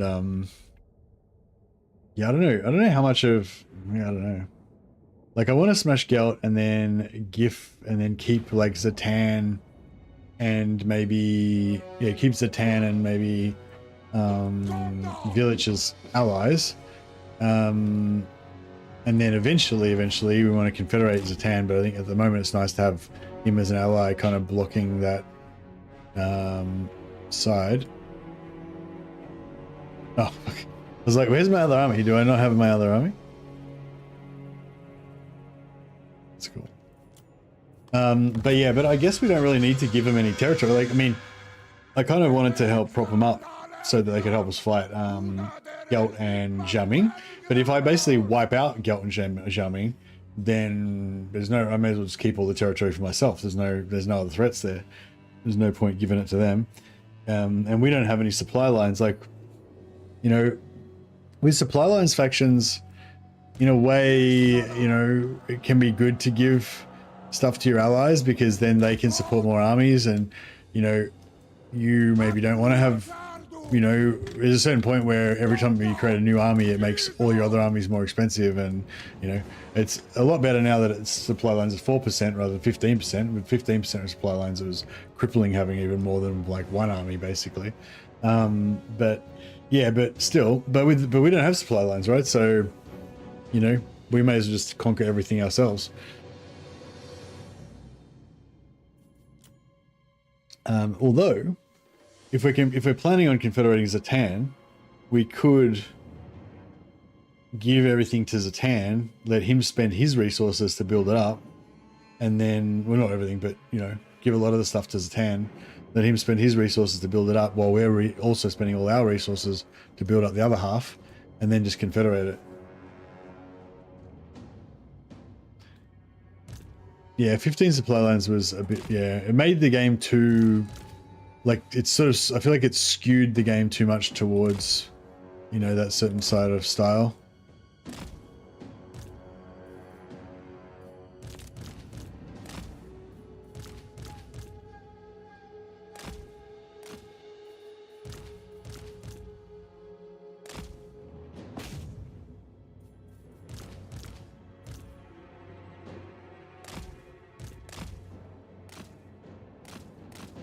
It looks like they're not going to man any of these towers.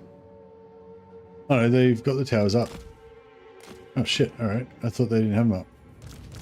But they do. They've got them up.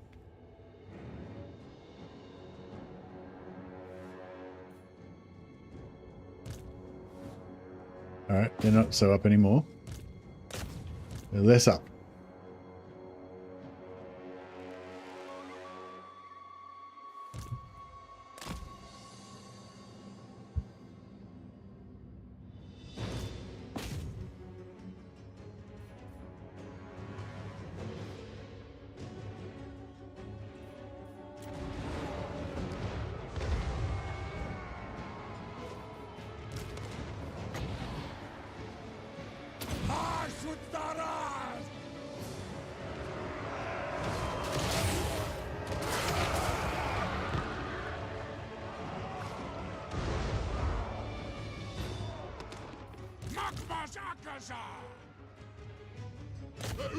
See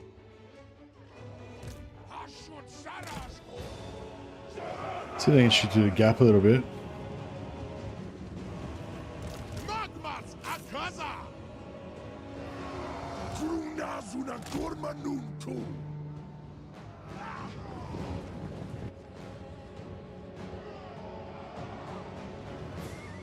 I feel like the first Romans would have trains.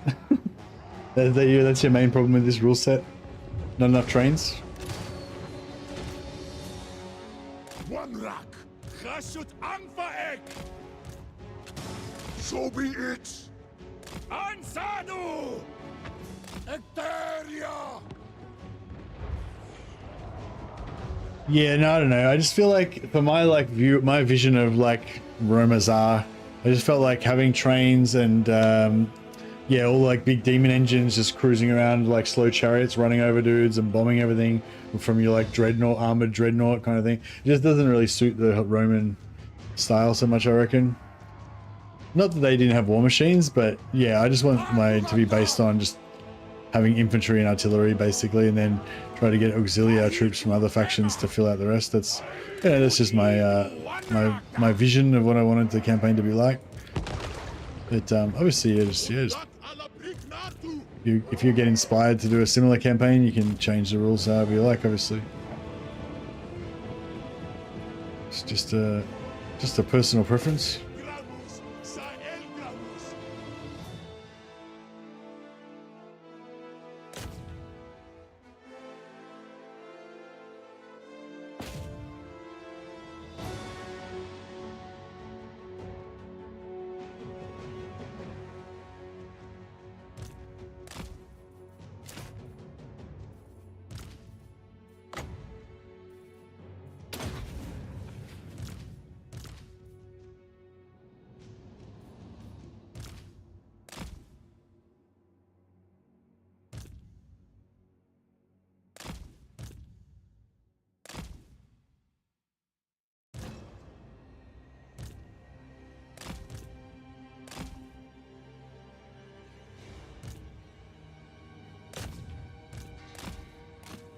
Oh yeah, artillery we've got to disable.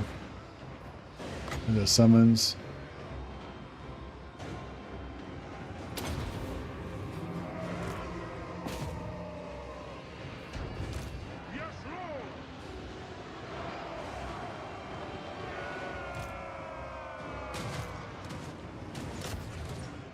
Good.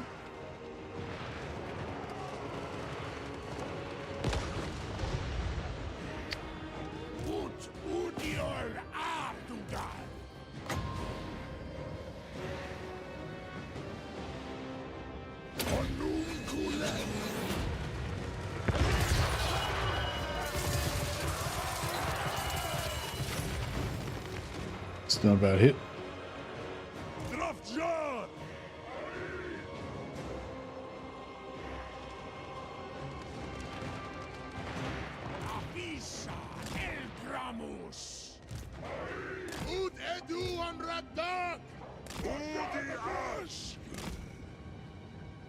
Mahitu demak.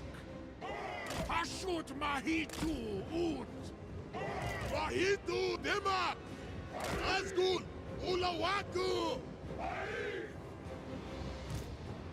Dosit so. There.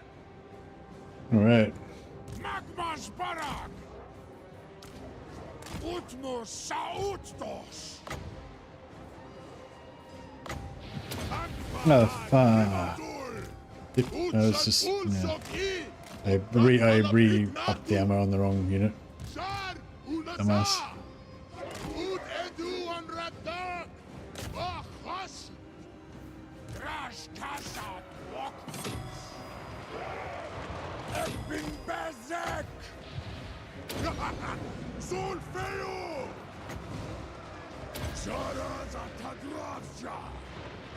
Dalet Castellan! Odoxon! Odel! Ut Odion Ardugan! Or Angarats!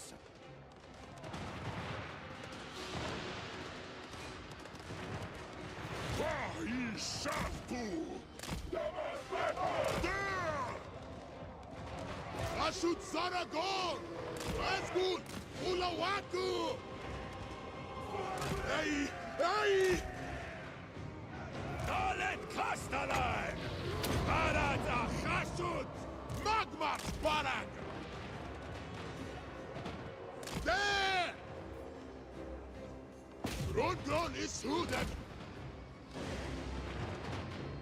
Slowly take him apart.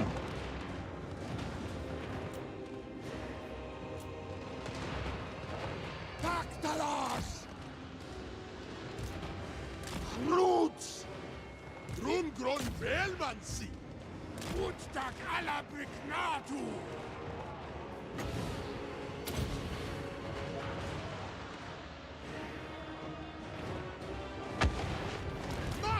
Yeah, I might try and take out this tower with our artillery.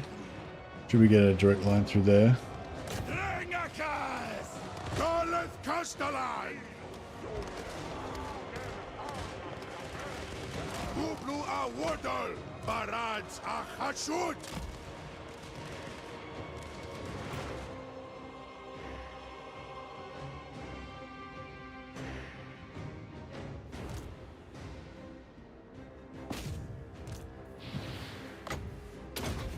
There we go.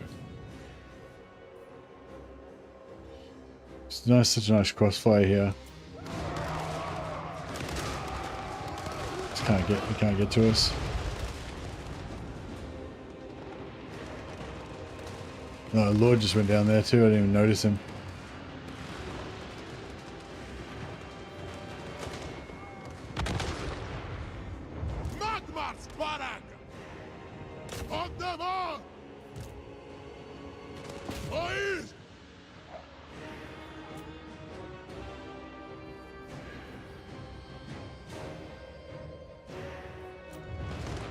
Man, I was getting really tired now. Okay. I didn't want to, like, I've been starting later and I've been like starting later and later lately. Just sort of, yeah, just getting like 8 hours sleep, you know, sleeping about eight solid hours in one go and stuff. And yeah, it's a bit too good. And then, so yeah, last few days I've been doing that and been starting later, like 5 a.m. Or well, starting later for 3 a.m. and then now like even later at 5 a.m. I'm just getting like 8 hours sleep. And then today I was like, nah, I can't be doing that. I've got to, you know, get up earlier, start the stream earlier. And so I started like a couple hours at 3 a.m. for me, which is a bit earlier. And so I only got 6 hours sleep, which is still, you know, a pretty good amount of sleep. But yeah, now I'm like, my body's rebelling now because it's gotten too used to having 8 hours sleep for a few days in a row.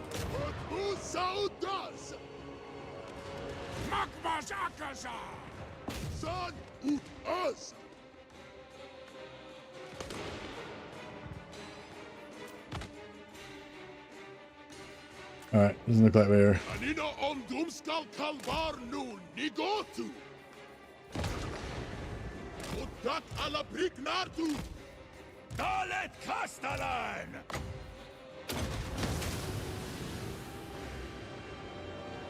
Now is our time!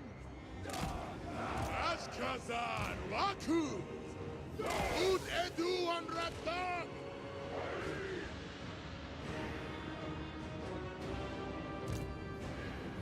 Dosh Itso!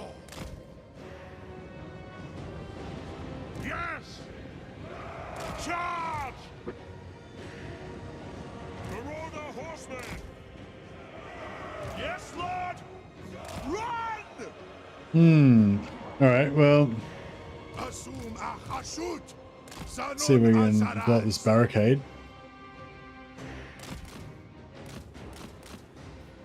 Not really liking that much. Alright, how about we try to do this action?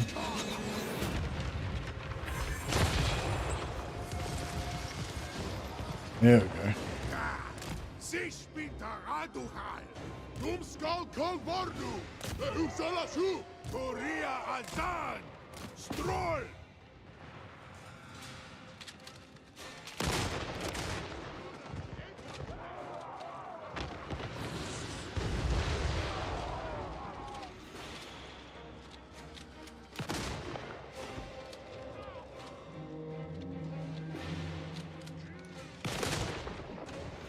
So they don't look like shotgun shells, do they? They're like single shots. I think they're not shotguns. They're like they fire. They're like rifle mounted grenades kind of thing, short range grenades.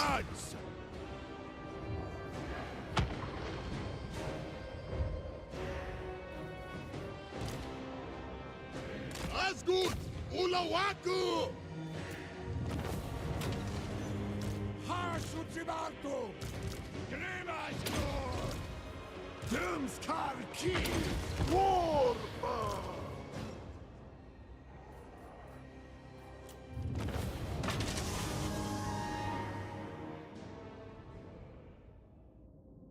All right. So I think that was tier 5 or at least tier 4.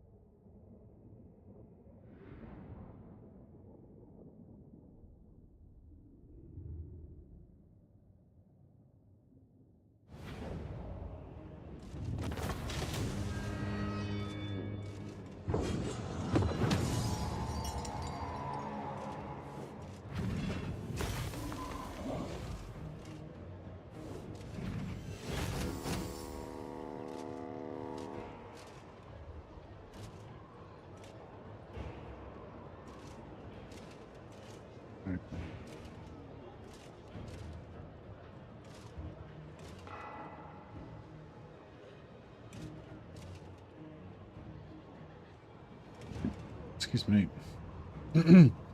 All right. So yeah, we smashed them. Sack it. 4.6k labor because it's so high it built up.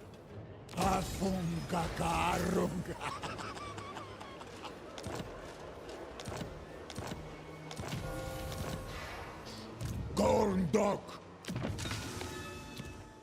Off the large mount. Kashudzibartu! And then we'll occupy it as a factory so that we might get some buildings out of it. Rick! Rick Kazanem! Dumle Ardugaltak! Nice. So we got a factory, artillery, and we could build a barracks in there as well.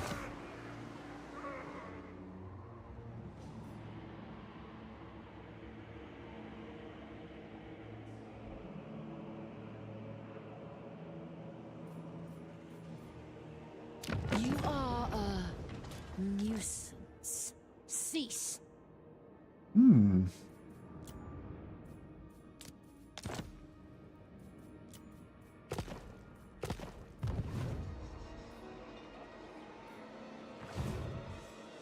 Subjugatas! I'm gonna get rid of that, and I build a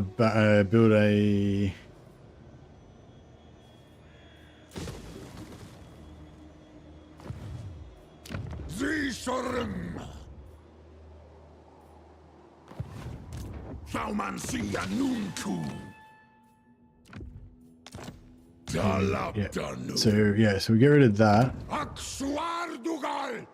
build that, and then next turn we'll smash up a normal barracks, and then we'll have triple barracks there, so it should be worth a fair bit. I don't reckon it probably still won't be enough to get her to go to war with him though. Gumleth!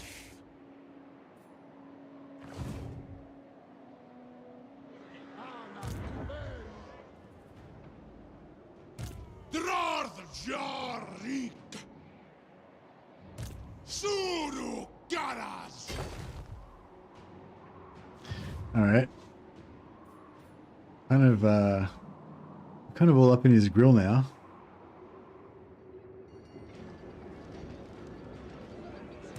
Drarth Jarik! Hashut Anad! Bahri Guardar! These was Charmi Barakskat! Nice. Subjugitash! Eight.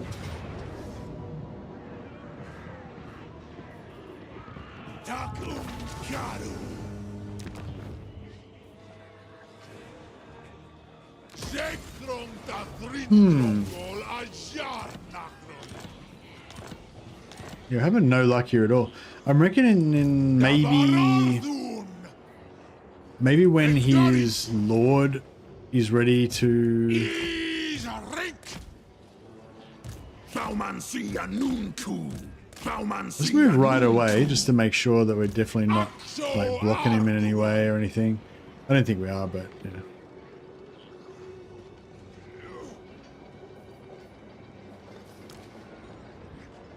What? These Sharbi are eats.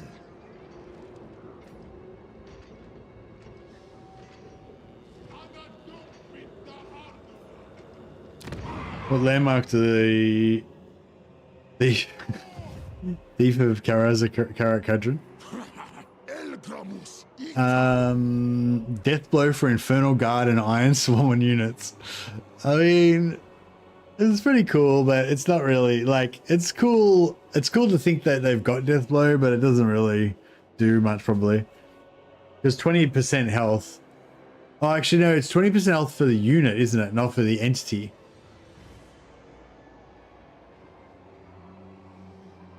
Yeah, I don't know. Minus 20 relations with dwarves. Yeah, I mean they hate us anyway though. So, but yeah, the Romans did have trains. I'm pretty sure. I'm pretty like not trains, but I'm pretty sure the Romans had they would have had like rails, like carts and rails and shit. I'm not sure when that got invented, but I feel like they had that. I feel like they had that. Like they didn't have steam engines, but I think they had like carts on rails and shit that they used to use for what do you call it, like mines and stuff. The Romans had steam trains. I don't think the Romans had steam trains, but yeah, but I think they did have like, you know, carts on wheels that they would like on track, maybe even on tracks that they would like, you know, push in mines and stuff. Makazia Faumansi, Anfa Grimazul, Gorndok. But you know, I don't think steam engines were invented till like the 1800s.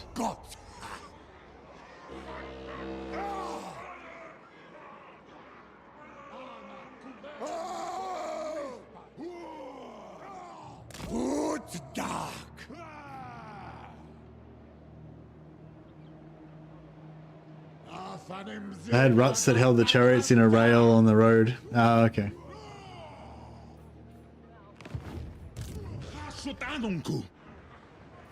Yeah, I'm thinking it's nearly Bannerlord time. It's starting to get like there's you know, this campaign's really cool. I'm really enjoying it, but there's like a lot going on, and it's very like mentally, you know, it's like mentally exhausting, like keeping track of all the different areas and all the different armies and all that sort of stuff.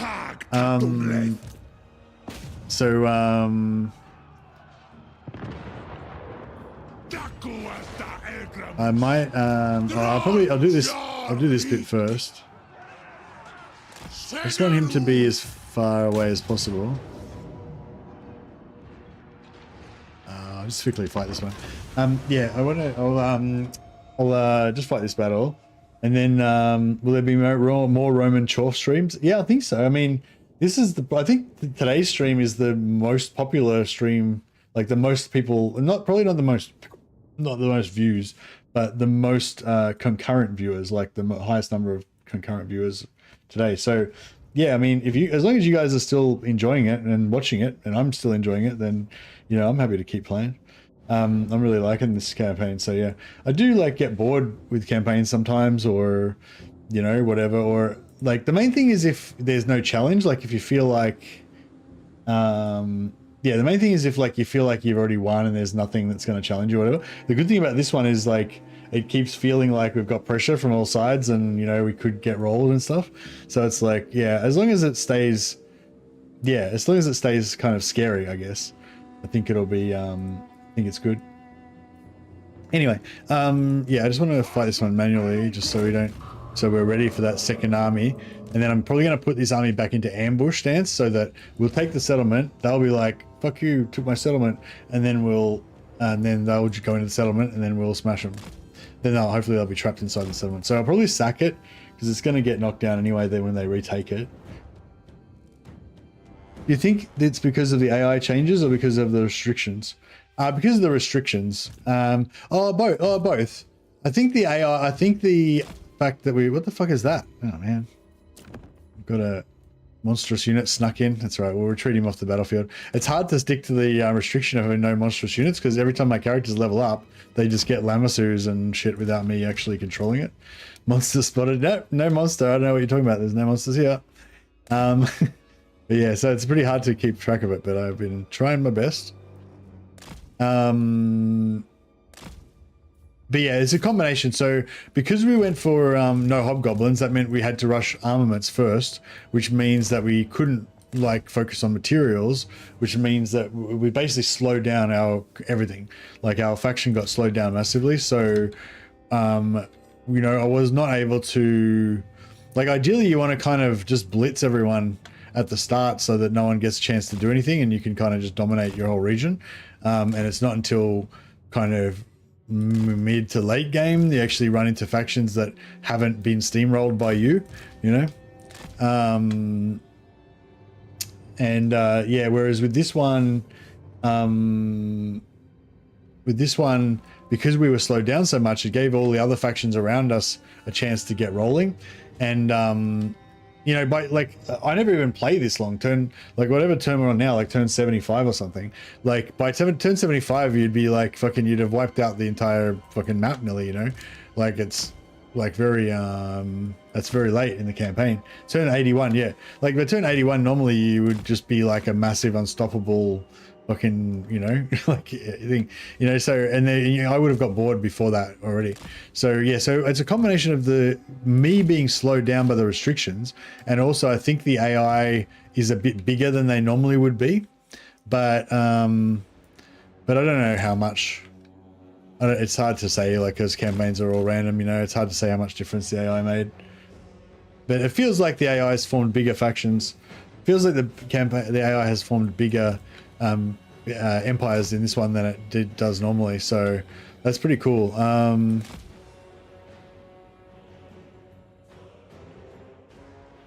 In my book, I'm loving my artillery just taking these guys apart. I don't even have to do anything.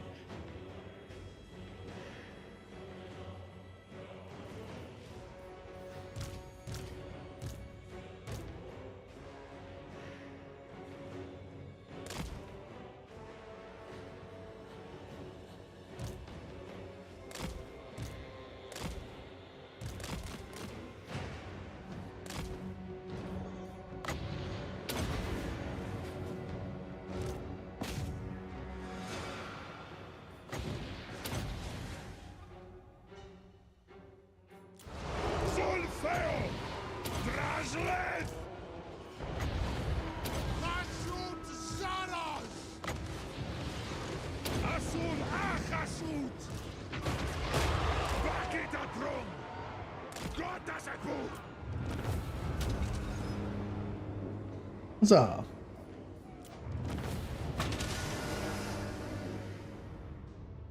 From using all of the non-Dreadquake artillery, which one do you think is the best, or do you have a specific?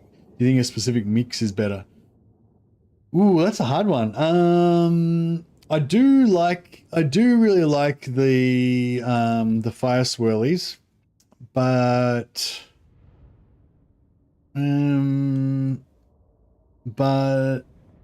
they're I don't know if they're the best though.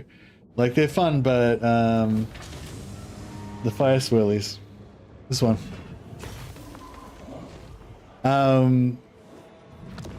Sorry, I'm getting a bit tired. Gotta suck that. Oh, that's a nice item. And stop, everyone just stop getting giant monsters, for fuck's sake. I'm trying to do a no monster campaign here. Like, literally, as soon as I turn my back, literally everyone just pulls out a giant Taurus. Sol una jar! Jar un kuz! Ta grungron apgru! Migdala stock! Dumleth! Dror Yeah, all right. So now he should, I mean, ideally he'll take that and retake the settlement. Or try to retake the settlement and then we'll smash him. Or if worse comes, if he has another army here and he force marches it in or whatever, then we can just retreat and then cap him in there. Not possible. Yeah, I don't think he'll bring this army in because he'll be like, oh yeah, I can just smash it by myself, and then my army will be there and I'll be like, eh. And then he'll be stuck here with one army versus us, so should be good.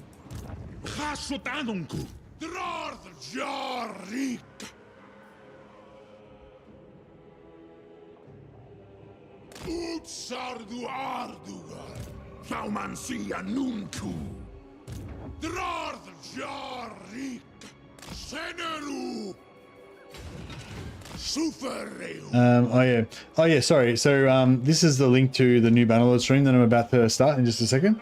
So you can head over there and get ready for that if you want. I'm just gonna quickly go to the toilet and then I'll start the new Bannerlord stream. And then yeah, so if you guys want to see some more Warhammer, I'm just gonna go and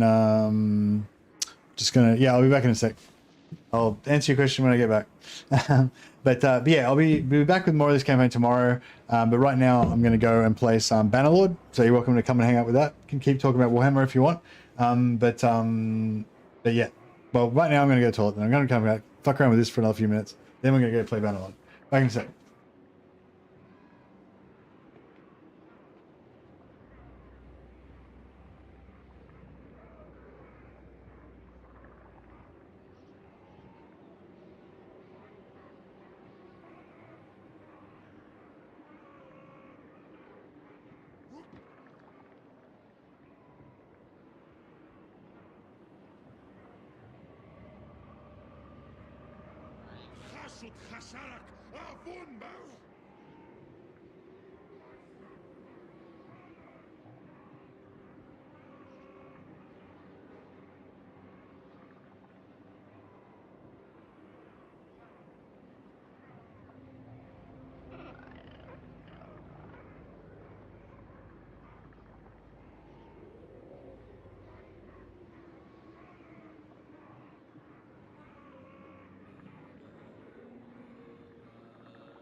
Yo.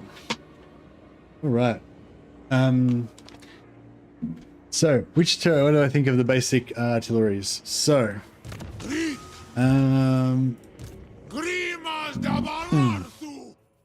so yeah, so the fire swirlies, aka the magma cannon, is the lowest tier of artillery. So it's the one you get first. So it's the shittest one, basically. But having said that, yeah, I quite like it. It's got the burnt leadership debuff, which is helpful if you're trying to get captives. You know, you want to break their morale. -8 leadership's pretty nice. It seems to do pretty decent single target damage. So you can blow up towers with it pretty good. Like it works as a general purpose artillery unit, like a cannon.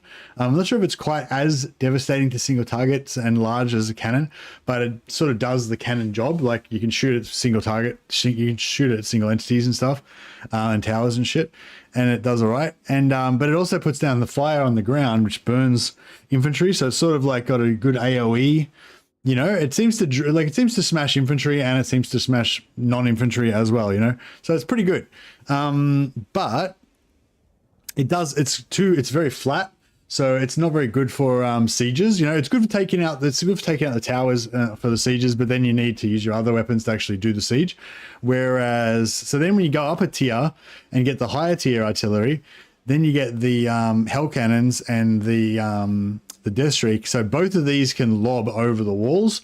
I think the Death Streak might be a really high arc, but yeah, the Death Streak's really good. It's sort of like, I don't know, Death Streak is kind of a bit like Hellstorm Rocket Battery or something, I guess. It just seems to like carpet bomb a whole area, but it's super like, it's kind of random, you know? So it doesn't like, I don't know, like if you're trying to like specifically target at things that are a long way away, it's not very accurate. But if you just kind of let it do if you're fighting a whole enemy army and you just let it do its thing, it just fucking destroys everything, you know, it just like carpet bombs everything. It seems pretty good.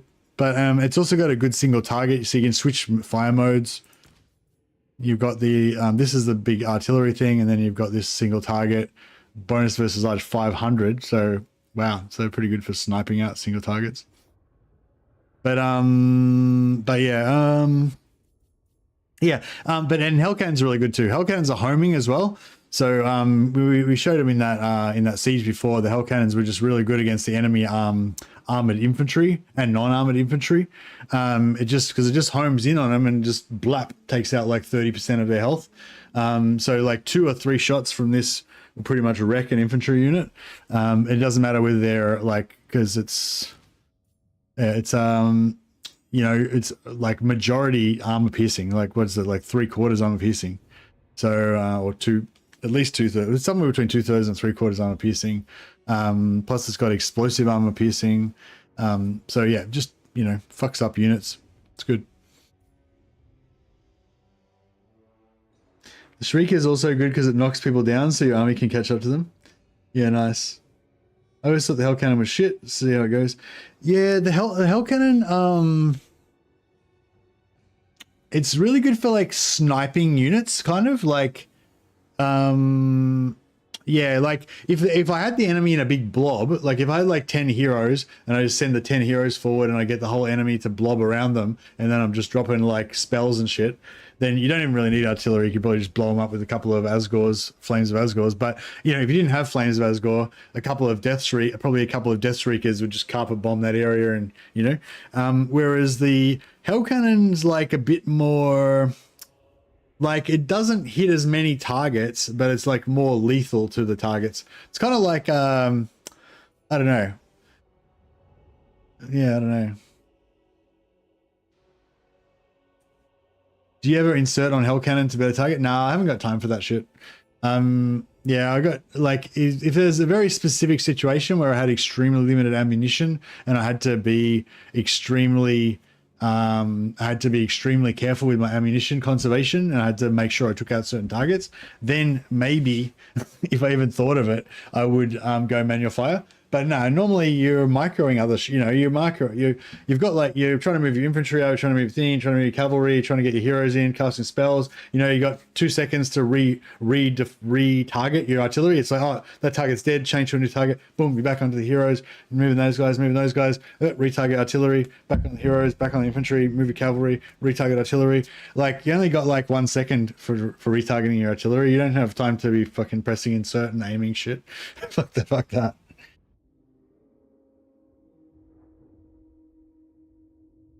Last time I did it was to shoot over a wall with the cannon. It kind of sucks now because they slowed the speed down. What was it? Were you able to like lob the shot better to get more of an arc or something if you fire it manually?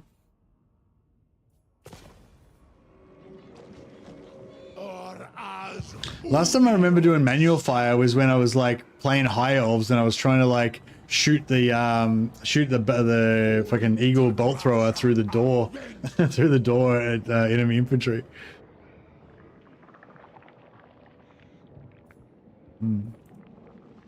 Anyways, Dumlet. Old Hashum. yeah, I'm just going to start up some Bannerlord now. So I'm playing a bandit, playing a another really restrictive, kind of the same thing almost in Bannerlord, like super restrictive Bannerlord campaign that's basically slows it down massively, which is that we can't buy anything from shops and we can't recruit anything except for bandits, which means that it's much slower to recruit, it's much slower to upgrade your units, it's much slower to get better equipment. Yeah, and it's kind of like that's kind of the whole thing with Bannerlord. You're trying to like get better equipment, get better units, all that kind of stuff. So it just kind of slows everything down, but it kind of makes everything feel better as well. I don't know, I'm digging it.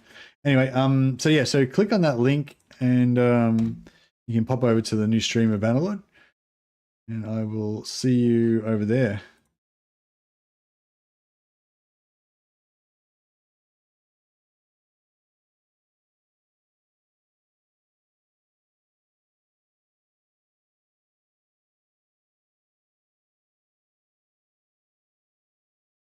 All right. All right, got the new stream up.